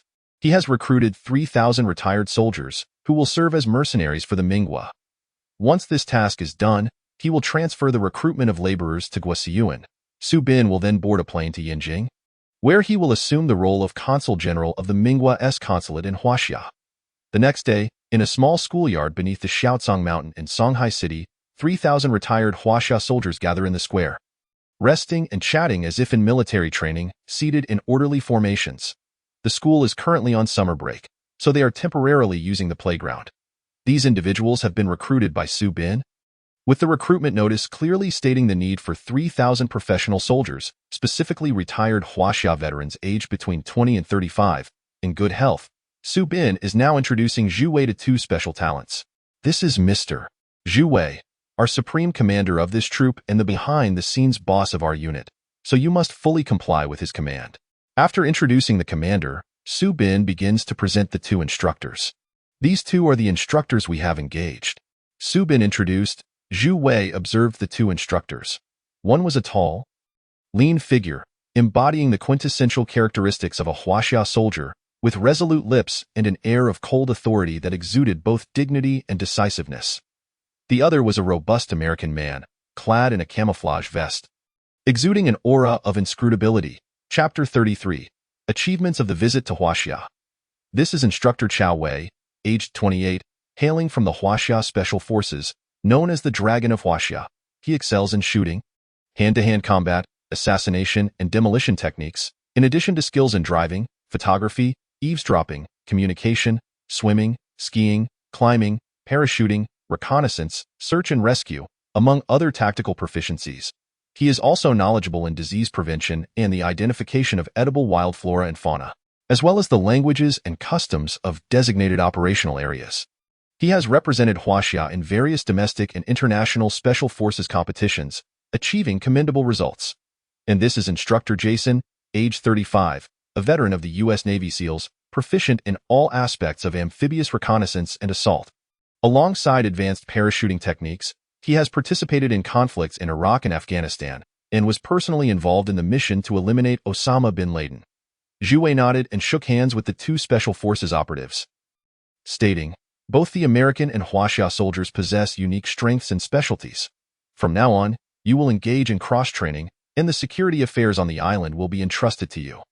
Report, when will we receive our weapons? American Special Forces Operative Jason inquired. Once we reach the island, I will make the necessary arrangements, Zhu Wei replied. Assemble, Su Bin commanded. The 3,000 soldiers in the square swiftly began to gather, and soon formed a grand formation. Salute, dismissed. Let us welcome the Supreme Commander of the Ming National Guard, Zhu Wei, to address us. The collective salute of the 3,000 soldiers was an exhilarating experience, bringing a look of satisfaction to Zhu Wei's face. Soldiers, I do not concern myself with your motives for being here. It may be for money or a better life. Regardless of your intentions, be they for a green card or cash, I pledge to fulfill your desires. However, those who wish to merely drift aimlessly, who fear for their lives, should distance themselves as far as possible. You will undergo a month of intensive training here. After that month, I do not wish to see any of you who lack purpose at that time. It will not matter where you hail from, as long as you stand here today. You are my brothers. Thousands of soldiers shouted in unison, their voices reverberating, making the Xiacangshan mountain seem to echo. To whom do you pledge allegiance? To Zhu Wei. Zhu Wei looked on with satisfaction at these fierce soldiers, dividing them into two teams to be entrusted to instructors Chao Wei and Jason, eager to observe the differing training methodologies from each nation. A significant event was also unfolding in Huaxia. Prime Minister Song Shima of the Ming Nation was visiting. Lacking an aircraft, his route involved traveling by boat to Shanghai, and then taking the high-speed train to Yingzhou, where Huaxia's vice premier and foreign minister personally awaited his arrival. The prime minister's choice to travel by train was primarily to assess the quality of Huaxia's high-speed rail system. While also contemplating infrastructure development. In Yingzhou, the paramount leader of Huaxia met with Prime Minister Song Shima at Zongnanhai, where they engaged in lengthy discussions filled with warmth. Song Shima presented a gift from the emperor of the Ming nation to the Huaxia leader, a jar of exquisite Dongying jade liquor, which, unlike the exported varieties, contained a genuine fruit from the tree of heaven and earth. This fruit, highly prized for its health benefits, would allow the Huaxia leader to infuse any other fine liquor with its essence, even if the jade liquor were consumed entirely. Although the island boasted numerous tree of heaven and earth fruits, they remained coveted national treasures, reflecting the deep regard of the Ming emperor and government for the Huaxia leader. The formal discussions commenced thereafter. The Huaxia leader noted that last month, the Huaxia premier had visited the Ming nation, and both nations had reached a consensus on establishing amicable diplomatic relations, culminating in several agreements. With shared roots, culture, and civilization, Huaxia expressed its commitment to fully assisting the Ming nation's development, while hoping that the Ming would honor their mutual understanding and recognize the One China principle, as their collaborative efforts continued to advance steadily. The Huaxia leader emphasized that the Chinese nation currently faced a complex global environment, necessitating deeper understanding and cooperation. Both governments and people should forge stronger ties of kinship. Song Shima affirmed that Huaxia, as a celestial nation, was a trustworthy brother to the Ming nation, pledging to maintain close communication going forward. He hoped Huaxia would provide financial and technical support for the Ming nation's infrastructure projects, and that both sides could further deepen cooperation in other areas. The following day, accompanied by the Huaxia premier, Song Shima ascended the Great Wall of the Ming nation and later dined at the Diaoyutai State Guest House. The next morning, both parties began discussing specific cooperation matters. Song Shima initially requested an interest-free loan, leading to immediate coordination with banks to secure a loan of 100 billion soft sister coins, with the stipulation that the funds could only be spent within Huaxia. The repayment term was extended from the usual 20 years to 60 years. However, Huaxia's financial institutions were reluctant to lend such a substantial amount, viewing the Ming nation as lacking repayment capability. Nevertheless, the Huaxia government offered to guarantee the loan, providing significant breathing room for the Ming nation. The loan of 100 billion soft sister coins, equivalent to over 16 billion US dollars, required the Ming nation to repay 150 million soft sister coins monthly. However, it was agreed that this sum could initially be repaid in gold equivalent, a resource the Ming nation possessed in abundance. This interest-free loan effectively stimulated Huaxia's domestic demand. As the funds were secured, the next step was to negotiate project details. The first project was the foundational telecommunications network for the Ming nation, with an investment of 20 billion soft sister coins. Major Huaxia corporations, including Huaxia Mobile, Huaxia Unicom, and Huaxia Telecom, participated in the bidding process, which encompassed the island's backbone network, fiber optic coverage, and telecommunications base stations. Upon completion, this network would provide comprehensive 4G coverage. The second project involved the Ming nation's subway system, extending throughout the eastern capital, from Shiji County in the west to Dong'an County in the east. With a total length exceeding 300 kilometers and an investment of 30 billion soft sister coins, Huaxia South Vehicle and Huaxia North Vehicle were vying for the subway project. The third project consisted of a 3 billion soft sister coin investment for the purchase and launch of 2 communication satellites by Huaxia, a crucial step towards establishing a national mobile network for the Ming nation, eliminating reliance on Huaxia's global services. The fourth project called for a 1 billion investment to construct the central governmental complex of the Ming nation, including a new royal palace, the Zhongshu province, Minsha province, Dali Temple, the Yushitai, and the headquarters of 18 departments. The fifth project proposed an investment of 10 billion to establish a world-class university. The sixth project involved an investment of 30 billion to recreate the ancient wooden architectural complex of Tangchongan City in the northern region of the Ming nation, utilizing the finest traditional construction firms from Huaxia, strictly adhering to the layout of Chang'an City, including the 3 main areas, the Ming Palace, Xingqing Palace, and Taiji Palace. This project aimed to be historically accurate and would serve as a major tourist attraction for the Ming nation. The seventh project proposed an investment nearing 10 billion for the construction of a modern underground drainage system. The total investment for these projects amounted to precisely 100 billion soft sister coins. with the stipulation that all engineering projects must guarantee quality and be constructed to withstand an earthquake of magnitude 8, prohibiting any substandard work. Thus, Song Shima's journey to Huaxia resulted in the allocation of the entire 100 billion, followed by a monthly repayment obligation of 150 million soft sister coins. Naturally, these repayments would be made by Zhu Wei's Ming Royal Financial Consortium using gold, allowing the country to retain its revenue for essential national matters. Given the numerous financial demands on the island, as news of this spread, countries around the world speculated that the Ming nation had gone mad for borrowing such a sum, questioning their ability to repay. The Washington Post suggested that the Ming might soon become the next Greece. Meanwhile, this also piqued the ambitions of others. Chapter 34. The Constitution is introduced. The sea breeze gently caressed Yingzhou Island, while the mysterious island, located 350 nautical miles to the south, had transformed into an idyllic tropical paradise. Aside from the unchanged climate, the underwater landscape mirrored that of the South Pacific, with countless coral reefs adapting to the North Pacific's temperatures, flourishing in vibrant growth as coral polyps tirelessly constructed their habitats. Schools of clownfish, butterfly fish, and other tropical species darted among the coral, while vast numbers of salmon swam through the waters alongside sea turtles and starfish. This was a veritable palace of crystal. After inspecting the underwater environment and confirming everything was in order, Zhu Wei finally came ashore. On the beach, Huaxia was holding an iPad, awaiting Zhu Wei's inspection. Reclining on a bench, Zhu Wei accepted the iPad from her. "Commander, here are 700 outstanding designs from designers worldwide. Just received from Huaxia," Huaxia announced. Zhu Wei felt elated, exclaiming in admiration as he reviewed them. "These are all exquisite." Though he often experienced choice paralysis, he certainly possessed a unique perspective when it came to national flags. He chose a splendidly designed orchid emblem from among them to serve as the imperial royal crest. At that moment, he was captivated by a national emblem designed by the renowned Hong Kong designer EJ from the H.U studio, depicting a small island illuminated in the midst of a blue ocean, surrounded by auspicious clouds. It exuded a distinctly ancient Chinese aesthetic, prompting Zhu Wei to select this emblem of the azure sea and sunrise as the national symbol. The military flag was designed by a compatriot in traditional Han attire, featuring a red field with a white heart and a black dragon, presenting an austere and majestic appearance befitting the spirit of the Ming soldiers. For the national flag, Zhu Wei opted for a flag adorned with a yellow traditional Ming character.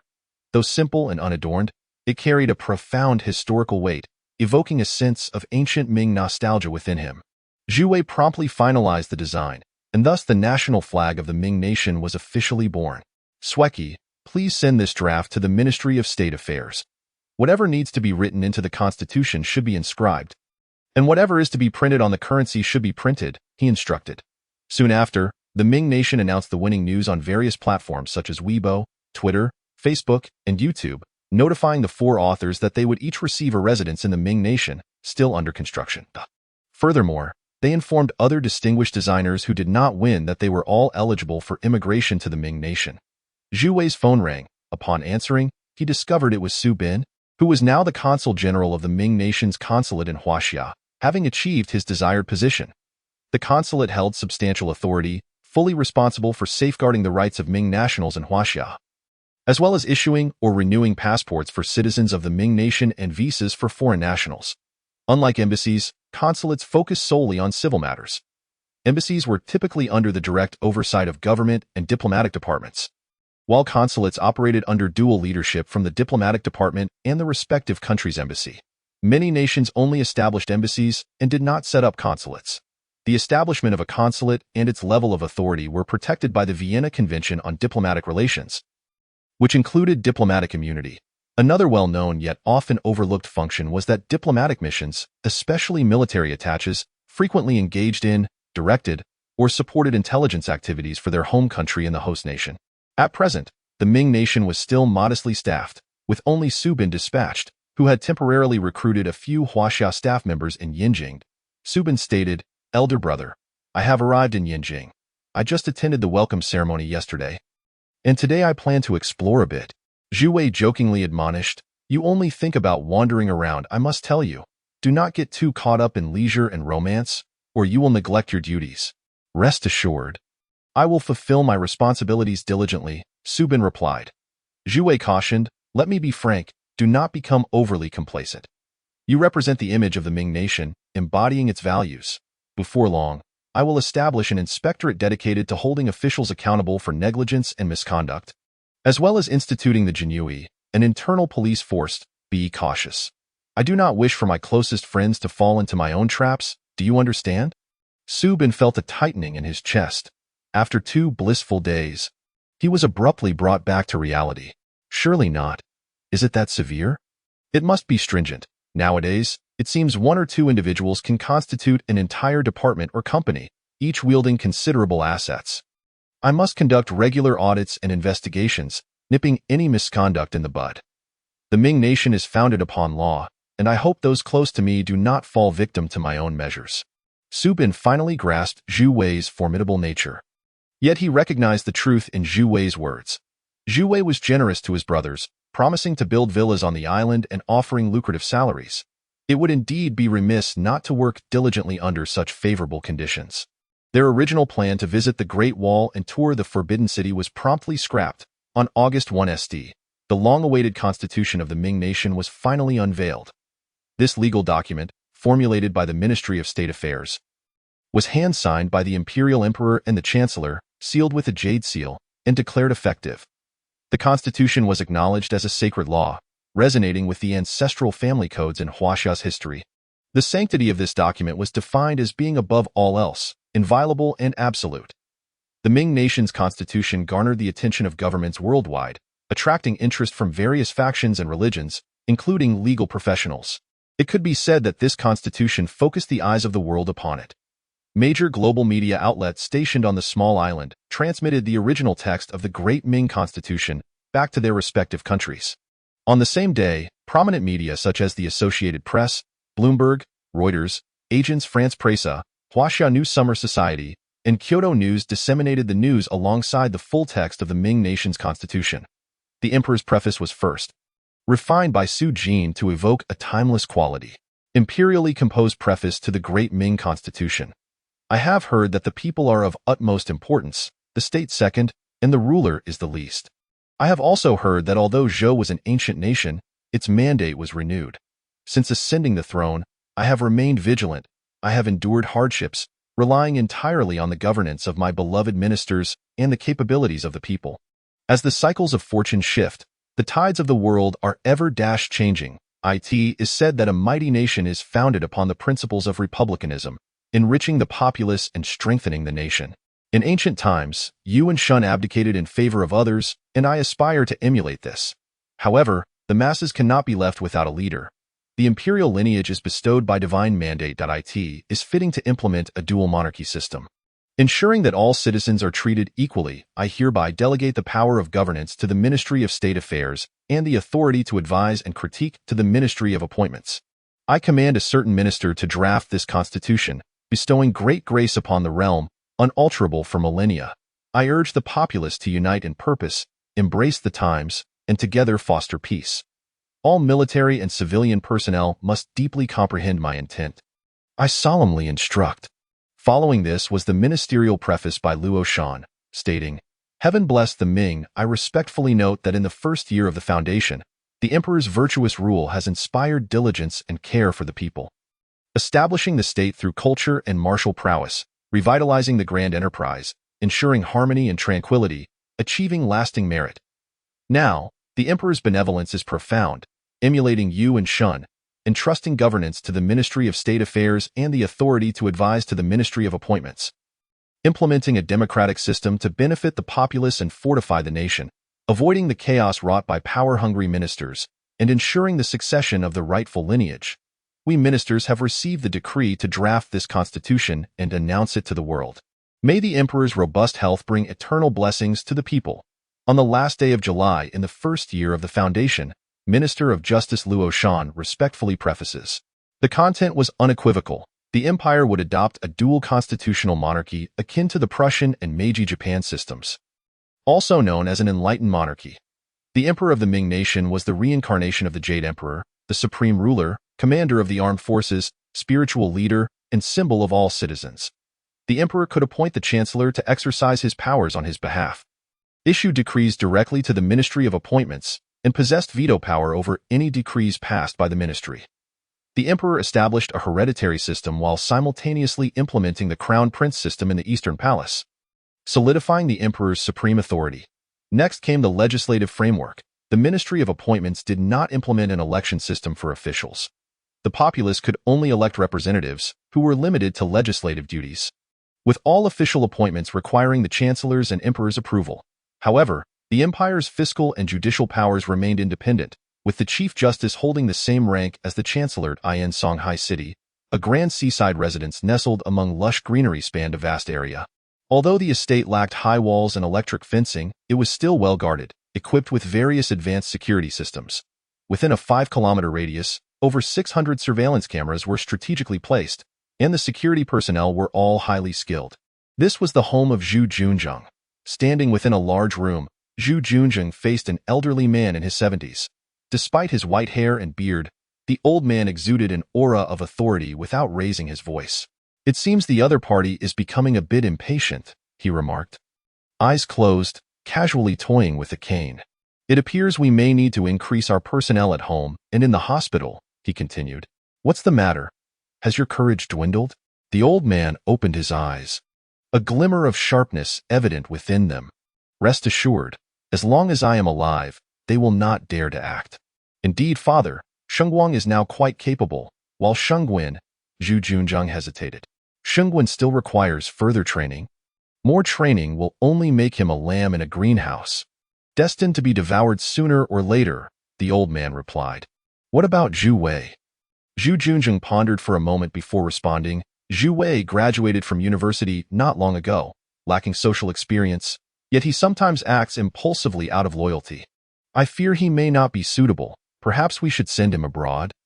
Do you still wish to leave a bloodline for yourself? From the moment you initiated contact with that mother and son, his lineage ceased to be a secret. Going abroad would only make it easier for them to control him." The old man contemplated. "No matter how inept he may be, he is still a member of the Zhu family. Arrange for him to meet the daughter of the Zhang family for an introduction, lest we let the night drag on too long." Zhu Junzheng stepped outside, where he spotted Zhu Shengguan sneaking around the courtyard. "Come here." Zhu Shengguan stuck out his tongue and approached. "What brings you here?" "I have something to discuss with you." "What is it?" Zhu Shengguan inquired. "It concerns my second brother." At the Jinsong District People's Hospital, Tang Siyan had been busy all day and finally finished her shift. Li Xinyu approached and asked, "Sister Yan, off work?" "Yes, and you? Still at work?"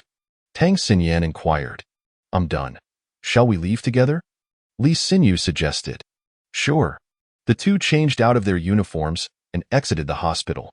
Before them stood a majestic black BMW, its emblem gleaming resplendently in the light, exuding an air of solemn luxury. Flanking the vehicle were two figures clad in dark attire and sunglasses, standing at a considerable distance. "Wow! Who could they be here to pick up?" exclaimed Li Xinyu in admiration. "I have no idea that it's a world for the wealthy," replied Tang Siyan. Just as they were about to depart, one of the men in black intercepted Tang Siyan. "Are you Miss Tang? Our young master wishes to speak with you," he stated. "Me?" Tang Siyan responded, taken aback. The surprise soon shifted to Li Xinyu, who wondered when Tang Siyan had become associated with such affluent individuals. "Who is your young master? I might not know him.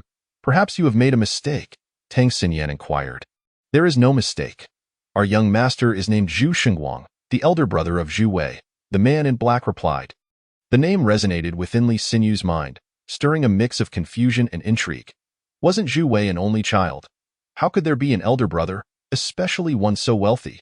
Had he been deceiving her about his family's financial status? Tang Siyan approached the car, and a black-clad man opened the rear door for her. Inside sat a strikingly handsome man in his 30s, impeccably dressed in a suit, exuding an aura of cold sophistication. The American government convened an urgent meeting regarding the constitutional matters of Ming State. President Obama summoned Vice President Biden, Secretary of State Kerry, and the House Majority Leader, expressing concern over the sudden shift in Ming State's intentions. Initially, Ming State had presented itself as a burgeoning democracy. How could it now veer towards an altered meaning? Had the visit to China resulted in political indoctrination, or had some clandestine agreement been forged with Huaxia? As the United States vigorously promoted American-style democracy worldwide, a nation in its own backyard had seemingly adopted a dualistic constitutional monarchy. What, then, distinguished this constitutional monarchy's royal powers from absolute monarchy? Would it not devolve into a new North Korea? With these pressing issues, the attendees took their seats to deliberate. "I must urgently meet with the Ming State Ambassador to the United States," Obama declared.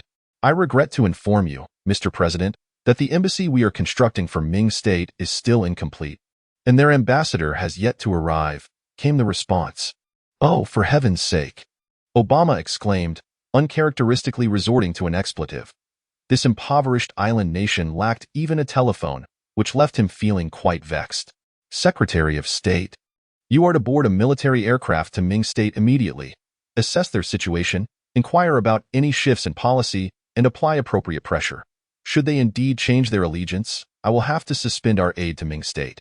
"Yes, Mr. President," Kerry replied. On the island of Dongying in Ming State, Zhu Wei was reviewing the currency samples submitted by Lang Haiping. These notes were printed with assistance from Huaxia, marking a significant shift in Ming State's currency system. The new currency abolished the previous units of guan, a string of coins equivalent to 1,001, and liang, one tael of silver equivalent to 1,001, opting instead for the yuan as its unit. Initially designated as Ming Yuan, the name was altered to Jin Yuan to avoid confusion with the term for dark Ming. The currency's value was pegged to basic goods, with 1 Jin Yuan equating to 1 euro, or 100 won. The denominations included paper notes of 1 Jin Yuan, 100 won, 5 Jin Yuan, 500 won, 10 Jin Yuan, 1,000 won, 20 Jin Yuan, 2 guan, 50 Jin Yuan, 5 guan, and 100 Jin Yuan, 10 guan. The front of the notes featured portraits of figures such as Laozi, Confucius, the founding Emperor Zhu Yuanzhang, Emperor Jiangwen Zhu Yunwan, and Emperor Jianye Zhu Wei, while the reverse displayed floral motifs such as orchids, plum blossoms, cherry blossoms, crepe myrtle, and peonies. The subsidiary coins were valued at 1 won, 10 won, and 50 won, each bearing their respective denominations on the front and the characters for filial piety, loyalty, and sincerity on the reverse. Naturally, these currencies could only be officially issued through the signature of the Chancellor and Zhu Wei, utilizing the Ming State Central Bank, the Daming Bank, for distribution via civil servant salaries and public exchanges, ultimately replacing the previous copper coins. It is worth mentioning that the Daming Bank serves as the central bank of Ming State, with its inaugural president being the Minister of Finance, Lang Haiping. This institution operates as a public-private partnership, ensuring that the government does not interfere in banking operations. The governing body of monetary policy must remain independent of the government to fulfill its primary role, safeguarding the currency. Lang Haiping believed that a central bank beholden to government authority would lead to inflationary tendencies. Therefore, to protect the interests of those in Ming State affected by inflation, an independent central bank was necessary to minimize political pressures. Consequently, Lang Haiping modeled the Daming Bank after the German central bank, which successfully maintained currency stability during numerous financial crises due to its independence and foresight. In this privately owned bank, Emperor Zhu Wei held a 51% stake. The design of this currency is commendable. "How much shall we issue in the first batch?" Zhu Wei inquired. Lang Haiping replied, "As much as is necessary. It is not about quantity, but rather about stability. Given the rapid economic growth of the island and the current imbalance in supply and demand, inflation has already escalated significantly. I will introduce policies to curb this trend gradually." Chapter 36. Morning Light returns. U.S. Secretary of State Kerry once again visited the island, but this time he arrived with an entirely different demeanor, exuding an air of aggression. Zhu Wei understood the purpose of his visit and entrusted the task of reception to Song Shima. "Your Excellency, I recall that when our two nations were establishing diplomatic relations, you promised us the implementation of American-style democracy. Why has there now been a shift towards absolute monarchy?" Kerry wasted no time in addressing the matter directly. Song Shima smiled and replied, "Secretary, I believe you have misunderstood. Our Ming State has never made any commitments to the United States regarding our political system. Furthermore, we are not an absolute monarchy. We remain a constitutional monarchy." Kerry retorted, "This is an act of deceit." Song Shima responded with a smile, "You are mistaken. We have always upheld our commitments to the United States without any intention of reneging. However, we cannot acknowledge matters to which we have not made promises. Unlike the United States, our newly independent nation is still in the early stages of political enlightenment. Nevertheless, we have already established independent judicial and financial systems, ensuring that corruption and judicial injustice will not arise in the future. Is that not a positive development? I must emphasize that our United States is a democracy and the world's foremost power. Countries like Japan and South Korea have achieved their status with American support. Thus, it is evident that democracy is the cornerstone of strength for any nation, Kerry asserted. To my knowledge, there exists a multitude of governance systems in the world, and many of America's allies are non-democratic states. Why can we not follow suit? For centuries, Ming State has been a monarchy, yet I do not believe this undermines the friendship between Ming State and the United States, Song Shima countered. I wish to convey that the American government and its people are concerned about Ming State's political system. We may consequently suspend our aid to your nation and withdraw our personnel, Kerry stated, dismissing Song Shima's words. Mr. Kerry, I find your position contradictory. Our emperor has assured us that Ming State will remain a steadfast ally of the United States. If you abandon us, it would indeed be a loss for your government. However, I believe Ming State should reconsider its constitution, Kerry insisted. I believe you are mistaken. Just as your constitution was chosen through public elections, our constitution was also selected by the people of Ming State. While our citizens may not possess great wealth or extensive experience, their loyalty to the emperor is unparalleled, and the emperor himself displays a level of benevolence toward his people that is unmatched by any politician worldwide. Singapore is also a unitary state, yet its citizens enjoy prosperity and well-being. American-style democracy may be correct, but our form of democracy is not inherently flawed. I propose that we open our hearts and expand our understanding. What do you think? Kerry pondered this perspective and replied, the American public cannot trust a unitary state. We require the U.S. Navy to have the right of passage in the waters of Ming State for protection. Song Shima replied with a smile, Your Excellency, while Ming State is a protectorate of the United States, it is also a sovereign nation. Would it not be a source of ridicule for the world if the United States were to impose military access on a nation that lacks even a small vessel? Ming State has no issues. The people of the United States are friends to the people of Ming State. When friends visit one another, is it not customary to knock first? Let us say this. As a protectorate of Ming State, the U.S. Navy may operate in international waters. However, if you wish to enter Ming State's waters, I would advise submitting a report first.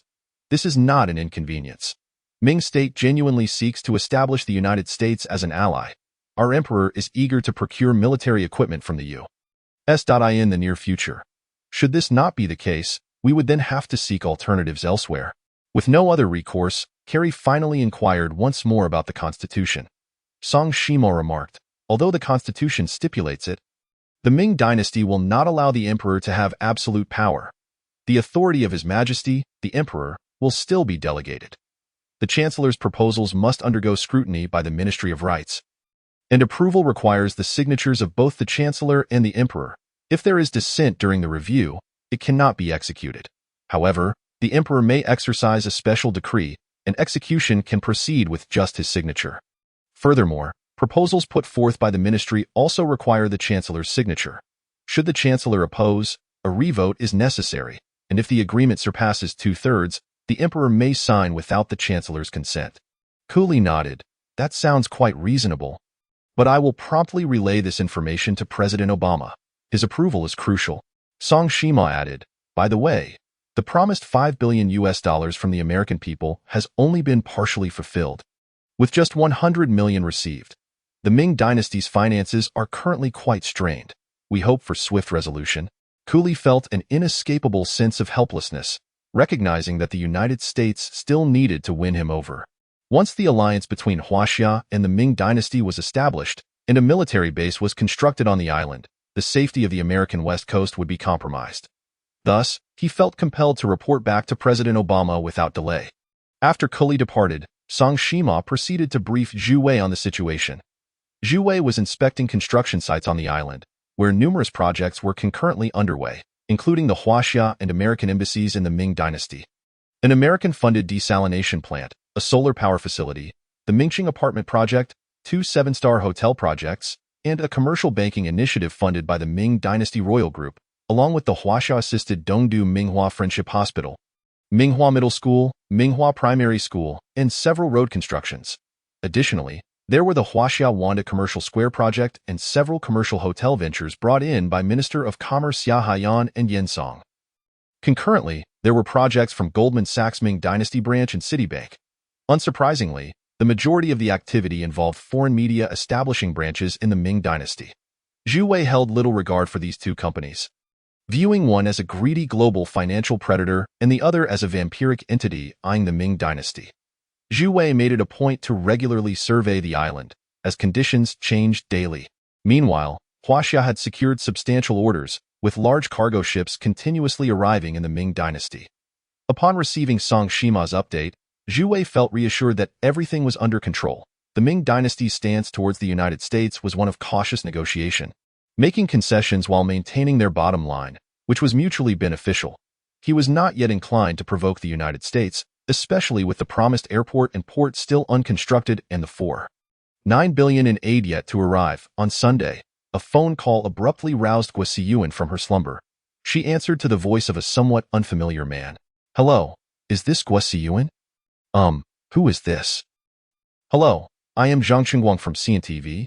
Do you remember me? We had dinner together last time in Shanghai." An image of a young intellectual flashed before Guo eyes. Ah, it was him. "Oh, I remember now. Haha, I was just sleeping and a bit dazed, didn't recognize you." "Haha," the other party responded with a hearty laugh. "No wonder you're so beautiful. It turns out you enjoy beauty sleep?" Guo felt a bit embarrassed. "Not at all. I'm not pretty, just plain. The thing is, due to a work transfer, I've come to the Shanghai branch as a reporter, and I just arrived. I originally wanted to treat you and a few friends to dinner tomorrow. But today, I need to buy some daily necessities, and I'm not very familiar with Shanghai. Would you mind being my tour guide?"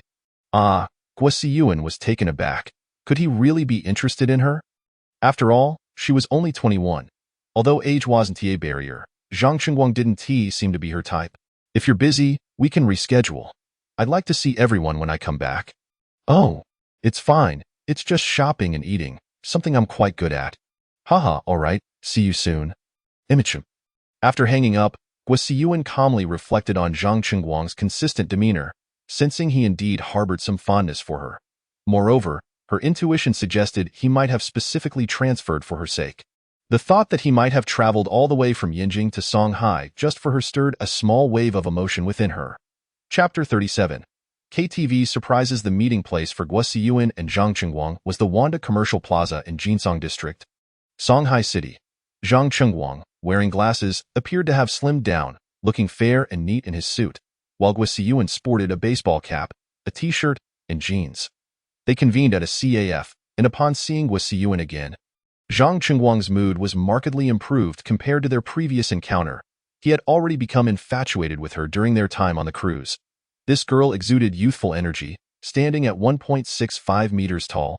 With a spirited personality. At28, Zhang Qingguang hailed from a family with a business background. His father owned a family enterprise, and his mother was an executive. Working at CNTV, a state-owned enterprise, his future was promising. And he had encountered many women, yet he fell head over heels for Guo. Thus, upon returning to Yingzhou, he immediately requested a transfer to the Shanghai branch. His relentless pursuit eventually wore down his superiors, who reluctantly agreed. Of course, Guo remained unaware of these developments. As soon as they met, Zhang Qingguang presented her with a bag, saying, "This is for you." Guo opened it to find a stunning dress inside. "Wow, it's beautiful," she exclaimed. "Do you like it?" Zhang Qingguang inquired. Guo glanced at the price tag, which read 1888 yuan, and felt a wave of embarrassment. "I can't accept this. It's too generous of you. Aren't we friends? It's only right to give a gift. Please, don't be shy.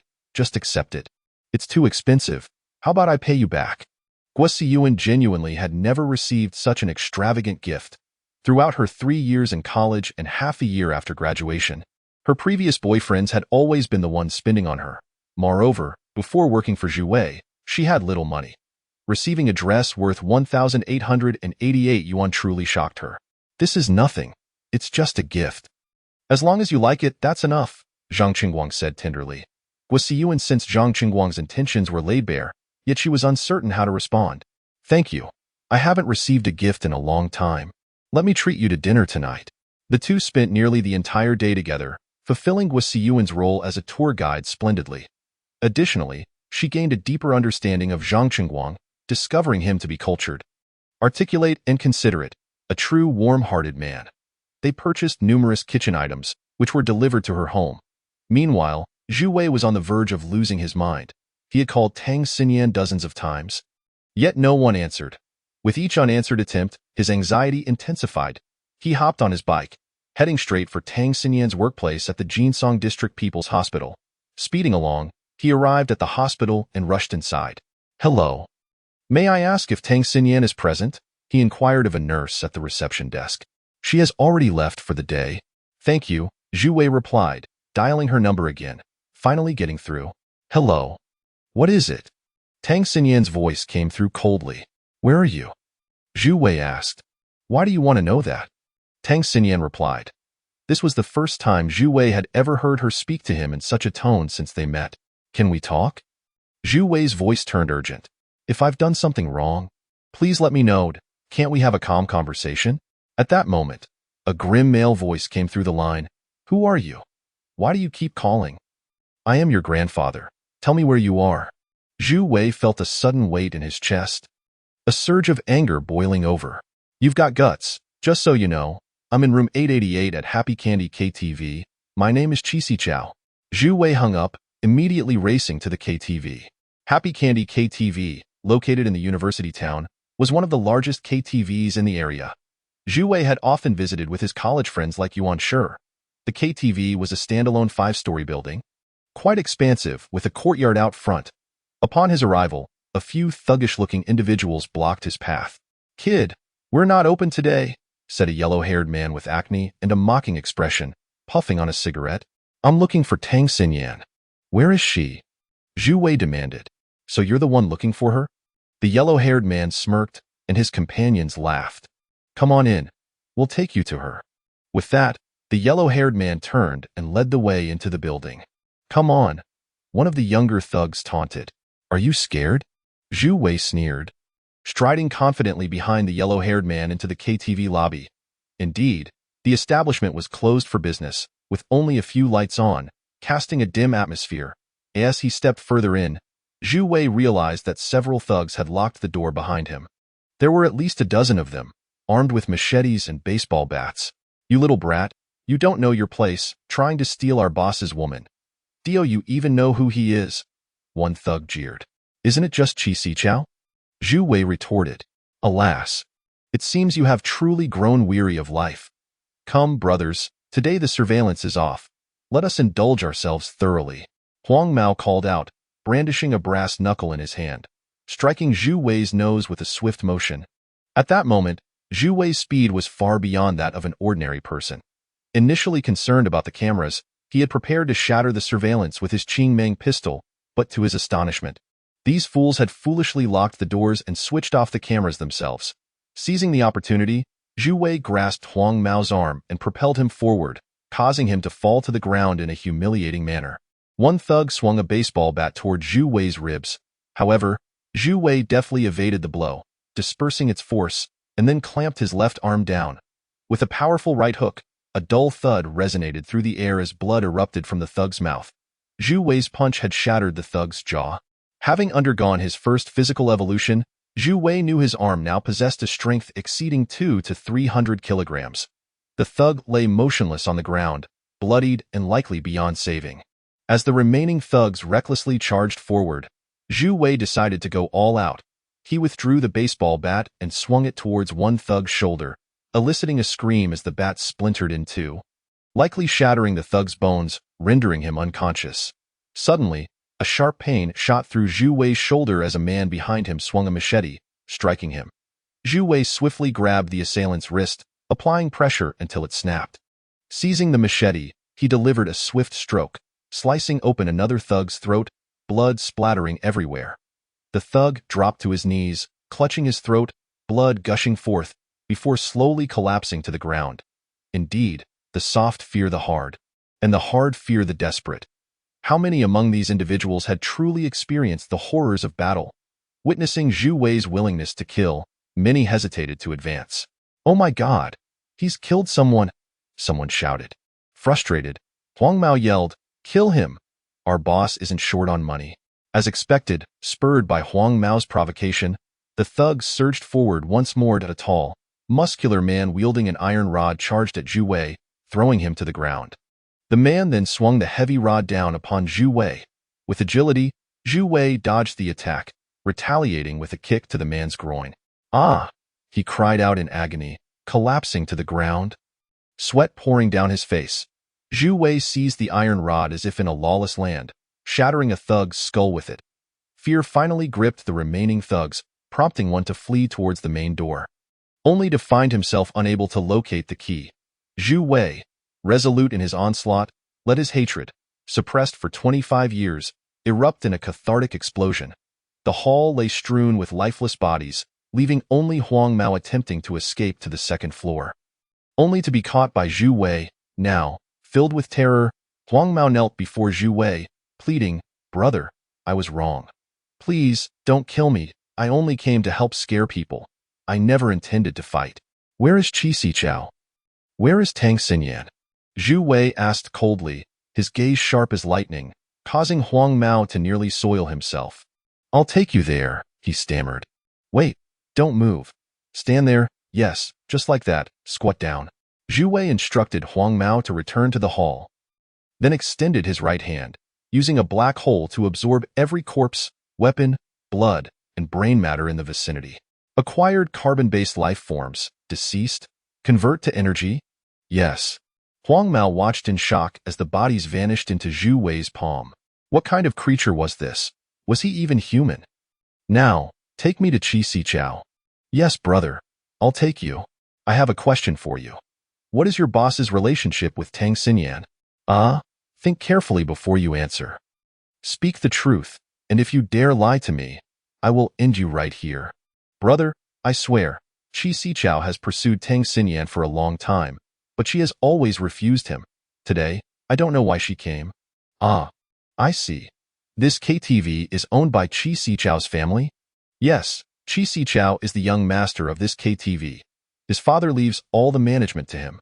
Soon, they arrived at the 5th floor, where a solid wooden door bore the plaque of the general manager. "This is it," Huang Mao said.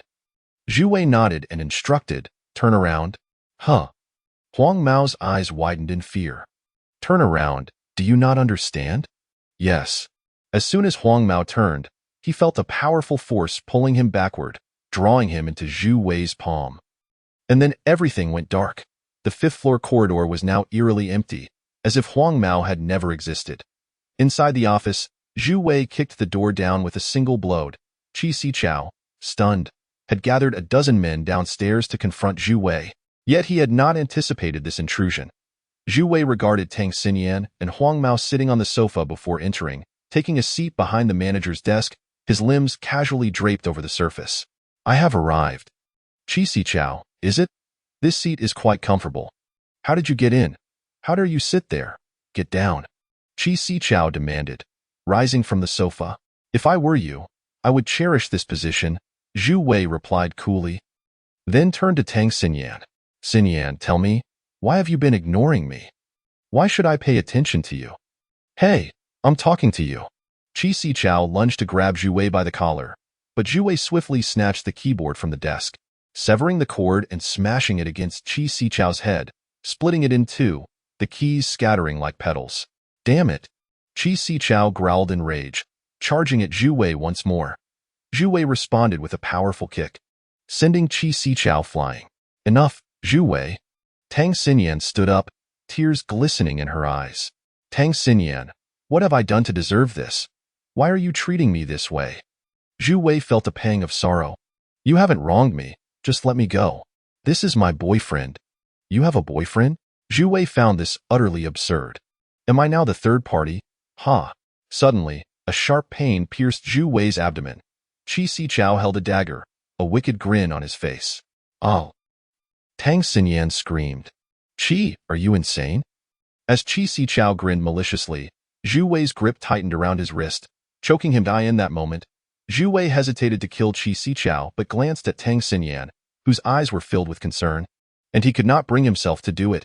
With a fierce pull, Qixichao howled in agony, his wrist snapping as he crumpled to the ground, writhing in pain. Zhu Wei gazed down at him, torn between pity and self-loathing, casting a final glance at Tang Siyan before turning to leave, clutching his wounded side. Goodbye. As Zhu Wei stepped out of the courtyard, an ambulance arrived, and medical personnel rushed to carry him inside. Tang Siyan stood on the upper floor, peering out the window as Zhu Wei departed. Zhu Wei had never taken a life before. He had not even killed a chicken, always greeting others with a smile. Polite and courteous. Yet today, he had slain more than a dozen individuals, erasing all traces of the chaos he had wrought, leaving no one to discover the truth of their demise. The only survivor was Huang Mao. Confined within Zhu Wei's space, Zhu Wei's actions were driven by self-defense and a release of pent-up emotions. He felt a sense of relief, especially as he lay in the hospital bed.at that moment. Zhu Wei found himself in a hospital room, accompanied by Guo Siyuan and a young man whose face was filled with concern. Upon closer inspection, he recognized Zhang Qingguang. "Big brother, you're awake?" Guo Siyuan exclaimed, her face bearing the marks of recent tears. "How did I end up in the hospital?" Zhu Wei chuckled. "What happened? Did you get into a fight or something? Were you robbed? Do we need to call the police?" Guo Siyuan inquired. "Call the police?" "Heh, no need. Just a minor injury." "What minor injury? You lost a lot of blood. Initially, we didn't have enough for a transfusion, but your uncle provided the blood." "Huh? Zhu Junjun gave me blood?" Zhu Wei expressed skepticism. "Yes. The doctor said you lost too much blood and needed a transfusion, but there was a major multi-car pileup on the national highway this morning, leading to a citywide blood shortage, so, oh, I see. When did Qingguang arrive in Shanghai?" Zhu Wei asked. "Just now. Siyuan picked me up. I intended to invite you both for drinks." "Heh, still trying to trick me, are you? Speak up." To be honest, Zhu Wei had always held a positive impression of this young man and contemplated bringing him to the island as the director of the Mingwen news agency. "I think Qingguang is quite good. Feel free to visit often. If we run out of food, I will let you know," Zhu Wei joked, only to wince in pain as his laughter tugged at his injury. "Don't laugh. It's not worth aggravating the wound," Zhang Qingguang remarked with a smile. At this moment, Guosian remarked, "Zhang Gu, why don't you head home for now? It's already midnight, and I must stay here to care for my elder brother. He cannot be left unattended in the hospital.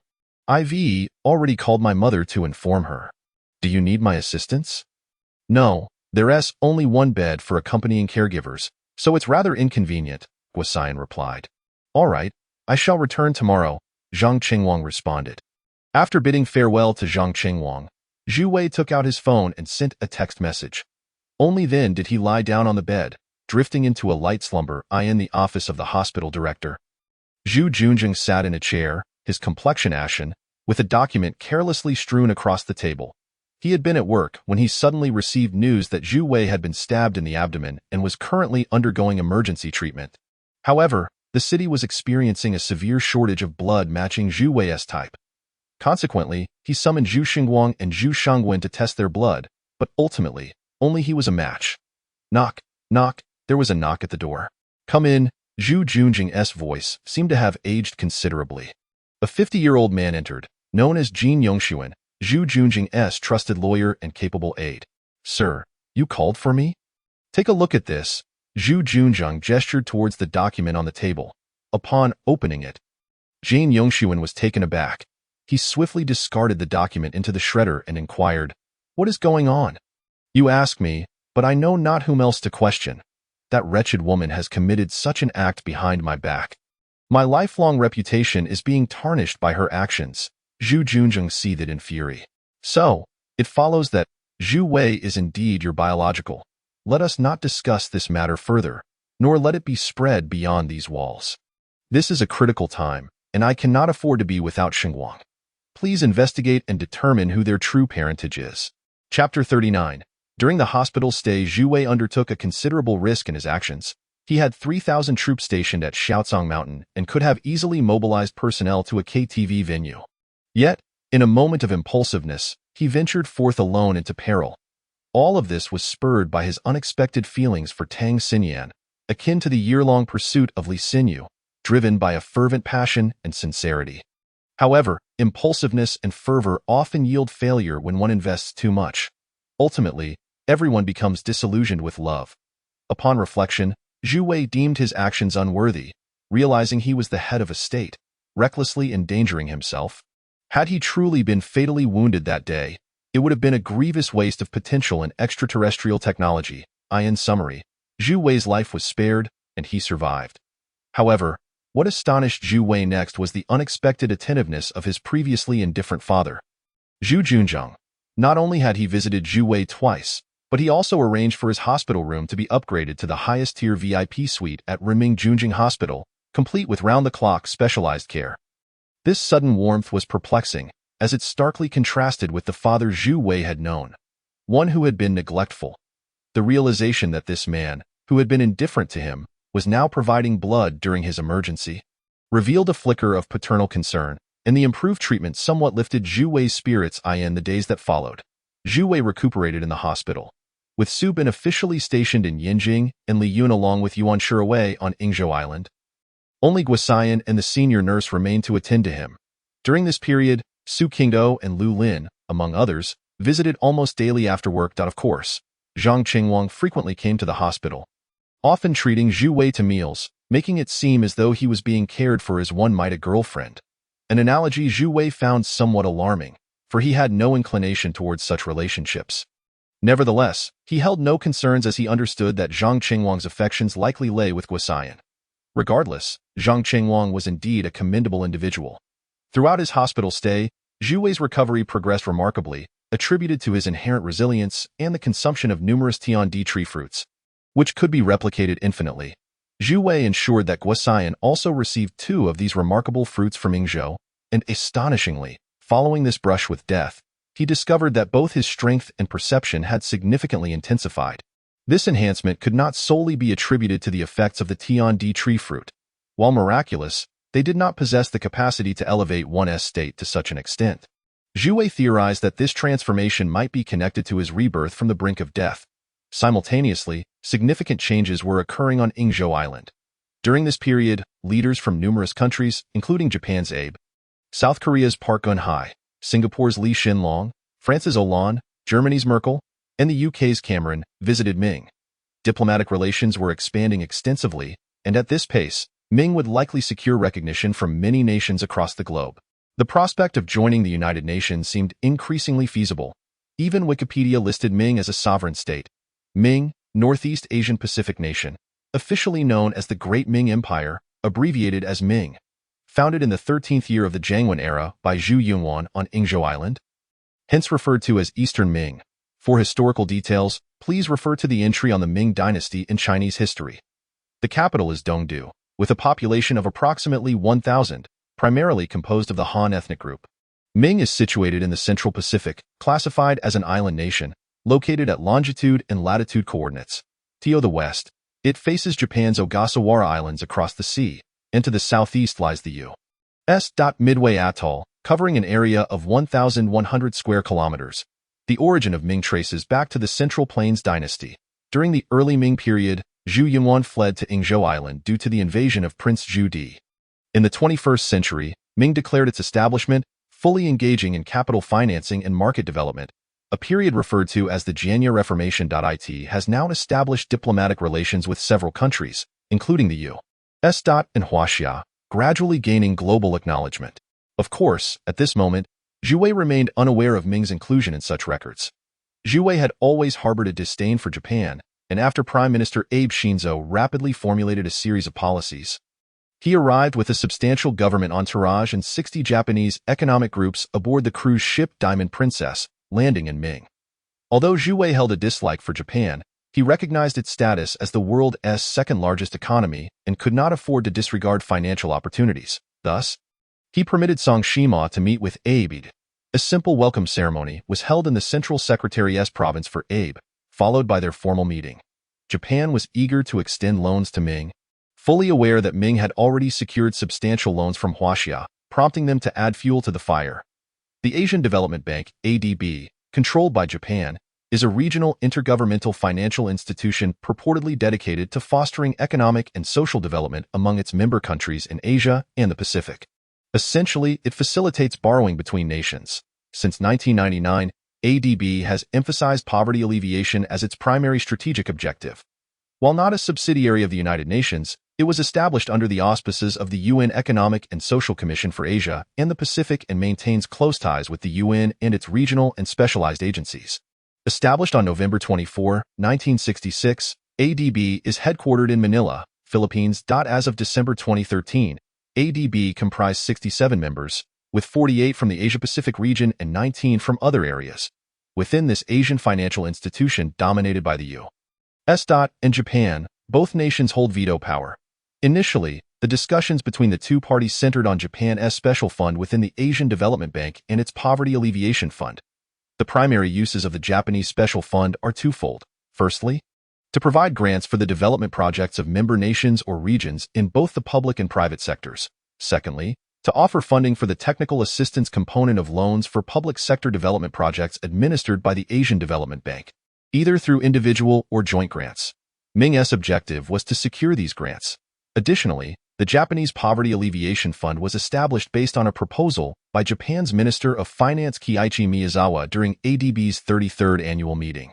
Japan planned to donate 10 billion yen to ADB for supporting poverty alleviation projects and other social development initiatives among developing member nations, focusing on projects that directly provide economic and social services to impoverished populations, thereby enhancing their capacity for self-development, ensuring the sustainability of poverty alleviation plans for ADB's impoverished members.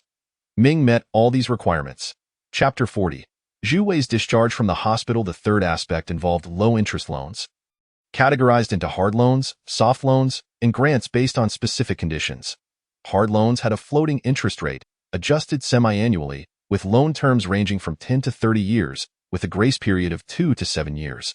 Soft loans, or preferential loans, were exclusively available to member nations or regions with a per capita national income below $670, based on $1,983, and limited repayment capacity, featuring a 40-year term, with a 10-year grace period. Accruing no interest, only a one-handling fee. Grants were designated for technical assistance, funded by a special technical assistance fund, with no limitations on the grant amount. Therefore, Ming resolutely pursued soft loans, a perfectly reasonable stance given its current impoverished status. The conclusion was unexpectedly surprising. Mingwa had indeed signed over a dozen contracts. Naturally, Zhu Wei was most concerned about financial matters. Japan would provide Mingwa with a special fund of 4 billion yen, along with a 2 billion yen poverty alleviation fund, and finally, a low-interest loan of 500 billion yen, approximately $40.5 billion US dollars, over a span of 40 years. In truth, Mingwa was least apprehensive about loans. As there was no fear of insolvency, the country boasted substantial gold reserves and was troubled by an inability to sell such vast quantities of gold. Once the loan matured, they could effectively sell gold to repay the debt, especially since Mingwa's economy was robust enough to support the current borrowing. Meanwhile, US President Obama, through Secretary of State Kerry, finally grasped Mingwa's intentions. Considering the need to court this little brother, he readily approved the remaining $9 billion US dollars in aid funds. Mingwa received the desired financial support, which was promptly allocated according to Zhu Wei's directives for the construction of the Dongdu International Airport. The airport's design had long been completed but had languished in the planning department's archives due to a lack of funds. The proposal from Mingwa's Ministry of Planning and Housing was commendable. The total investment for the airport amounted to 7 billion USD. Designed with a long-term perspective, it would serve as the sole airport for Dongdu and even for Mingwa.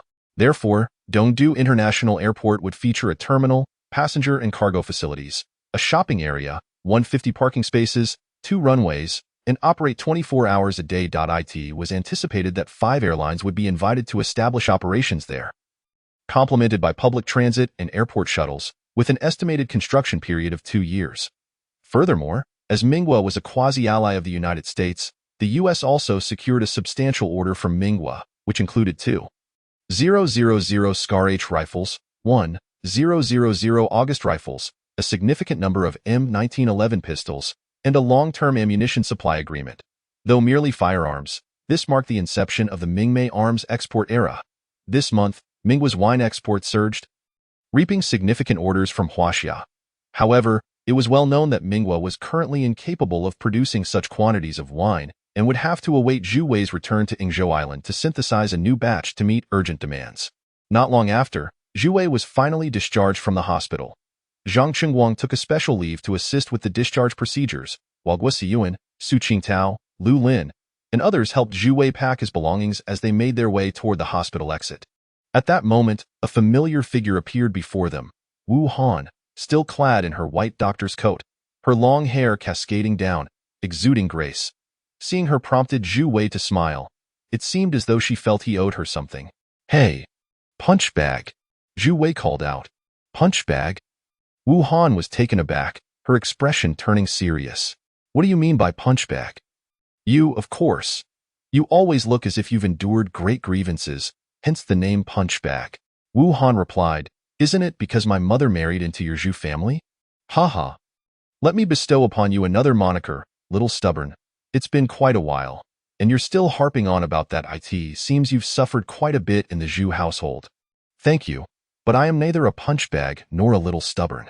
Just by looking at you, I can tell your health has improved significantly. It seems you are no longer in serious trouble," she remarked. "Thank you. I am well enough to be discharged. Take care, punch bag," Zhu Wei replied with a smile. Turning to leave. Just then, several men in black entered, led by a man of modest height, around his 40s, dressed in a white shirt and black suit. Zhu Wei recognized him from previous encounters. He was Jin Yongshuan, a trusted aide of Zhu Junzhang. Their arrival astonished everyone present. Even Wu Han was puzzled as to their purpose. Jan Yongshuan bowed slightly and said, "Young master, the master has sent me to bring you home." This scene left all present in shock. Guo Xiyuan had never known her good friend. Elder brother Zhu Wei was a young master. Su Qingtao and Lu Lin were equally unaware.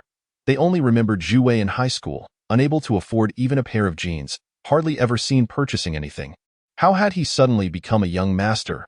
Moreover, these men dressed too much like the gangsters from television. Black suits, white shirts. If each held an axe, they would indeed resemble the Axe Gang. "Take me home?" "Which home?" Zhu Wei was taken aback. Furthermore, although Jin Yongshuan had always referred to him as the second young master, he had never done so publicly before. Could it truly be that Zhu Junzheng had changed? He sensed that this time, when they spoke of home, they likely referred to Zhu Junzheng's residence, yet he couldn't quite bring himself to believe it. "To the Zhu family mansion in Binhai," Jin Yongshuan replied with poise. "The master hopes you can officially move into the Zhu family mansion from now on." Zhu Wei chuckled to himself.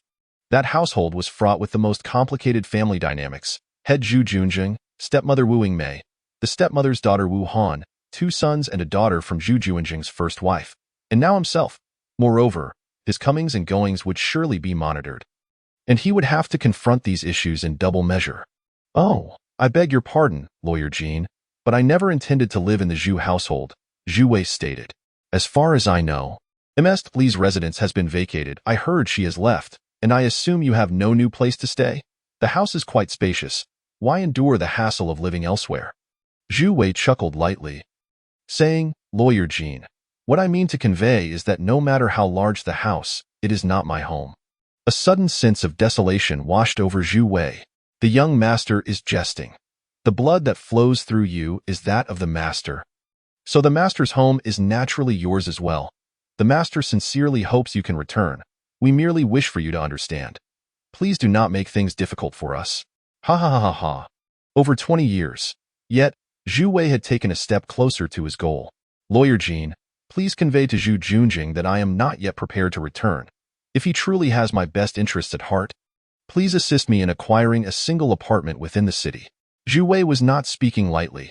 He needed a single apartment urgently, as he had no place to stay. "It seems the young master has made up his mind. I will relay your message. However, whenever the young master chooses to return, I believe the household will welcome you." Watching Jin Yongshuan depart, Guo Xiyuan asked, "Elder brother, what is going on? Why does he call you young master? Who is the master? Didn't you say you had no father?" "It's nothing. I'll explain when I have the chance. Can we leave this place for now?" Chapter 41. A reunion with an enemy as the curtain fell. I acknowledge that my writing is not up to par. I humbly ask those who still have remaining recommendation votes to spare a few for me. Thank you. Just as I was about to exit the hospital, a face appeared that Zhu Wei would never forget. It was Qi Sichao, the man whose wrist he had broken. His wrist was heavily bandaged and accompanied by a middle-aged woman and several attendants. He was making his way into the Renming Junjing Hospital building. Qi Siqiao noticed Zhu Wei as well. Their eyes met, and time seemed to freeze as they simultaneously halted. Zhu Wei had thought he had vented enough anger. After all, he had taken numerous lives and had broken Qi Siqiao's ARF in a moment of impulse. He had contemplated killing Qi Siqiao as well, but he couldn't bring himself to commit murder in front of Tang Siyan. If he did, would he not have to eliminate Tang Siyan to cover his tracks? He could never do that, thus he spared Qi Siqiao. The anger that had long since extinguished flared up again upon seeing Qi Siqiao today. Neither had anticipated that they would end up in the same hospital. Zhu Wei had narrowly escaped with his life, while Qi Siqiao was not so fortunate. Unlike a typical wrist fracture, which commonly occurs near the distal end of the radius, clinically referred to as Cole's fracture, Qi Siqiao's injury involved a complete fracture caused by external force, with a long oblique fracture line that was difficult to treat, necessitating a facility like Renming Junjing Hospital. However, the doctor informed Qi Siqiao that the recovery period for his wrist would be lengthy, and he was likely to be left with a lifelong disability. Consequently, upon seeing Zhu Wei, Qi Siqiao's heart boiled with hatred. Initially, he resented the yellow-haired gang for disappearing and leaving him to face Zhu Wei alone. Yet later his staff reported smelling the stench of blood in the lobby and discovered what appeared to be bloodstains on the wall. Qi Siqiao increasingly felt that something was amiss. He also bore guilt for having stabbed Zhu Wei, who had not died. Thus, a sense of fear took root within him. This man had broken his arm, and he could seek revenge at any moment. Zhu Wei discerned from Qi Siqiao's expression that he was certainly not the type to let things rest, yet dared not confront him verbally. Qi Siqiao, if you dare provoke me again, you will meet your end. Zhu Wei smirked coldly and departed from Renming Junjing Hospital with his companions. Zhang Qingguang drove the luggage to Guo Siyuan's travel agency. And then, accompanied by Guo Siyuan, they set off with Zhu Wei to look for an apartment. Zhu Wei felt he should have a place to stay in Huaxia, so he decided to buy a home. However, real estate in Shanghai City was not inexpensive, with prices starting at around 20,000 to 30,000 yuan per square meter. For Zhu Wei, acquiring a property worth 2 to 3 million yuan was not an issue. And since he rarely indulged in luxuries after narrowly escaping death, he began to believe that enjoyment was of utmost importance. Not only did he want to buy a house, but he also desired a car. While they were viewing properties, Zhu Wei received a call from Zhu Junjing. Lawyer Jean informed me that you are unwilling to return home. I fear I may not adapt to living there. It does not feel like my home, Zhu Wei remarked. Zhu Junjing paused for a moment before responding. Are you certain you do not wish to return?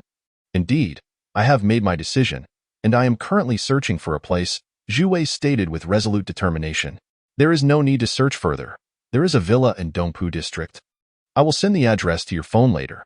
Since you are unwilling to return home, go live there alone. A villa? Zhu Wei internally scoffed at Zhu Junjing's willingness to invest so much in him. After all, it was meant for his mother.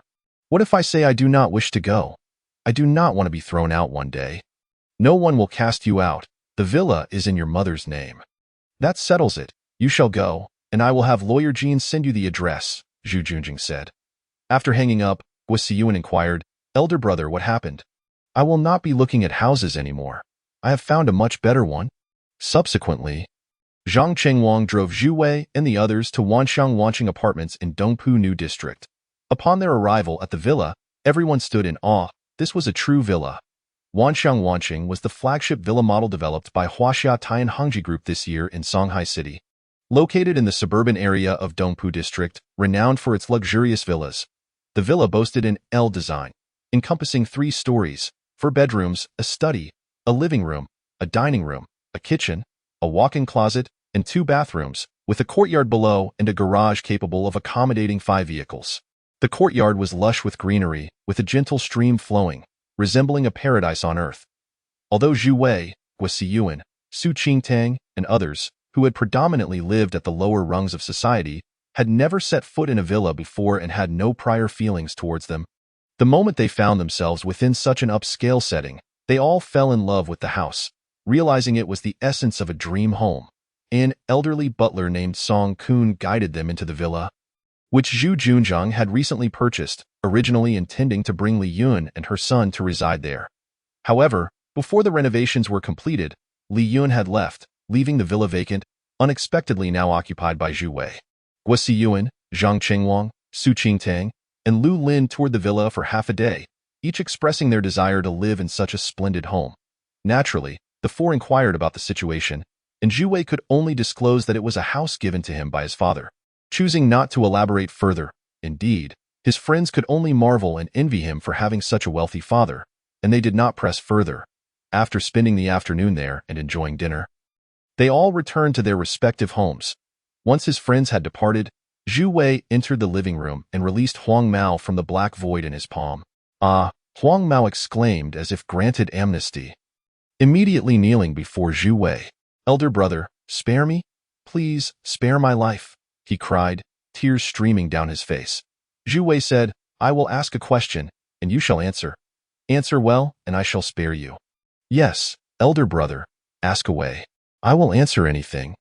"What is your name?" "My name is Huang Jing." "What is your relationship with Qi Siqiao?" "Brother, I assure you, there is nothing between us. We merely met through our nightlife. We, the underlings, all wish to align ourselves with a wealthy elder brother. He has money and is willing to take care of us, so I just do some work for him to make a living," Huang Jing explained. Zhu Wei nodded. "You plead for your life, yet you have seen my secret. What shall we do about that? What if you leave this room and alert the police?" "Brother, I would never speak a word. If I were to report or tell anyone, may I be struck down by lightning. I have resolved to stick with you for life. Elder brother, spare my life, and I shall repay you with my utmost loyalty. If the police come searching for missing persons and find you, what then?" Zhu Wei queried. "I know nothing," Huang Jing replied. "Very well, let me tell you, Huang Jing. Following me will surely lead to a brighter future than aligning with anyone else." "Indeed, indeed," Huang Jing echoed, thoroughly intimidated by this ruthless figure. "This is a gift from elder brother. Take it and spend it wisely." Zhu Wei tossed out 100,000 soft RMB. Huang Jing dared not accept it, declining several times before finally accepting. "Leave me your phone number. Go home for now. I will notify you promptly when I have any tasks." "Yes, Zhu Wei, elder brother." Zhu Wei lay on his bed, closing his eyes to rest. So much had transpired recently, and he pondered deeply. Those who once treated him poorly had become exceedingly kind, while those who had previously been good to him now felt like strangers. The affairs of the world are indeed fascinating. Suddenly, his phone rang. "Commander, this is Chao Wei." Zhu Wei recognized the voice of one of his instructors from the army. Chao Wei, what is it?" "The month-long training period has concluded, and the unit's comprehensive combat capabilities have passed inspection. All 3,000 soldiers have persevered without any dropouts. We look forward to your review." "Let us postpone the review for now.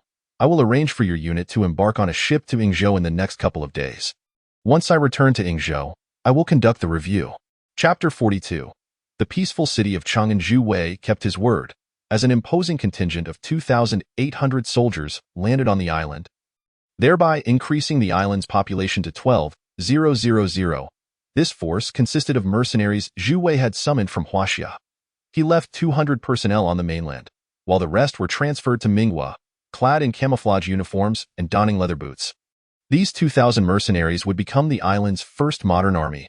Prior to their arrival, Zhu Wei, as the Emperor of Minghua and Supreme Commander of the Armed Forces, appointed Jason, a former member of the U.S. Navy SEALs, as the Privy Envoy due to his understanding of modern warfare and familiarity with U.S. intelligence. Thus, he became the second in command of the army, aside from Zhu Wei. Zhu Wei was not concerned about betrayal, as he had implanted a biological chip in Jason's brain, ensuring that from this point forward, he would be a citizen of Minghua, not the United States. Chao Wei was appointed Minister of the Army, overseeing training, personnel, logistics, and military orders.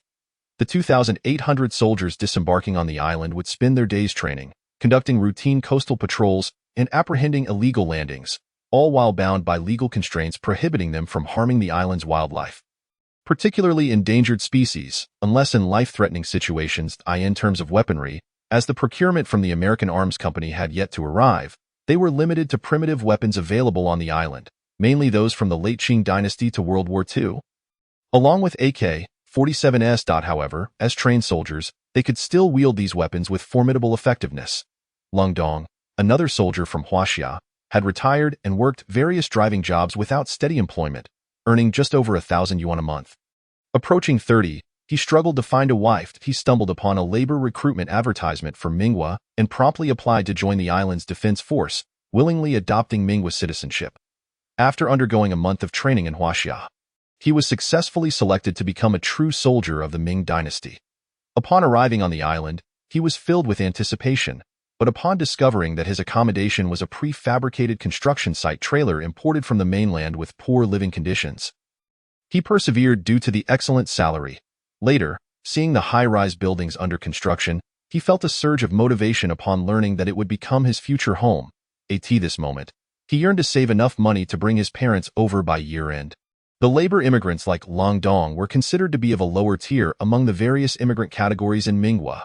There were three primary categories of immigrants: investment immigrants, who could obtain citizenship by investing a minimum of 500,000 euros; skilled immigrants, targeting high-skilled professions, including university professors and researchers, down to manga artists and celebrities from various countries; and ethnic immigrants, as Minghua is predominantly a Han Chinese nation, and with a population of nearly 1.4 billion in Huaxia, it served as a natural source of population influx.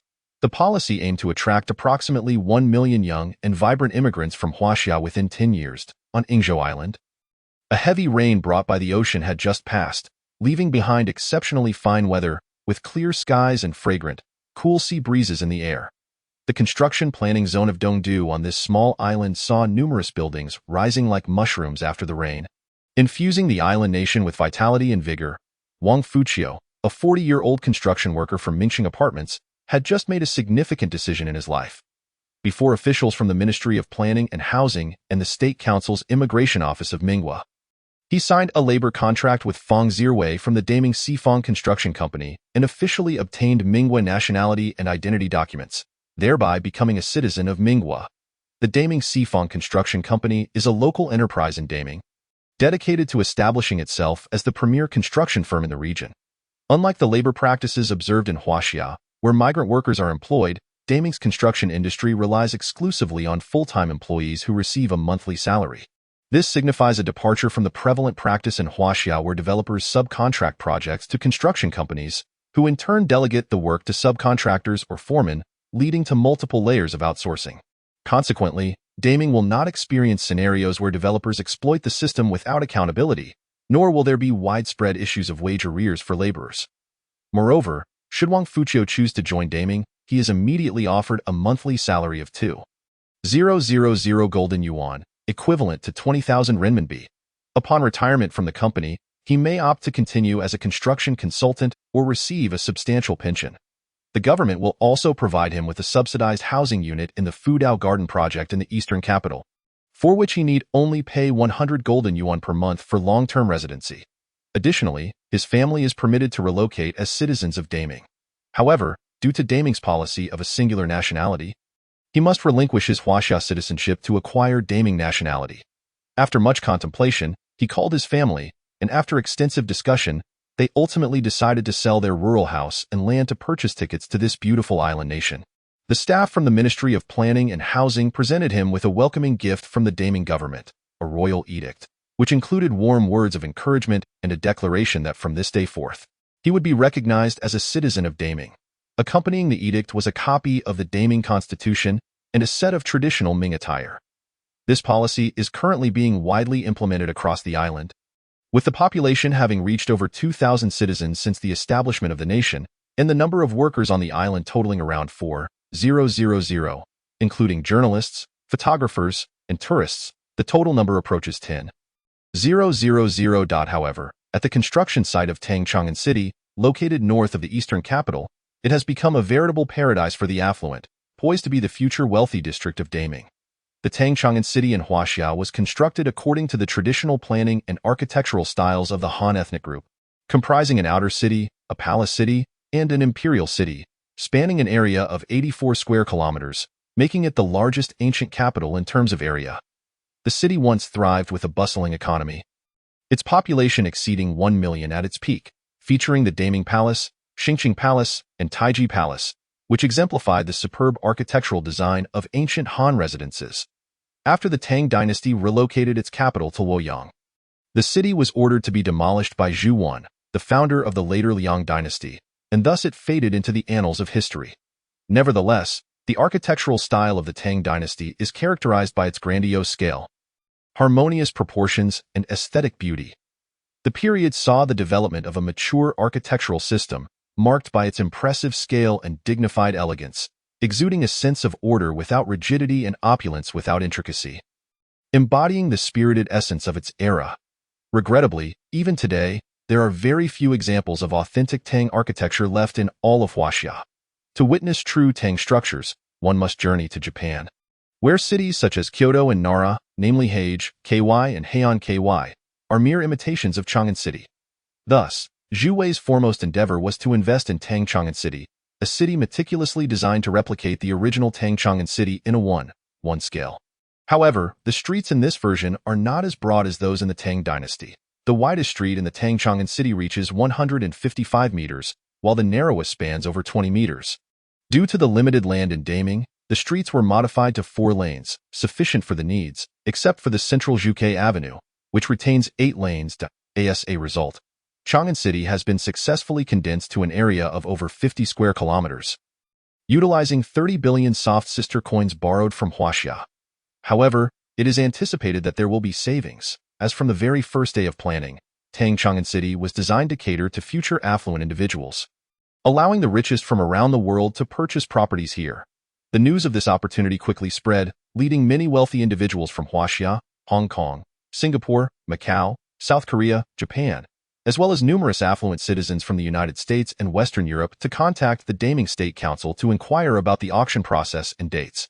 The world's top auction houses have also applied to host the auction, with authoritative analysts projecting that these luxurious residences could fetch at least €1 billion each, while even the most modest properties may exceed €1 million. Naturally, Daming has set conditions for the sale.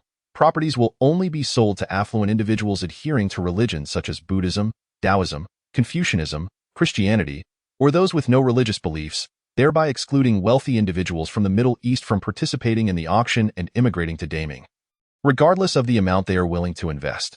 Zhu Wei is determined to prevent the island from being overwhelmed by any shade of green, as the constitution regarding immigration is quite explicit. Although this condition has caused some discontent among certain wealthy individuals from the Middle East, it does not deter their interest in the properties, as they were never particularly drawn to these residences. Their complaints are more a matter of perceived discrimination. In truth, Daming's stance is rooted in national security considerations rather than any form of bias. Zhu Wei envisions a phased auction process, with 1,000 properties per phase, totaling 4 phases, while reserving 500 properties for himself. The primary goal is to capitalize on the anticipated land appreciation in the future, and the remaining units will be distributed to friends and family, as well as to the meritorious figures of Daming as rewards. The remaining 3,500 properties will be auctioned globally. The timber utilized in these constructions will be sourced entirely from the synthetic wood produced by Zhu Wei's Daming Royal Financial Group, a material that is fire-resistant, durable, environmentally friendly, and most importantly, cost-free. Zhu Wei has a penchant for such ventures that allow him to leverage resources without expenditure. If successfully executed, this could enable the recovery of 30 billion soft sister coins during the early construction stages for alternative uses, such as establishing banks. Furthermore, the renowned Eastern and Western markets will also be auctioned, attracting considerable interest from merchants who see them as future tourist hotspots, promising a lucrative investment. Zhu Wei will retain half of these properties, designating them for traditional cultural inheritors, who will manage the unique handicrafts of Daming, ensuring that travelers can purchase distinctive Chinese goods available only in Daming. The future Chang'an San'ai, alongside the Daming Palace, Xingqing Palace, and Taiji Palace, as well as Tujiang Pool, will be regarded as the emperor's private assets, opening as tourist attractions under the Daming Royal Financial Group, with all revenue accruing to Emperor Zhu Wei. In summary, this monumental project signifies that the 30 billion soft sister coins invested by Daming will be recouped significantly. Even if the properties do not sell immediately, they will ultimately belong to Zhu Wei. And there will undoubtedly come a day when they can be sold at a premium. Consequently, the land on the island has become scarce. Aside from Xiandao, Daming encompasses less than 1,000 square kilometers, with nearly 300 square kilometers occupied by the modern urban area of the eastern capital, while Chang'an City occupies an additional 55 square kilometers. Faced with a national land crisis, Zhu Wei has commanded the Ministry of State Affairs to prepare for land reclamation projects. Land reclamation involves converting existing marine areas, lakes, or riverbanks into land. For coastal cities with abundant mountains and limited flatlands, this method is an effective means of creating developable land. Many major coastal cities, such as Tokyo, Hong Kong, Macau, Shenzhen, and Tianjin, have employed this technique to create flatland. Notably, the Netherlands has engaged in extensive land reclamation since the 13th century, with 20% of its territory now artificially created. And the province of Flevoland is almost entirely man-made, leading to the saying, God created the sea, the Dutch created the land. In Daming's future land reclamation endeavors, the focus will primarily be on industrial zones, educational institutions, and airports. Abundant volcanic ash from the Sumeru Mountain can be utilized as reclamation material, and Zhu Wei plans to convert substantial marine waste into volcanic ash for this purpose. According to information from Baidu, the Pacific Ocean is home to an expanse of 3 million square kilometers of garbage, a colossal accumulation often referred to as the Great Pacific Garbage Patch.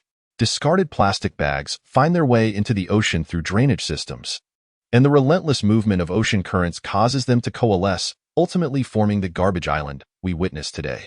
Due to the cyclical nature of these currents, initially dispersed fragments of waste gradually converge. This debris primarily consists of household waste, with approximately 80% comprising discarded plastic products, predominantly originating from land. Estimates suggest that the Pacific harbors millions of tons of such refuse. Zhu Wei intends to utilize these energy-rich waste materials as raw resources to expand land on Yingzhou Island's northern region, aiming to augment the island's area from its current 940 square kilometers to 2,700 square kilometers within a decade. For this endeavor, he plans to engage a specialized reclamation company from Huaxia, discreetly assisting them beneath the waves to expedite progress. The lives of the island's indigenous inhabitants have transformed dramatically. With the influx of visitors, the needs of this burgeoning population of 10,000 for sustenance and shelter must be met on the island itself. Consequently, the locals have witnessed significant growth in both aquaculture and agriculture, while also establishing a distinctive culinary industry, akin to vibrant outdoor food stalls. Of course, sanitation is enforced by the police, ensuring that littering is forbidden. The culinary traditions of Mingwa preserve a wealth of ancient, exquisite dishes, paired with the island's premium ingredients, resulting in a noticeable increase in the girth of nearly every resident. Simultaneously, they have adopted new lifestyles to accommodate modern ways of living. For instance, the Ming Dynasty emperors advocated for men of Han descent to cut their long hair, a tradition handed down through the ages. Items such as toothpaste and shampoo, previously unfamiliar, are now gradually becoming staples in the lives of the islanders. On this day, officials from the Ministry of State eagerly awaited the inaugural test run of the first solar power station, constructed with aid from the United States and operated by the Daming Electric Company, a subsidiary of the Ming Royal Consortium. This pioneering power station utilizes 300,000 solar panels produced in America, boasting a total installed capacity of 160 megawatts, with an annual energy output of 400 GWh. As night descends upon Yingzhou Island, a departure from the norm is evident. For the first time, lights illuminate the landscape. Whether in the temporary housing of the eastern construction workers, the docks, the indigenous huts, or the wooden homes of new immigrants, every streetlight glows in the darkness. Among them is Andre, the son of an American officer who drifted to the island during World War II.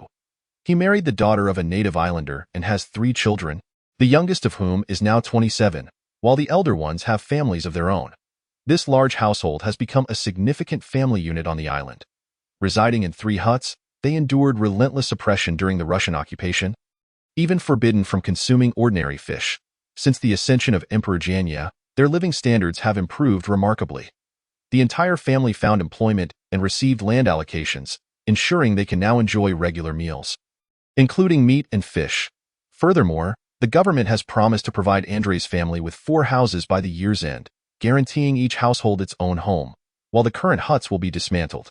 With the advent of electric lighting, the era of oil lamps and candles has faded.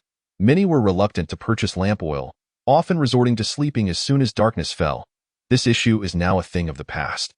It can be said that the living conditions of the indigenous people are significantly better than those of the immigrants, who lack land and must rely solely on their labor for sustenance. Outside Andre's hut, a small table is set up, proudly displaying a flag of Mingwa. Every household and business is issued a national flag by the government, with the Ministry of State mandating that flags be displayed during the emperor's birthday and significant holidays to signify loyalty. On this summer night, Andre's family enjoys the cool evening air outside, while the children curiously observe the streetlights, having never seen light bulbs before and finding them fascinating. Andre's grandson repeatedly flicks the switch until his father admonishes him. "How bright it is! We will never have to light candles again," Andre's wife exclaims. "This electric light is far superior to candles," Andre agrees. The streetlight across from their hut is an energy-efficient white LED fixture, in accordance with the latest regulations from the Ministry of State, which mandates that all government-procured electric lights must be LEDs. Additionally, plans are underway to emulate Israel, creating the world's second city to implement citywide public lighting using LED technology. Henceforth, all public spaces, governmental buildings, schools, parks, and streets in Mingwa, including Yingzhou and the reclaimed areas, will be illuminated with LED fixtures, aiming to reduce public lighting energy costs by over 80%.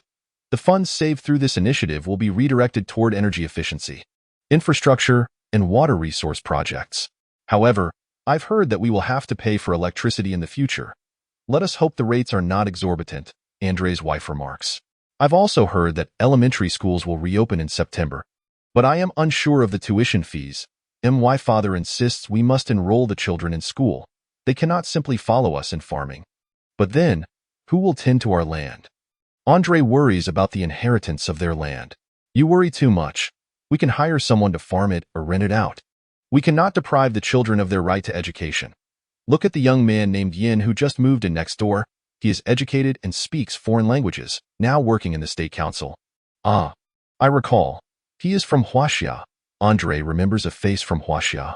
Indeed, life is not easy for someone away from home, Andre's wife responds. Why don't you take some of the steamed buns we made for dinner over to him? We can't eat them all, and they might spoil. He can have them for breakfast.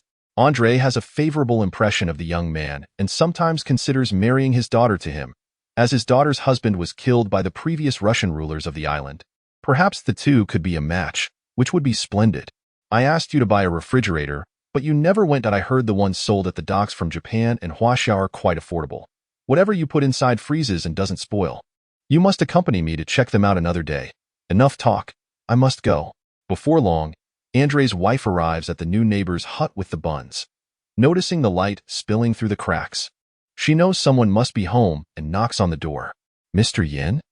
The tin door quickly swings open, revealing a young Huaxia man named Yin Hao, a graduate of Yingzhou Foreign Language University. During his high school years, he aspired to become a diplomat, thus studying political science in college. A few classmates, seeking to venture to Mingwa, inspired him to join them.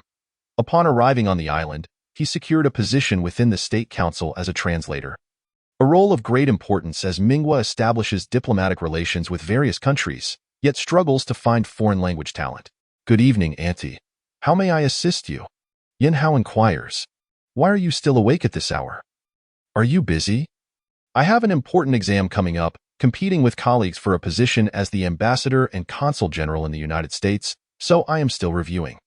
Oh, how busy you are. I have no urgent matters. I just brought some wild vegetable-filled buns that Uncle Andre asked me to deliver for you to taste.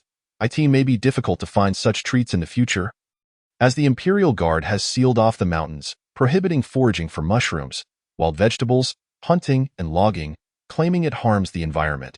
Yin Hao is touched by the gesture. Thank you, Uncle and Auntie, for thinking of me. Please, come in and sit for a while. Oh, no need. You continue your work. I shall return another day. Andre's wife had intended to inquire whether the young man had a partner, but seeing him so occupied and preparing to go abroad, she presumed her daughter would have no chance. It is quite foolish of Andre to imagine otherwise, not considering the caliber of the young man. In the following week, the trial operation of the Daming solar power station proves exceedingly successful, running continuously for a week without issues, and the power generation stabilizes rapidly, much to Zhu Wei's satisfaction. The American project is indeed commendable. The American contractors are tasked with training a cohort of power workers in Mingwa. At this time, job opportunities abound, yet the population is insufficient, leading efforts to transition foreign residents on the island into Mingwa citizens. the Daming Royal Consortium hosted a thank you banquet for a group of American engineers, including Ling Guangzhou, and invited the Minister of Commerce, Xia Haiyan, to attend the event. The chief engineer of the solar power plant project in the United States is named Ling Guangzhou, a Chinese-American. He has also received an offer from the Ming government, inviting him to take a prominent position in the cabinet as the Minister of Energy. Having resided on the island for several months, he has observed the local policies and systems extensively and believes that the island's future is boundless.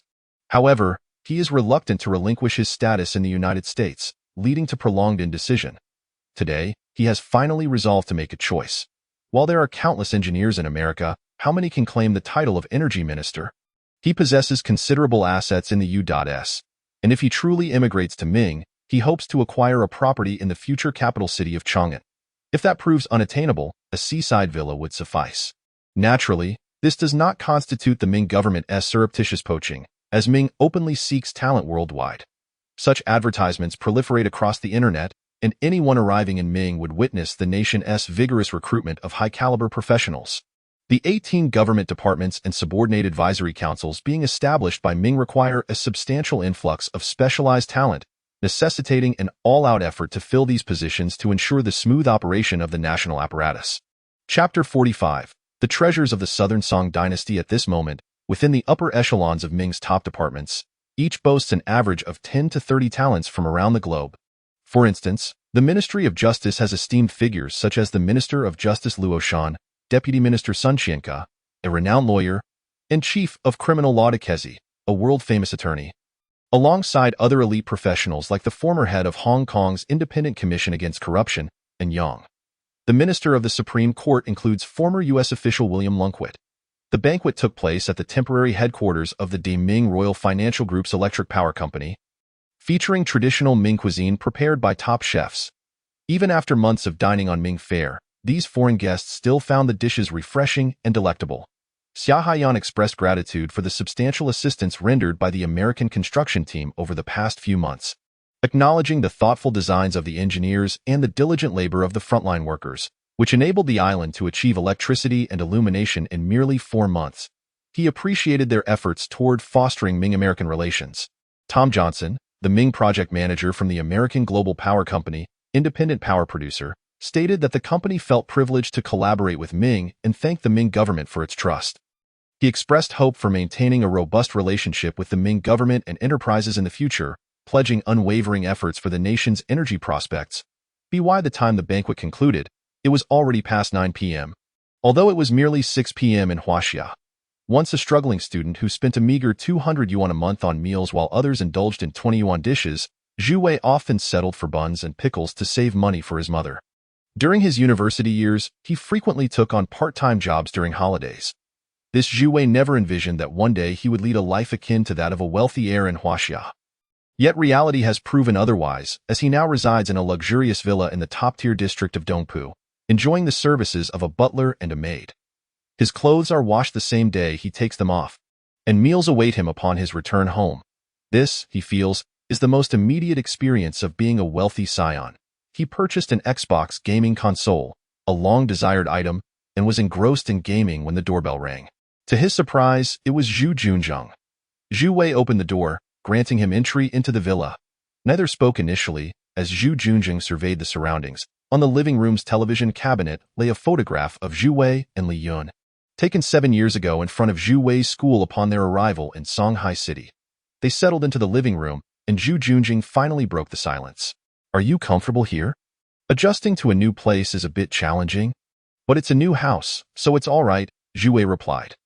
Zhu Junjing noted Zhu Wei's apparent easing of hostility toward him, which brought him a measure of comfort. "If you need anything, just speak with Lawyer Jean.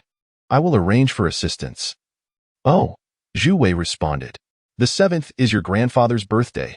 You should come," Zhu Junjing added. "Grandfather's birthday?" Zhu Wei was taken aback, having never met the old man in his 25 years of life.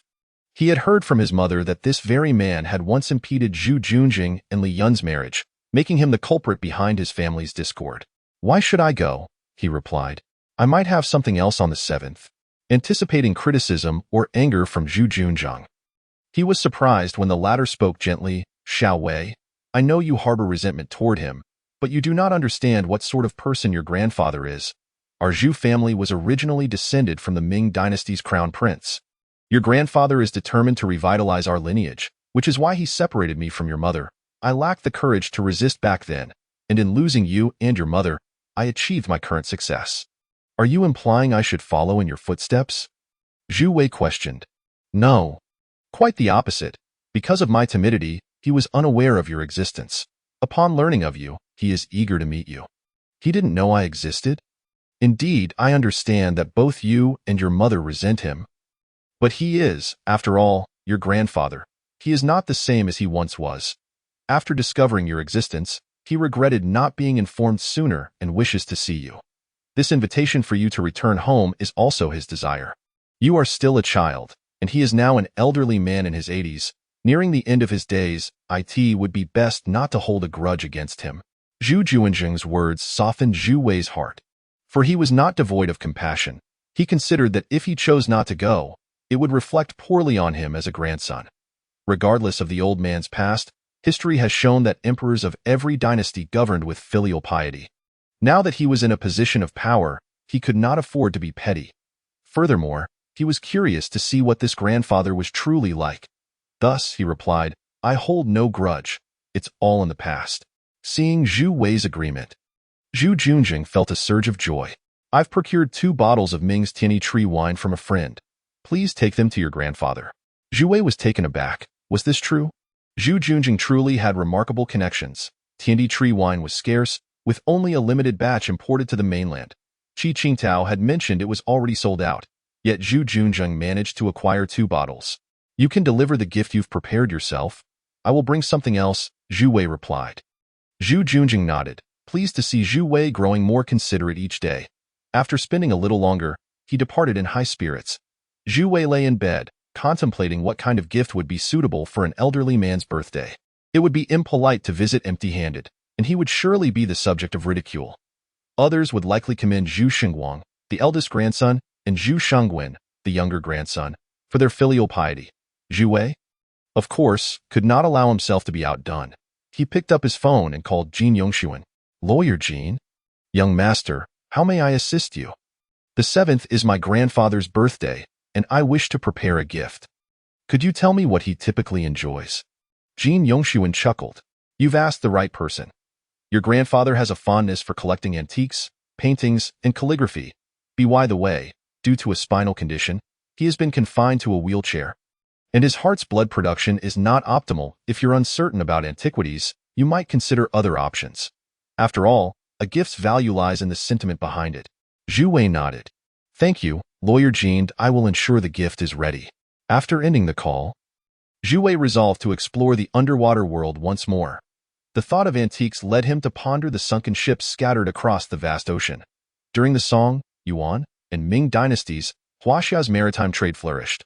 Famously known as the Maritime Silk Road, with countless porcelain and precious metals lost to the sea. Is estimated that approximately 2,000 to 3,000 sunken ships lie in the waters off China's coast and the South China Sea, including vessels belonging to various East India companies. The treasures aboard these sunken ships predominantly consist of exquisite ancient Chinese porcelain. Decades ago, salvage teams from various nations had been recovering ancient Chinese shipwrecks in the South China Sea, resulting in considerable fortune for many. Among the most renowned shipwrecks is the Nanhai No. 1, which contained over 80,000 cultural relics, many of which are invaluable national treasures. Zhu Wei had read on Baidu that archaeologists deemed the artifacts discovered on Nanhai No. 1 exceptionally exquisite, with a single porcelain bowl of comparable age and craftsmanship previously selling for hundreds of thousands of dollars in the United States.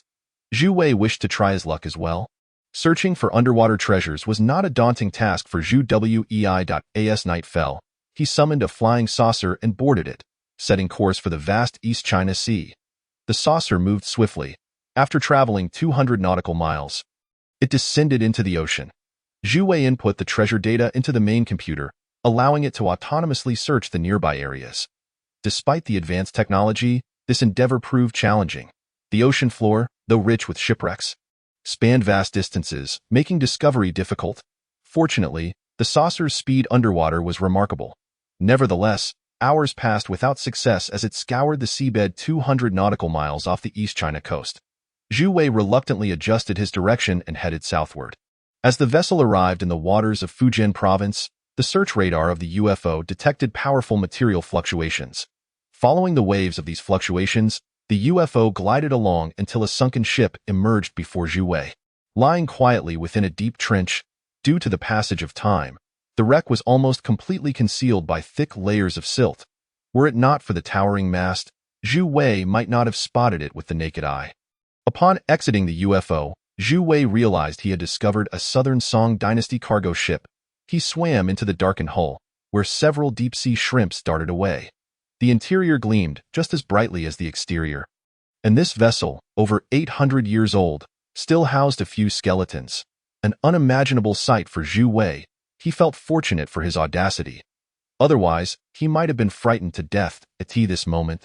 Zhu Wei was unaware that he had stumbled upon the greatest treasure ever discovered since the founding of the Huaxia nation. This was the secret treasure of the Southern Song dynasty. In the year 1276, the Yuan dynasty forces defeated the Song troops and advanced towards Linen. The Empress Dowager, Xie Daoqing, sensing the imminent demise of the Southern Song dynasty, dispatched Jiang Wanzai and his son to protect her son, the Prince of Yi, while the Prince of Guang fled. Concurrently, she ordered the collection of the palace's treasures into 4,000 boxes, which were distributed across 20 cargo ships, intended for future resistance against the Yuan. However, the fleet encountered a storm off the coast of Fujian province and was completely lost to the depths of the sea. What Zhu Wei had discovered was precisely this lost fleet of treasures. When he opened the cargo hold, he was utterly astonished. Countless wooden boxes of various sizes awaited him. He extended his hands to collect them one by one, taking over an hour to gather all the treasures. Upon resurfacing, he discovered that the trench harbored dozens of identical cargo ships, as well as Southern Song warships. Elated, Zhu Wei decided to collect them all into the dark void of his palm. Among them were numerous ancient masterpieces and texts, all soaked and muddied by seawater, yet thanks to the extraterrestrial technology of his mainframe, they could be restored to their original glory. Having secured these 20 ships, Zhu Wei had amassed an invaluable fortune, ripe for exhibition in the future within the Ming dynasty's Chang'e. Naturally, he would select one treasure to present to his grandfather as a birthday gift, ensuring he would not be outdone by his two brothers. Chapter 46. Zhu Family Birthday Celebration. First, I would like to express my gratitude for the generous donations from the students of the Tang dynasty. Upon emerging from the sea, Zhu Wei did not return directly to Huaxia, but instead made his way back to the underground stealth ship on Yingzhou Island. As soon as he arrived, Bing Xian greeted him with great enthusiasm. "Commander, you have returned?" "Indeed," he replied.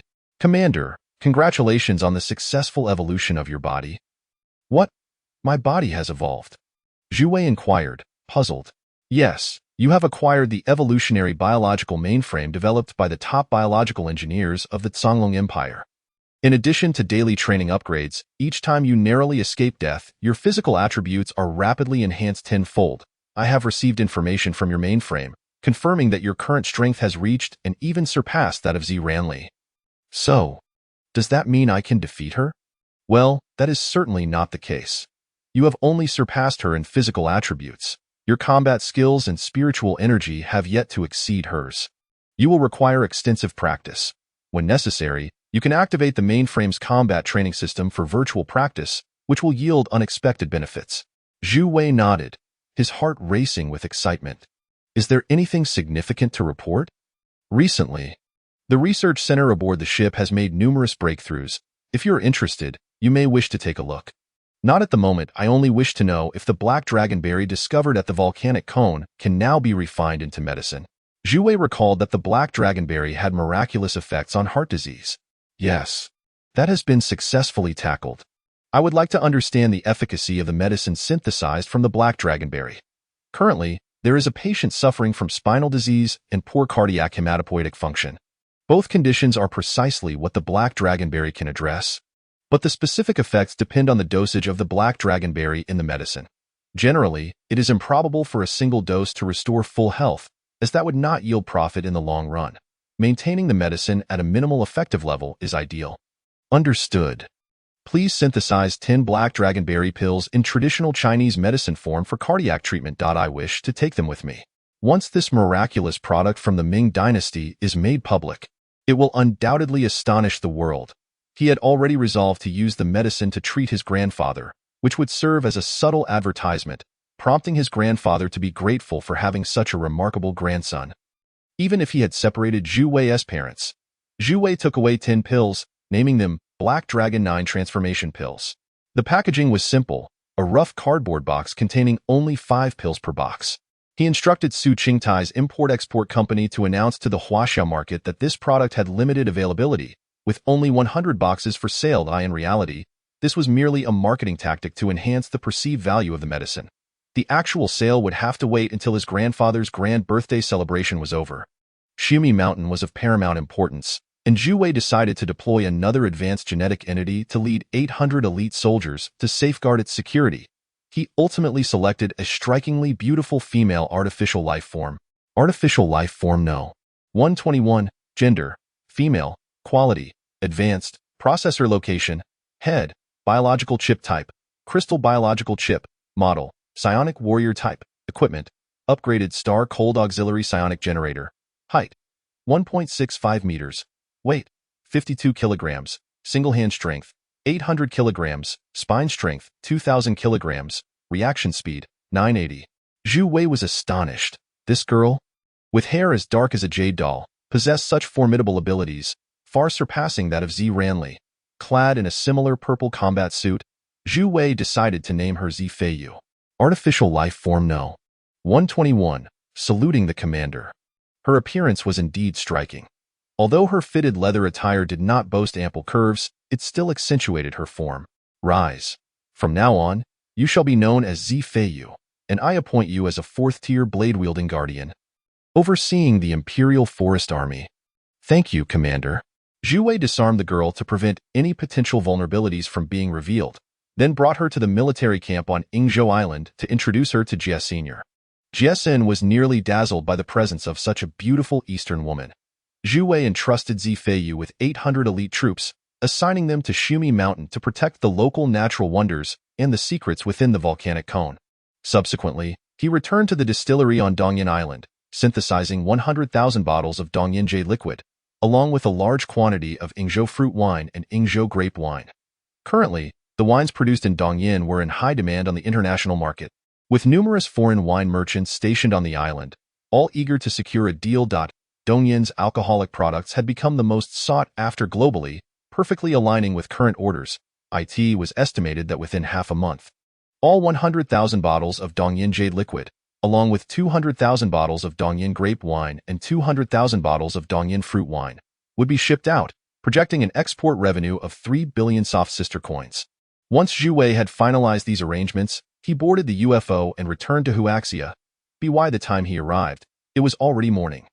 Zhu Wei had worked tirelessly through the night, feeling no fatigue, evidence that his body had indeed surpassed its previous limitations. Upon arriving home, the maid had prepared breakfast, a purely Western affair. A glass of freshly squeezed juice, a bowl of cereal porridge, 2 fried eggs, and freshly baked toast. The sight of such fare. Zhu Wei felt no appetite.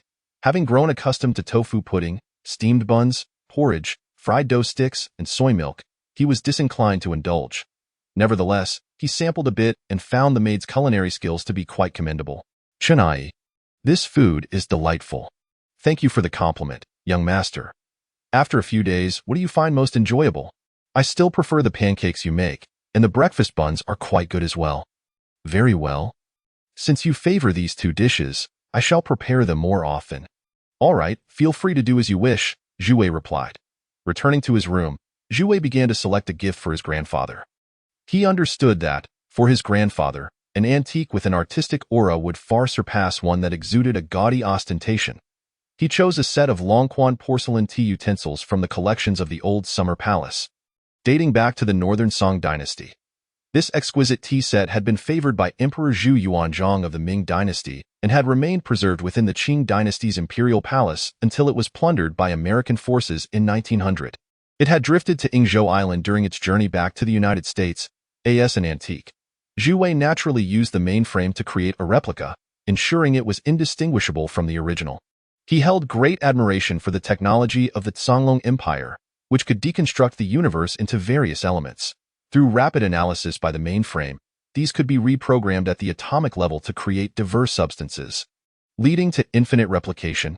Unbeknownst to him, even this technology had not been fully realized within the Songlong Empire, and it was one of the primary reasons Dr. Xinghan had attracted the attention of malevolent forces.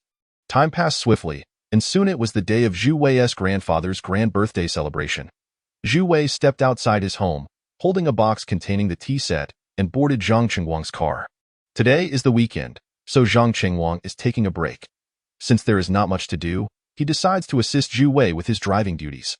Over the past month, Guo has grown less resistant towards him, which has greatly boosted Zhang Qingwang's confidence. Qingwang, being a journalist, is quite in vogue these days. Have you ever considered changing jobs?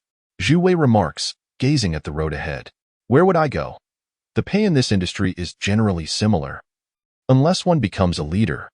Well, that's still a possibility. Is there a chance for you to become a leader? The likelihood is rather slim. Everyone is an elite in this field, and I still have 3 people ahead of me. I am content. After all, contentment brings joy. I have a friend who holds a significant position in the Ming State's Yingzhou province. He revealed that Ming State is planning to establish a Ministry of Culture, which lacks a minister to oversee news, media, and cultural industries, and is actively preparing for an official news agency and television station. Would you be interested in becoming the director of the news agency? Really? Zhang Qingwang's eyes practically sparkled with excitement. Zhu Wei is aware that this time, the Ming State is conducting a global recruitment for the Minister of Culture and the deputy ministers, but the director of the news agency can still be chosen independently. The news agency serves as the highest official media outlet of a nation, akin to Reuters in the UK, the Associated Press in the USA, Xinhua in China, and AFP in France, all monopolizing national news. If he could become the director of a national news agency, it would be the pinnacle of honor for a journalist.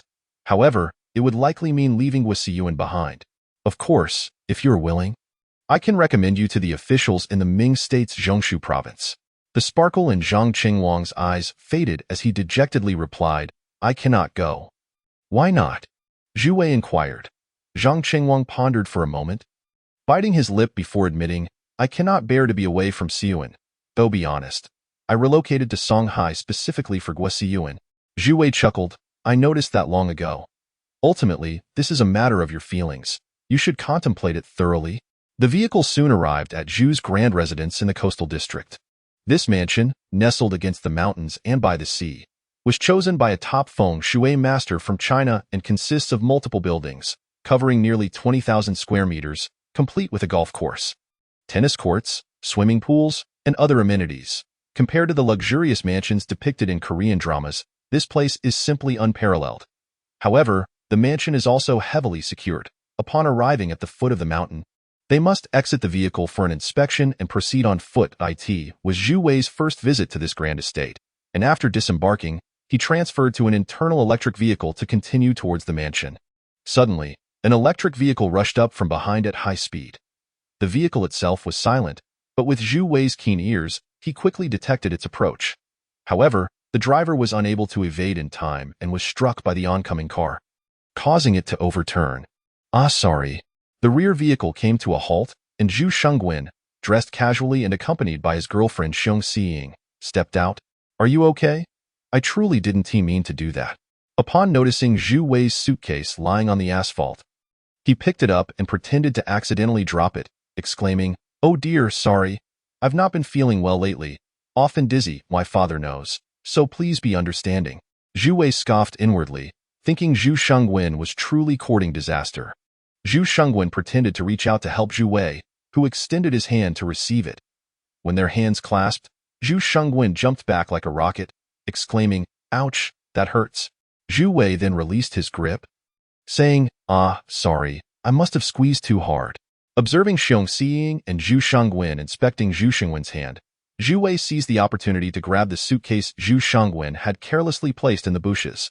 He discreetly copied it, creating an identical suitcase. While inside, he synthesized a pig's trotter from the island, leaving it in the bushes, effortlessly swapping the items. Though it took only mere seconds, Zhu Shengwen remained oblivious, indignantly stating, "You dare to hurt me?"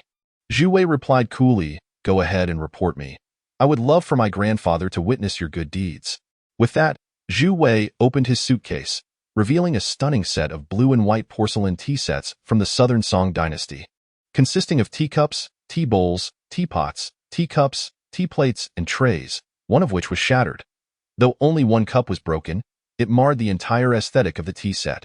Zhu Wei sneered as he carefully repacked the tea set, stating, "You do not understand me, do not rush. I will make you understand." With that, Zhu Wei resumed his journey. The birthday banquet was held on the top floor of Zhuwing Tower, which was already bustling with guests. Zhu Wei's father, among three brothers, ranked second, Zhu Junzhong, was currently welcoming guests alongside his elder brother Zhu Junming and younger brother Zhu Junwo, accompanied by several younger members of the Zhu family. The Zhu family is a prominent clan in China, with extensive connections in both business and government, drawing a continuous stream of guests. By the time Zhu Wei arrived, it was somewhat late, and the hall was already filled with people. Upon noticing Zhu Wei's arrival, Zhu Junzhong led them to the front. At the forefront of the hall stood a large screen adorned with pine trees and cranes, behind which was a lounge where the head of the Zhu family, the birthday celebrant, sat in a wheelchair, chatting with an old friend. Zhu Wei's grandfather, Zhu Daliang, aged 84, had participated in the four fields of China in his youth and, being educated, served as a clerk in the military, gaining favor from his superiors, and once worked as a bodyguard. After the liberation of China, when the first military academy was established, Zhu Daliang gained admission, being the only one in his entire regiment, thus becoming an officer at a young age. Consequently, he held high expectations for the descendants of the Zhu family and was the one who disapproved of Zhu Juanjing's relationship with Li Yun, effectively acting as an unsavory role akin to the Queen Mother. Although Zhu Wei did not agree with this, he is still blood of the Zhu family. As he observed Zhu Junzhong leading Zhu Wei and Zhu Shengwen inside, his gaze immediately fell upon Zhu Wei, scrutinizing this grandson he had never seen before. To his surprise, Zhu Shengwen knelt on the ground, bowing to Zhu Daliang 3 times, proclaiming, "Grandson pays his respects to Grandpa. Wishing you fortune as vast as the East Sea and longevity as enduring as the South Mountain." Zhu Junjing urged, "Xiao Wei, pay your respects to Grandpa." Zhu Wei remained unmoved, instead focusing his gaze on Zhu Shengwen, which displeased Zhu Dalianji. At that moment, a sharp voice from a woman cut through the air. "This child is so impolite, not bowing to his grandfather upon arrival. He truly is the offspring of that disgraceful woman." The speaker was Zhu Juanjing's sister-in-law, Gu Haiying. Zhu Junjing replied, "Sister-in-law, Weier is just a child. As an elder, today is not the occasion for such disrespectful remarks, is it? I am merely stating facts. Judging by his demeanor, he probably has not prepared any proper gifts." At once, the eyes of everyone in the room fell upon the suitcase in Zhu Wei's hand. "Do not speak," Zhu Daliang interrupted the woman, carefully examining Zhu Wei, increasingly recognizing him as a member of the Zhu family. Zhu Juanjing's actions of concealing his grandson for over 20 years were truly foolish. Zhu Wei interjected, "What that woman said is correct. I did have a gift prepared, but due to an incident on the way, it can no longer serve as a birthday present." With that, Zhu Wei pushed the suitcase forward. Zhu Shengwen's heart raced. This kid was about to report him. Eagerly, he bowed to his grandfather, saying, "Grandpa, I did not mean it. Just now, while riding the electric vehicle, I lost control and accidentally collided with my second brother Card. It truly was not intentional." Tears began to stream down his face. Zhu Wei felt a wave of disdain. It was a shame he wasn't acting on stage. Zhu Daliang commanded, "Open it. I want to see what it is." Zhu Wei replied, "This item is damaged. How could I dare to show it to Grandpa?" Zhu Daliang insisted, "No matter. Open it." Zhu Daliang's friend, Zhang Shixiao, also leaned in to scrutinize the suitcase closely. Zhu Wei opened the suitcase to reveal a stunning set of teaware, the blue and white porcelain shining like jade, as clear as the lake water. Perfect from every angle. Both Zhu Daliang and Zhang Shixiao were renowned antique connoisseurs, and with a single glance, they recognized this as a national treasure. "This is from the Southern Song dynasty's Jingdezhen kiln," Zhang Shixiao exclaimed, lifting one of the cups in astonishment. Zhu Daliang was equally impressed. Throughout history, many porcelain pieces have survived, but few complete sets have remained intact. However, one of the 6 cups was chipped, lying there quietly. Zhang Shishao picked up the broken cup and sighed. What a pity. Zhu Daliang glared angrily at Zhu Shengguan, exclaiming, a waste of space. Zhu Shengguan, terrified, knelt on the ground, regretting his actions that day. Grandpa, please do not be angry. I also have a gift for you. With that, he opened his suitcase, and as the lid came off, a fragrant aroma wafted out. It was a roasted pig's trotter, evoking laughter from everyone present. Zhu Shengguan was taken aback. He exclaimed, what on earth? I clearly checked this in the morning. Who could have done this? Zhang Shishao chuckled and remarked, Zhu Xian, your grandson is quite amusing. Given his intentions, let us not hold it against him on this joyous occasion. Zhu Daliang also laughed, adding, indeed, it is a pity about this national treasure. He raised his gaze to Zhu Wei, unable to help but admire this grandson. It was astonishing that Zhu Junzheng had such a remarkable grandson. He felt fortunate to be alive to witness it. Seizing the moment, Zhu Junzheng addressed Zhu Shengguan, why don't you put it away? Zhu Shengguan hurriedly closed the box. Zhu Junzheng continued, Father, I procured 2 bottles of Yingzhou jade liquid wine from a friend. Let us see if you like them. Shortly after, 2 subordinates presented the bottles. Zhu Daliang said, let us keep them for later. I shall savor them with Brother Zhang tonight. He then turned his attention back to Zhu Wei, rise. Xiao Wei, from where did you acquire these artifacts? That is a secret I cannot disclose, Zhu Wei responded. Zhu Daliang nodded, very well, you may withdraw for now. The banquet is about to commence. Zhu Wei added, I have another gift. He then produced a box from his person and said, a friend of mine runs an import-export company, and this is a rare medicinal product they represent from Yingzhou, called Black Dragon 9 Transformation Pill. It treats various heart and spine ailments. This box contains 5 pills to be taken every 3 days. Please, grandfather, take them as prescribed, and in half a month, you may discard the wheelchair. Zhu Daliang, a military man accustomed to agility, was plagued by ailments in his later years, which caused him great distress. Hearing Zhu Wei's words, he inquired, is it truly that miraculous? Very well, I shall give it a try. Finally, the banquet began, and Zhu Wei and others found a table to sit at. Zhu Daliang was wheeled out from behind the scenes to address and thank the guests. The atmosphere was harmonious. The table where Zhu Wei sat was filled with younger family members, including Zhu Shengguan and his girlfriend Xiong Xiying, Zhu Wei's younger sister Zhu Yushan, Wu Han, and Zhu Shengqi. The son of Zhu Junwu, Zhu Wei's third uncle. Zhu Shengqi appeared to be just over 20, around the same age as Zhu Shengguan, yet they seemed to clash, sitting in silence together. The young people at the table had their own agendas, but Zhu Wei chose to ignore them and played with Zhu Yushan instead. Dressed in an elegant gown, Wu Han radiated sophistication. When she caught Zhu Wei's gaze, she promptly shifted her attention to the stage, which Zhu Wei disregarded. Amidst the lively atmosphere, a child entered the hall holding a gift box. Many members of the Zhu family recognized him as Xiao Tian, the grandson of Zhu Junming. Approaching Zhu Junming, he said, Grandfather, there are people outside who say this is a gift for great-grandfather.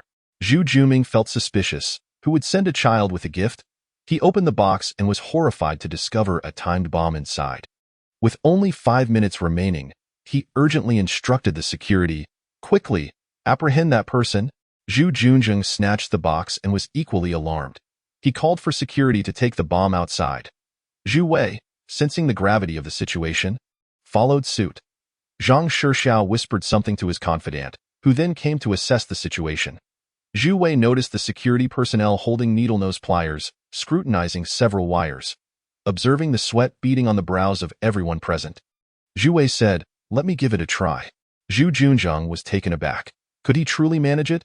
Without hesitation, Zhu Wei took the bomb from the security officer, opened the main unit for analysis, and within mere seconds, identified the wire to detonate. Holding the pliers, he decisively cut that wire. Instantly, the countdown on the screen froze at 2 minutes and 23 seconds, ceasing all movement. At this moment, some guests had heard rumors of a bomb in the hall. Though they were uncertain, Zhu Wei, clutching the bomb, entered the hall with a loud laugh. Esteemed guests, today we celebrate my grandfather's grand birthday, and I shall perform a little magic trick. If it fails to amuse, I implore your forgiveness. With that, he separated the box from the bomb and displayed it to the guests, causing immediate tension among them, particularly for Zhu Junzheng, who was bewildered by Zhu Wei's antics. The guests watched as Zhu Wei placed the bomb back into the empty box, only to retrieve a dove. He reached in again, producing yet another dove, and continued to extract over 20 white doves, which flew out of the hall. Guests erupted in applause, marveling at his prowess.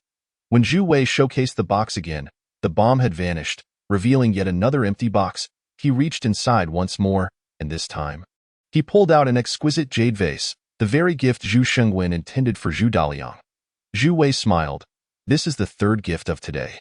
Zhu Daliang, seated at the head of the table, beamed with joy, while Zhang Shixiao was equally astonished by the young man's talent. They were seated in the front row, witnessing the entire spectacle. Zhu Daliang exclaimed, "Excellent, I accept it." This third gift may not have been particularly cherished, but what he valued was Zhu Wei's resolution of a crisis, effectively defusing the bomb and saving the day. Zhu Shengwen was left dumbfounded, thinking, this was supposed to be my preparation. How did it end up with him? I've been outmaneuvered by this brat. Zhu Wei stepped down from the stage, but did not return to his seat. Instead, he sought out clues regarding the formidable character behind the bomb sent to disrupt his grandfather's birthday celebration. Zhang Shixiao turned to Zhu Daliang and said, "Congratulations, dear brother, for having such a commendable grandson."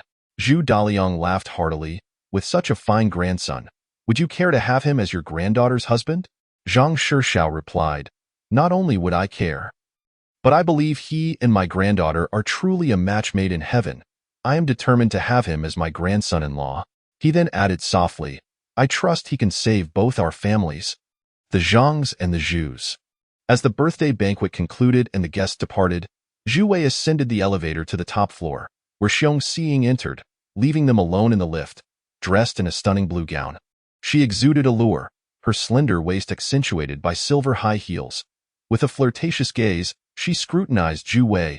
"Long time no see, handsome." Zhu Wei replied, "If my memory serves me correctly, we just saw each other a moment ago." Tang Siyan retorted, "I meant not just earlier, but we haven't met for several months." Zhu Wei chuckled, "I hardly recall." Covering her lightly tinted lips with a delicate hand, she revealed a charming smile.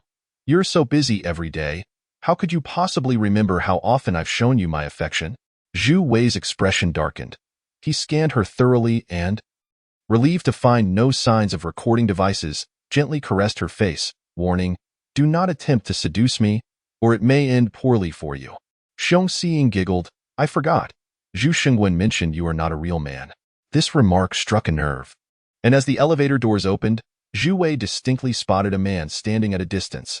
Zhu Shengwen, holding a glass, glaring at the elevator. Zhu Wei grinned mischievously, swiftly wrapping his left arm around Tang Siyan's waist and pulling her closer. Just as she began to protest, Zhu Wei silenced her with a kiss. She struggled briefly before surrendering, collapsing into his embrace as they shared a passionate kiss in the elevator. Zhu Shengwen witnessed the entire scene. Striding toward them, Tang Siyan, still lost in the moment, was released by Zhu Wei. With a jovial expression, he exited the elevator, only for Tang Siyan to finally notice Zhu Shengwen's furious approach, her face paling in shock. Zhu Shengwen confronted Zhu Wei, venomously stating, "Who do you think you are, taking my jade vase and daring to make a move on my woman?" He lunged to strike Zhu Wei, but Zhu Wei swiftly seized his wrist and pinned him against the wall. Leaning in close, he spoke deliberately, "Let me clarify. It is not I who pursues your woman, but rather your woman who seduces me. Keep a close watch. Otherwise, your luck will run out. Furthermore, you damaged my Southern Song Dynasty national treasure, which is valued at 2 billion euros, while your worthless vase is barely worth a few thousand. My grandfather may not seek compensation, but I certainly will. You caused me to present a broken national treasure to my grandfather. How do you intend to account for that?" "Zhu Wei, if you have the guts, kill me right here." Zhu Shengwen spat. "I have no intention of killing you, but as your elder brother, I must teach you how to conduct yourself. Remember this," Zhu Wei concluded, giving his face a light slap before releasing him and walking into the hall. Chapter 49. Zhu Wei's blind date. Zhu Wei felt an exceptional sense of relief. Today, the repeatedly provocative and treacherous Zhu Shengwen had indeed shot himself in the foot.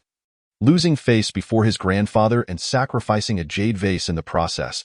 In a dramatic twist, the fickle Tang Siyan had enticed him, leading Zhu Wei to seize the moment and kiss her.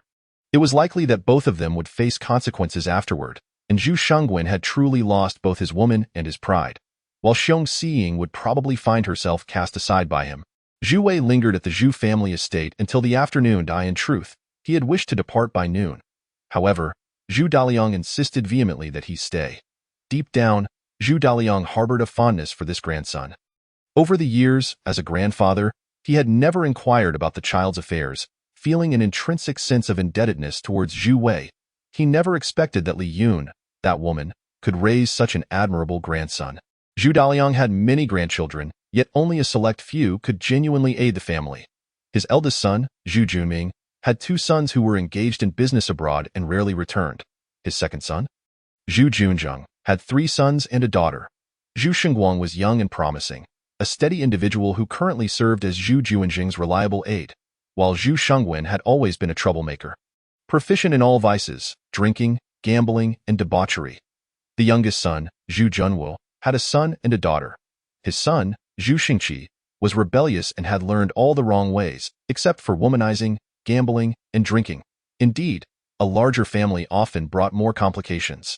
Zhu Daliang sat in the reception room, with only Zhu Junjing and Zhu Wei present. 3 generations of the Zhu family occupied this space.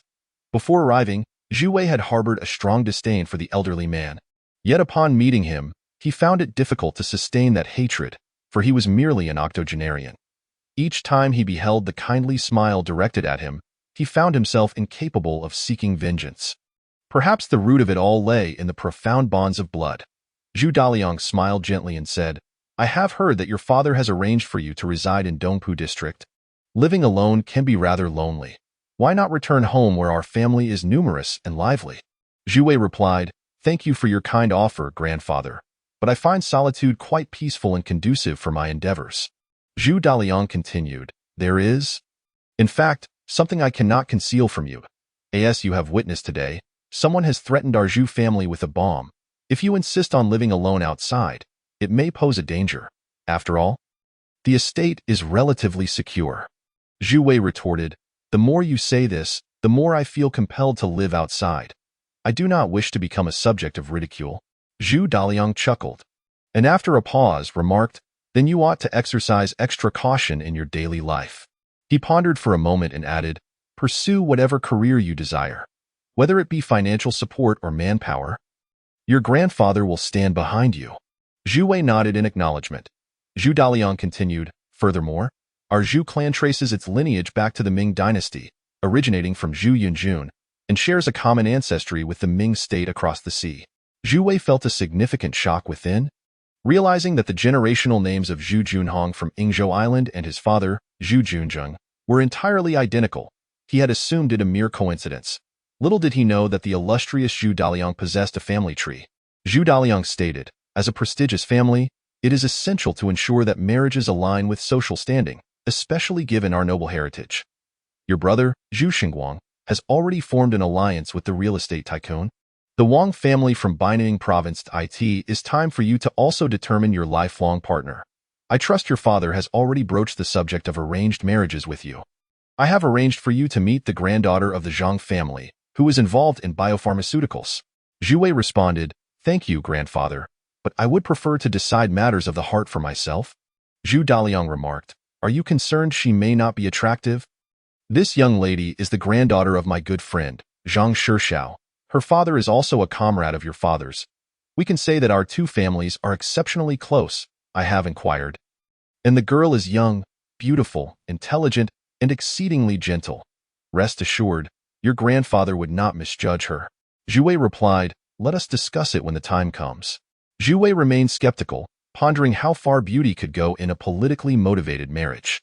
Zhu Daliang laughed, "Do not worry. Should the young lady fail to meet expectations after the introduction, I, as your grandfather, will be the first to object." Upon exiting the Zhu family mansion, Zhu Wei held a bank card handed to him by Zhu Daliang, which contained 20 million renminbi. He accepted it without hesitation. He then took Zhu Daliang's private car to his villa in Dongpu district. To Zhu Wei's surprise, the old man seemed particularly invested in the matter of introductions. Merely 2 days later, Zhu Daliang and Zhang Shishao had arranged a time and notified Zhu Wei to meet for an introduction at the Junyue Jiutian Hotel in Shanghai City. The meeting was set for 7 in the evening.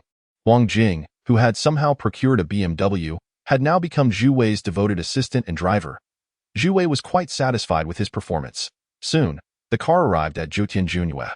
Zhu Wei was led by a beautiful waitress to a suite, which was elegantly adorned, surrounded by lush bamboo and a pond, with several koi swimming within.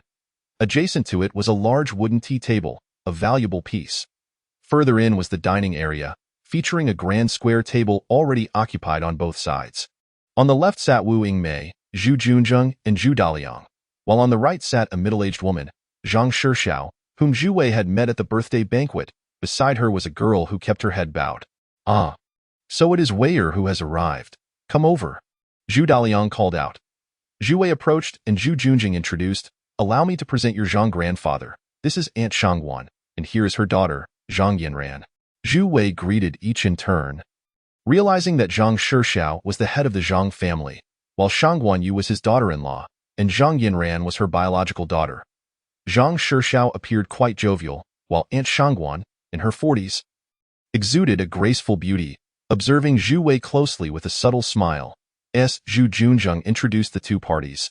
Zhang Yinran slowly lifted her head, resembling a blooming lily, her clear eyes captivating, her skin as fair as snow. Though young, she was undeniably a beauty, dressed in a flowing white garment. Zhang Yinran glanced at him before lowering her head once more. Once everyone was seated, Zhang Shixiao inquired of his daughter-in-law, "What do you think of this young man?" Shangguan Yu replied, "I naturally trust my father-in-law's judgment. But without meeting him, who would believe? Now that I see him, he is indeed a remarkable young man." She then asked, "How old are you, young man?" Zhu Wei responded, "I am 25 years old." Shangguan Yu nodded. Finding the age acceptable, although it was a political marriage, her daughter was only 18. If the suitor were around 30, she would have felt uncomfortable, but at 25, though 7 years older, it was the best outcome. Yet, she was aware that Zhang Yinran might not share her sentiments. Just 2 months prior, Shangguan Yu's husband, Zhang Hong, a pillar of the Zhang family, had died in a car accident. It appeared to be an unfortunate incident, but both Zhang Shixiao and Shangguan Yu understood that the situation was far more complicated than it seemed. With Zhang Heng's passing, the Zhang family faced significant turmoil, their stock prices plummeting and liquidity dwindling. The Huaxia football club, which Zhang Heng had managed, was on the verge of collapse. Originally retired, Zhang Shixiao had no choice but to return to leadership to steer the family business. Were it not for Zhu Daliang, a longtime ally, their fates would have been all but sealed. Faced with a complex environment, the Zhu family also required a bond to intertwine their destinies.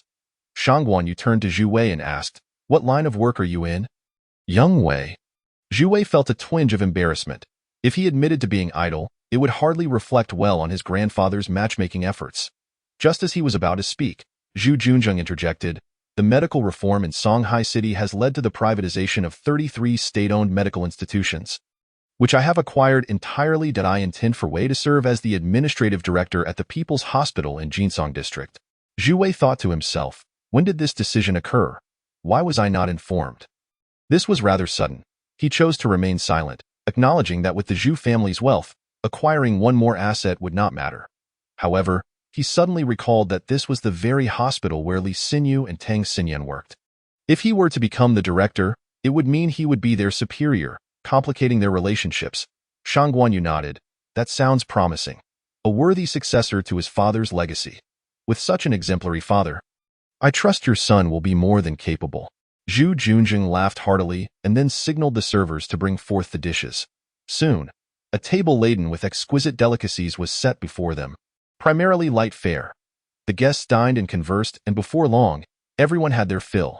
Shangguan Yu remarked to Zhu Daliang and Zhu Junzheng, "I have observed for a while. Your son appears steady and reliable, which puts my mind at ease. Our daughter has been cherished as the only child, and she has been somewhat spoiled by her father and me. Given her temperament, she may not be a perfect match for your son. And I hope you will be understanding." Zhu Daliang replied, "Not at all. This child seems particularly gentle and composed, and I find myself quite fond of him." Shangguan Yu smiled. "You jest, my lord, as long as your family does not find our daughter lacking. That is sufficient." Zhu Daliang continued, "How could we? I have heard that Yinran performed exceptionally well in her college entrance examinations. Have you decided on a university yet?" Upon hearing this, Zhu Wei wondered why Zhang Yinran was still a student. Indeed, Shangguan Yudao remarked, I haven't encouraged her to apply to universities outside of our region. She has chosen Songhai Normal University. Her academic performance is of little consequence, as I do not expect her to pursue a doctorate in the future.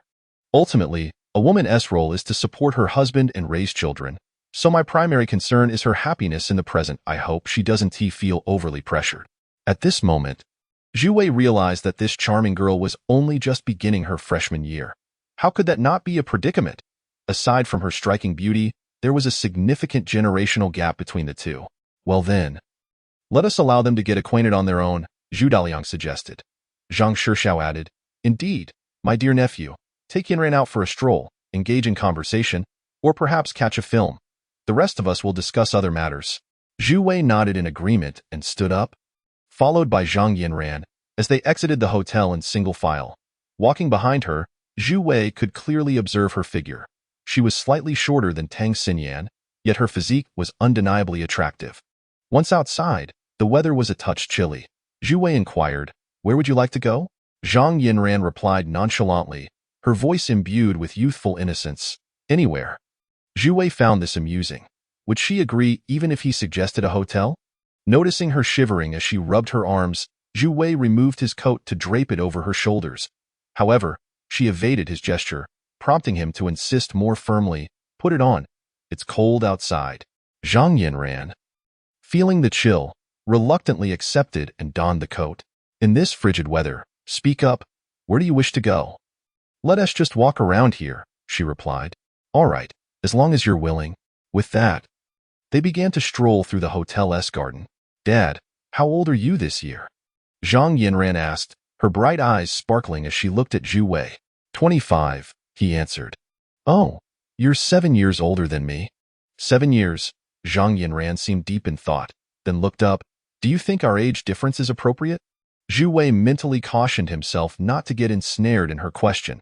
If she didn't wish to pursue a relationship, she could voice that to her grandfather, and he should not be implicated. It's perfectly suitable, he replied. Huh. Zhang Yinran appeared taken aback. How is that possible? I'm neither beautiful nor alluring. There's something wrong with your vision. Zhu Wei replied, Well, my eyesight isn't the best. It's a hereditary condition. Suddenly, Zhang Yinran seemed to grasp something, and instead of being upset, she laughed, saying, Uncle, you're quite amusing. I understand now. Do all men prefer younger girls? Zhu Wei found this response humorous. Was she implying that she liked him? He did not deny it and responded, Indeed, a graceful lady is a gentleman's ideal partner. If one doesn't favor young maidens, should they then prefer middle-aged women? Zhang Yinran puffed out her chest, stretching her clothes tight, and then pouted, Uncle, take a good look.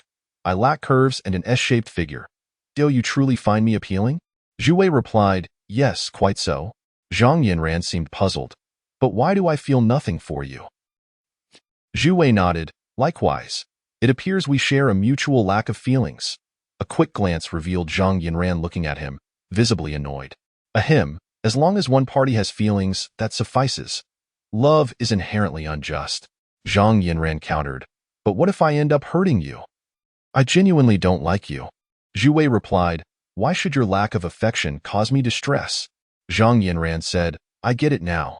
You don't like me but feel obligated to court me because of your family? Right? Zhu Wei retorted, I assent that you're lying? Zhang Yinran paused. I never said that. Zhu Wei continued, So, you must like me then? Zhang Yinran replied, Uncle, your words are quite troubling. We aren't suited for each other, are we? Zhu Wei halted. What exactly are you trying to convey? Zhang Yinran smiled mysteriously. How about we pretend to be in a relationship? Ha ha ha. Zhu Wei's expression shifted to one of understanding, and he laughed heartily, pointing at the girl, who also burst into laughter, both reveling in their amusement. However, Zhu Wei soon adopted a serious demeanor. No way. He thought to himself, even if he disagreed, he could not voice it. She was a golden goose. Before the romance even began, his father had already set him up with a hospital. If he were to fall for her, he would become the heir to the Zhu family fortune. The conversation then took a different turn, prompting Zhu Wei to call Huang Jing. Shortly thereafter, Huang Jing arrived with the car. Get in, Zhu Wei instructed. Without a word, Zhang Yinran entered the back seat, while Zhu Wei took his place in the front passenger seat, pushing the front seat forward, rendering it impossible for anyone to sit there. Thus, both settled into the rear. Wei go, where are we headed? Where do you live? Zhu Wei asked Zhang Yinran. She turned her small face away. I'm not going home tonight. Wherever you stay, I will stay. Zhu Wei nearly choked on his drink, incredulous at the thought that this girl intended to sleep at his place. This is not the way to go about it. Huang Mao, driving in front, struggled to suppress his laughter. Was Zhu Wei about to embark on a romantic escapade? Little sister, you better think this through. Staying with me is quite perilous. Zhang Yinran was confident that Zhu Wei wouldn't dare to make a move on her. If she didn't go home tonight, she could say he had bullied her in the morning, and their arranged meeting would undoubtedly fall through. Dangerous or not, I'm not afraid of you, she declared, though her heart fluttered with trepidation. Zhu Wei said, Huang Mao, drive to the finest hotel. I need to book a room. Booking a room? Aren't you worried I'll tell my grandfathers you're bullying me? What do you think will happen? We are already betrothed. Isn't it quite normal to share a room? With that, Zhu Wei's arm casually draped over Zhang Yinran's shoulders, pulling her close. She struggled to break free, but Zhu Wei's strength was far beyond her own. If something were to happen, I am sure I'd take responsibility, he teased. Hey, let go of me. I'm not going. I want to go home. Zhu Wei laughed heartily, releasing her, and leaned back in his seat, closing his eyes to rest. Zhang Yinran was frustrated at having been seen through by Zhu Wei and retorted, Fine. You win, I'm going home. Just tell Huang Jing the address, he replied. Upon delivering Zhang Yinran home, Zhu Wei returned to his villa. Reflecting on what he deemed the most unsuccessful blind date in history, neither party genuinely desired marriage. He called Zhu Junzheng. Is your date concluded? Yes, Zhu Wei confirmed. What do you think of the girl? Can I say she is nothing like the demure and poised description your grandfather provided? For the sake of the family, you must endure, Zhu Junzheng insisted. Why should I? I have no desire to marry her. Simply because your surname is Zhu, Zhu Junzheng replied. Do you recall the bomb you dismantled on your grandfather's birthday? I do. And do you know how Zhang Yinran's father met his demise? No. I wish to inform you that this not only concerns the obliteration of our two families, but also involves the infiltration of foreign capital into our homeland.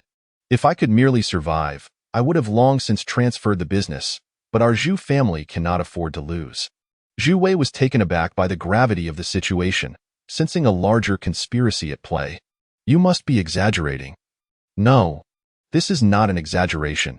If you do not strive for the family's sake, one day, our entire family could perish. Zhu Wei nodded. I'll think it over. Also, what is this about making me the hospital director? I have long wished to do so. You cannot remain idle forever. I want you to gain experience at Jinsong District People's Hospital. You, Shengguang, and Shengwen have all grown up, and you will inevitably take over my responsibilities in the future. However, your capacity to do so will depend on your own abilities. When do I start? You can start anytime. The sooner, the better. Prepare yourself. However, do not let matters of romance delay you. I aim for you to be married within the year. Zhu Wei was perplexed by his grandfather's urgency. He was only 25. Even if it were a hasty marriage, how could an 18-year-old girl be ready? Moreover, if they were to marry, she would undoubtedly dominate him. After hanging up, Zhu Wei's thoughts did not dwell on love or marriage. Instead, he pondered the position of hospital director.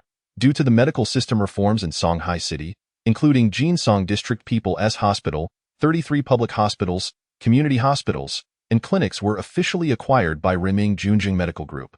Consequently, the role of the chief director would fall to Zhu Wei, overseeing the hospital's administration, finances, and a plethora of operational matters, while the former director would be demoted to deputy director. The following day, Zhu Wei accompanied Huang Mao to the local forest dealership, as Zhu Wei found himself in need of a vehicle. With a plethora of business dealings in Huaxia, he required a car for his own use. Though he was young, he had little affinity for sports cars, believing them to be the domain of wealthy second-generation elites. A mere sports car could not encapsulate his identity. If he were to purchase a vehicle, it must be nothing short of extraordinary. With Zhu Daoyang's generous endowment of 20 million in hand, he resolved to acquire a Rolls-Royce. Zhu Wei and Huang Mao arrived at the largest Rolls-Royce dealership in Shanghai City, where Huang Mao was taken aback and whispered, "Wei Gu, are we really buying a Rolls-Royce?" Zhu Wei replied, "What do you think? Why else would I bring you here?" "I've never driven such a fine automobile," Huang Mao exclaimed, his eyes gleaming with excitement. As the two entered the showroom, a young woman clad in a sleek black OL suit approached them. "Welcome to Rolls-Royce. Good day, sir. Are you here to select a vehicle?" Zhu Wei assessed the young woman, who in turn scrutinized him. It is a common trait among sales personnel to discern genuine buyers from mere window shoppers, especially when dealing with high-end products. The young woman was exceptionally beautiful, befitting her role as a sales representative for such a prestigious brand. However, Zhu Wei's casual attire, t-shirt, jeans, and running shoes made him appear more like a commoner than a potential buyer. Many affluent individuals often sport luxury watches or distinctive jewelry. Yet she noticed none on Zhu Wei. Convinced he was unlikely to be a buyer, she felt a tinge of disappointment, given that the annual sales of Rolls-Royce vehicles in all of Huaxia barely reached double digits. With that thought, she watched as Zhu Wei confidently approached a long-wheelbase Phantom II in black. Even Huang Mao was astonished. Having seen the price tag of 11.88 million, Zhu Wei recalled that this very model was identical to the Rolls-Royce ridden by Zhu Junzheng. The platinum Spirit of Ecstasy emblem stood gracefully on the hood, arms outstretched, draped in delicate fabric, exuding an air of magnificence. "How much is this vehicle?" Zhu Wei inquired. "Oh, sir, you have an eye for quality. This is the long-wheelbase Phantom II, perfectly suited for a distinguished owner," she responded. "I would like to experience it firsthand," Zhu Wei stated. The girl glanced back at their manager, who nodded in approval. She then told Zhu Wei, "Very well, no problem," opening the door for him. Zhu Wei slipped inside, and the young woman joined him, explaining, "This vehicle features an extended exterior. Rolls-Royce is universally recognized as the pinnacle of automotive excellence. The rear passenger space has been enhanced by 250 millimeters, providing an extraordinarily comfortable experience, a private sanctuary that offers both relaxation and an ideal working environment." In that moment of enchantment, Zhu Wei reveled in the supple leather and admired the dual R logos, instantly falling in love with the luxury automobile. "Let us take it for a spin," he declared. The young woman hesitated, as they rarely allowed test drives for unannounced visitors. That moment, Huang Mao interjected, "What do you mean? Are you disregarding our Zhudong?" Zhu Wei suggested, "Why don't you consult with the manager? If it's possible, I'll finalize the purchase today." Soon, the girl received the green light, and the vehicle began to glide forward. Zhu Wei experienced sheer exhilaration, realizing, however, that this luxury would entail relying on a chauffeur. The saleswoman proved to be quite conversational, engaging them in light-hearted banter. She handed Zhu Wei her business card, saying, "This is my card. Feel free to contact me whenever you need assistance." Zhu Wei nodded, noting her name, Zhang Jingjing, before affirming his acknowledgement. As they prepared to exit the vehicle, the young woman asked, "Sir, were you satisfied with the test drive?" Zhu Wei nodded, replying, "It was quite good," and exchanged a knowing glance with Huang Mao. Huang Mao chimed in, "Miss, our Zhudong is genuinely interested in purchasing a vehicle. Could you provide us with a firm price, perhaps a bit more favorable?" Zhang Jingjing replied, "Certainly, I will see what I can do. Please hold on for a moment." She dashed off to converse with the manager, and shortly thereafter, he approached them. "Sir, are you planning to finalize the purchase today?" "Absolutely," Huang Mao responded. "In that case, the original price of this vehicle is 11.88 million, but if you decide to purchase it today, we can offer it to you for 11 million, along with a complimentary limited edition Hermes crocodile leather handbag valued at 300,000, along with complete insurance and an array of gifts." Huang Mao glanced back at Zhu Wei for confirmation, then stated, "Costs are to be borne by the sheep. Let us settle on 10 million. All-inclusive." The manager hesitated, recognizing that these two did not seem like typical buyers, yet feeling compelled to proceed given the negotiations' progress, he conceded, 10 million it is. "How would you like to make the payment?" Zhu Wei, satisfied, produced a gold card and handed it to Zhang Jingjing, saying, "Please use this for the payment." At that moment, Zhang Jingjing felt as if she had heard the sweetest melody. She realized that appearances can be deceiving. And today, she had indeed encountered a true connoisseur of wealth. The transaction was completed smoothly, and Zhu Wei was granted 24-hour VIP service from the dealership. After all arrangements were made, Zhu Wei settled into the car while Huang Mao took the wheel, and they departed. Huang Mao, brimming with excitement, exclaimed, "Wei Gu, this car is simply magnificent. I truly struck gold by aligning myself with you." Zhu Wei replied, "Look at your aspirations. You've just secured 1.88 million. That's your reward for your efforts." "What?" Huang Mao was ecstatic. "Wei Gu, you re too generous. You treat me better than my own father." Zhu Wei chuckled, "Just drive carefully. I have no intention of adopting you. Use this money to honor him." "Of course, definitely," Huang Mao promised. As they cruised down the road in their ostentatious vehicle, other cars maintained their distance. Few dared to overtake, fearing the cost of a mere scrape could amount to hundreds of thousands. Chapter 52. The new director first. I extend my gratitude to everyone for their recommendations and to classmates Shan Xingxing, Wu Junlin, and Kong Wang for their generous tips. 88 in the morning, Zhu Wei stepped out of his brand-new Rolls-Royce in front of the Yingzhou District People's Hospital. He surveyed the complex, which comprised several buildings including outpatient, internal medicine, surgery, and administrative offices. While it was not a large hospital by Shanghai city standards, it was respectable in quality. Zhu Wei had visited this hospital on multiple occasions, initially for Li Xinyu and later for Tang Siyan, but this time, it was for himself. Several vice presidents and chief physicians gathered to welcome the new director, creating an atmosphere of warmth as they escorted him through the sunlit lobby to the administrative building. Over the past couple of days, Zhu Wei had familiarized himself with the hospital's operations. The Yingzhou District People's Hospital was a comprehensive tertiary hospital, nearly as old as the nation itself, covering an area of 50,000 square meters, employing 1,300 staff, and boasting 2,200 registered beds. It served over 600,000 outpatient visits annually and admitted more than 50,000 inpatients, conducting around 20,000 surgeries each year. Currently, there were 7 vice presidents and a chief accountant, much to Zhu Wei's dismay. Vice President Huaxia, a neurosurgery expert who had previously served as the hospital's director, was now relegated to a secondary role. With the transition from a public to a private hospital, Zhu Wei planned to implement significant reforms. He had brought Huang Jing and Lu Lin along, who would form a team as the director and deputy director of the Yingzhou District People's Hospital's investigation department. Lu Lin, a graduate in accounting, would handle financial audits, while Huang Jing would oversee the institution's discipline. The elderly directors felt the weight of Zhu Wei's youthful presence, sensing that he was not one to be trifled with. In the hospital's conference room, a roundtable meeting commenced, and Zhu Wei met the team members, becoming acquainted. "Good day, everyone. I am Zhu Wei. Thanks to my father's trust, I have been appointed to manage the hospital's operations. Each of you is a pillar of this institution and a reliable ally. I hope for your support moving forward." "That is certain," the assembly agreed. "However, as the saying goes, one cannot solely rely on others. I must also exert myself to ensure the hospital's growth, fulfilling both my father's expectations and your own." Vice President Huaxia responded, "Director Zhu, your youth brings a fresh perspective to our hospital, which is exactly the vitality we need. However, the current climate for hospitals is challenging.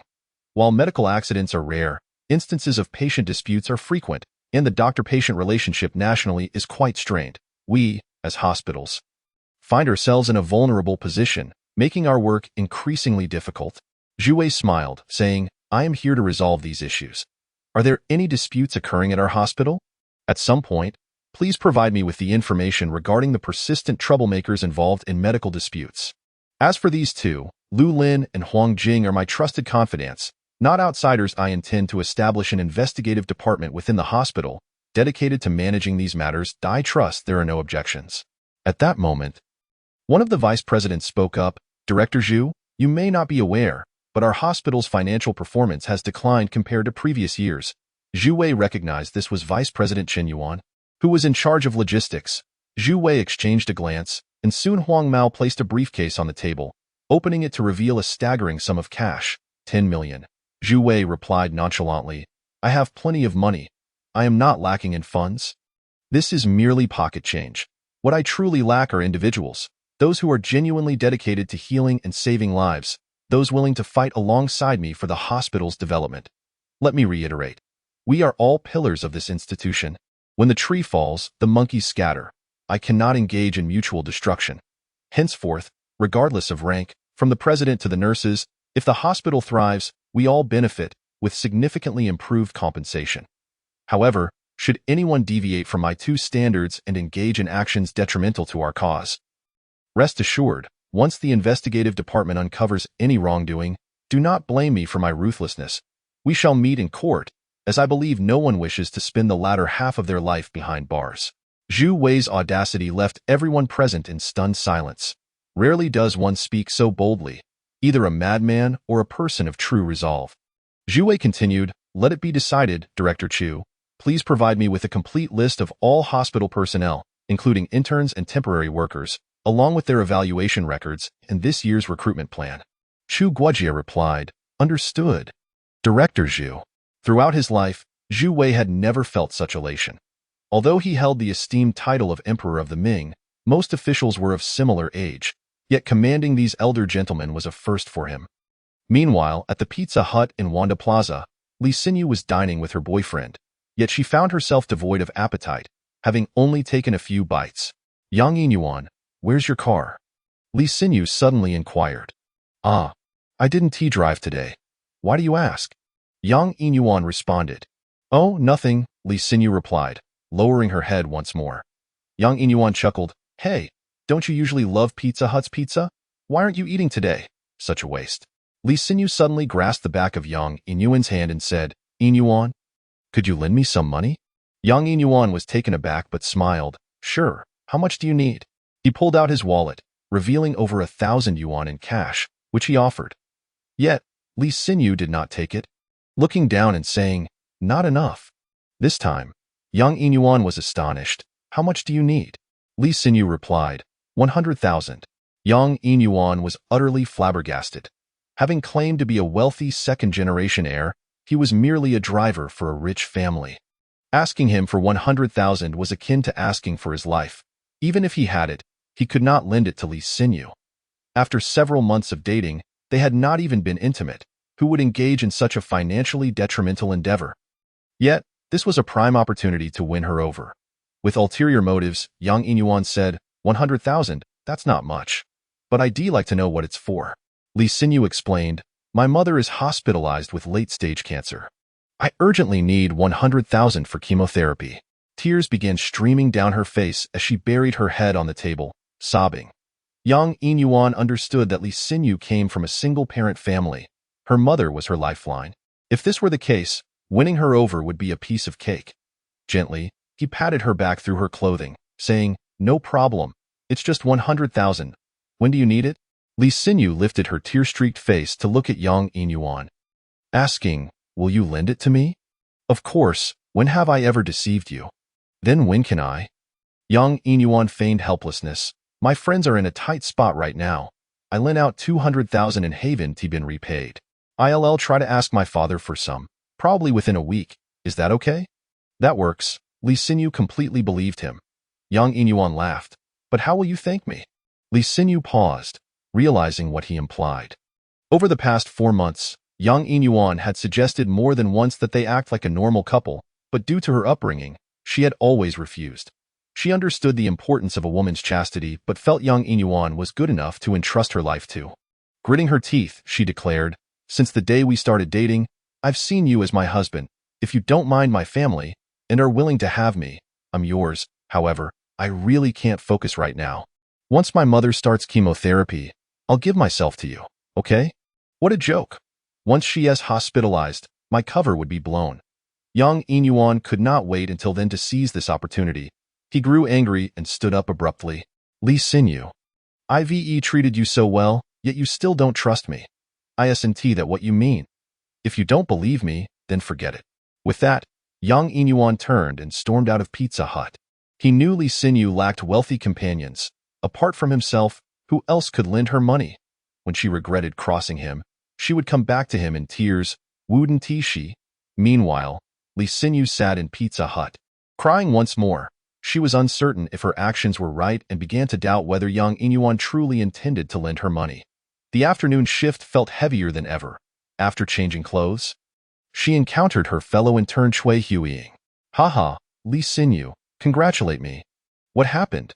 Did you get a boyfriend?" "No," Chui Huiying replied, I've been notified that I can stay at the hospital. Really? That's fantastic. Li Xinyu felt envious of Chui Huiying.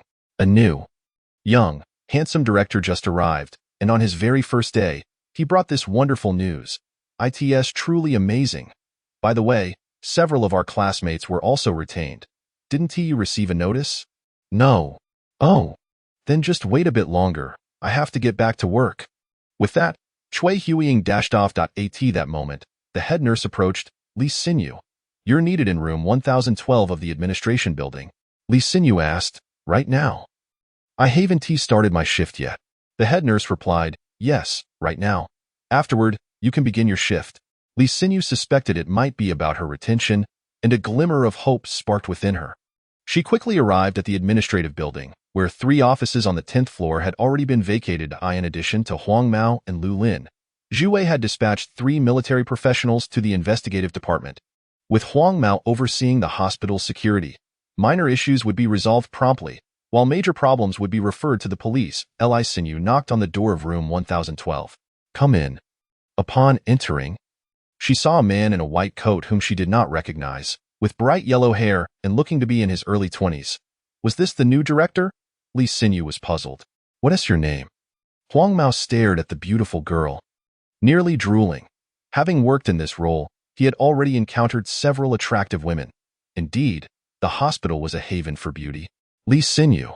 Huang Mao was taken aback. That name had been specifically mentioned by Zhu Wei. Huang Mao wiped the grin off his face, picked up the evaluation form and read, Li Xinyu, 21 years old, 6-month internship. Ah, that's almost over. Huang Mao continued. Now that your internship is ending, do you plan to return to school or what? Li Xinyu explained, I still have classes. I'm not graduating yet. But I can skip them. I want to stay at the hospital. Huang Mao chuckled. So you want to stay, huh? He picked up the documents and read further. 5 work errors, 7 instances of tardiness, 20 instances of using your phone during work hours. Answering calls during work. With each point he read, Li Xinyu's heart sank. She had just had a falling out with Yang Yinyuan and was uncertain if they could reconcile. Even if they did, she could not afford to lose this job. Her mother's illness left her with no choice. Brother, please help me. I can't lose this job. I truly want to stay, and I promise to work twice as hard. Never to be late or use my phone again. Huang Mao hesitated. I can't help you with this. I don't have the final say. I'm quite busy myself. There are plenty of hospitals. You can try elsewhere. Li Xinyu understood that it was not that simple. Without her work certificate, the hospital would not accept her. Exiting the administrative building, she finally grasped the feeling of helplessness, truly feeling overwhelmed. A clap of thunder echoed, and rain poured down. Li Xinyu suddenly dashed into the rain, weeping loudly, her cries mingling with the rainwater, indistinguishable from tears. At that moment, a girl rushed over, pulling her back under the eaves of the administrative building, anxiously asking, What's wrong? Li Xinyu was at a loss for words. Her eyes swollen and her face pale from the rain, her clothes completely soaked. She lifted her gaze and, to her astonishment, it was Tang Siyan. Sister Yin, Wu Wu. Li Xinyu felt an overwhelming sense of grievance wash over her, leaving her in utter disarray. Tang Siyan inquired, What's wrong? What on earth has happened? Li Xinyu recounted the circumstances at home and the situation at the hospital. With a heart full of compassion, Tang Siyan said, Do not be too disheartened. Even so, you cannot remain in the rain. If you fall ill, who will take care of your mother? Li Xinyu could only weep. After a moment's contemplation, Tang Siyan suddenly remarked, By the way, don't you know Zhu Wei? I do. What about him? Tang Siyan replied, He is now the chief director of our hospital. You should seek him out. He will surely assist you. Li Xinyu thought she must have misheard. But upon confirming, she realized Tang Siyan indeed said that Zhu Wei was now the hospital's chief director.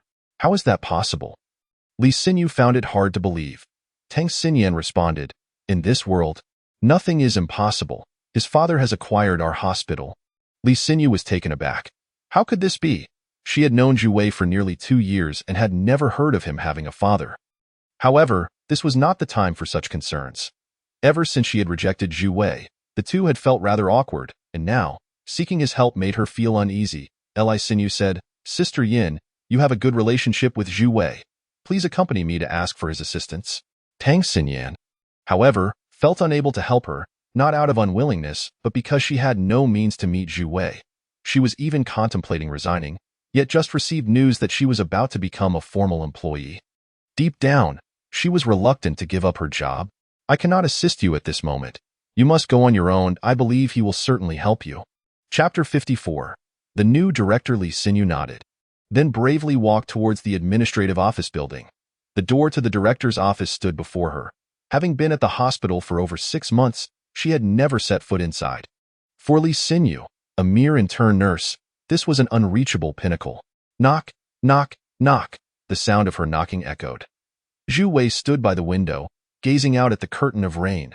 Dressed in slacks and a shirt, with a white coat draped over him, he still appeared more like a young doctor than a director.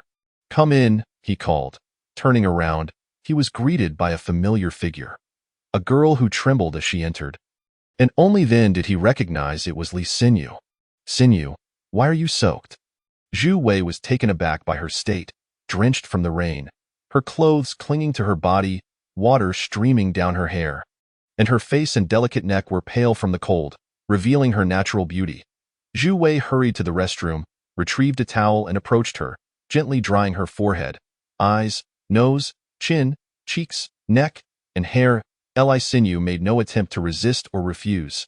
Tears welled up in her eyes once more as she faced the boy she had once turned down, filled with regret over her earlier decision, not because of his newfound wealth, but because of his unwavering sincerity in her heart. She did not ponder whether Huang Mao's actions were at Zhu Wei's behest. Regardless, Zhu Wei had become her sole savior. Don't cry, it's all right. Try to be happy, Zhu Wei said, but the more he spoke, the harder Li Xinyu sobbed, releasing all her grievances, ultimately leaning into Zhu Wei's embrace. Weeping uncontrollably, Zhu Wei felt a mix of joy and heartache as he held the girl he had cherished for over 2 years, yet he understood that they could never be together. He held her tightly, allowing her to cry to her heart's content. After a considerable time, Li Xinyu finally ceased her sobbing. Zhu Wei did not take any further action. Once he finished drying her face and hair, he returned to his desk and dialed a number, saying, Director Lin, I need a set of nurse uniforms and a set of green surgical scrubs delivered to my office. He then made another call. Huang Mao. Park the car downstairs. I need it. Before long, a middle-aged female doctor entered, bringing a set of clean clothes. Zhu Wei said, Director Lin, this is my friend. Please help her change out of her wet clothes, and let her do so in my room. After handing the towel to Dr. Lin, she replied, All right, come with me. It turned out that Zhu Wei's office was a suite, with an outer office and an inner bedroom for midday rests, which was cleaned daily by dedicated staff. Li Xinyu followed Dr. Lin into the bedroom, and Dr. Lin asked, Director, do you have a hairdryer? Zhu Wei replied, Feel free to use it. There's one in the restroom. Having changed her clothes, Li Xinyu, with Dr. Lin's assistance, donned a clean outfit. Truthfully, this was her first experience using a male's towel to dry herself, but it was pristine, devoid of any unpleasant odors, as Zhu Wei's housekeeping staff ensured everything was washed and dried daily. Neatly arranged, Dr. Lin used the hairdryer to dry her hair before she emerged from the bedroom. Director, she is ready, Dr. Lin announced. Zhu Wei responded, Thank you for your help. You may return to your duties. The room was now left with only Li Xinyu and Zhu Wei. Zhu Wei returned to his swivel chair behind the desk and asked, Now, tell me, what is the matter? At that moment, Li Xinyu regarded Zhu Wei as her final lifeline. Hesitating for a long while, she finally spoke, Xiao Wei, please help me. My mother has cancer. What? When did this happen? Is it in the late stages? Zhu Wei was genuinely unaware of such a situation. Yes, it's late stage. The hospital says chemotherapy is necessary, but my family has no money. We are about to be kicked out of the hospital, and today, our hospital doesn't want to keep me. Xiao Wei, I can't lose this job. I must save my mother. With that, her eyes reddened, and she began to cry again. Zhu Wei asked, Why didn't you come to me with such a grave matter sooner? After a moment's thought, he continued, Where is your mother currently?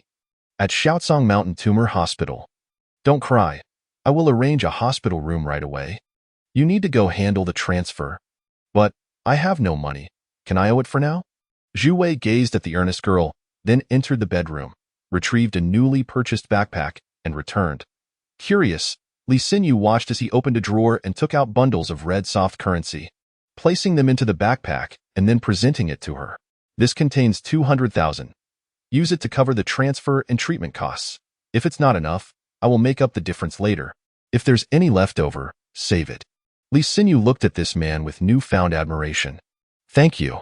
Soon, with Zhu Wei's assistance, Li Xinyu's mother, Guan Suiping, was transferred to the oncology department of Renming Junjing Medical Group in Jinsong District. Zhu Wei also had Huang Mao process Li Xinyu's formal employment paperwork and granted her a month's leave to care for her mother. Regarding treatment, the head of the oncology department, Yang Shugong, approached Zhu Wei, suggesting chemotherapy for the malignant tumor. However, Zhu Wei rejected this, stating, I have learned that there is a medication in Minghua that can effectively treat malignant tumors. For now, proceed with conservative treatment. I will seek out the necessary channels. Yang Shugong, naturally skeptical of Zhu Wei's claims, could not disregard the director's orders. Director Zhu, the patient's condition is not stable. There is a risk to her life at any moment. I advise you to act swiftly. Zhu Wei understood the urgency. He recalled the red line fern discovered in the volcanic cone. Known for its excellent anti-cancer properties, he promptly synthesized several small capsules from the red line fern and brought them back to the hospital to attempt giving them to Guan Suiping. Having completed these tasks, Zhu Wei received a call. Unexpectedly, it was from Zhang Shixiao. Xiao Wei, it's Zhang Shixiao, your Grandpa Zhang. Hello, Grandpa Zhang, Zhu Wei replied. Ha ha ha, have you been busy lately? Not too much, he. Come, I'm at the entrance of your hospital. Let us have a chat. Zhu Wei was taken aback. Why did the old man arrive unannounced? Reluctantly, he went downstairs to greet him, only to find Zhang Shixiao accompanied by his granddaughter, Zhang Yanran, who followed like a little lamb. Zhu Wei understood how a girl like her behaved around elders. He invited them into his office and said, Grandpa Zhang, you didn't give me a heads up, I could have prepared. Ha ha ha, no need for that. You are my granddaughter-in-law, so you are family, and no preparations needed, Zhang Shixiao replied casually, oblivious to the dark expression on his granddaughter's face.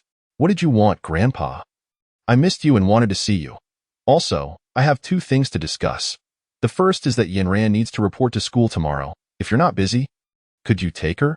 Zhu Wei paused, glancing at Zhang Yanran, who was vigorously signaling him with her eyes, shaking her head and gesturing for him to decline. Zhu Wei feigned ignorance, saying, Oh, all right, I'm free tomorrow. Zhang Yanran gritted her teeth in frustration, while Zhu Wei pretended not to notice. Zhang Shixiao added, That's the spirit.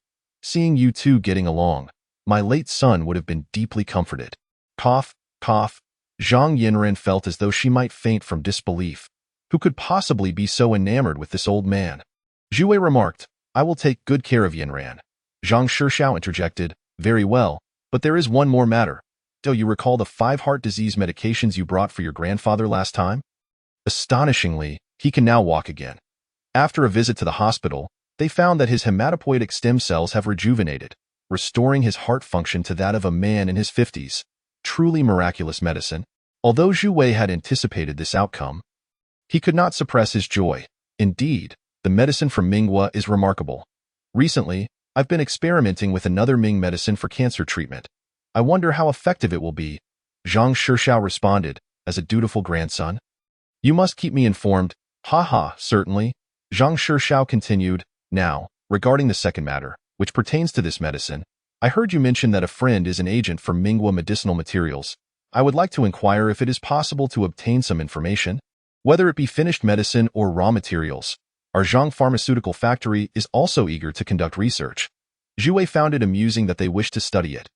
What would become of my Deming Royal Consortium in the future? Unless you agree to marry your granddaughter to me now, I might consider whether to share the information with you. In truth, even if I did, it would be of little use, as the primary raw materials are located in the volcanic cone of Yingzhou Island. Inaccessible to outsiders. Chapter 55. New beginnings on the surface, he had to comply. After bidding farewell to Zhang Shixiao and Zhang Yanran, Zhu Wei watched them depart before hastily heading to the street to purchase a gift for Zhang Yanran. The next morning, Zhu Wei arrived early at Zhang Yanran's home, where she lazily donned a pair of denim overalls, white canvas shoes, and a white polka-dotted t-shirt. with a backpack slung over her shoulder and 2 large boxes at the door. She spotted Zhu Wei, who had similarly dressed in denim, canvas shoes, and a white Adidas jacket, stepping out of his vehicle. "Good morning, Uncle." Zhang Yinran tossed her backpack onto the front seat and slid into the back. "Good morning," Zhu Wei replied. "Uncle, you look quite handsome today," Zhang Yinran remarked. "It's all right," Zhu Wei shrugged. "Just barely acceptable. When I have the chance, I'll help you coordinate your outfit. Here, this is for you." "What is it?" Zhu Wei asked as he received the package, only to discover it was breakfast. "Just a heads up, it's not for me. Grandpa was worried you hadn't eaten," Zhang Yinran explained. "Oh, it's from our grandpa? Then I must eat a bit more. How big-headed." "That's my grandpa.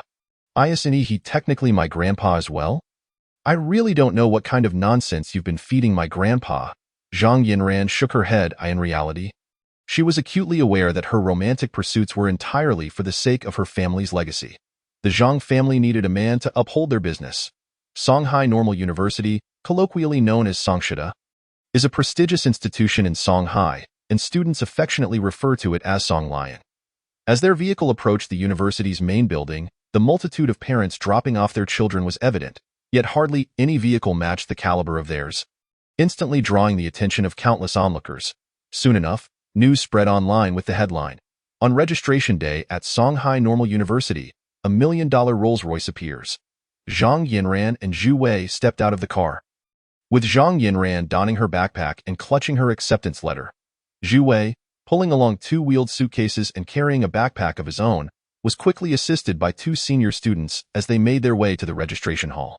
Many were taken aback by the sight of the strikingly beautiful Zhang Yinran, who looked like the belle of a film academy, capturing the attention of countless admirers. Zhu Wei exuded a unique charm, and he paid little heed to the stares as they approached the payment window for registration. "Where is your acceptance letter?" the staff inquired. Zhu Wei handed it over. "Excuse me, is this not for a female student? You aren't paying for her, are you?" "How could you presume I'm not a student? I'm here to pay on her behalf." Zhu Wei pointed to Zhang Yinran. "Oh, I thought you were a student too." "Ha ha," the staff chuckled. "What is your relationship to her?" "Fiancé." Zhang Yinran was momentarily speechless. As they exited, Zhu Wei remarked, "Zhang Yinran, how could your grandfather possibly allow you to stay in the dormitory?" "Uncle, who goes to university without staying in the dorms? Besides, who told you to give me that nickname?" "I didn't. Didn't you say your name was Zhang Yinran?" "How dull that I want to stay in an 8-person dorm." "Very well." After arranging her accommodation, Zhu Wei also helped her find a teacher who assigned her an upper bunk and assisted her in organizing her belongings. The other girls in the same dorm had their parents helping them set up. Zhu Wei noticed one of them holding a thermos and asked, "Classmate, is that warm water bottle yours?" "No, we received it downstairs," the girl replied. "Where can we get it?" "Ask my dad." "Dad, where do we get this warm water bottle?" The girl's father provided Zhu Wei with the location, prompting him to dash downstairs. The girl turned to Zhang Yinran and asked, "Is this your brother?" Zhang Yinran was taken aback. "Oh, why do you ask?" The girl responded, "He is so handsome. He looks like a warm-hearted guy." Zhang Yinran was nearly stunned. "Do university girls truly prefer older men?" She replied, "You have quite the peculiar taste." "Peculiar? Your brother is undeniably handsome," the girl's father interjected. "How annoying. Are you my real dad?" the girl retorted, playfully offended. For some reason, Zhang Yinran felt a strange sense of joy when her classmate praised Zhu Wei. Before long, it was already noon. The two decided to explore the area surrounding the university for some good food. They opted not to drive but instead strolled along the campus paths, familiarizing themselves with their new surroundings while planning to shop for daily necessities in the afternoon. At that moment, they spotted 2 boys performing a guitar duet and singing by the roadside, with a cardboard box in front collecting donations from onlookers. A crowd of students had gathered around them. Zhang Yinran and Guyu squeezed into the throng, exclaiming, "He is so handsome." The singer, beaming with a charming smile, was undeniably good-looking, a quintessential young heartthrob. Zhu Wei shot Zhang Yinran a sidelong glance. "You've missed your chance." Zhang Yinran retorted, "What kind of thinking is that? I am merely saying that he is earning his keep through talent. Do you understand?" Zhu Wei chuckled. "What is there not to understand? I can perform even better than he can." Zhang Yinran looked at him in astonishment. "You can perform too?" Zhu Wei replied with a grin. "Compared to him, It's childish play. Zhang Yinren rolled her eyes in disdain. Then why don't you show us? Let us see who's better. With boldness, Zhu Wei approached the young man and said, "Hello? May I borrow your spot? You can continue to play." He then pulled out 500 yuan bills and handed them to the boy. Upon receiving such a generous sum, the boy quickly cleared a space for him. Zhu Wei proceeded to take most of the money from the box, leaving it empty. With the accompaniment of the two boys, Zhu Wei began performing magic tricks once again. Since showcasing his magic at the Zhu family mansion, he had meticulously prepared and stored numerous magical tools to display one day. He took a deck of cards, shuffled it several times, and handed it to Zhang Yinran to shuffle as well. Then, he asked a boy from the crowd, "Please pick a card from her hands." The boy drew a card, concealing it from Zhu Wei's view. Utilizing his analytical ability, Zhu Wei determined it was the 6 of diamonds. He then drew a card from Zhang Yinran's hand, clasped both hands together, and instructed her to blow on his hands. Half skeptical, Zhang Yinran blew gently on Zhu Wei's hands. Zhu Wei chuckled, "All right, 1, 2, 3. After counting to 3, they revealed their cards simultaneously, and the crowd gasped in astonishment as the two cards matched perfectly. Zhu Wei invited others to try, and each time, he managed to produce the same card they had drawn. Applause erupted in waves. Feeling that this was still insufficient, Zhu Wei decided to pick up the box and face it away from the audience. He took a small flower from a child's hand, tossed it into the box, and when he retrieved it, it transformed into a bouquet. He then placed an apple inside, pulling out a continuous stream of apples to distribute to everyone present. Finally, he tossed in a handful of green leaves, and when he pulled them out, they transformed into a flock of over a dozen green parrots. The spectators were utterly astonished. This young man was nothing short of miraculous. Zhu Wei proceeded to toss in white napkins, over 20 of them, and when he retrieved them, they transformed into a flurry of pure white doves, one after another. At last, he opened the sturdy cardboard box, from which a flock of over 20 doves flew out instantaneously. The transformation of napkins into doves left everyone in awe. Bewildered by how he accomplished such feats, as the applause continued, Zhu Wei struck a pose and smiled. "If you found this enjoyable, please show your appreciation with a contribution. Thank you." With that, he embraced the box. And indeed, students and parents alike began tossing money inside, prompting Zhu Wei to exclaim, 1, 2, 3, let us make the money grow." In the end, Zhu Wei surprisingly produced one colorful helium balloon after another, continuously retrieving them from a cardboard box. Amassing nearly 100 in total, a grand bouquet of vibrant balloons, he set down the box, approached Zhang Yinran with a smile, and said, "I didn't prepare a gift for you today, so I present this to you," as he handed over the large bunch of balloons. Just as Zhang Yinran reached out to grasp them, Zhu Wei loosened his grip, and the multitude of helium balloons soared into the sky like kites freed from their strings, their colors dazzling against the blue backdrop. At that moment, Zhang Yinran's heart was completely captivated. She had never anticipated that this older gentleman could be so romantic. However, she soon noticed a small box in his hand. "This is for you." Inside, she found a radiant platinum necklace, the pendant engraved with her English name. "May I wear it?" Zhang Yinran asked, her cheeks flushed. Amidst the cheers and encouragement from the crowd, she allowed Zhu Wei to drape the necklace around her neck. "Kiss her! Kiss her! Kiss her!" Voices rang out from the crowd. As Zhu Wei leaned in to kiss Zhang Yinran, he noticed her pouting expression, which was both adorable and slightly displeased. Zhu Wei chuckled, "You may glare at me, but you are still my fiancée. I am merely placing a stamp on my private property." "Hey!" Zhang Yinran attempted to protest, but Zhu Wei gently pressed his lips to her forehead. "Wow! Amazing!" Applause and cheers erupted from the crowd. "Uncle, are you trying to kill me?" Zhang Yinran's face resembled a ripe apple. Zhu Wei laughed heartily, releasing her and darting away, with Zhang Yinran chasing after him, exclaiming, "Uncle, I absolutely refuse to date you." Chapter 56. Ming Kingdom joins the United Nations after much effort. Zhang Yinran finally caught up with Zhu Wei, who was in line to buy ice cream. "Do you want some?" he asked. "No. I want to eat a meal. I'm so hungry," she replied. "All right, let's go," he said. They had a meal together, and Zhu Wei spent the entire afternoon accompanying Zhang Yinran as she shopped for not only daily necessities, but also a multitude of clothes. Zhu Wei felt as if his legs might give out from exhaustion and remarked, With so many clothes, where will you store them in your dorm? I enjoy shopping. Why do you care? Zhang Yanran retorted. But I'm the one carrying all this stuff. You don't seem tired at all. Uncle. You're right. There's no space in my dorm. I have an idea. Go ahead. Why not store it all at your house? Zhu Wei was taken aback. What?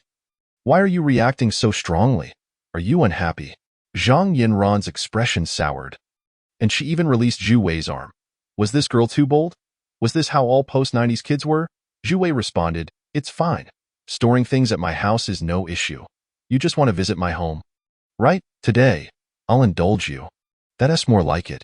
Before long, Zhang Yanran and Zhu Wei arrived at his home. Zhang Yanran smiled. Uncle, your home is quite cozy. She explored every corner, finally arriving at a bedroom. This room is nice. Put my clothes in here. From now on, this room will be mine, and you are not allowed to sleep here. She then inquired, Where's your bedroom? Zhu Wei laughed. Why do you want to know about my bedroom? Are you planning to sleep with me? Get lost. Who would want to sleep with you? Husband and wife, of course, must sleep together. Pervert. Upon entering Zhu Wei's bedroom, she found it to be brightly decorated in pure white tones. Exuding a warm ambience, Zhang Yanran exclaimed, This room is great. She rushed to the window, drawing back the curtains to gaze at the beautiful night outside, lingering for a while before turning to the bedside, where a photo frame displayed an image of Zhu Wei in traditional Han attire during his time in Yingzhou. Excitedly, she took a picture of the frame with her phone before putting it away. Then, she flopped onto Zhu Wei's bed, murmuring, So comfortable. She closed her eyes, her long eyelashes fluttering with each breath, and Zhu Wei found it hard to resist such an innocent girl. However, it seemed that she was no longer as resistant to him as before. Zhu Wei pondered whether he had previously underestimated his charm or if today's students were simply more naive. Meanwhile, as Zhu Wei was on a blind date in Huaxia, his chancellor, Song Shima, sent him a message. It turned out that Zhu Wei's written application for formal membership in the United Nations, submitted to Secretary-General Ban Ki-moon, would be voted on at the upcoming UN General Assembly this week. Zhu Wei was overjoyed. The United Nations, established after World War II, is an international organization composed of sovereign countries. On October 24, 1945, the UN Charter was signed in San Francisco, marking the official establishment of the United Nations. The organization is dedicated to fostering cooperation among nations in areas such as international law, security, economic development, social progress, human rights, and global peace. Currently, the UN comprises 193 member states, with its headquarters located in New York. USA, China is one of the founding members of the UN. The UN's administrative head is the Secretary-General, currently held by Ban Ki-moon of South Korea. The UN's funding is shared among member states and through voluntary donations. As of now, the UN consists of 193 member nations. The organization plays a significantly active role in maintaining world peace, easing international tensions, resolving regional conflicts, coordinating international economic relations, and promoting cooperation and exchange in economics, science, and culture among nations. Once admitted to the UN, it would signify that the Ming Kingdom had become a truly recognized sovereign state on the global stage. This was Zhu Wei's most fervent desire. Heralding a new beginning for the Ming Kingdom in the world arena, Zhu Wei instructed, That's wonderful. You should go to the United States on my behalf to finalize the membership process and arrange for an ambassador to the UN. Let's see who is suitable for the role. Song Shima replied, Just a few days ago, we conducted an exam at the State Council, and the top performer, Yingzhou, has just been nominated as the ambassador to the United States. Perhaps we could send the second-place candidate, Kang Xuan, to the UN? Zhu Wei nodded. All right, it seems we must proceed this way. We still lack talent domestically and need to keep sending people abroad. Indeed. The 21st century places immense importance on talent. Thus, with Zhu Wei's trust, Song Shima, accompanied by the ambassador to the UN, Kang Xuan, set off for New York. They first took a boat to Hawaii, followed by a flight to New York. In fact, not long after the opening of the island, Zhu Wei had entrusted the U.S. government with submitting the application to the UN, but they had finally reached the day of the UN General Assembly's opening. The morning after Song Shima and Kang Xuan arrived in the U.S., a general meeting was held at the UN headquarters in New York, attended by representatives from over 100 nations and media reporters from around the globe to witness this monumental moment. The President of the General Assembly proposed a resolution on the admission of the Great Ming Empire as a member state of the United Nations, which was passed by applause. Soon, amid thunderous applause, the President, with a smile, officially announced that the Great Ming Empire had been accepted as a member state of the United Nations. Secretary-General Ban Ki-moon welcomed the Great Ming Empire's accession to the UN, expressing hope that the Ming Kingdom would play a positive role on the future world stage and become a good partner with other nations. He also announced plans to visit the Ming Kingdom in the near future. Subsequently, a solemn flag-raising ceremony was held at UN headquarters for the Great Ming Empire. Thus, the flag of the Great Ming Empire, which had been extinguished for centuries, officially waved before the UN headquarters in New York.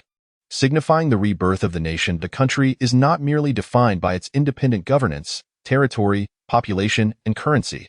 It also requires recognition by the United Nations. Only with the UN's acknowledgement can a nation claim to possess complete sovereignty and truly be considered a country. Once a member of the UN, the international community can help uphold justice.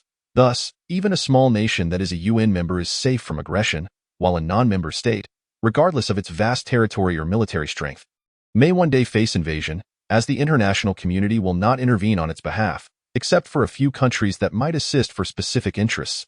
The Chancellor of the Ming Kingdom announced that two grand events would take place this month: a Ming Kingdom jewelry trade fair and a real estate auction in Chang'an City, inviting wealthy individuals from around the world to attend. Secretary-General Ban Ki-moon, President of the General Assembly, and Chancellor Song Shima, along with representatives from various countries, attended the ceremony, which was broadcast live by mainstream media worldwide, far exceeding the scale of South Sudan's admission to the UN in 2011. Meanwhile, in Asian countries and regions within the Chinese cultural sphere, such as Huaxia, Japan, South Korea, Taiwan, Hong Kong, Macau, and Singapore, extensive coverage was provided. Originally, the Ming Kingdom was merely a small nation. However, due to its profound ties with Huaxia, it was deliberately magnified and sensationalized. Across Huaxia's online streaming and television, the event was broadcast everywhere, and countless internet users celebrated in the Ming Kingdom forums on Baidu Tieba. Many Taiwanese netizens have also expressed their opinions, yet most of them seem to carry an air of sour grapes. Conversely, the majority of Japanese netizens assert that as the suzerain state, Ming should effectively govern its vassal state. Often believing that only Ming citizens truly comprehend how to nurture the Koreans, a minority even suggests that Ming is a third Korea, positing that such a singular nation would struggle to thrive. Some Japanese individuals reminisce about the grandeur of Chinese history prior to the Ming dynasty, as if it were enhanced by extraordinary advantages, hoping for Ming's prosperous development. In Chapter 57. A return to Yingzhou? The accession of Ming to the United Nations has brought considerable joy to the citizens of most member nations. The United States feels content, believing they have secured this ally, as Ming appears to hold a sense of gratitude towards the U.S. for facilitating their UN membership. However, the populace is primarily concerned with the hope that this small, impoverished nation can flourish. Many curious individuals have been scouring the internet in search of photographs of the Ming Emperor. Yet their efforts have proven fruitless, as the highest authority behind the scenes of Ming, Zhu Wei has maintained a low profile. To the outside world, only the emperor's regnal title is known. With no further information available, Zhu Wei's primary reason for this discretion is his unfinished plans within China. As an island nation, Ming is exceedingly small, while China, with its 1.4 billion inhabitants, represents the largest market globally and a paradise for multinational corporations and adventurers alike. Each year, foreign consortiums utilize vast quantities of Chinese raw materials and inexpensive labor to produce high-value products for export worldwide, ranging from high-tech goods to luxury items, and from seeds to food and beverages. Foreigners continuously reap these benefits in China. Zhu Wei's ambition is to establish a comprehensive commercial consortium within China, producing high-tech products to capture market shares currently held by foreign enterprises, monopolizing the Chinese market, and subsequently exporting goods globally, ultimately achieving a worldwide presence. However, his total assets in China currently consist solely of a tourism company, an import-export trading company, and a semi-owned hospital. The tourism company primarily serves to facilitate immigration, while the import-export firm is intended to become the main profit generator, and Zhu Wei plans to exert efforts to fully acquire ownership of the hospital. This future goldmine requires his patience. Only by achieving outstanding results will he draw the attention of the Zhu family. Having not returned to Yingzhou for an extended period, Zhu Wei decides to make the journey back, compelled by a significant matter. the agreement to lease Chinese communication satellites has been finalized, and the underwater cables managed by the United States have been completed. Zhu Wei must return to the island to establish a telecommunications company under the Ming Royal Consortium. Currently, over a dozen telecommunications enterprises have submitted applications to the Ming Ministry of Commerce to become virtual operators, with most hailing from the United States, Australia, Japan, South Korea, Taiwan, Hong Kong, and Chinese companies such as China Mobile and China Unicom. Zhu Wei must return promptly. Upon his arrival at Yingzhou, Zhu Wei quickly realizes that the island has transformed dramatically since his last visit. On the southern shore of Yingzhou Island, the central area has developed into the Ming Port Dock, which now boasts a certain scale that is connected on both sides by a ring road. The seaside features beaches and several upscale hotels, while the landward side showcases high-rise buildings with numerous headquarters of foreign companies, resort hotels, financial institutions, and commercial edifices scattered throughout. Although still under construction, the completion of these projects is not far off, with current progress suggesting they will be fully operational within 3 years. In terms of transportation, Ming has successfully popularized the automobile as an essential means of travel. However, as stipulated in the previous constitution, all cars in Ming are custom-built electric vehicles, primarily from Tesla, alongside those manufactured in China and by Toyota. While it is clear that Ming cannot rely on foreign car imports indefinitely, the nation currently lacks the capability to produce automobiles, as they require a substantial industrial foundation, unlike pharmaceuticals and beverages. Zhu Wei intends to invest in automotive production only after the nation has achieved further development. Additionally, Yingzhou now has 3 private public transport companies. These companies are privately owned and operate under a robust legal framework that regulates their conduct, forbidding arbitrary price hikes, subcontracting, and unwarranted service interruptions, with violations resulting in the immediate revocation of operating licenses. No company dares to take such risks, allowing them to operate with peace of mind. Citizens can freely travel between Shiji County, Dongdu, and the newly established Chang'an County at an affordable fare of just 101 for a daily pass. Many Chinese immigrants have also purchased taxis, significantly enhancing transportation convenience. Zhu Wei takes to the skies in a flying saucer, circling the skies above Ming to observe the developments closely before entering the underwater base of Yingzhou. Inside the submersible, only the core AI, Bing Xian, remains, as the original sisters Yi Ranli and Hong Xueqi have taken on other responsibilities, one overseeing palace security and the other managing palace affairs. Zhu Wei considers it a waste to assign Hong Xueqi to palace duties, contemplating a new role for her. "Welcome back, Commander." Bing Xian greets him. "Yes, have there been any recent developments on the island?" Zhu Wei inquires. "Only that military aircraft from Japan. The United States and other nations have repeatedly conducted reconnaissance over our island. Several submarines are also surveying the underwater area," Bing Xian replies. "They haven't discovered anything, have they?" "No, the entrance has been concealed, and they have yet to make any findings." "Good, that is reassuring. I have another task to accomplish during this visit." Zhu Wei gazes at Bing Xian's imposing metallic exterior. "Please, Commander, give your instructions." Indeed, the pace of foreign company construction on our island has been excessively slow. I searched the core database for technologies that are neither overly complex nor beyond our current technological capabilities, ultimately identifying the potential to establish 3D printing factories and engineering robots to enhance construction efficiency. This way, we can accelerate development while keeping our secrets hidden from foreign eyes. Zhu Wei proceeds with each step cautiously, fully aware that any misstep might arouse suspicion, drawing unwarranted investigations and tensions. Understood. The engineering robots from the Azure Dragon Empire, equipped with 6 systems and synthetic biological tissues formed from a liquid neural network, bear an appearance indistinguishable from humans.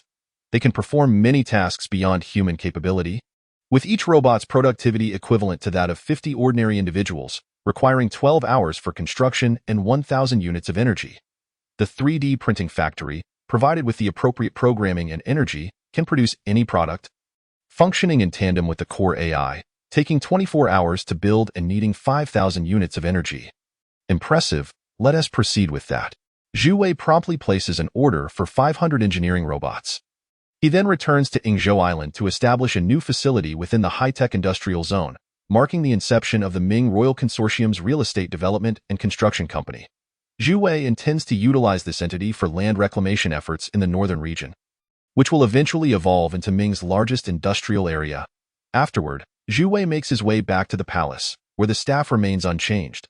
Unlike the palaces of other nations, the personnel in Ming's palace are adorned in traditional Ming attire, uniform-colored unit garments for the male staff, while the young female attendants don delicate yellow palace dresses, with even the security personnel dressed in traditional warrior attire. This is, of course, Zhu Wei's intention, as Hanfu and tradition are the hallmarks of Ming, meant to capture the attention of foreign friends and become the emblem of the nation. Whenever Ming is mentioned globally, it should conjure images of resplendent Hanfu and magnificent Chinese architecture. Upon returning to the palace, Zhu Wei first visits the quarters of his mother, Li Yun, whom he has not seen in a long while. Though referred to as a sleeping chamber, it is merely a large room in accordance with Ming tradition. The emperor's residence is termed a palace, while the empress dowager and concubines reside in the halls. Within the chamber, Li Yun, clad in a set of Hanfu, is engrossed in watching satellite television, accompanied by two maidens in soft yellow attire. She has grown accustomed to the palace staff dressing her with elegance and to wearing Hanfu, not merely for its aesthetic appeal, but for the comfort it provides. "Mother, I've returned. You look stunning today," Zhu Wei exclaims. "What brings you back today? Have you completed your business in China?" Li Yun inquires. Ahem, the elderly palace attendant, Xia Hoen, clears his throat. As the last generation of great scholars on the island, he had previously served the elder Zhu Junhong, but now attends to palace duties.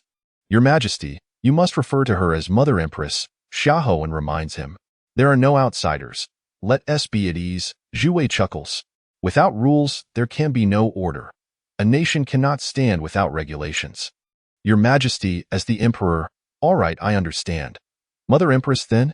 Zhu Wei laughs. "I pay my respects to you, Mother Empress." Li Yun responds with a smile. "This is all too formal.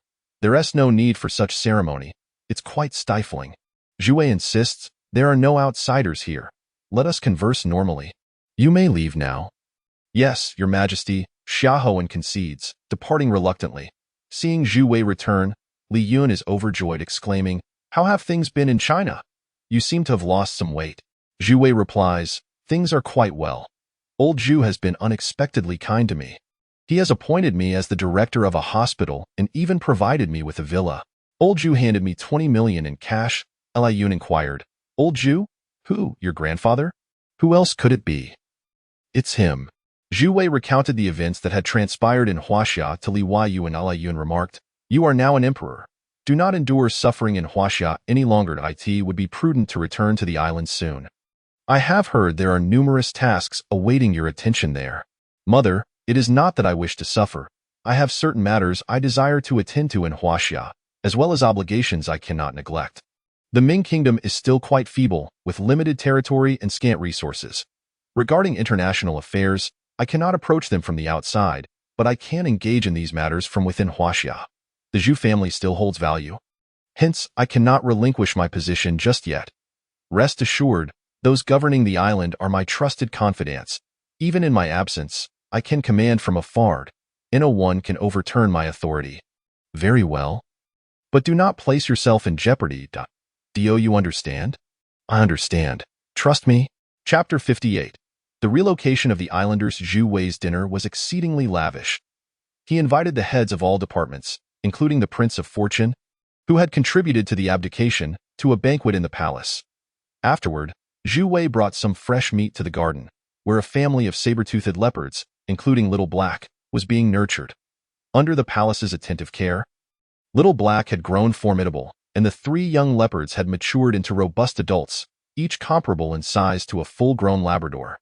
These splendid felines, with their sleek ebony coats, had grown less fond of human companionship than in their youth, exhibiting a more composed demeanor. Upon Zhu Wei's arrival, the curious little creatures assessed him, but only Little Black recognized Zhu Wei as her master. She lowered her head and approached him, submissively lying before him. Allowing him to stroke her neck at that moment, Zhu Wei opened the bag of food, and the leopards immediately converged upon him. Zhu Wei tossed a piece of meat, igniting a fierce competition among the three. One of whom emitted an irritated growl. However, no one heeded its threats. The leopards had developed a fondness for the beef, lamb, and pork raised specifically by the farmers of Yingzhou Island. deeming it far superior to any wild prey. They had become quite addicted to it. Zhu Wei was compelled to throw 2 more pieces of meat before the 3 leopards settled down to eat. He offered a piece to Little Black, who behaved impeccably, not contesting for food, having adapted as a mother to let her offspring eat first. Only when Zhu Wei extended meat to her did she relish it with delight. After feeding the leopards and playing with them for a while, Zhu Wei finally returned to the palace. The following morning, Zhu Wei prepared to inspect the construction sites on the island. The speed of the workers from Huaxia was remarkable. The 2 5-star hotels that Zhu Wei had invested in at Dongdu and Xiandao had officially reached their peak, entering the final stages of construction. Most importantly, the first batch of residential buildings in Dongdu had been completed. The Ming City apartments, having begun construction earliest and progressed the fastest, were nearly finished, comprising a total of 200 units. The specifics of their allocation remained undecided. Even Fabian, the Minister of Planning and Housing, could not make a determination and sought the counsel of Song Eximode. As luck would have it, Zhu Wei arrived for an inspection, prompting Song Shima to consult him. Zhu Wei was quite keen to oversee this matter. According to the original plan, the first to relocate would be 400 indigenous islanders, the earliest citizens who should be granted free accommodation. This would leave 3,800 units to be allocated under the Ministry of Planning and Housing as affordable housing for all immigrants on the island. Presently, the total immigrant population on the island exceeded 6,000, many of whom were families. Thus, the housing supply would be barely sufficient. Should it prove inadequate, they would have to wait for the next batch of properties. Ongoing construction on the island included not only traditional Chinese courtyards in Chang'an City, but also the Fukuda Garden High-Density Residential Project. In this way, the first batch of officials and immigrants, who had labored tirelessly for the Ming Kingdom, would finally have their own homes, no longer needing to reside in makeshift shelters. However, an urgent matter arose, necessitating the early relocation of residents. According to notifications from the stealth ship's mainframe, a powerful typhoon was set to make landfall on Yingzhou Island within 30 hours, bringing with it extreme winds and heavy rainfall. This news naturally alarmed the officials, as most citizens of the Ming Kingdom were residing in shanties or temporary structures, with the best accommodations being wooden houses. Except for Zhu Wei's sturdier wooden homes, the makeshift shelters were virtually destined for destruction against the impending typhoon. Zhu Wei swiftly ordered an emergency mobilization across the island, deploying 2,800 soldiers to assist all indigenous residents and immigrants in relocating. Simultaneously, for the safety of international media reporters, tourists, and construction personnel, they too were temporarily relocated to unfinished yet habitable projects to seek refuge. In no time, a mass relocation took place across the island. Prince Zhu Junhong naturally topped the priority list for relocation. However, having weathered countless typhoons, he was reluctant to move, believing his residence sufficiently robust. Thus, he chose to remain. On the other hand, Luo Shan's daughter, Luo Ming, was elated. She had grown weary of temporary housing. Had it not been for Luo Shan's repeated assurances about the imminent completion of the Ming City apartments, she would have returned to the United States long ago. The news of the relocation thrilled her immensely. She had been assigned a highly favorable unit, an elevator-accessible high-rise on the 35th floor, offering expansive views of the southern coastline of Yingzhou Island. The apartment comprised 3 bedrooms and a living room, and Luo Shan's belongings, primarily an array of books he had brought from overseas, were quickly relocated to the new home with the army's assistance. Upon arrival, Luo Ming noted that due to the early occupancy, the latex paint had only been applied halfway. Nevertheless, her excitement was palpable. She selected a room of her liking, while Luo Shan opted for a suite, featuring a bedroom and an adjoining study. Luo Ming had also purchased numerous items, as the standard of living in the Ming Kingdom was remarkably high. As a duty-free port, all imported goods were free of taxes, whether agricultural products, daily necessities, electronics, or luxury items, all priced comparably to those in Europe and America. Consequently, Luo Ming frequently ventured to the dock area to procure goods. Directly across from Luo Ming lived a new civil servant on the island, Yin Hao. This young man had recently been appointed as the ambassador to the United States and was about to embark on his duties there. Leaving him no time for renovations, he had thus opted to purchase merely a bed and settled in with his limited possessions, which consisted of 2 large suitcases. Another resident moving was worker Wang Fuqiu, whose residence was slated for completion in 2 months at Fukuda Garden. However, eager to relocate, he chose Ming City apartments instead. as a single man. His belongings were quite simple, comprising only a set of luggage. His circumstances elicited envy from countless fellow workers, for he would soon be commuting to work, no longer needing to share cramped quarters with his colleagues. Many of those who initially had not signed immigration agreements came to help him move. And upon seeing his new home, they regretted their decisions, feeling they should have brought their families to live in the houses they had built in Huaxia, even after a lifetime of labor as migrant workers. They would never have the opportunity to reside in such luxurious accommodations.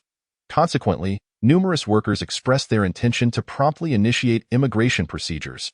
As for the civil servant cohort, the residences of the court officials were concentrated in buildings 1 and 2. Like the common folk, upon moving into their new homes, they expressed dissatisfaction with the half-finished simple units and promptly sought to purchase renovation materials at the dock, taking it upon themselves to design and decorate their spaces. As there was little else to do while evading the typhoon, the first batch of furniture merchants at the dock turned a profit for the first time. Having anticipated the recent completion of the buildings, they had stocked a vast array of products, which were swiftly sold out. On the night following the residents' relocation, Zhu Wei lay in bed, listening to the howling winds from the sea. He leaned toward the window for a better view, witnessing trees swaying perilously in the gusts, followed by a torrential downpour that persisted throughout the night, seemingly without end. Unbeknownst to Zhu Wei, this typhoon boasted maximum winds of force 12. The makeshift shelters at the dock were long abandoned, as strong winds toppled and demolished countless corrugated iron structures and shanties. Yet, the islanders remained unaffected, for they were now comfortably ensconced in sturdy high-rise apartments. Particularly for the immigrants, many experienced the use of computers and household appliances for the first time, all thanks to the warmth and reliability of their new homes. The following day, after the typhoon had ravaged the island throughout the night, it left behind a scene of desolation on Yingzhou Island. Numerous trees had been snapped, and substantial amounts of soil and debris littered the roads. Fortunately, due to prior preparations, there was minimal impact on construction projects, and no casualties were reported. The water level of the Yingzhou River on the northern shore had risen by 30 centimeters, presenting a slight danger. Zhu Wei remained preoccupied with the disaster situation on the island, but before he could exit the palace, he encountered the hastily arriving Prime Minister, Song Shima. This genetically engineered individual had accomplished a great deal for herself, leading the most arduous tasks on the island. Despite being a genetic creation, Zhu Wei felt a deep sense of gratitude for her efforts. Together, they proceeded to the areas most severely affected by the disaster. On the way, Zhu Wei listened to Song Shima's recent updates, with the most pressing matter being the United Nations entry issue in New York, as well as the 2 major events scheduled to take place in Ming Kingdom: the Great Ming Commodity Trade Fair and the inaugural residential auction for Chang'an City. These 2 trade fairs aim to accumulate funds in the short term while aspiring to establish the Ming Kingdom as the largest jewelry and precious metals trading market in the world in the long run. The Ming Kingdom boasted abundant resources, and in the future, it would focus on jewelry processing and precious metals as the third pillar of its economy, alongside the wine and pharmaceutical industries. Zhu Wei inquired, "How many hotels are currently under construction on the island?" Song Shima replied, "There are approximately fewer than 50, predominantly concentrated in Xian Island, the southern bank of Dongdu, and the northern bank of Dongdu, all of which are in proximity to water sources." Zhu Wei continued, "If we intend to have all the hotels ready before the trade fair, shouldn't they be completed and furnished by now?" Song Shima affirmed, "Indeed, however, at this moment, only your 2 5-star hotels are fit for operation, yet they only possess a total of 1,100 rooms, which offers exceedingly limited capacity." Zhu Wei shook his head, expressing concern. "This is not ideal. We must accommodate at least 10,000 visitors over those few days." Fully aware of the island's foot traffic, Song Shima noted that currently, air travel is not available. And although everything relies on maritime transport, tourists from around the world flock here with great curiosity. An abundance of wealthy individuals, travelers, and photographers are drawn to this nation. Despite Ming's restrictions on their activity zones, many have still discovered things they ought not to have, though fortunately, they have not breached the confines of Shumi Mountain. Song Shima suggested, "It may be too late, with only a few days until the opening. If necessary, we could deploy construction robots to erect a hotel, as 3D printing is remarkably swift." Zhu Wei nodded. "Even so, one hotel is insufficient. I have a brilliant idea." Song Shima inquired, "What idea?" issue a global announcement permitting cruise ships and pleasure boats from various countries to operate in Ming during the two trade fairs, while also allowing gambling. This would likely attract numerous cruise liners to Ming, thereby addressing our accommodation issues and providing an additional source of revenue.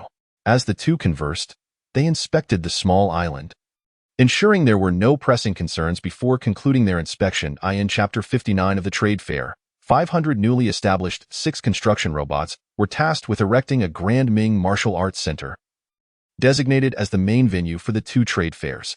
The Ming Tianqiao Martial Arts Center, designed by the central brain Bing Xian, comprises a main hall and 7 auxiliary halls, spanning an impressive 48,000 square meters and accommodating 40,000 individuals with intricate architecture. Chinese martial arts, recognized as an intangible cultural heritage, stands as a significant representation of countless traditional cultures within Chinese civilization. Zhu Wei's intention in establishing this center was to promote the dissemination of Ming and Chinese traditional martial arts, fostering the physical training and emotional well-being of the resilient descendants of Ming, thereby preserving traditional culture. Furthermore, it is expected to host commercial activities, concerts, sports competitions, exhibitions, and conferences in the future. For the time being, however, its primary function is to serve as the main venue for the two trade fairs this month. The building itself is entirely composed of 3D printed synthetic superconstruction materials, employing ancient Chinese architectural methods, devoid of any steel reinforcement, yet securely interlocked to withstand earthquakes of magnitude 9. Upon completion, it will stand as the world's most robust 3D printed structure. This building serves as a trial project for the Ming royal family's construction conglomerate. And it indeed lived up to Zhu Wei's expectations, thanks to the relentless efforts of 500 super robots working around the clock in conjunction with 50 cranes. The structure was completed in a mere 12 days. Zhu Wei was ecstatic. Such a monumental edifice accomplished in only 12 days heralds a significant acceleration in Ming's future construction endeavors. Workers from various nations were astonished, while 3D printed buildings are now ubiquitous worldwide. They had not anticipated that Ming possessed such technology. However, they assumed it was merely a service contracted from a Chinese outsourcing company. Regardless of their conjectures, Zhu Wei proceeded to his own Yingzhou Garden Hotel, a 5-star establishment located on the southern bank of Dongdu, constructed with an investment of $100 million. Following several months of construction by the Chinese, it was nearing completion and undergoing final touches. Another identical hotel exists on Xian Island, also funded with $100 million. As Zhu Wei's university classmate, best friend, and one of his 5 brothers, Yuan Shi was already aware of Zhu Wei's visit and had gathered the entire hotel staff outside, forming 2 lines to welcome him. "Thank you for your hard work, everyone," Zhu Wei greeted them, prompting a thunderous applause. The 3 of them began an inspection from the hotel's entrance, and after some time spent on renovations, they found the premises nearly ready for operation, apart from a slight lingering scent of fresh paint. Zhu Wei remarked, "Very good. You all have worked diligently. Have you managed to hire enough workers?" Yuan Shi responded, "It's been challenging to recruit workers, but fortunately, we hired early. I've brought in 2 excellent chefs from the island, while the other staff members were sourced from China, including a few from the Philippines. They mentioned that news has spread in the Philippines, and countless individuals are eager to work here."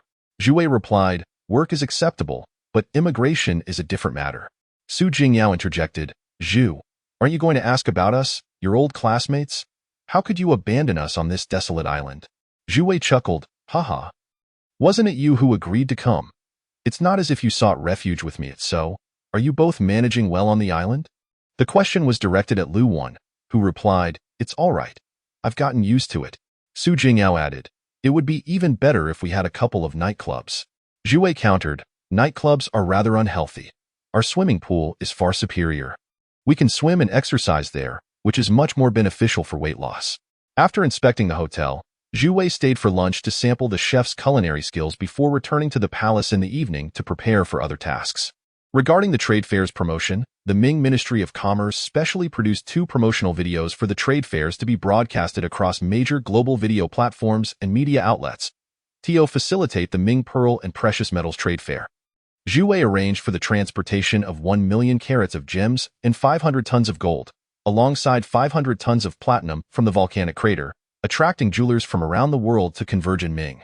As Zhu Wei had anticipated, the announcement of Ming lifting maritime restrictions during the 2 trade fairs, allowing cruise ships to operate near Ming, sent waves of excitement through the global cruise industry. Amidst the allure of Ming's tourism, culture, and the two trade fairs, all cruise ships were filled to capacity, and tourists and affluent individuals alike were eager to witness the events. Ming Bay on Yingzhou Island. A natural harbor was bustling with luxurious cruise liners from around the world. Nearly 50 of the world's most prestigious ships gathered in Ming Bay, including the Costa Serenissima, capable of carrying 3,000 passengers, the Norwegian Gem, with a capacity of 2,380, the Queen Victoria, accommodating 2,000, the MSC Posia, with a capacity of 2,600, the Oasis of the Seas, which carries 6,000 passengers, and many more. With just one day remaining until the auction for the luxurious residences in the Great Ming Kingdom city, the island's tourist count surged to an unprecedented 120,000. Zhu Wei's 2 5-star hotels were completely booked, while several other hotels, still under renovation, were compelled to commence operations. The 120,000 visitors reveled in the island's beaches and culinary delights. In the 3 days leading up to the Chang'an City auction, they had already sold 500,000 bottles of wine and countless food items, generating 20 billion gold yuan solely from beverages, yielding substantial profits for the island's tourism enterprises and residents.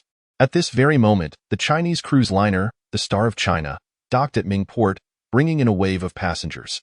Outside the terminal, a girl with large eyes held a sign, eagerly scanning each visitor emerging from the security checkpoint. Among the crowd, a younger girl spotted her and shouted, "Sister! Sister!" while waving her arms energetically. "Big Aunt, I see my sister." The girl holding the sign, Su Jin, was one of the standout members of the first wave of immigrants to Ming, currently employed in the Ming Ministry of Education. The family she was welcoming included her father, mother, and her cousin from her uncle's side. Among the first ministers of Ming, nearly all had already brought their families to the island. "My precious darling." Su Jin's mother rushed forward to embrace her daughter, her words flowing in a torrent. "Oh dear, you've lost weight. Are you eating well? Are you comfortable living here?" Only after receiving affirmative responses did Su Jin's mother finally relax. "Come on, let's take you home," Su Jin exclaimed joyfully. As the family of 4 departed the terminal, they discovered that all the taxis were already full. Even the buses were packed to the brim. "Su Jin, how do we get home?" "There are no vehicles available," her father remarked. "It's the peak of the jewelry trade fair and real estate auction. The influx of tourists has skyrocketed." "Don't worry, my daughter has a car," Su Jin replied with a smile. "You bought a car? And you didn't tell me?" Su Jin's mother chided. "Why should I tell you? You definitely won't let me buy it." Haha. Su Jin purchased a Chevrolet Volt, an electric vehicle capable of traversing all weather conditions and terrains without concerns about range anxiety.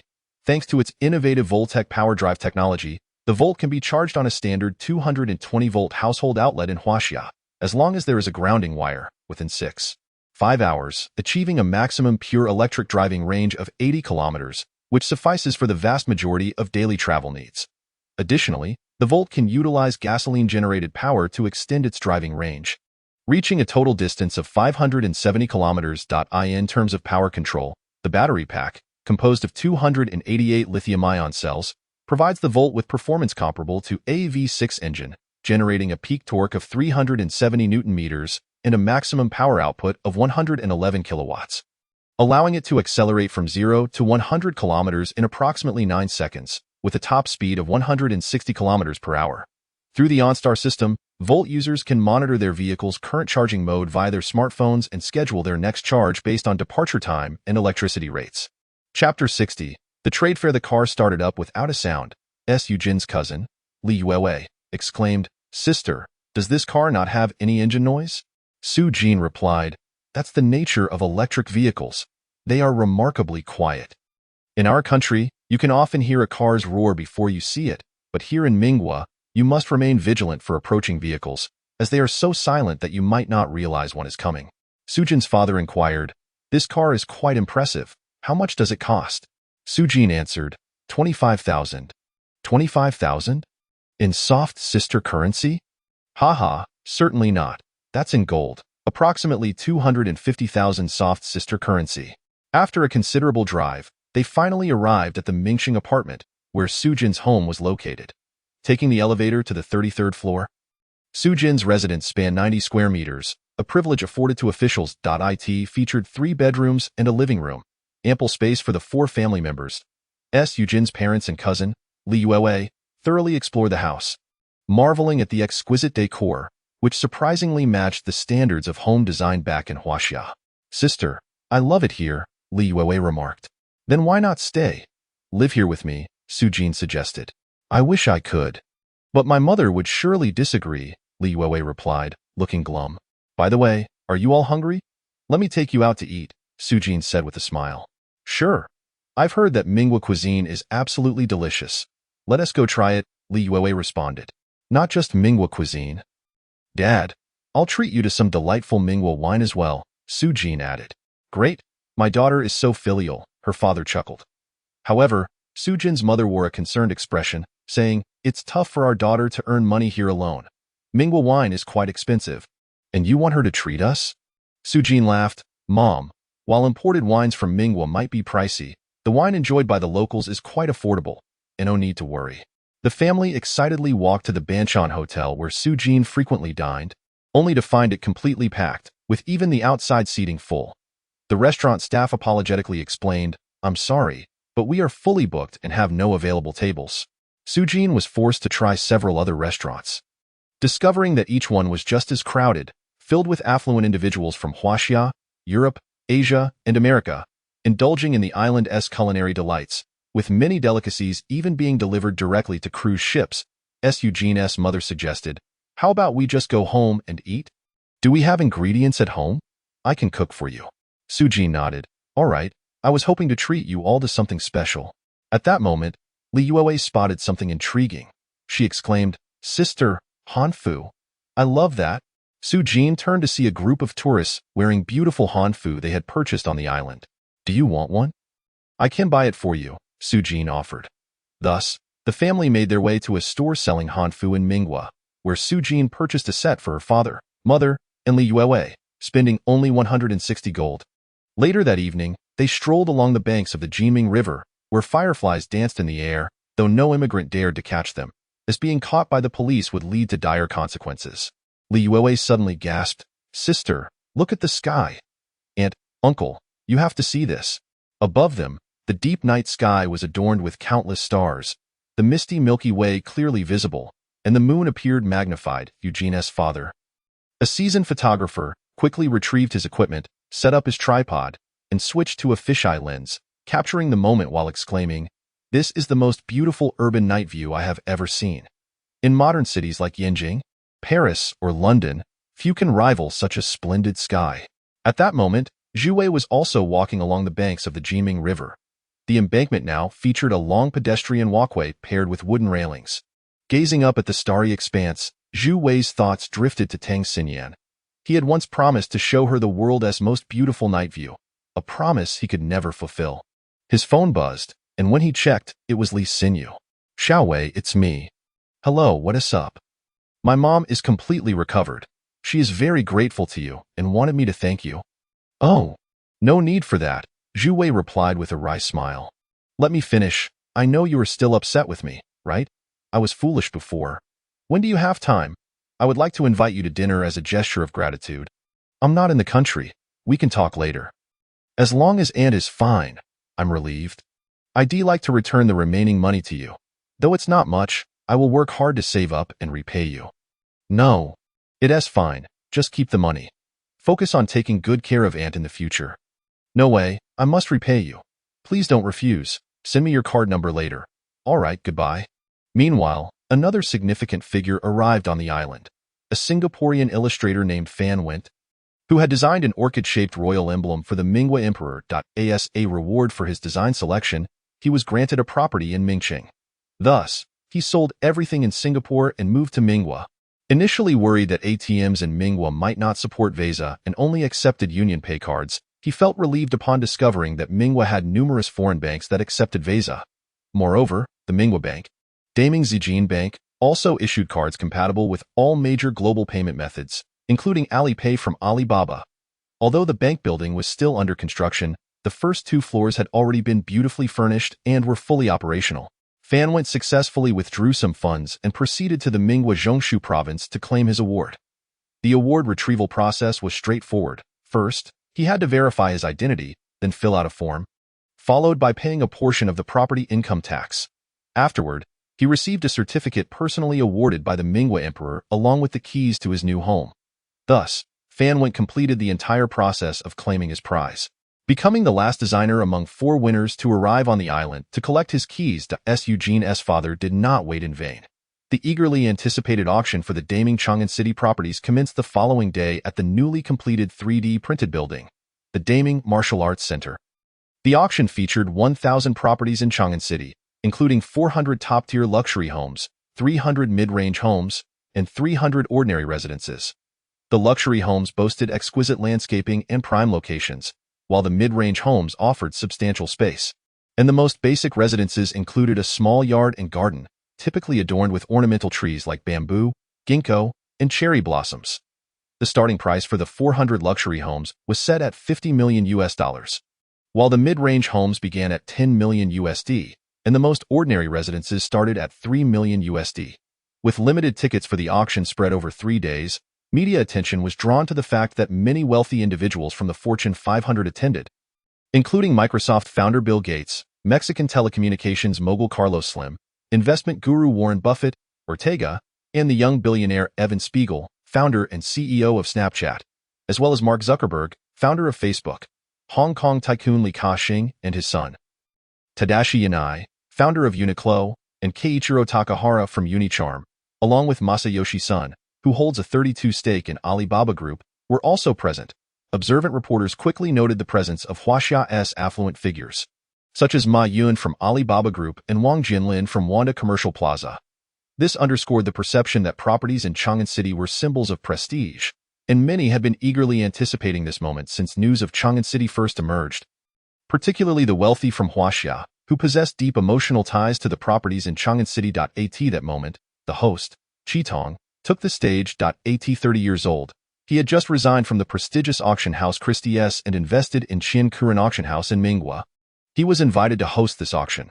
While conducting the auction, Qitong also promoted the 7 training centers of the Daming Martial Arts Center available for lease to the world and announced the upcoming Daming Jewelry Trade Fair in 3 days. For a span of 3 full days, Qitong successfully auctioned off all 1,000 properties, among which 10 luxurious mansions located at Kujianki fetched an astounding total of 14.5 billion euros. Ultimately, the total transaction amount for all 1,000 properties reached an impressive 55 billion euros. Of the 400 top-tier mansions, 129 were purchased by individuals from Asia, 135 by affluent individuals from the Americas, while the remainder was divided among wealthy Russians and Europeans. The 55 billion euros acquired from the sale of properties directly flowed into the national treasury.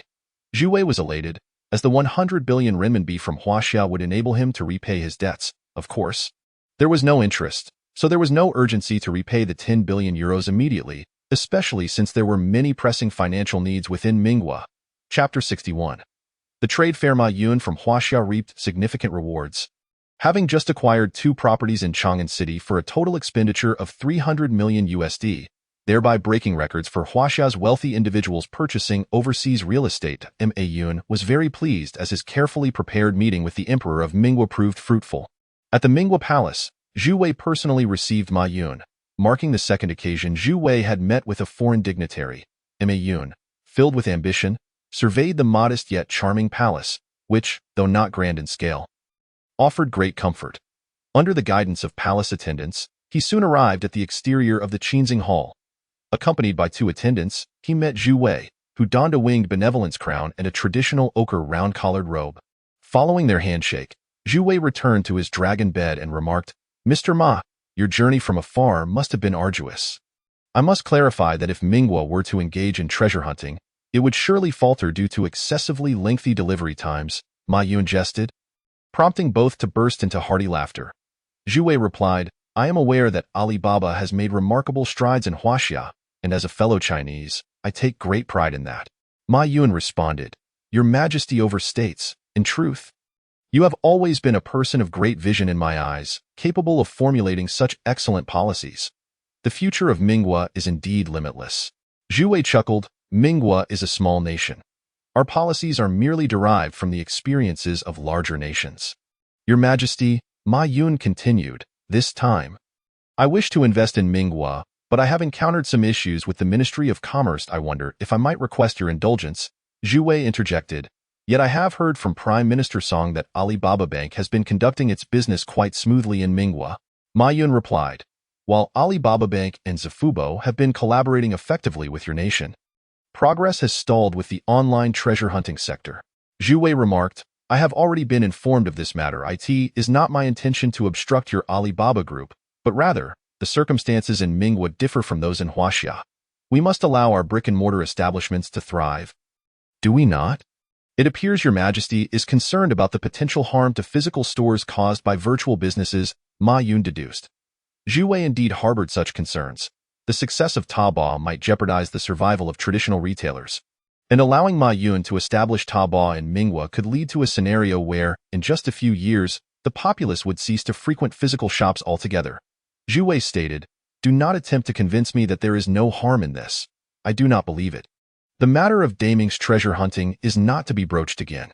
It remains unchanged, however. I shall offer you a clear path forward. Please, go ahead, Ma Yun urged.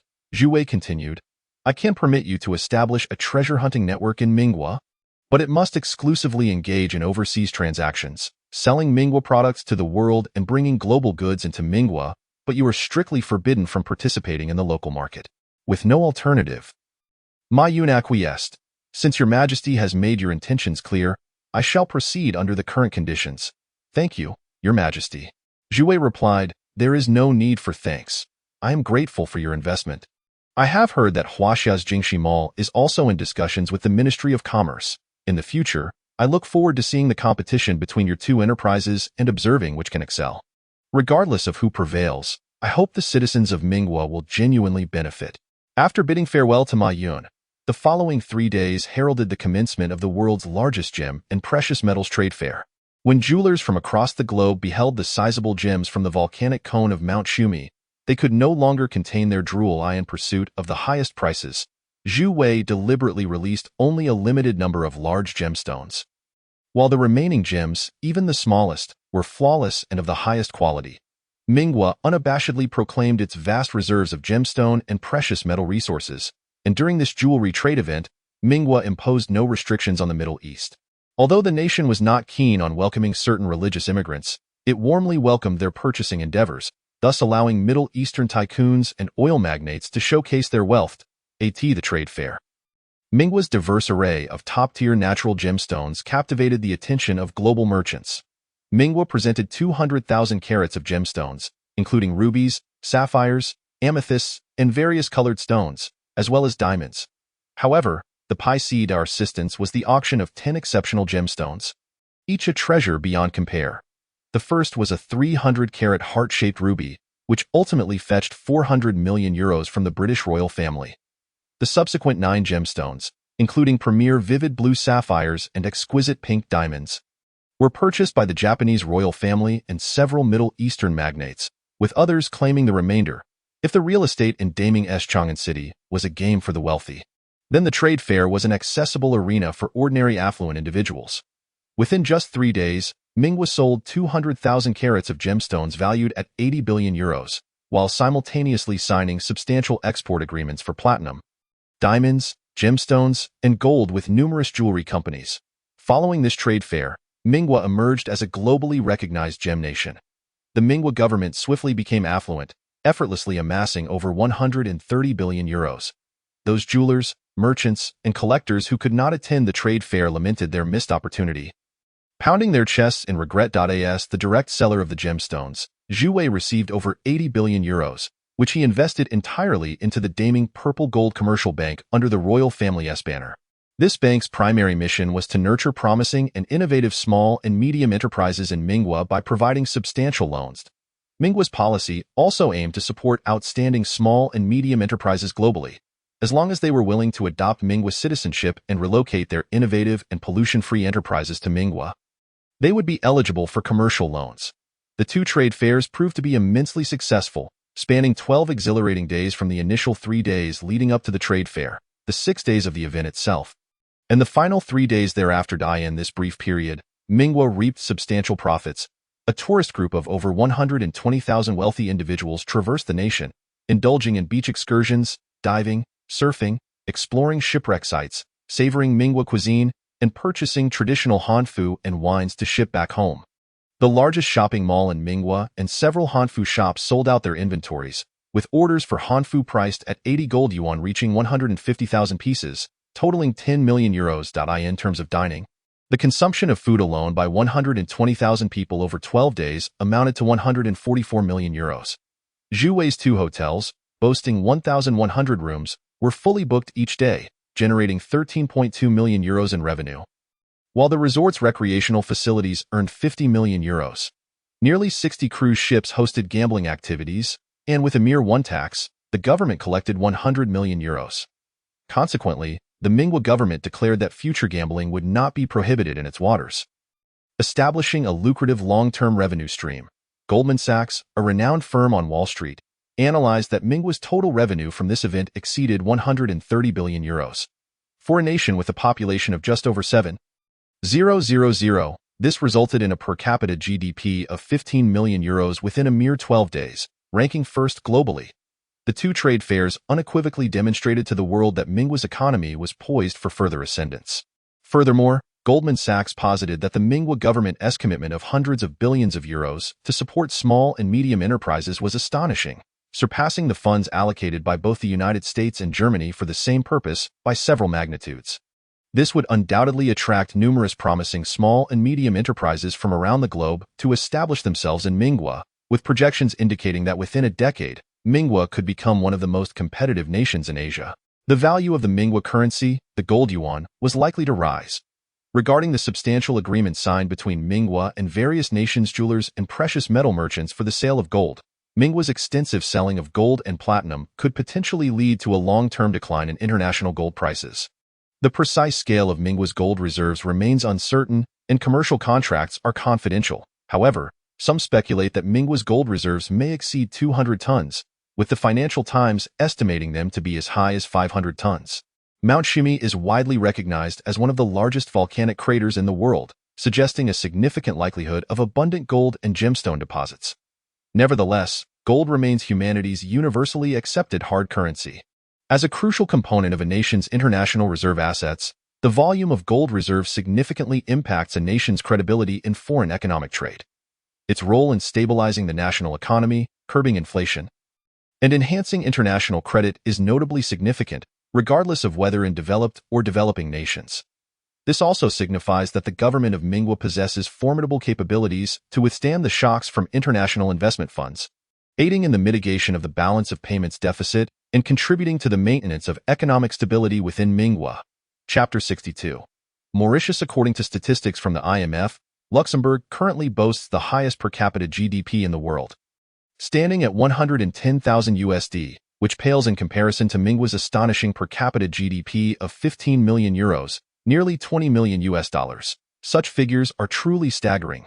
Within a mere 12 days, the national output has already positioned itself at the 57th rank globally, surpassing Hungary's GDP of 134 billion USD.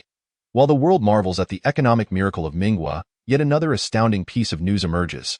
A British photographer inadvertently captured images of what is believed to be the Baiji, or Yangtze River dolphin, in the country's widest river, the Mingi. Intrigued by this discovery, the photographer donned a wetsuit and took multiple photographs of the Baiji, subsequently traversing the Ming River and stealthily bypassing the heavy military presence, only to arrive in the northern regions of Mingwa, where he astonishingly encountered the dodo, a creature thought to exist only in legend. Zhu Wei had long kept the existence of the dodo under wraps, as Mingwa, in its nascent stages, lacked the military capability to safeguard the resources of the small island. However, the fact that it has been discovered has left him somewhat disheartened. The revelation of the Baiji's existence, however, was a first for him, as he was unaware that such a species resided on his island. The Baiji, an endangered species unique to China, has dwindled to fewer than 50 individuals worldwide, having been declared functionally extinct. The discovery of the Baiji in Mingwa has brought Zhu Wei considerable joy. Nevertheless, he is compelled to elevate the security measures of the Northern Nature Reserve, prohibiting any further incursions into the protected area. This news was exclusively released by the British Broadcasting Corporation, BBC. and the series of photographs featuring the dodo sparked a frenzy across the internet, relegating the baiji to the background. The BBC reported that during 2 trade fairs in Ningbo, a British photographer clandestinely ventured into the heart of the mountains and captured a series of images, including those of the dodo, dodo flocks, and dodo eggs. Observers can note from the photographs released by the BBC that 3 distinct varieties of the dodo are present, characterized by their blackish-gray, bluish-gray, and tawny hues, all featuring large, elongated beaks with curved tips, stout and plump bodies, and short wings incapable of flight, supported by robust legs adorned with a tuft of curled feathers at the rear. The dodo, a species that met its demise in the 17th century, is among the organisms that scientists most yearn to resurrect. Currently, the only existing sample of a dodo is a foot bone, meticulously preserved along with its fur at the Natural History Museum in Oxford, England. However, the photographs suggest that these dodos in Ningbo thrive splendidly, leisurely strolling about and exhibiting little fear of humans. The presence of these 3 varieties of dodo indicates that a species once extinct in other parts of the globe continues to survive in Ningbo. Once the news broke, it quickly captivated the world, allowing people everywhere to behold this endearing creature, whose charm rivals that of China's giant panda. Biologists, naturalists, and zoo directors globally expressed interest in potentially renting a dodo from Ningbo. Many netizens in China were unfamiliar with this creature, with some remarking upon seeing the photographs, "What an oddly unattractive large duck." In reality, most were enchanted by the dodo's whimsical appearance. Meanwhile, the Republic of Mauritius in the Indian Ocean has descended into chaos. As an island nation located in the southwest of the Indian Ocean, approximately 800 kilometers from Madagascar and 2,200 kilometers from the African mainland, Mauritius was once the sole habitat of the dodo, which became extinct by the late 17th century. Despite its extinction, the dodo remains a significant symbol for Mauritius, which has designated it as its national bird. However, the revelation that Ningbo still harbors dodos has rendered Mauritius quite embarrassed. The national emblem of Mauritius features a dodo, and the nation that claims the dodo as its national bird finds itself devoid of any, while Ningbo boasts multiple populations of the species, an emotional affront to the people of Mauritius. Prime Minister Navin Chandra Ramgoolam of Mauritius promptly departed from Port Louis, flying to Japan and then taking a vessel to Ningbo. Although Ningbo has joined the United Nations and Mauritius has recognized its establishment at the UN General Assembly, the 2 nations have yet to establish diplomatic relations. Ningbo regards Mauritius as inconsequential, given its GDP of just over 10 billion USD, which holds little impact on Ningbo's economy. Nonetheless, the dodo incident has expedited Mauritius's plans to visit Ningbo. Following deliberations in the Mauritian National Assembly, Prime Minister Navin Chandra Ramgoolam and Minister of Foreign Affairs, International Trade, and Regional Cooperation Alvin B. Blair have been formally dispatched to Ningbo. The President of Mauritius hopes to acquire a pair of dodos, 1 male and 1 female, for breeding purposes on the island or perhaps to receive a pair as a gift from the Ningbo government. Although this possibility is not entirely out of the question, it is unlikely to bear fruit. Should the Ningbo government decline, the Mauritian president may propose renting 2 dodos, which remains a final hope, with potential costs referenced against the rental fees for giant pandas in China, which stand at $1 million per panda per year. The president speculates that the price for dodos would not exceed that of the pandas. Prime Minister Navin Chandra Ramgoolam received a warm welcome from the Ningbo government, with the newly appointed State Secretary Lin Ning and Minister of Imperial Commerce Xia Haiyan greeting him at the port. Lin Ning, a graduate of Yingzhou University in China, specializing in international relations, holds a postdoctoral degree. He overcame numerous competitors to secure the position of State Secretary. In Ningbo, the State Secretary serves as the 3rd Chancellor, with the Chancellor system adhering to the Song Dynasty model, where the Chancellor heads the Central Secretariat, the Deputy Chancellor oversees the Department of State Affairs, and the 3rd Chancellor manages international affairs, thus also being a member of the Cabinet. This augurs well for the bright future of the 32-year-old Lin Ning. The Central Secretariat of the Ming Empire hosted a modest welcome ceremony for Prime Minister Navin Chandra Ramgoolam at the Yingzhou Garden Hotel, complete with a flag-raising ceremony, followed by discussions at the Central Secretariat. Navin Chandra Ramgoolam, nearing 70 yet still robust, with salt and pepper hair and spectacles, sat down with Lin Ning, who first extended a warm welcome to the Prime Minister's visit. Mauritius is one of Africa's most economically advanced nations, boasting a per capita GDP of $7,345 and ranking first in Africa for living standards.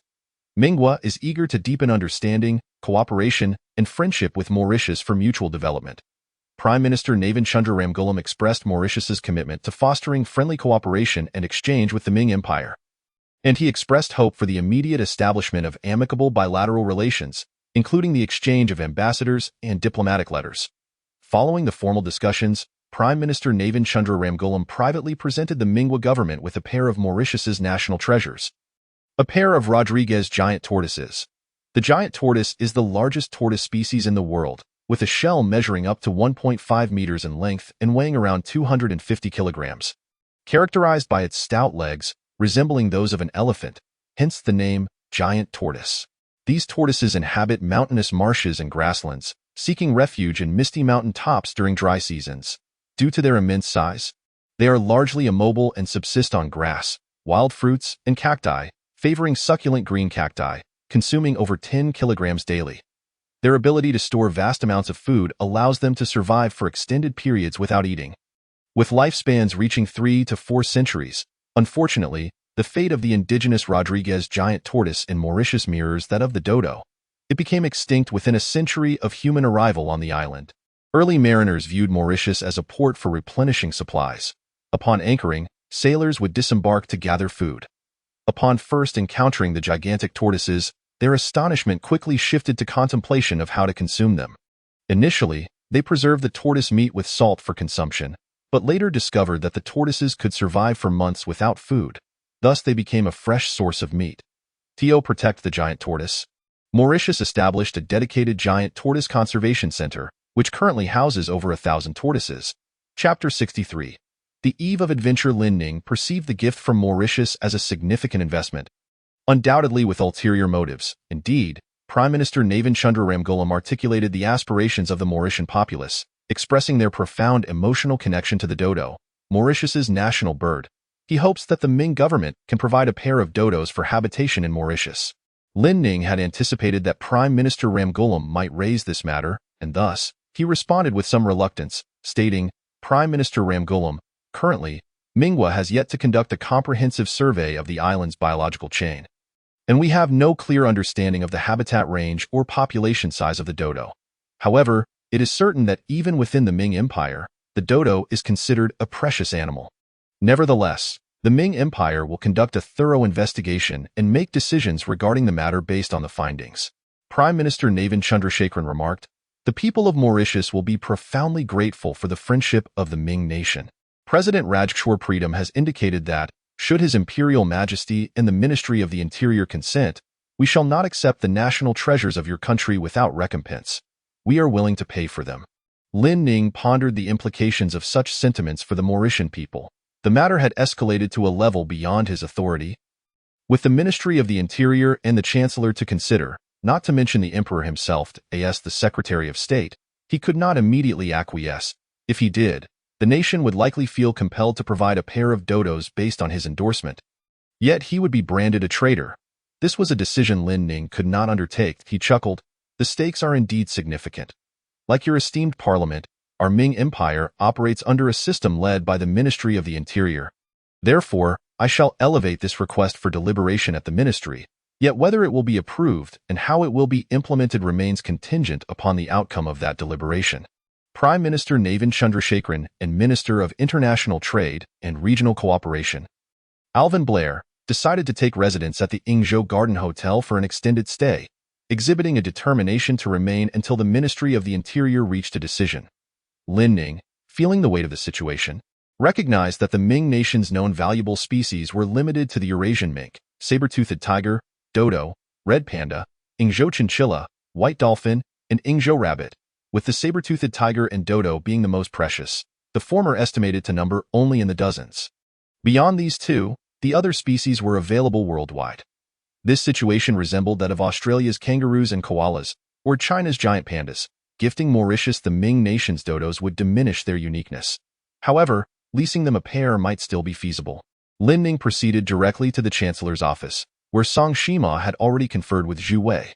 The conclusion was that dodos could not be offered in any form, gifted, sold, or leased, to any nation, region, or individual at this time. Future considerations would involve understanding the dodo's habits and potential for artificial breeding.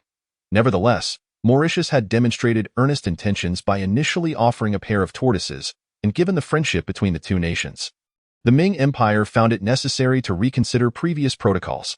Ultimately, an agreement was reached. The Ming Empire would lease a pair of blue-gray dodos to Mauritius for an annual fee of $2 million over a 30-year term, with Mauritius making a one-time payment of $60 million. Should any dodo fall ill during this period, it would be promptly returned to the Ming for treatment. In the event of death, Mauritius would compensate based on the dodo's average lifespan of 50 to 60 years. This arrangement significantly exceeded the $1 million per year typically charged for giant pandas and was advantageous for the Ming Empire. Concurrently, the Ming Empire would reciprocate by gifting Mauritius a pair of Yingzhou rabbits, which were also endangered and even rarer than tortoises, and possessed a charm that could easily win hearts.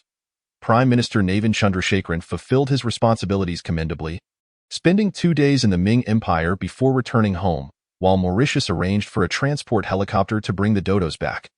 Zhu Wei could not afford to be idle. He quickly sought out biologists on the island to assess the dodo population.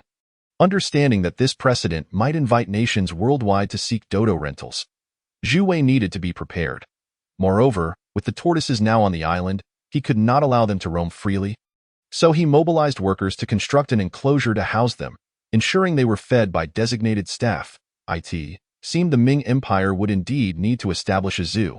They had just received $90 million in rental fees, ample funds to create a facility for wildlife breeding and tourism. Taking advantage of this opportunity, Zhu Wei announced the release of photographs of the saber-toothed tiger, Huaxia, and her 3 cubs, which were officially disseminated by the Ming national media. Prominently featured in the Huaxia Longxinwei County region, before routing back to Dongdu from Dong'an County, on the eve of departure, at the Yingzhou Garden Hotel, Zhu Wei, Yuan Shi, Lu Wan, and Su Jingyao prepared to enjoy a delightful evening together. Since the conclusion of the trade fair, the Yingzhou and Xiandao garden hotels had been perpetually filled to capacity with foreign guests. In the rooftop garden of the hotel, friends listened to the sound of the waves while admiring the night sky. Lu Wan and Su Jingyao's laughter resonated, oblivious to Zhu Wei's true identity as the emperor of the island, a fact he was not yet inclined to reveal. To them, Zhu Wei remained a burgeoning tycoon, possessing hundreds of millions. Yet, even so, Zhu Wei sensed Su Jingyao's subtle attempts to draw closer, while Lu Wan maintained a demeanor reminiscent of her high school self, reserved and contemplative, leaving her thoughts an enigma. One certainty remained. She never answered calls from Lu Xiaoqing, and Zhu Wei wondered what had transpired between them. However, he deemed it for the best. Had Lu Xiaoqing known she was on Yingzhou Island, he might have followed her there. Yuan Shi approached Zhu Wei with a glass in hand, inquiring, "What troubles you?" Zhu Wei smiled faintly, choosing not to respond. He could now understand why emperors referred to themselves as the solitary one. Yuan Shi continued, "Is it about Tang Siyan?" Zhu Wei nodded. Yuan Shi added, "I understand you are serious about this. You are not one to wallow in melancholy for the sake of your future, family, or career, except when it comes to matters of the heart." Yuan Shi was one of the few who genuinely understood Zhu Wei. Believing him to be among the wealthiest and most powerful individuals in the world, perhaps even surpassing the American president, Zhu Wei had achieved more than many could dream. Why shouldn't he allow himself a measure of happiness? This was Yuan Shi's worldview and logic, yet it did not apply to Zhu Wei. He had a complete and loving family, never devoid of paternal or maternal affection.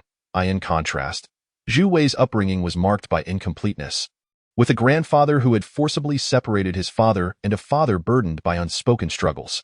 Even so, these circumstances failed to stir Zhu Wei's emotions. His return to the Zhu family was not predicated on forgiveness, but rather a numbness towards familial bonds. He viewed love with detachment, devoid of affection, rendering resentment impossible. Nevertheless, Zhu Wei remained a flesh-and-blood individual yearning for a home, not a villa in Songhai or a palace in the Ming Empire, but a woman named Tang Siyan. "Let us drink and not discuss this," Zhu Wei said, sipping his wine. At the table, Su Jingyao was humorously attempting to dismantle a large lobster, the scene both comical and charming. Yuan Shi remarked, "All right, you are the emperor. Your word is law, as long as it brings you some solace."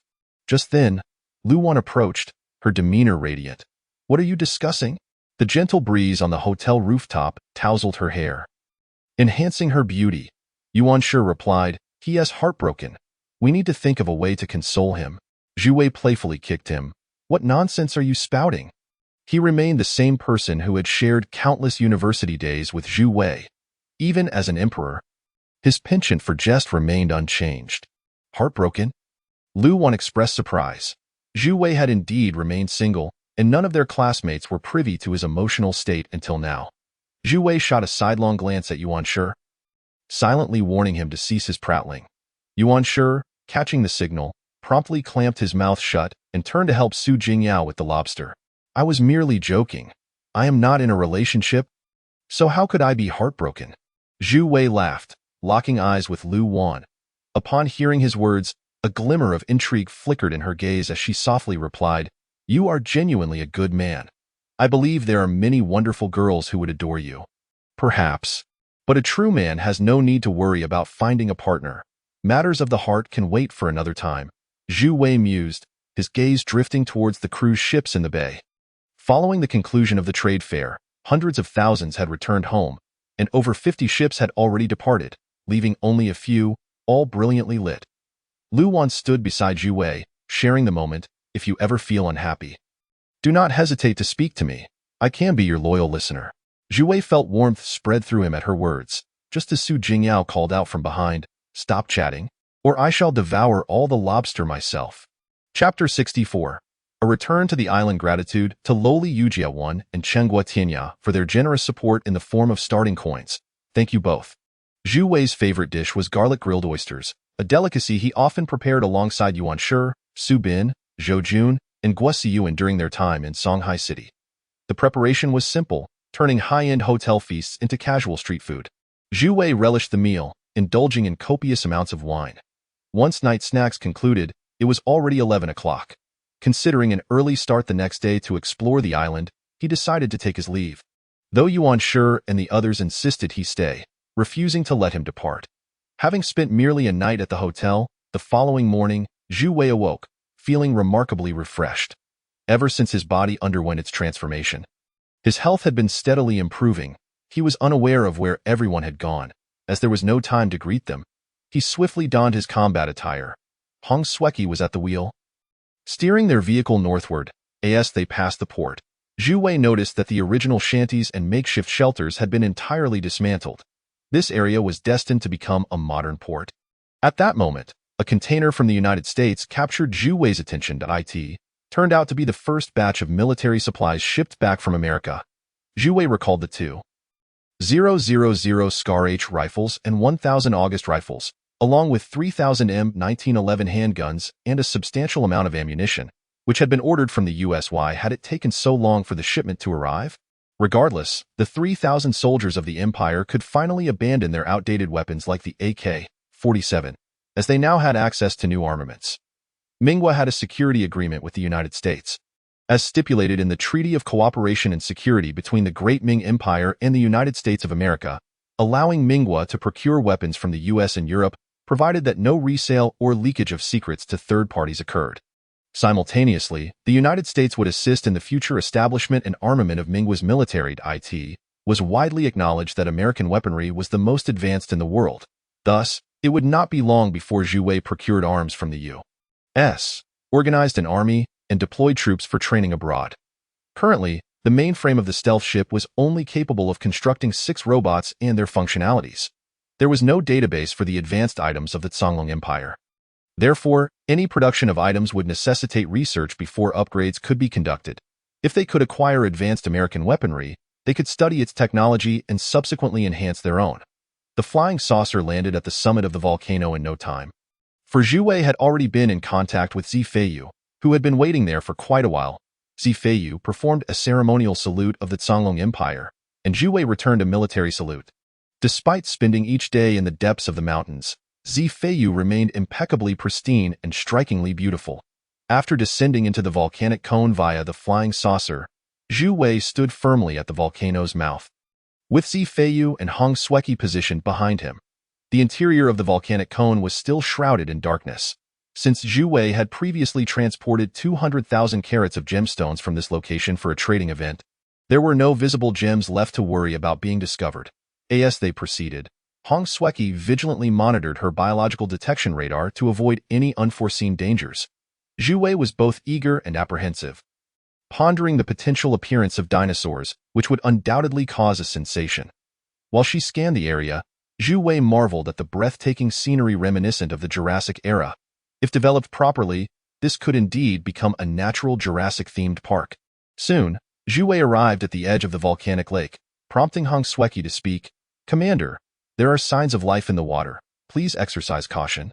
This was the first time Zhu Wei had heard Huaxia report the discovery of life, and he felt a mix of excitement and anxiety, wondering what prehistoric creature they might encounter. Would he be in danger from something like a plesiosaur or an ichthyosaur? However, it seemed unlikely. If there were large carnivorous creatures here, what would they be subsisting on? Just as Zhu Wei contemplated entering the water, a splash startled him as an animal leaped into the lake, seemingly frightened. Curiosity piqued, he submerged himself, and a peculiar fish quickly caught his eye. Swimming with remarkable speed, startling Zhu Wei. What sort of fish was this?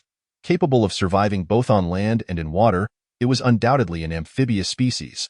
Upon closer inspection, Zhu Wei swore he had never encountered such a creature before and promptly absorbed it into his palm's black hole. The mainframe swiftly retrieved data on this organism, identifying it as a true lobed fish, a primitive fish active during the Devonian period. The true lobed fish, characterized by its scaled body, internal nostrils for respiration, and swim bladder, had adapted to land due to climate changes that dried up many lakes or deteriorated water quality approximately 360 million years ago. Utilizing its internal nostrils, swim bladder, and fleshy fins, it gradually crawled onto land, evolving over countless generations into amphibians. Zhu Wei continued to explore the lake, encountering a plethora of organisms, uncertain of which might pose a threat. His focus sharpened. Various unknown fish were absorbed into the black hole: true lobed fish from the genus Coelacanth, spear-tailed fish from the genus Polypterus, and ancient shrimp species.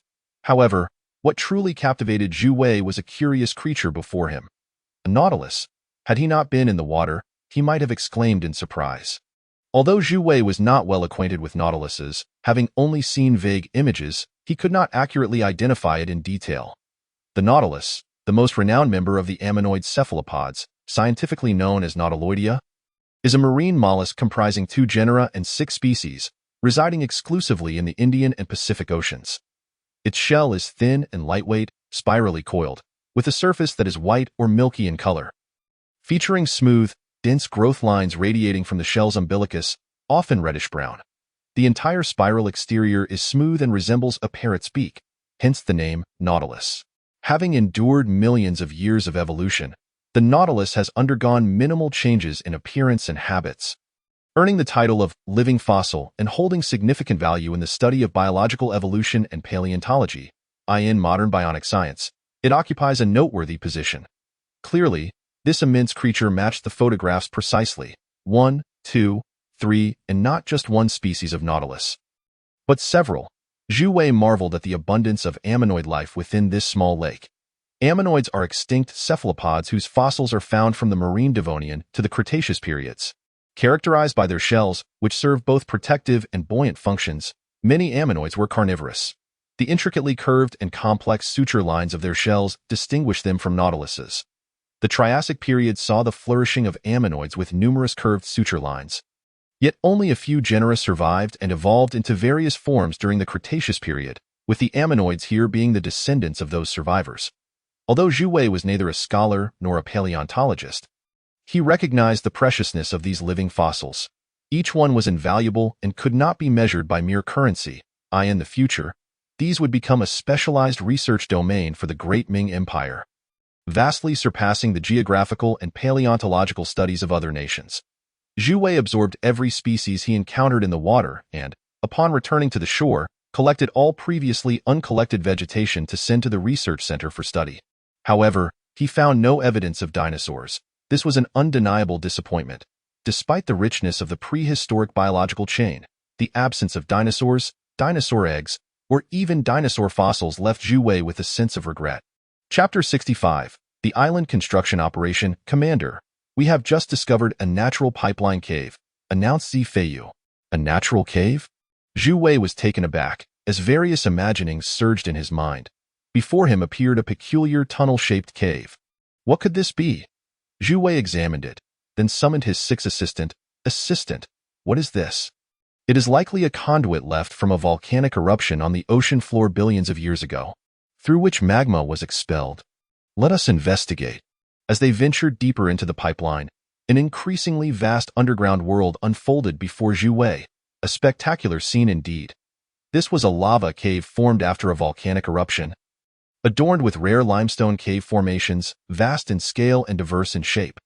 Notably, the cave housed intact stalactites, stalagmites, stone pillars, and a plethora of other cave formations, all resulting from the secondary cave generation of potassium carbonate within the lava cave. Once unveiled to the world, it would be truly unique. It is breathtaking, Zhu Wei marveled, having never before encountered such a landscape, especially one underground. Both magnificent and mysterious, as they descended deeper into the earth. The temperature dropped significantly. Fortunately, his combat suit provided insulation, leaving him comfortable. Eventually, Zhu Wei spotted an object, a dinosaur fossil. Continuing onward, he finally made a significant discovery. Within the cave, he confirmed he had found the outlet of the Shumi mountain volcanic lava. According to the mainframe's calculations, this volcano was situated within the Emperor Seamount Hawaiian volcanic chain, having erupted millions of years ago to create this island. After enduring millions of years of development, it was highly probable that it would undergo another intense fissure eruption in a matter of decades, potentially obliterating the island. If measures were not taken immediately, signs of the eruption would manifest in surface deformation, changes in water levels and temperatures, discoloration and death of vegetation, and mortality among animals, leading to substantial losses for the island. Zhu Wei was momentarily stunned. Could this be happening? He had only recently ascended to the throne, and his seat was hardly warm. Now, a volcanic eruption threatened to destroy the very island that represented all his efforts. If it were to be annihilated, he would be left with nothing. Was he to flee to outer space and attempt to rebuild the Ming Empire there? Perhaps establishing a nation on Mars or the Moon would not be such a bad idea. When faced with the alternative of destruction, however, with the recommendation of the mainframe, Zhu Wei has devised a novel approach, an audacious and reckless maneuver that would leave ordinary individuals in a state of disbelief. Beneath the crust, several hundred kilometers deep in Yingzhou Island lies a denser network of lava tubes, which are well known as natural conduits for the production of diamonds, gemstones, and gold. Yet, these tubes also represent the lifeblood of Yingzhou Island. Zhu Wei's intention is to channel volcanic magma, rich in energy, from the ocean surrounding the volcano, an act of unparalleled boldness that could potentially lead to the island's obliteration should it fail. Nevertheless, based on the mainframe's calculations, this endeavor is expected to be both secure and successful. The task requires locating the thinnest part of the crust in the northern region of Yingzhou Island and creating an explosion point to exploit the crustal pressure.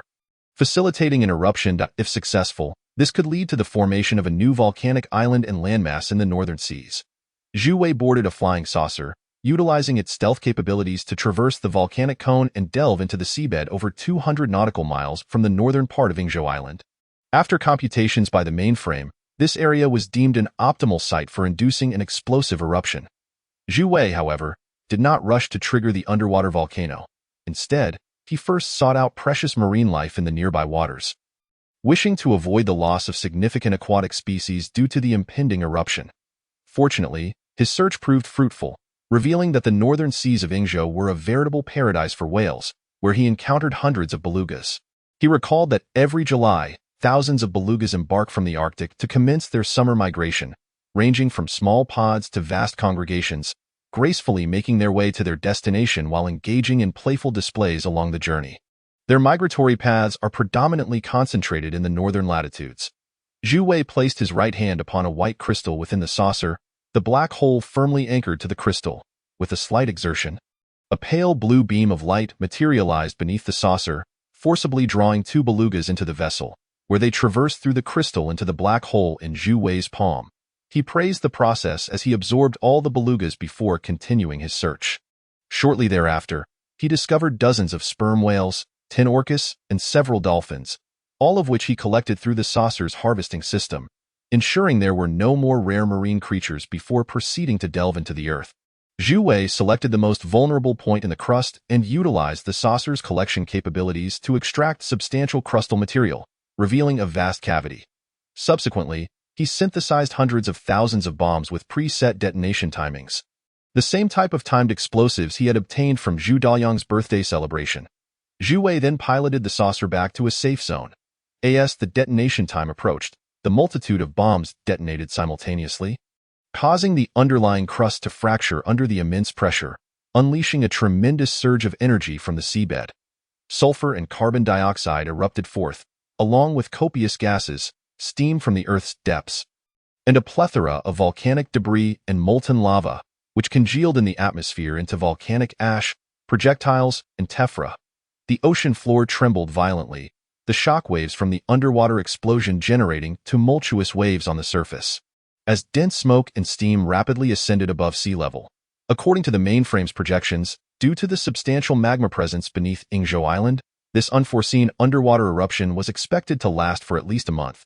As the underwater volcano erupted, a magnitude 5 earthquake occurred in Minghua, fortunately causing no damage due to the high construction standards in the country.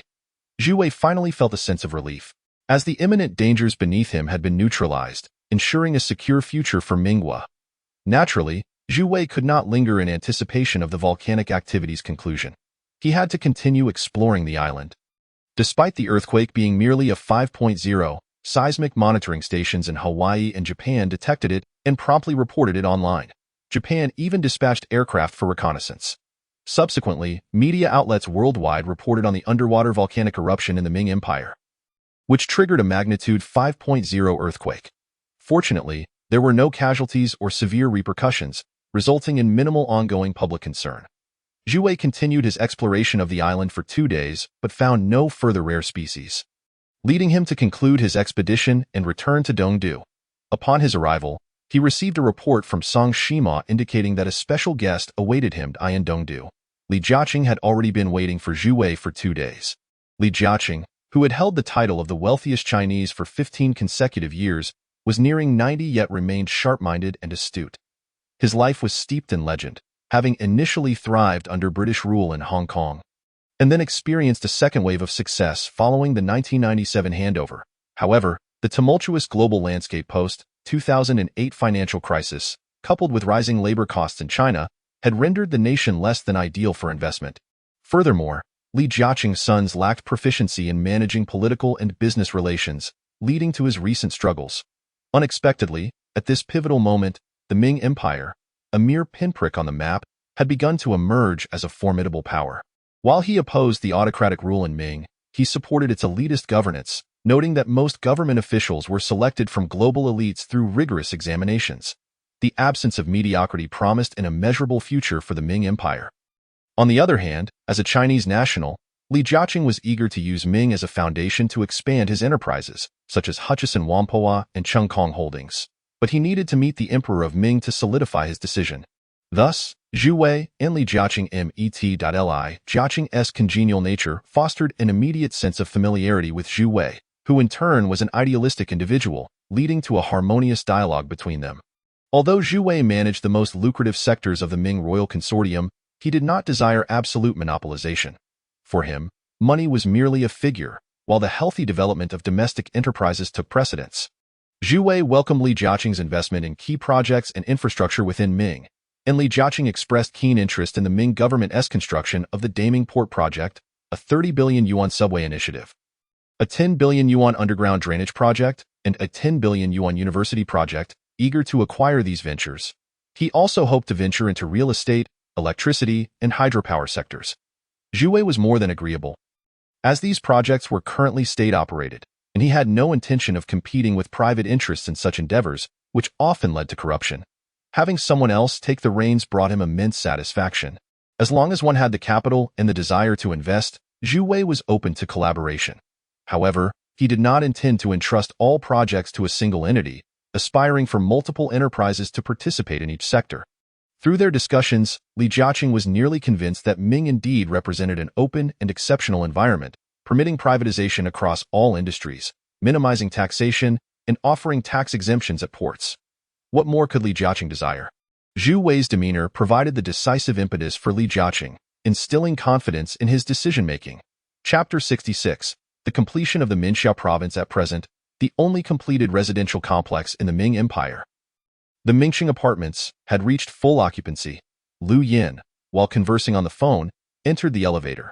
She had recently acquired Ming nationality and purchased an affordable housing unit on the 36th floor, which boasted a spacious terrace. Today marked the inauguration of the Minxiao province in the Ming Empire, and coincidentally, Lu Yin had a day off, prompting her decision to witness the festivities. The Minxiao province was a project bid upon during Prime Minister Song Shima's visit to China. Establishing a new administrative center south of Chang'an City in northern Dongdu, featuring a new royal palace, the Zhongshu province, the Minxiao province, the Dali Temple, the Yushi Tai, and the Dongdu Prefecture Hall, among other key governmental offices, along with the offices of 18 major government departments. All projects were awarded to 6 of the most formidable construction companies in China, with the royal palace at the center, flanked by the Zhongshu province to the east and the Minxiao province to the west. The street before the palace was designated as the Imperial Street, with the Dali Temple to the east and the Privy Council to the west. Other governmental departments were arranged around these structures. All buildings and the surrounding landscape designs were meticulously selected from hundreds of proposals worldwide. Drawing inspiration from the architectural designs of the Republic of China, which notably retained traditional Chinese styles while incorporating Western architectural influences, predominantly seen in Nanjing, the main architectural styles included eclecticism, classicism, modern Chinese palace style, new national forms, modernism, and traditional national forms. Consequently, the Ming Empire demanded that these constructions blend ancient and modern elements, harmonizing Chinese and Western influences, while maintaining high standards, with layouts that exuded grandeur and dignity, aiming for each building to rival the magnificence of the Japanese national diet. Thus, the world's top Chinese designers and foreign architectural firms engaged in exceptional design work, from which Zhu Wei selected 50 buildings to award contracts. After several months of foundational work, the Minxiao province was the first to be completed. This edifice, designed in a Sino-Western hybrid style, was constructed by the China Construction Engineering Corporation, employing a steel-reinforced concrete structure that was both seismic and fire-resistant, with an exterior clad in granite. The main structure featured a rounded upper section and a square lower section, reminiscent of the Ming Hall and Tang Dynasty Luoyang.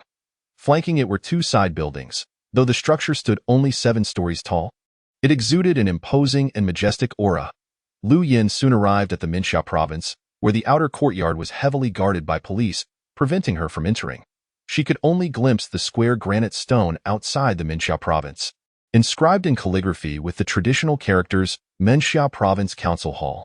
Amidst the clamor of the populace, Lu Yin observed a man clad in a round-collared robe, adorned with a winged crown, descending from a luxurious sedan.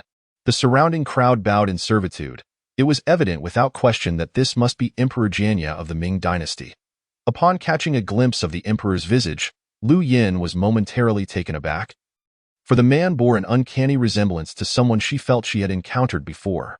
Suddenly realizing something, she hastily retrieved a 100 yuan banknote from her purse and held it before her eyes.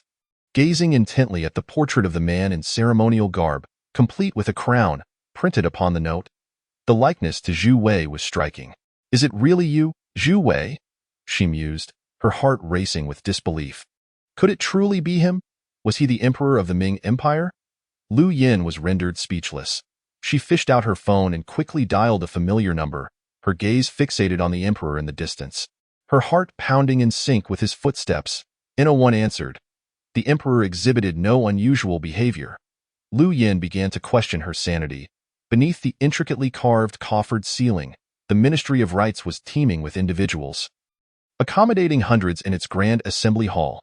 The imperial sovereign was seated upon the dragon throne, while below the jade steps congregated the Minister of State, Song Shima, the Deputy Minister and Minister of Rites, Gu Shoujia, the Grand Secretary, Yang Yu, and several other officials, a cadre of 20 advisory ministers, 100 censors, and various clerks, all clad in traditional Ming attire, gathered together, each seat marked by triangular nameplates inscribed with the names of the ministry members. Upholding ancestral traditions, all members were required to don such attire on the inaugural day of the ministry, with a transition to Western suits permitted the following day. Today marked the first assembly of the Ministry of Rites, which bore resemblance to the Congress of the United States. the Knesset of Israel, or the National Diet of Japan. Yet, the singular distinction was that the ministry operated under Zhu Wei's leadership, who held veto power over any legislative proposals. Regardless of the ministry's decisions, if the emperor and the chancellor affixed their signatures, the proposals would necessitate a return to the ministry for re-evaluation, where a two-thirds majority would be required for enactment as law.it, is pertinent to elucidate the operational principles of the Ming government structure. The chancellor commanded the nation's most advanced think tank, the Hanlin Academy, which would generate proposals based on feedback from local agencies, subsequently submitted to the ministry for deliberation. The ministry, overseen by the deputy chancellor, comprised a total of 100 legislators known as censors, drawn from diverse professions worldwide, tasked with drafting progressive policies and regulations. Additionally, 200 advisors, equally esteemed in their respective fields, would conduct feasibility analyses on proposals from the Central Secretariat, voicing objections in written form during the ministry's assembly, thereby influencing the passage of legislation. If one were to liken the Central Secretariat and the ministry to a balance scale, Zhu Wei would represent the iron weight, ultimately determining the scale's tilt. The semblance of democracy had at least emerged. Even the Americans sent congratulatory messages, celebrating Ming's courageous first steps toward democratic freedom, much to Zhu Wei's annoyance, as he pondered why such meddlesome outsiders felt the need to intervene. The agenda for today's and tomorrow's sessions, as well as those for the month ahead, revolved solely around legislative matters. 4 laws serve as the governing principles for businesses and individuals alike, particularly in a capitalist nation like Ming, where comprehensive legislation is imperative to safeguarding against future economic pitfalls. Meanwhile, the Central Secretariat was equally engrossed in its affairs. It turned out that after meticulous planning, Li Jiaqing had conferred with the Ming Commerce Department, committing to invest 4 billion euros in the construction of the Ming subway project, 1.5 billion euros in the underground drainage initiative, and another 1.5 billion euros in the establishment of a new university. Furthermore, he resolved to establish a new headquarters within Ming, with the initial investment reaching 8 billion euros, marking him as the highest overseas investor in Ming's history. Li Zikai's telecommunications enterprise, formerly entering Ming under the name Yingzhou Telecommunications, would contend in the fiercely competitive arena for virtual operators and 4G licenses. The Ming government, having previously established a timeline for the development of a super-fast information network when the Americans undertook the construction of undersea cables, aimed to ensure that citizens could access digital services throughout the nation. Consequently, multinational corporations from across the globe, including those from the United States, Japan, South Korea, Taiwan, Huaxia, Hong Kong, and Singapore, were vying for projects in this untapped territory. However, the Ming government refrained from disclosing any information, primarily awaiting Zhu Wei's company to be established. After a month and a half of intense recruitment, the Ming Royal Consortium's telecommunications company had finally been founded, a key project that Zhu Wei had earmarked for Ming's future, though he did not intend to monopolize it entirely. At a press conference, the Ming Commerce Department finally issued the long-awaited telecommunications licenses to domestic and foreign operators. The first was awarded to the Ming Communications Backbone Network Company, a subsidiary of the Ming Royal Consortium, which secured the National Backbone Network license to focus on operating the backbone network and constructing base stations. Following this, licenses for 4G wireless networks and other virtual operators were granted to 2 companies, with Ming Telecommunications claiming a 60% market bandwidth share, while Li Zikai's Yingzhou Telecommunications and another company would split the remaining 40%, facilitating a cooperative operational framework for the nation's network. Having concluded the telecommunications dealings, Zhu Wei decided it was time to return from his sojourn in Ming. Chapter 67. Cancer Medication as the Curtain Falls. I extend my heartfelt gratitude to Dongfang Xian 1977 for the generous donation. The amount is not of paramount importance. For me, it represents a token of goodwill, and I am truly grateful to all who have contributed, collected, and cast their support votes.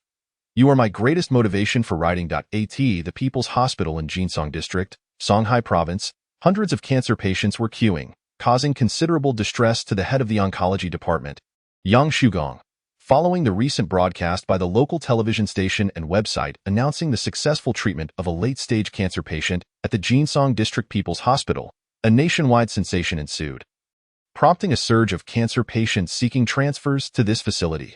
The oncology ward was overwhelmed, with over 400 cancer patients, the majority being in late stages. Yang Shugong found himself with a dwindling supply of the Ming anti-cancer medication, which had astonished him. Zhu Wei had provided him with a mere 20 pills, yet Guan Suaping had completely eradicated her cancer cells with just 6. This was nothing short of miraculous. Currently, the mainstream cancer medications globally merely sustain life, with American treatments costing a staggering $10,000 per month and extending a patient's life by a year requiring 120,000. Consequently, countless cancer patients succumb to the dual burdens of poverty and illness. The revelation that Ming's medication could potentially cure cancer was a revelation of monumental significance, yet the cost remained unknown. Just as Yang Shugong was mired in worry, Zhu Wei unexpectedly returned from his business trip to Ming. Yang Shugong hurried to Zhu Wei's office. "Director Zhu, you're back? How was your trip to Ming? Did you attend the gem trade fair?" he chattered incessantly upon entering. Zhu Wei, observing Yang's troubled expression, refrained from answering directly, instead inquiring, "Has our cancer patient been discharged?" "Which cancer patient?" Yang Shugong appeared momentarily dazed before smacking his forehead. "Ah, the one treated with the special medication from Ming, right?" Zhu Wei, amused by the somewhat naive demeanor of the oncology chief, replied with a smile, "Precisely, I was asking you a question. Please refrain from questioning me." Yang Shugong, brimming with excitement, exclaimed, "Incredible! The special medication from Ming is truly miraculous. Just 2 days, 1 pill every other day, and after merely 6 pills, she is fully recovered. There are no residual cancer cells left. They have all been eradicated. It's utterly astonishing. So, they have been discharged? Indeed, however, she still owes our hospital 110,000 yuan. Director Huang advanced the payment for her to be discharged." "Ah. Well, it's fortunate that Huang is resourceful. It was promising 0.6 pills of the special medication could save a life." And Zhu Wei contemplated how to profit while minimizing expenses for the patients. "How about this? If 6 pills can save a late-stage cancer patient, and given the rarity of this medication, let us set the price at 50,000 yuan per pill. That totals 300,000 yuan, which is equivalent to $50,000, and it can cure cancer. Isn't that splendid? We'd be considered great benefactors." Yang Shugong replied, "But we have no idea what the import price of this medication is," Zhu Wei reassured him. "You need not concern yourself with that. Just proceed with prescribing it as normal. It's a lucrative endeavor, but you must strictly maintain the confidentiality of the medication's origin. Remember, you are aligned with me, and I will not treat you poorly in the future."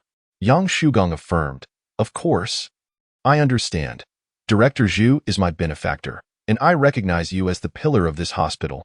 Zhu Wei nodded in satisfaction. Feeling the need to express his appreciation, he retrieved a bank card from his drawer.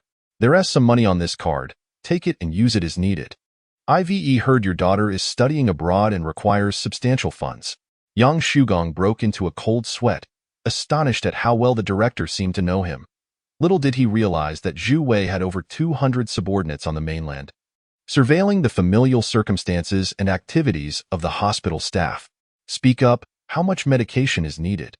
"The hospital currently has over 400 patients.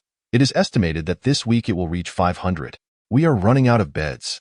"In that case, clear the corridors for me, set up additional beds."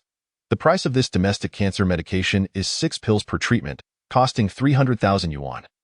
Additionally, we will intersperse some other treatment medications so that they remain unaware of how they were cured. I have already reached an agreement with the exporting company to supply you with 10,000 special medications. Once the hospital's procurement department retrieves them, they will enter the pharmacy. Understood. What Zhu Wei desired was precisely this effect. Monopolized pharmaceuticals, monopolized healthcare, ultimately expanding the hospital. With this influx of funds, the future development of Yingzhou Island would accelerate dramatically. As he watched Yangsu leave, Zhu Wei summoned Huang Mao and he noticed that Huang Mao had recently gained a bit of weight, appearing more prosperous than before. Zhu Wei, with a stern expression, remarked, "I haven't been here for a while. Have you been handling matters properly?" Huang Mao blinked innocently and replied with a grin, "Whether you are present or not, I must ensure my work is done." He then handed over a thick dossier, and Zhu Wei knew it contained some unspeakable secrets from within the hospital. "I heard that Li Sinyu's mother's hospitalization expenses amounted to 310,000 yuan. And you covered 110,000? Ah, yes. Seeing them as a single mother with an orphan child, Li Sinyu intends to repay the hospital using her salary over the next decade. So I stepped in to assist them." Zhu Wei felt pleased. The fact that Huang Mao did not mention that he was helping them made Zhu Wei's heart swell with joy. I'll allocate more funds for you later. It hasn't been easy for you. Now, let us go inspect the hospital and see what they have been busy with during my absence. The two men left the administrative building to inspect other facilities. As they walked, two figures entered Zhu Wei's line of sight. A man was persistently harassing Li Xinyu, and that man was none other than her boyfriend, Yang Yinyuan. Zhu Wei instantly recalled their chance encounter at the supermarket and that Valentine's Day, realizing that not long after, the narrative had taken a dramatic turn. Formerly blissful lovers were now on the verge of separation, while those who had once been down and out were now thriving in Huaxia. Yang Yinyuan tugged at Li Xinyu's arm, pleading, "Xinyu, I was wrong. Please forgive me this once. Can you not make a scene here? I have already told you that we are no longer together. Stop clinging to me." Li Xinyu moved away while attempting to free herself from Yang Yinyuan's grasp. Xinyu, give me another chance. I promise to treat you well from now on." Yang Yinyuan, can you not be so childish? There is nothing left to say between us. I do not wish to escalate this. If you do not let go, I will call the police. Call the police? Yang Yinyuan forcefully shoved Li Xinyu away, causing her to stumble nearly to the ground. He cursed, "I treated you so well, and you want to call the police? Go ahead, call." Li Xinyu took out her phone and began dialing a number, but Yang Yinyuan snatched the phone and smashed it to the ground, shattering it into pieces. He then kicked the phone several times. "Go ahead and call. Keep dialing." With that, Yang Yinyuan grabbed Li Xinyu by the hair and raised his hand to strike her face. At that moment, however, a tremendous force seized Yang Yinyuan's hair and hurled him against the wall. "Oh, damn it." Yang Yinyuan gritted his teeth and swore, recognizing the person who intervened. "Ah, it's you, Li Xinyu's friend," he noted, seeing Huang Mao standing behind Zhu Wei. "Xiao Wei." Li Xinyu's expression turned complex as she spotted Zhu Wei approaching. Zhu Wei surveyed Yang Yinyuan, a slightly rotund man wearing black glasses with a trendy hairstyle, exuding a playboy aura, and beckoned him with a finger. "Get up."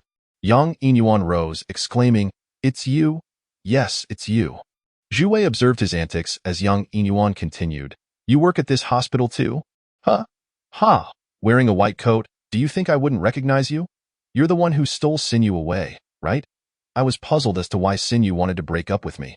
Turns out it was all you're doing." Chapter 68. Cleaning up the trash. Zhu Wei looked at this obstinate fool who resorted to violence against women, while also assessing the surroundings.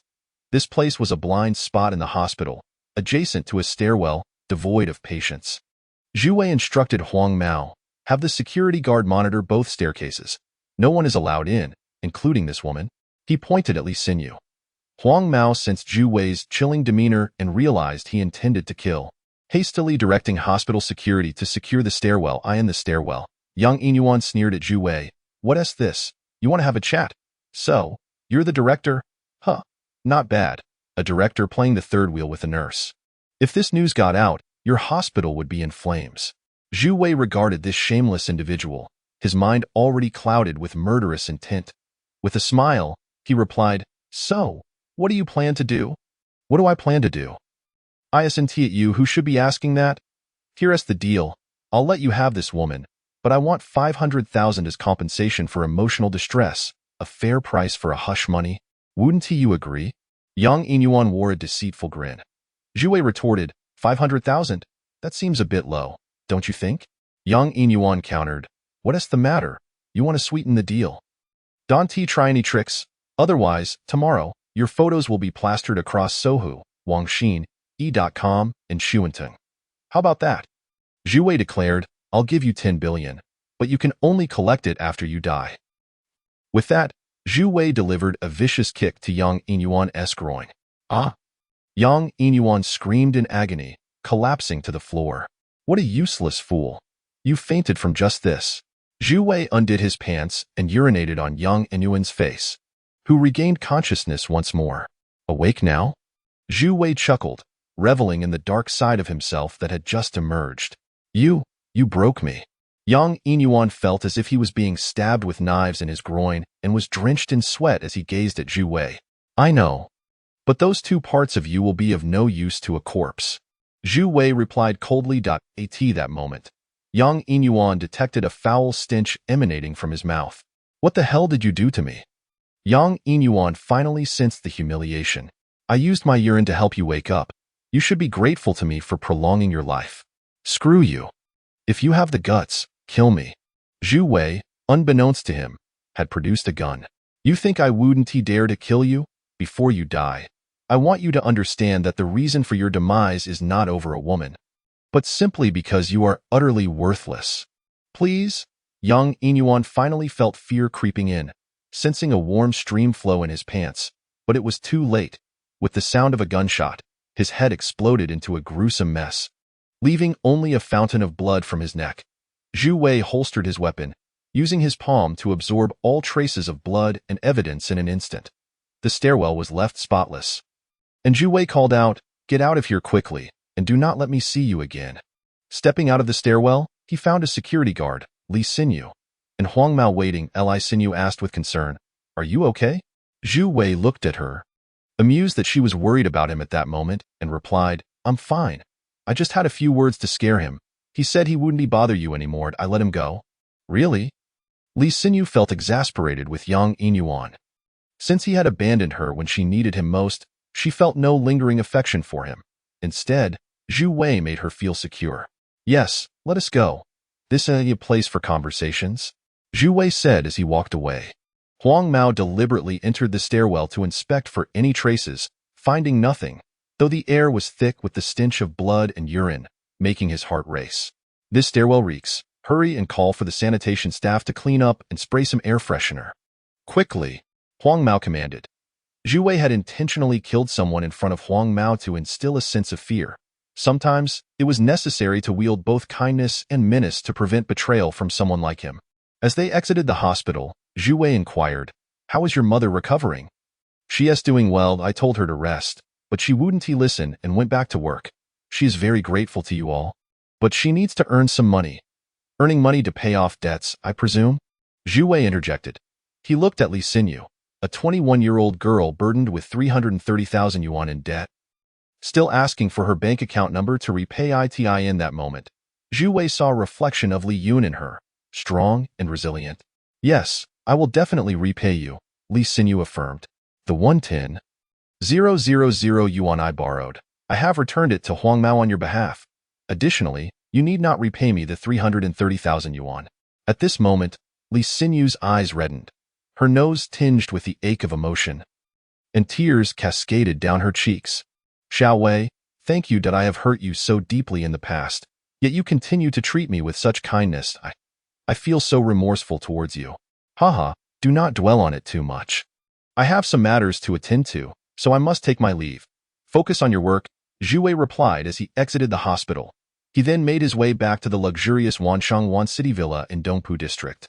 To his surprise, it appeared that both the housekeeper and the servants were absent today. Zhu Wei had no choice but to use his key to unlock the door. Upon removing his shoes and stepping inside, he sensed a presence in the house. Though the sound was faint, it was audible to Zhu Wei's ears, emanating from the upper floor.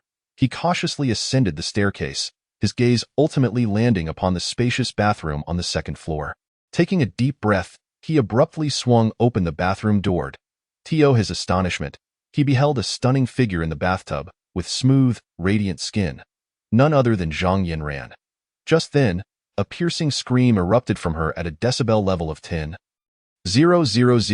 prompting Zhu Wei to hastily slam the door shut. What was happening? Was this truly my home? At the age of 25, Zhu Wei had never encountered a woman in such a state, and now he had, indeed, witnessed it. After a brief moment, Zhang Yinran emerged from the bathroom, wrapped in a towel, her face flushed with embarrassment. "Uncle, I'm so sorry. I didn't mean to." Cough, cough, "No, I didn't see anything. What I want to know is why you are in my house." "Where did you get the key?" Zhu Wei inquired. "I didn't take a key. I heard Huang Mao mention you would be home today, so I came over. I gave the servants and housekeeper the day off and even prepared some delicious food for you," Zhang Yinran explained, hoping that her culinary efforts would quell Zhu Wei's anger over her uninvited intrusion. "Huang Mao, how dare he betray me?" Zhu Wei muttered, exasperated with Huang Mao's actions. "He is not to blame entirely. He didn't want to tell me. I had to press him, saying, You dare offend the future Mrs. Zhu? Ha, and then he told me without hesitation, she replied with a giggle. Zhu Wei scrutinized her fair skin and remarked, You truly have a bold spirit. Do you think your grandfather is aware of your daily escapades? He knows, Zhang Yinran chuckled, but upon noticing Zhu Wei's serious demeanor, she immediately fell silent. Feeling somewhat shy under his gaze, she added, Uncle, please don't be angry. I promise I won't do it again. Zhu Wei responded, Forget it. Just change your clothes quickly. I'll wait for you downstairs. He turned and descended the stairs, and after some time, Zhang Yinran finally appeared downstairs. Dressed in a refined outfit, they made their way to the dining room, where Zhu Wei noticed that 2 dishes had already been prepared, accompanied by a bottle of red wine and 2 elegant wine glasses. What is all this? Zhu Wei asked. Tada. Love salad and heart-shaped kimbap, Zhang Yinran announced proudly. Oh. Zhu Wei's expression darkened. You made this? Yes, she confirmed. Not purchased. Zhu Wei was incredulous that this girl could actually prepare kimbap. Of course not. Look at my hand, Zhang Yinran protested, extending her left hand, where a small cut marred her middle finger. Are you foolish? You cut your hand and still dared to touch water, Zhu Wei chided, giving her forehead a gentle tap. Ouch, she exclaimed, her face blooming with embarrassment as a rosy hue crept across her cheeks. Uncle, please try my cooking. It's my first time. Let me know if it's good. Zhu Wei took a bite, having rarely tasted such a dish. Unable to discern its quality, he remarked, It's simply terrible. Really? Zhang Yinran exclaimed, picking up her chopsticks. Just teasing you. It's not bad at all, Zhu Wei clarified. After enjoying their meal and sipping on some red wine, a slight blush appeared on Zhang Yinran's cheeks as well. Zhu Wei wiped his mouth and said, Now, tell me, is this your second time at my house? Yes, the second. Next time, you are not allowed to come without my permission. Understand? Uncle, Zhang Yinran pouted, her face adorably innocent as she called out to him. And also, refrain from calling me uncle in the future. All right, then I shall call you Appa. Just don't call me uncle. By the way, aren't you supposed to be in class today? No class today. Then I'll take you back early. Sure, Appa, Zhang Yinran replied, somewhat resigned. After escorting Zhang Yinran back to school, Zhu Wei pulled out his phone on the way back and called Chao Wei. Chao Wei? Arrange for a few people to discreetly monitor the housekeeper and servants at my residence and gather detailed records of their daily activities. Understood, Your Majesty. Chapter 69.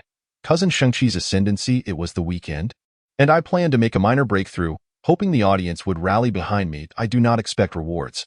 Merely sharing and collecting would suffice. After spending a night at home, the next day the new procurement plan from the hospital arrived, which included 10,000 units of the Miraculous anti-cancer medication from Mingwa. The plan was escalated through layers until it reached the signature of the supervising director, AS, the head of the oncology department. Zhu Wei swiftly approved it with a flourish. The procurement price was set at 45,000 yuan per unit, totaling 450 million yuan. Naturally, the hospital lacked such funds, so Zhu Wei issued an IOU. Upon receiving the IOU, Su Qingtai's import-export company promptly dispatched the goods. Once the 10,000 units of the Miraculous medication were in the hospital's hands, they marked up the price by 5,000 yuan per unit, selling it for 50,000 yuan each, thus earning a profit of 5,000 yuan per unit. The first batch of over 500 cancer patients incurred a cost of 159 million yuan, yielding the hospital a profit of 15.9 million yuan, excluding additional expenses such as hospitalization, other medications, and examination fees. Subsequently, Zhu Wei procured 1,000 units of the Mingwa's Black Dragon 9-turn pill for cardiac ailments, introducing it to the cardiology department. Zhu Wei then proceeded to register a company at the Industrial and Commercial Bureau, as his primary objective for returning to the motherland was to consolidate all enterprises under Huaxia's banner. The first step involved transforming the tourism company and the import-export trade company. This endeavor had been in progress for quite some time. After various operations, the Qingtai Import-Export Company and Siyuan Tourism Company underwent asset verification, defined corporate ownership, asset appraisal, financial audits, subscription of capital, registration applications, and other steps, successfully transitioning from limited liability companies to joint stock companies, obtaining new business licenses. With this transformation, financing and transactions became easier, liberating them from the constraints of stringent legal regulations. Zhu Wei then began establishing a parent company. He initially registered Songhai Tianting Investment Company, Limited under his name, injecting 50 million yuan into it, holding 99 of the shares. He subsequently utilized the new third board, a nationwide non-listed joint stock company equity trading platform in Huaxia, to acquire 95 of the shares of Qingtai and Siyuan companies, with Su Qingtai and Lu Lin each retaining 2.5 equity in the Qingtai company, while Guo Siyuan and Su Bin held the same percentage in Siyuan company. This 2.5 stake was not negligible. Zhu Wei successfully established legal control over both companies, completing the consolidation of enterprises in the mainland. He then initiated a search for a CEO to manage the operations of Tianting Investment Company. Zhu Wei aimed to transform Tianting Investment Company into a group company within a year. He officially transferred Huang Mao to the Security Investigation Department of Songhai Tianting Investment Company, Limited, while Lu Lin completed her tasks at the Jinsong District Hospital and returned to work at the Import-Export Company.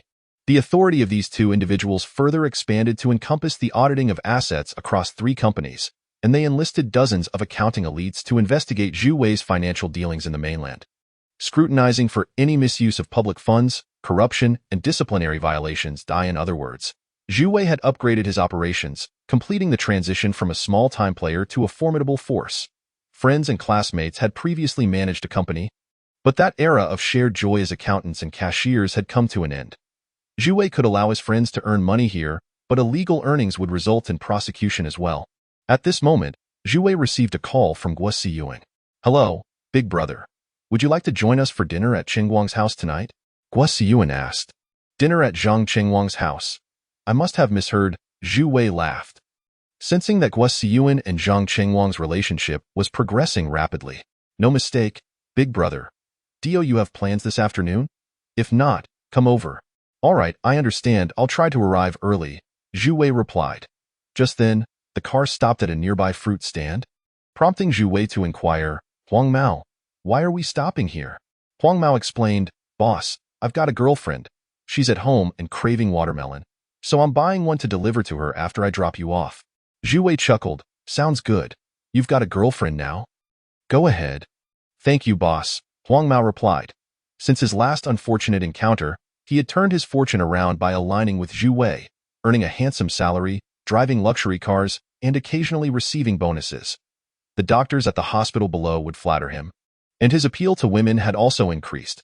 Watching Huang Mao exit the car, Zhu Wei suddenly recognized the young man at the fruit stand.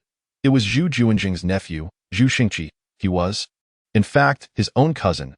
He recalled that he had seen Zhu Xingqi only once at the Zhu family's birthday banquet. It appeared that Zhu Xingqi did not quite fit in with the Zhu family. Zhu Wei pushed open the car door and stepped out. "Do you need to buy some fruit?" asked a middle-aged man. Zhu Wei looked up, and indeed, it was Zhu Junwo, his third uncle. Zhu Junwo recognized Zhu Wei, momentarily taken aback, before breaking into a smile. His voice was low, hollow, and muffled. "Is that you, Xiao Wei? You're here to buy fruit. Feel free to take whatever you like." Zhu Wei was even more astonished. It seemed his uncle had undergone throat surgery, leaving him only able to produce a faint sound. Observing the fruit stall, Zhu Junwo was dressed plainly, his skin tanned, and his brother, Zhu Xingqi, similarly appeared scruffy, lacking any of the Zhu family's affluent demeanor. He could hardly fathom that, despite sharing blood ties with the Zhu family, his uncle's family had fallen into such dire straits. "Do you know each other?" Huang Mao, about to pay, froze upon witnessing this scene. "Yes," Zhu Wei replied, unable to calm the turmoil within him. However, Zhu Junwo, noticing Zhu Wei toss the watermelon knife onto the counter, let out a cold snort and turned to leave. Zhu Junwo said, "Forget about the payment. Let us eat in the car." Suddenly, a commotion erupted nearby as a group of young men wielding machetes and wooden sticks approached. Zhu Junwo turned pale with fright, urging, "You all get in the car, quickly." Zhu Wei remained rooted to the spot as the group arrived at the fruit stall. Shouting, "Old man, where's Zhu Xingqi?" Zhu Junwo hurried over, forcing a smile as he stammered, "He*s not here. He*s gone out." His voice was barely audible, and he kept repeating these phrases in fear that they might not be understood. "Gone out? Damn it. I'm waiting right here. Zhu Xingqi, come out and pay me back." The ringleader, a burly youth covered in tattoos, kicked over the apple stand and began smashing watermelons, his lackeys following suit. Zhu Junwu tried to hold back the hefty youth, but was thrown to the ground with a shoulder throw. One of the ringleader's underlings kicked Zhu Junwu in the face. "Stop!" a booming voice startled them.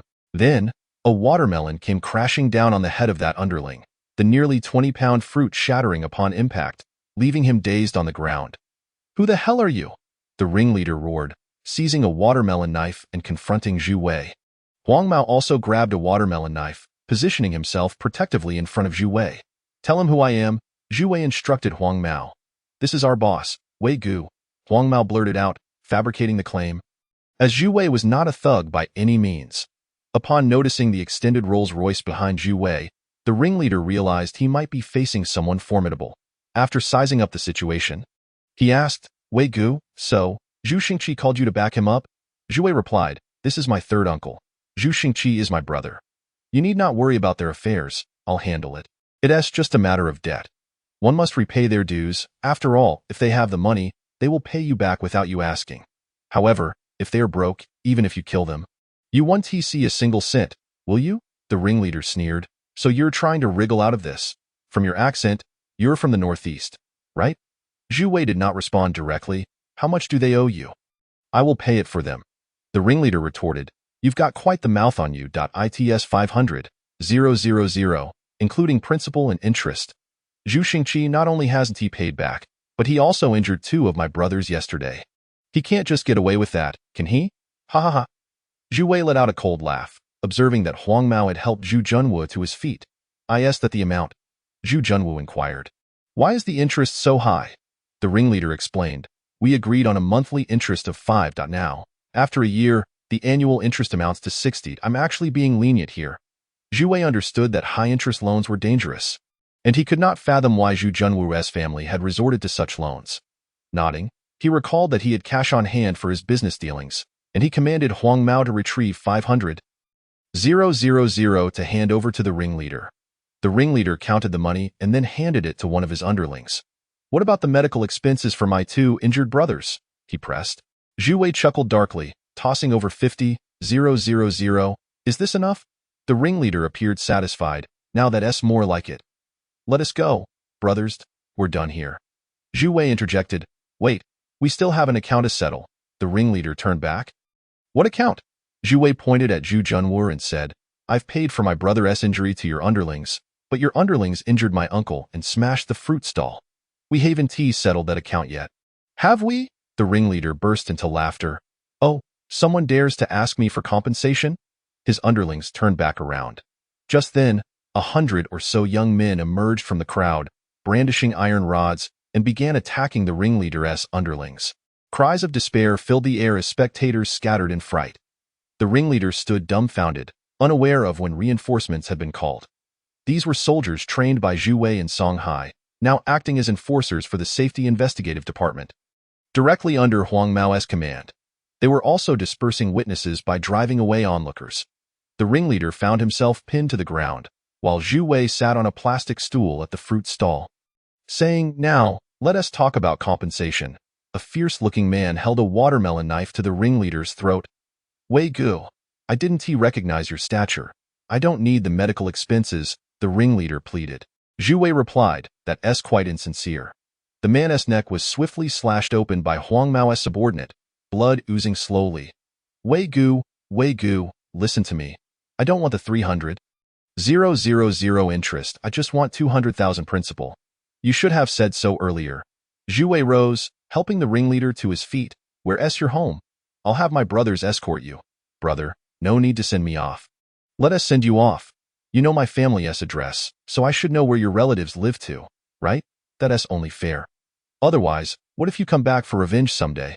After saying this, Zhu Wei commanded, "Take them home." With the high-interest loans dealt with, order was restored as the police arrived belatedly. However, the troublemakers had already dispersed, leaving the officers with no recourse but to leave. Zhu Wei instructed Huang Mao to give a few hundred yuan to the sanitation workers nearby to help clean up the area. Zhu Junwu spoke in a faint voice. "Xiao Wei, don't leave tonight. Stay and eat here." Zhu Wei felt an unexpected warmth toward Zhu Junwu, but he had other plans for the day.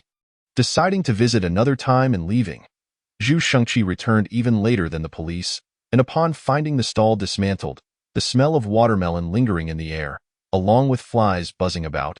He sensed trouble. He hurried home, only to find Zhu Junwu pacing in the living room. "Where have you been?" Zhu Junwu asked. "Hiding from trouble," Zhu Shengqi replied. Zhu Junwu gave his head a hard slap. "No manners. Your brother helped you tremendously today."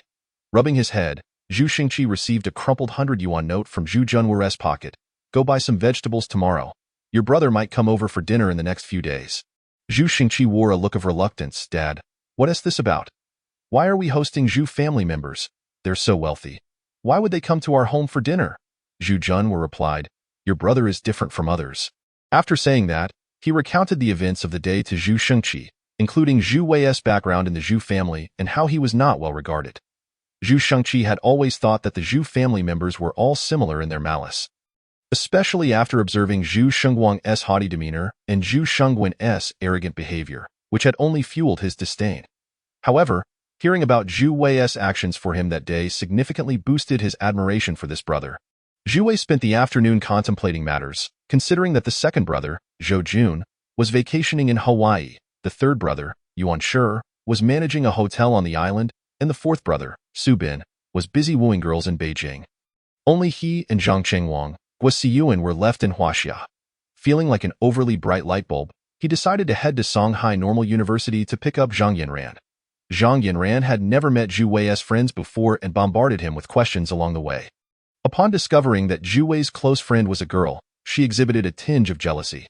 However, upon learning that the girl had a boyfriend, she relaxed her guard. The two finally arrived at Zhang Chengwang's home just before 4:50 p.m. As it was Zhu Wei's first visit, he brought a small gift. The four introduced themselves, and when Guo Siyuan saw Zhang Yinran, her immediate reaction was, "Big brother, you're quite the catch." This elicited peals of laughter from Zhang Yinran, and the two women found common ground, chatting incessantly. Meanwhile, Zhang Chengwang dashed into the kitchen. Zhu Wei turned to help but was followed closely by Zhang Yinran, who softly asked, "Do I need to help?" Zhu Wei glanced at her and replied, "Can you cook?" "I can't, but I'll give it a try." "All right." Zhu Wei said, "No need. Just go into the living room." At this juncture, Guo Siyuan also emerged, stating, "You need not concern yourselves with the chores. Both of you head into the living room, swiftly." Consequently, Guo Siyuan was likewise pushed out by Zhang Chengwang, who remarked, "You go keep your brother company. I'll handle matters in the kitchen." Hearing this, Zhu Wei couldn't help but admire the man. He was truly exceptional, coming from a distinguished family, excelling in his career, and possessing genuine feelings. He was emotionally intelligent, consistently attentive during Zhu Wei's hospital stay, and even capable of culinary arts. He would not let Guo Siyuan lift a finger. Reluctantly, Guo Siyuan made her way to the living room and settled beside Zhu Wei. "Siyuan, what progress have you two made?" Zhu Wei seized the opportunity to inquire as Zhang Yinran stepped away to the restroom. "Ah, elder brother, do you think my new manicure from yesterday looks good?" Guo Siyuan intentionally shifted the subject, extending her delicate hands before Zhu Wei. "Who would pay heed to those pig trotters? Speak." "Who?"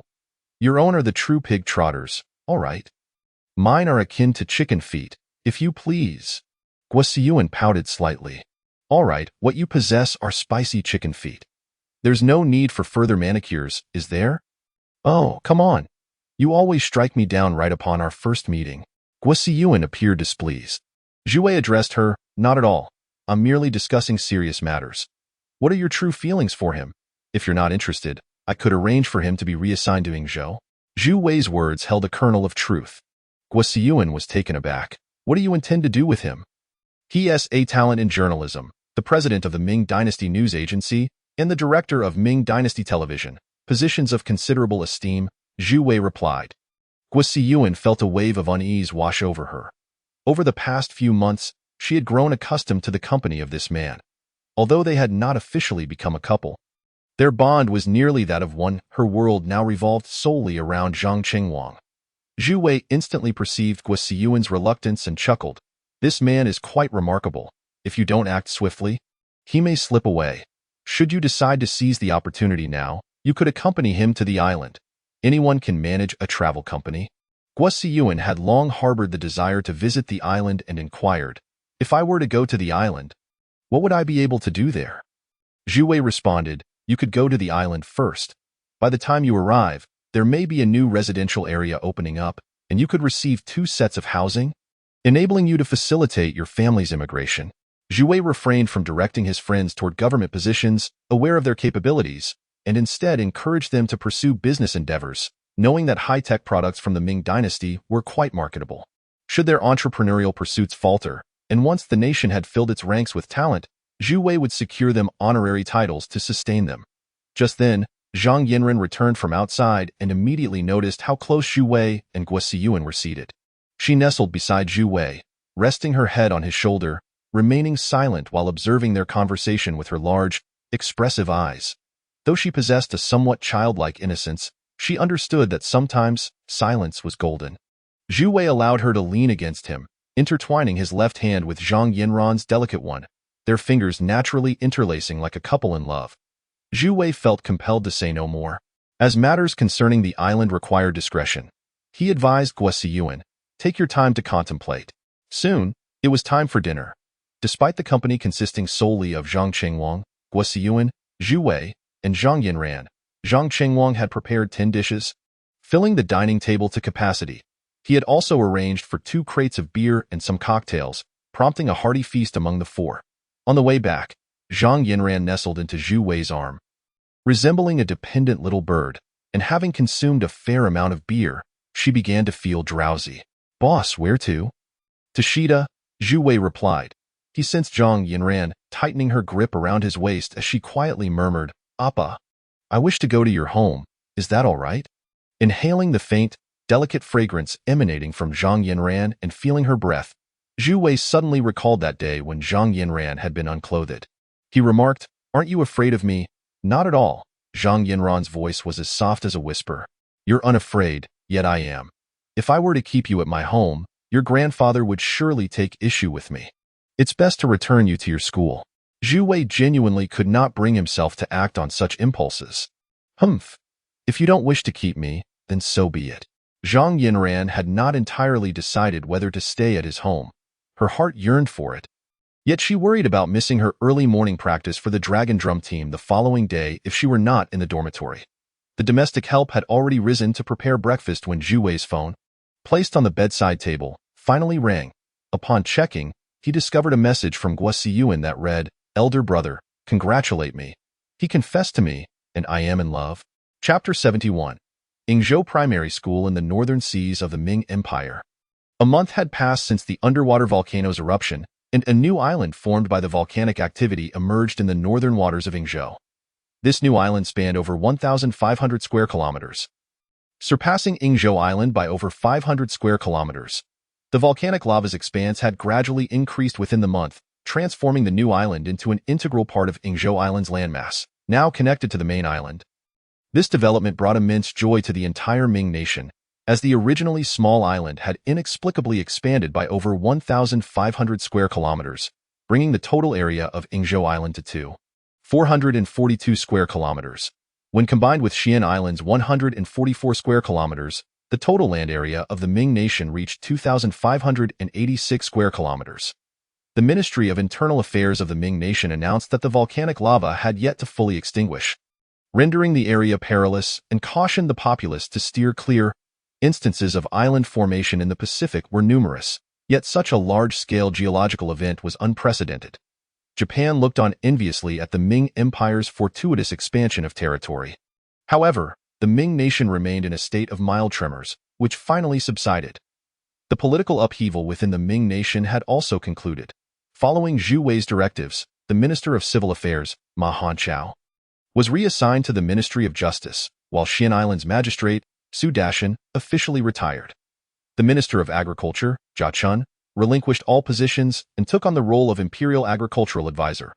All non-professional personnel within the Ming nation had been replaced with specialists. Just as the new personnel orders were issued, the wife and son of Wang Fuqiu, a construction worker who had immigrated to the island, arrived at this critical moment. Ever since Wang Fuqiu's residence came into his possession, he had been eager to have his wife and son join him on Yingzhou Island. After a long journey by boat, Wang Keping and his mother finally reached the island, where the staff of the Eastern Capital Prefecture distributed sightseeing brochures and immigration guides to every visitor and immigrant, including Wang Keping's mother. Wang Fuqiu took a day off from work to meet them at the dock, and after retrieving their checked luggage and ensuring no hazardous materials were present, they proceeded to a window to complete their entry procedures. Upon learning that the two were immigrants, the staff escorted them, along with Wang Fuqiu, to process their immigration paperwork, which involved extensive data entry, including names, ages, religious beliefs, familial relationships, and more, a notably intricate process. This information would ultimately be integrated into the Ming nation's vast database. Referred to as the brain of the Ming nation, the official name was the Imperial Data Center, encompassing the relational networks of all residents, including identity information, DNA data, familial ties, employment details, education records, criminal history, economic status, medical information, and more. With just a name, one could trace a person's entire family tree, social connections, medical history, and employment history. This system was not developed by any corporation but was entirely constructed by the mainframe. Xian. Its security was exceedingly high, impervious to terrestrial technology. Once both individuals had completed their data entry, they received their new identification cards from the Ming Empire. An official from the Immigration and Labor Department presented the new ID to the three of them, stating, "Welcome to the citizenry of the Ming Empire. This ID card encompasses banking functions, welfare benefits, location tracking, and identification capabilities. Please safeguard it diligently." What does she mean by that? Wang Fuqiu's wife inquired upon exiting. Completely perplexed, Wang Fuqiu replied, "You need not comprehend. It's merely high-tech. Did you understand the part about safeguarding it?" "I understood that part." "Good. As long as you grasp that, you're set." Subsequently, Wang Fuqiu's wife received a welcome gift from the Ming nation, an elegant set of traditional hanfu suitable for her age. "What is this attire?" "It resembles a kimono. Is it Korean clothing?" Wang Fuqiu's wife questioned. "Oh, don't speak nonsense. Saying that in the Ming nation could get you scolded." "What would I be scolded for?" "For being labeled a traitor. Many of the young immigrants on the island despise Japan and Korea. Thus, if you refer to Ming clothing as Japanese or Korean, it would displease them." "Oh, I see. So this is clothing from the Ming nation?" "Refer to the immigration manual. This garment is not only the national attire of the Ming nation, but also a traditional outfit of the Han ethnic group." At the tender age of 10, Wang Keping departed from his hometown, leaving behind his childhood companions, and ventured into the realm of Minghua. Everything appeared refreshingly novel and distinctly different from Huaxia, as the streets were filled with nearly silent electric engine vehicles.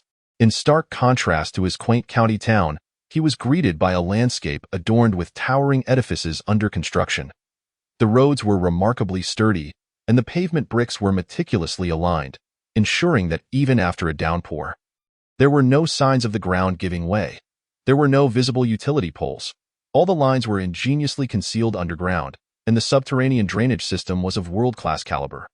Recently, this project had been acquired by Li Jiaqing, and in the future, the Minghua government would save manpower and resources by procuring urban drainage services from him. Wang Fuqiu was a miserly man, and even with 3 people lugging their luggage, they opted for the bus instead of hailing a taxi. This bus would take them directly to the Mingqing apartments. Wang Fuqiu's wife and Wang Keping had heard tales from him about how splendid life in Minghua would be long before their arrival. Indeed, during the bus ride, Wang Fuqiu continued to extol the virtues of their new home, and with each boastful word, his wife's skepticism grew. It was only when they caught sight of an aesthetically pleasing and opulent high-rise community through the bus window that Wang Fuqiu's wife widened her eyes in disbelief, exclaiming, "Surely, our home isn't here?" To which Wang Fuqiu replied with a grin, "You are absolutely correct. This is indeed the place." Both Wang Fuqiu's wife and son, Wang Keping, were left in awe, as they had never before resided in such lavish accommodations. The finest house in their small county town paled in comparison to this community. As a dwelling designed to accommodate thousands, it boasted a park, basketball courts, tennis courts, soccer fields, baseball diamonds, and a swimming pool, all at its doorstep. Emperor Zhu Wei, an ardent sports enthusiast, had once played soccer during his school days, and thus, even in the limited confines of Minghua, ample space for children to engage in sports was deemed essential. The soccer field was equipped with powerful floodlights, allowing for matches to continue even under the cover of night. Moreover, Minghua's national sports law mandated that no administrator of any sports facility could prohibit citizens from accessing the grounds for legitimate practice, nor could tourists disrupt athletes in training. Any idleness or leisurely strolling on the fields was deemed illegal, with violators facing imprisonment for 100 days and a fine of 3,000 gold yuan for obstructing the development of sports in the Great Ming Empire. Consequently, the residents of the community would never dare to wander aimlessly in the sports grounds unless they were there to play. Upon sighting the sports fields, Wang Keping's eyes sparkled with excitement. For soccer had always been his passion. However, at school, few of his peers shared this enthusiasm, and he often found himself kicking the ball on the concrete playground, resulting in bruised legs. This time, upon arriving in Minghua, he had to part with many toys he could not bring along, but he had made sure to keep his cherished soccer ball. As he entered the community and beheld the expansive sports facilities, his eyes gleamed with delight. Each field was adorned with lush, artificial turf, eliminating any fears of knee injuries. He eagerly asked, "Mom, can I go play soccer soon?" Wang Fuchio's wife replied, "What do you mean play? We just arrived home, and you want to play? Besides play, what else do you know?" Wang Fuchio, however, was not as stern as his wife. Let the child play. Boys need to engage in outdoor activities. With such poor grades, how can he have the audacity to play soccer? If you score 100 on your exam, then you can play to your heart's content, she retorted. Wang Fuchio countered, "Just look at the immigration handbook. It clearly states that our Great Ming Empire values quality education.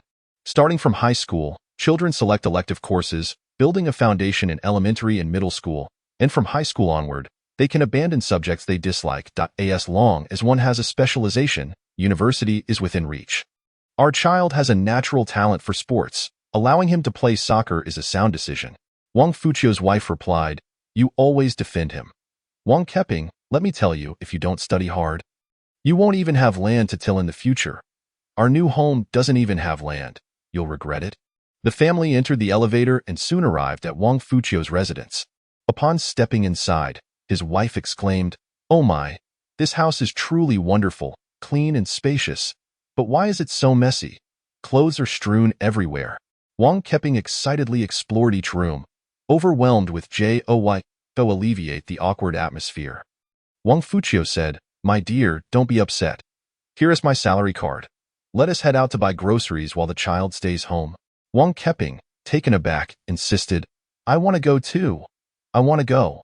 Wang Fuchio responded, "What do you want to go for? Go play soccer instead. You have the day off." "Oh, long live Dad," Wang Keping exclaimed, grabbing his soccer ball and racing outside. "Be careful not to get lost."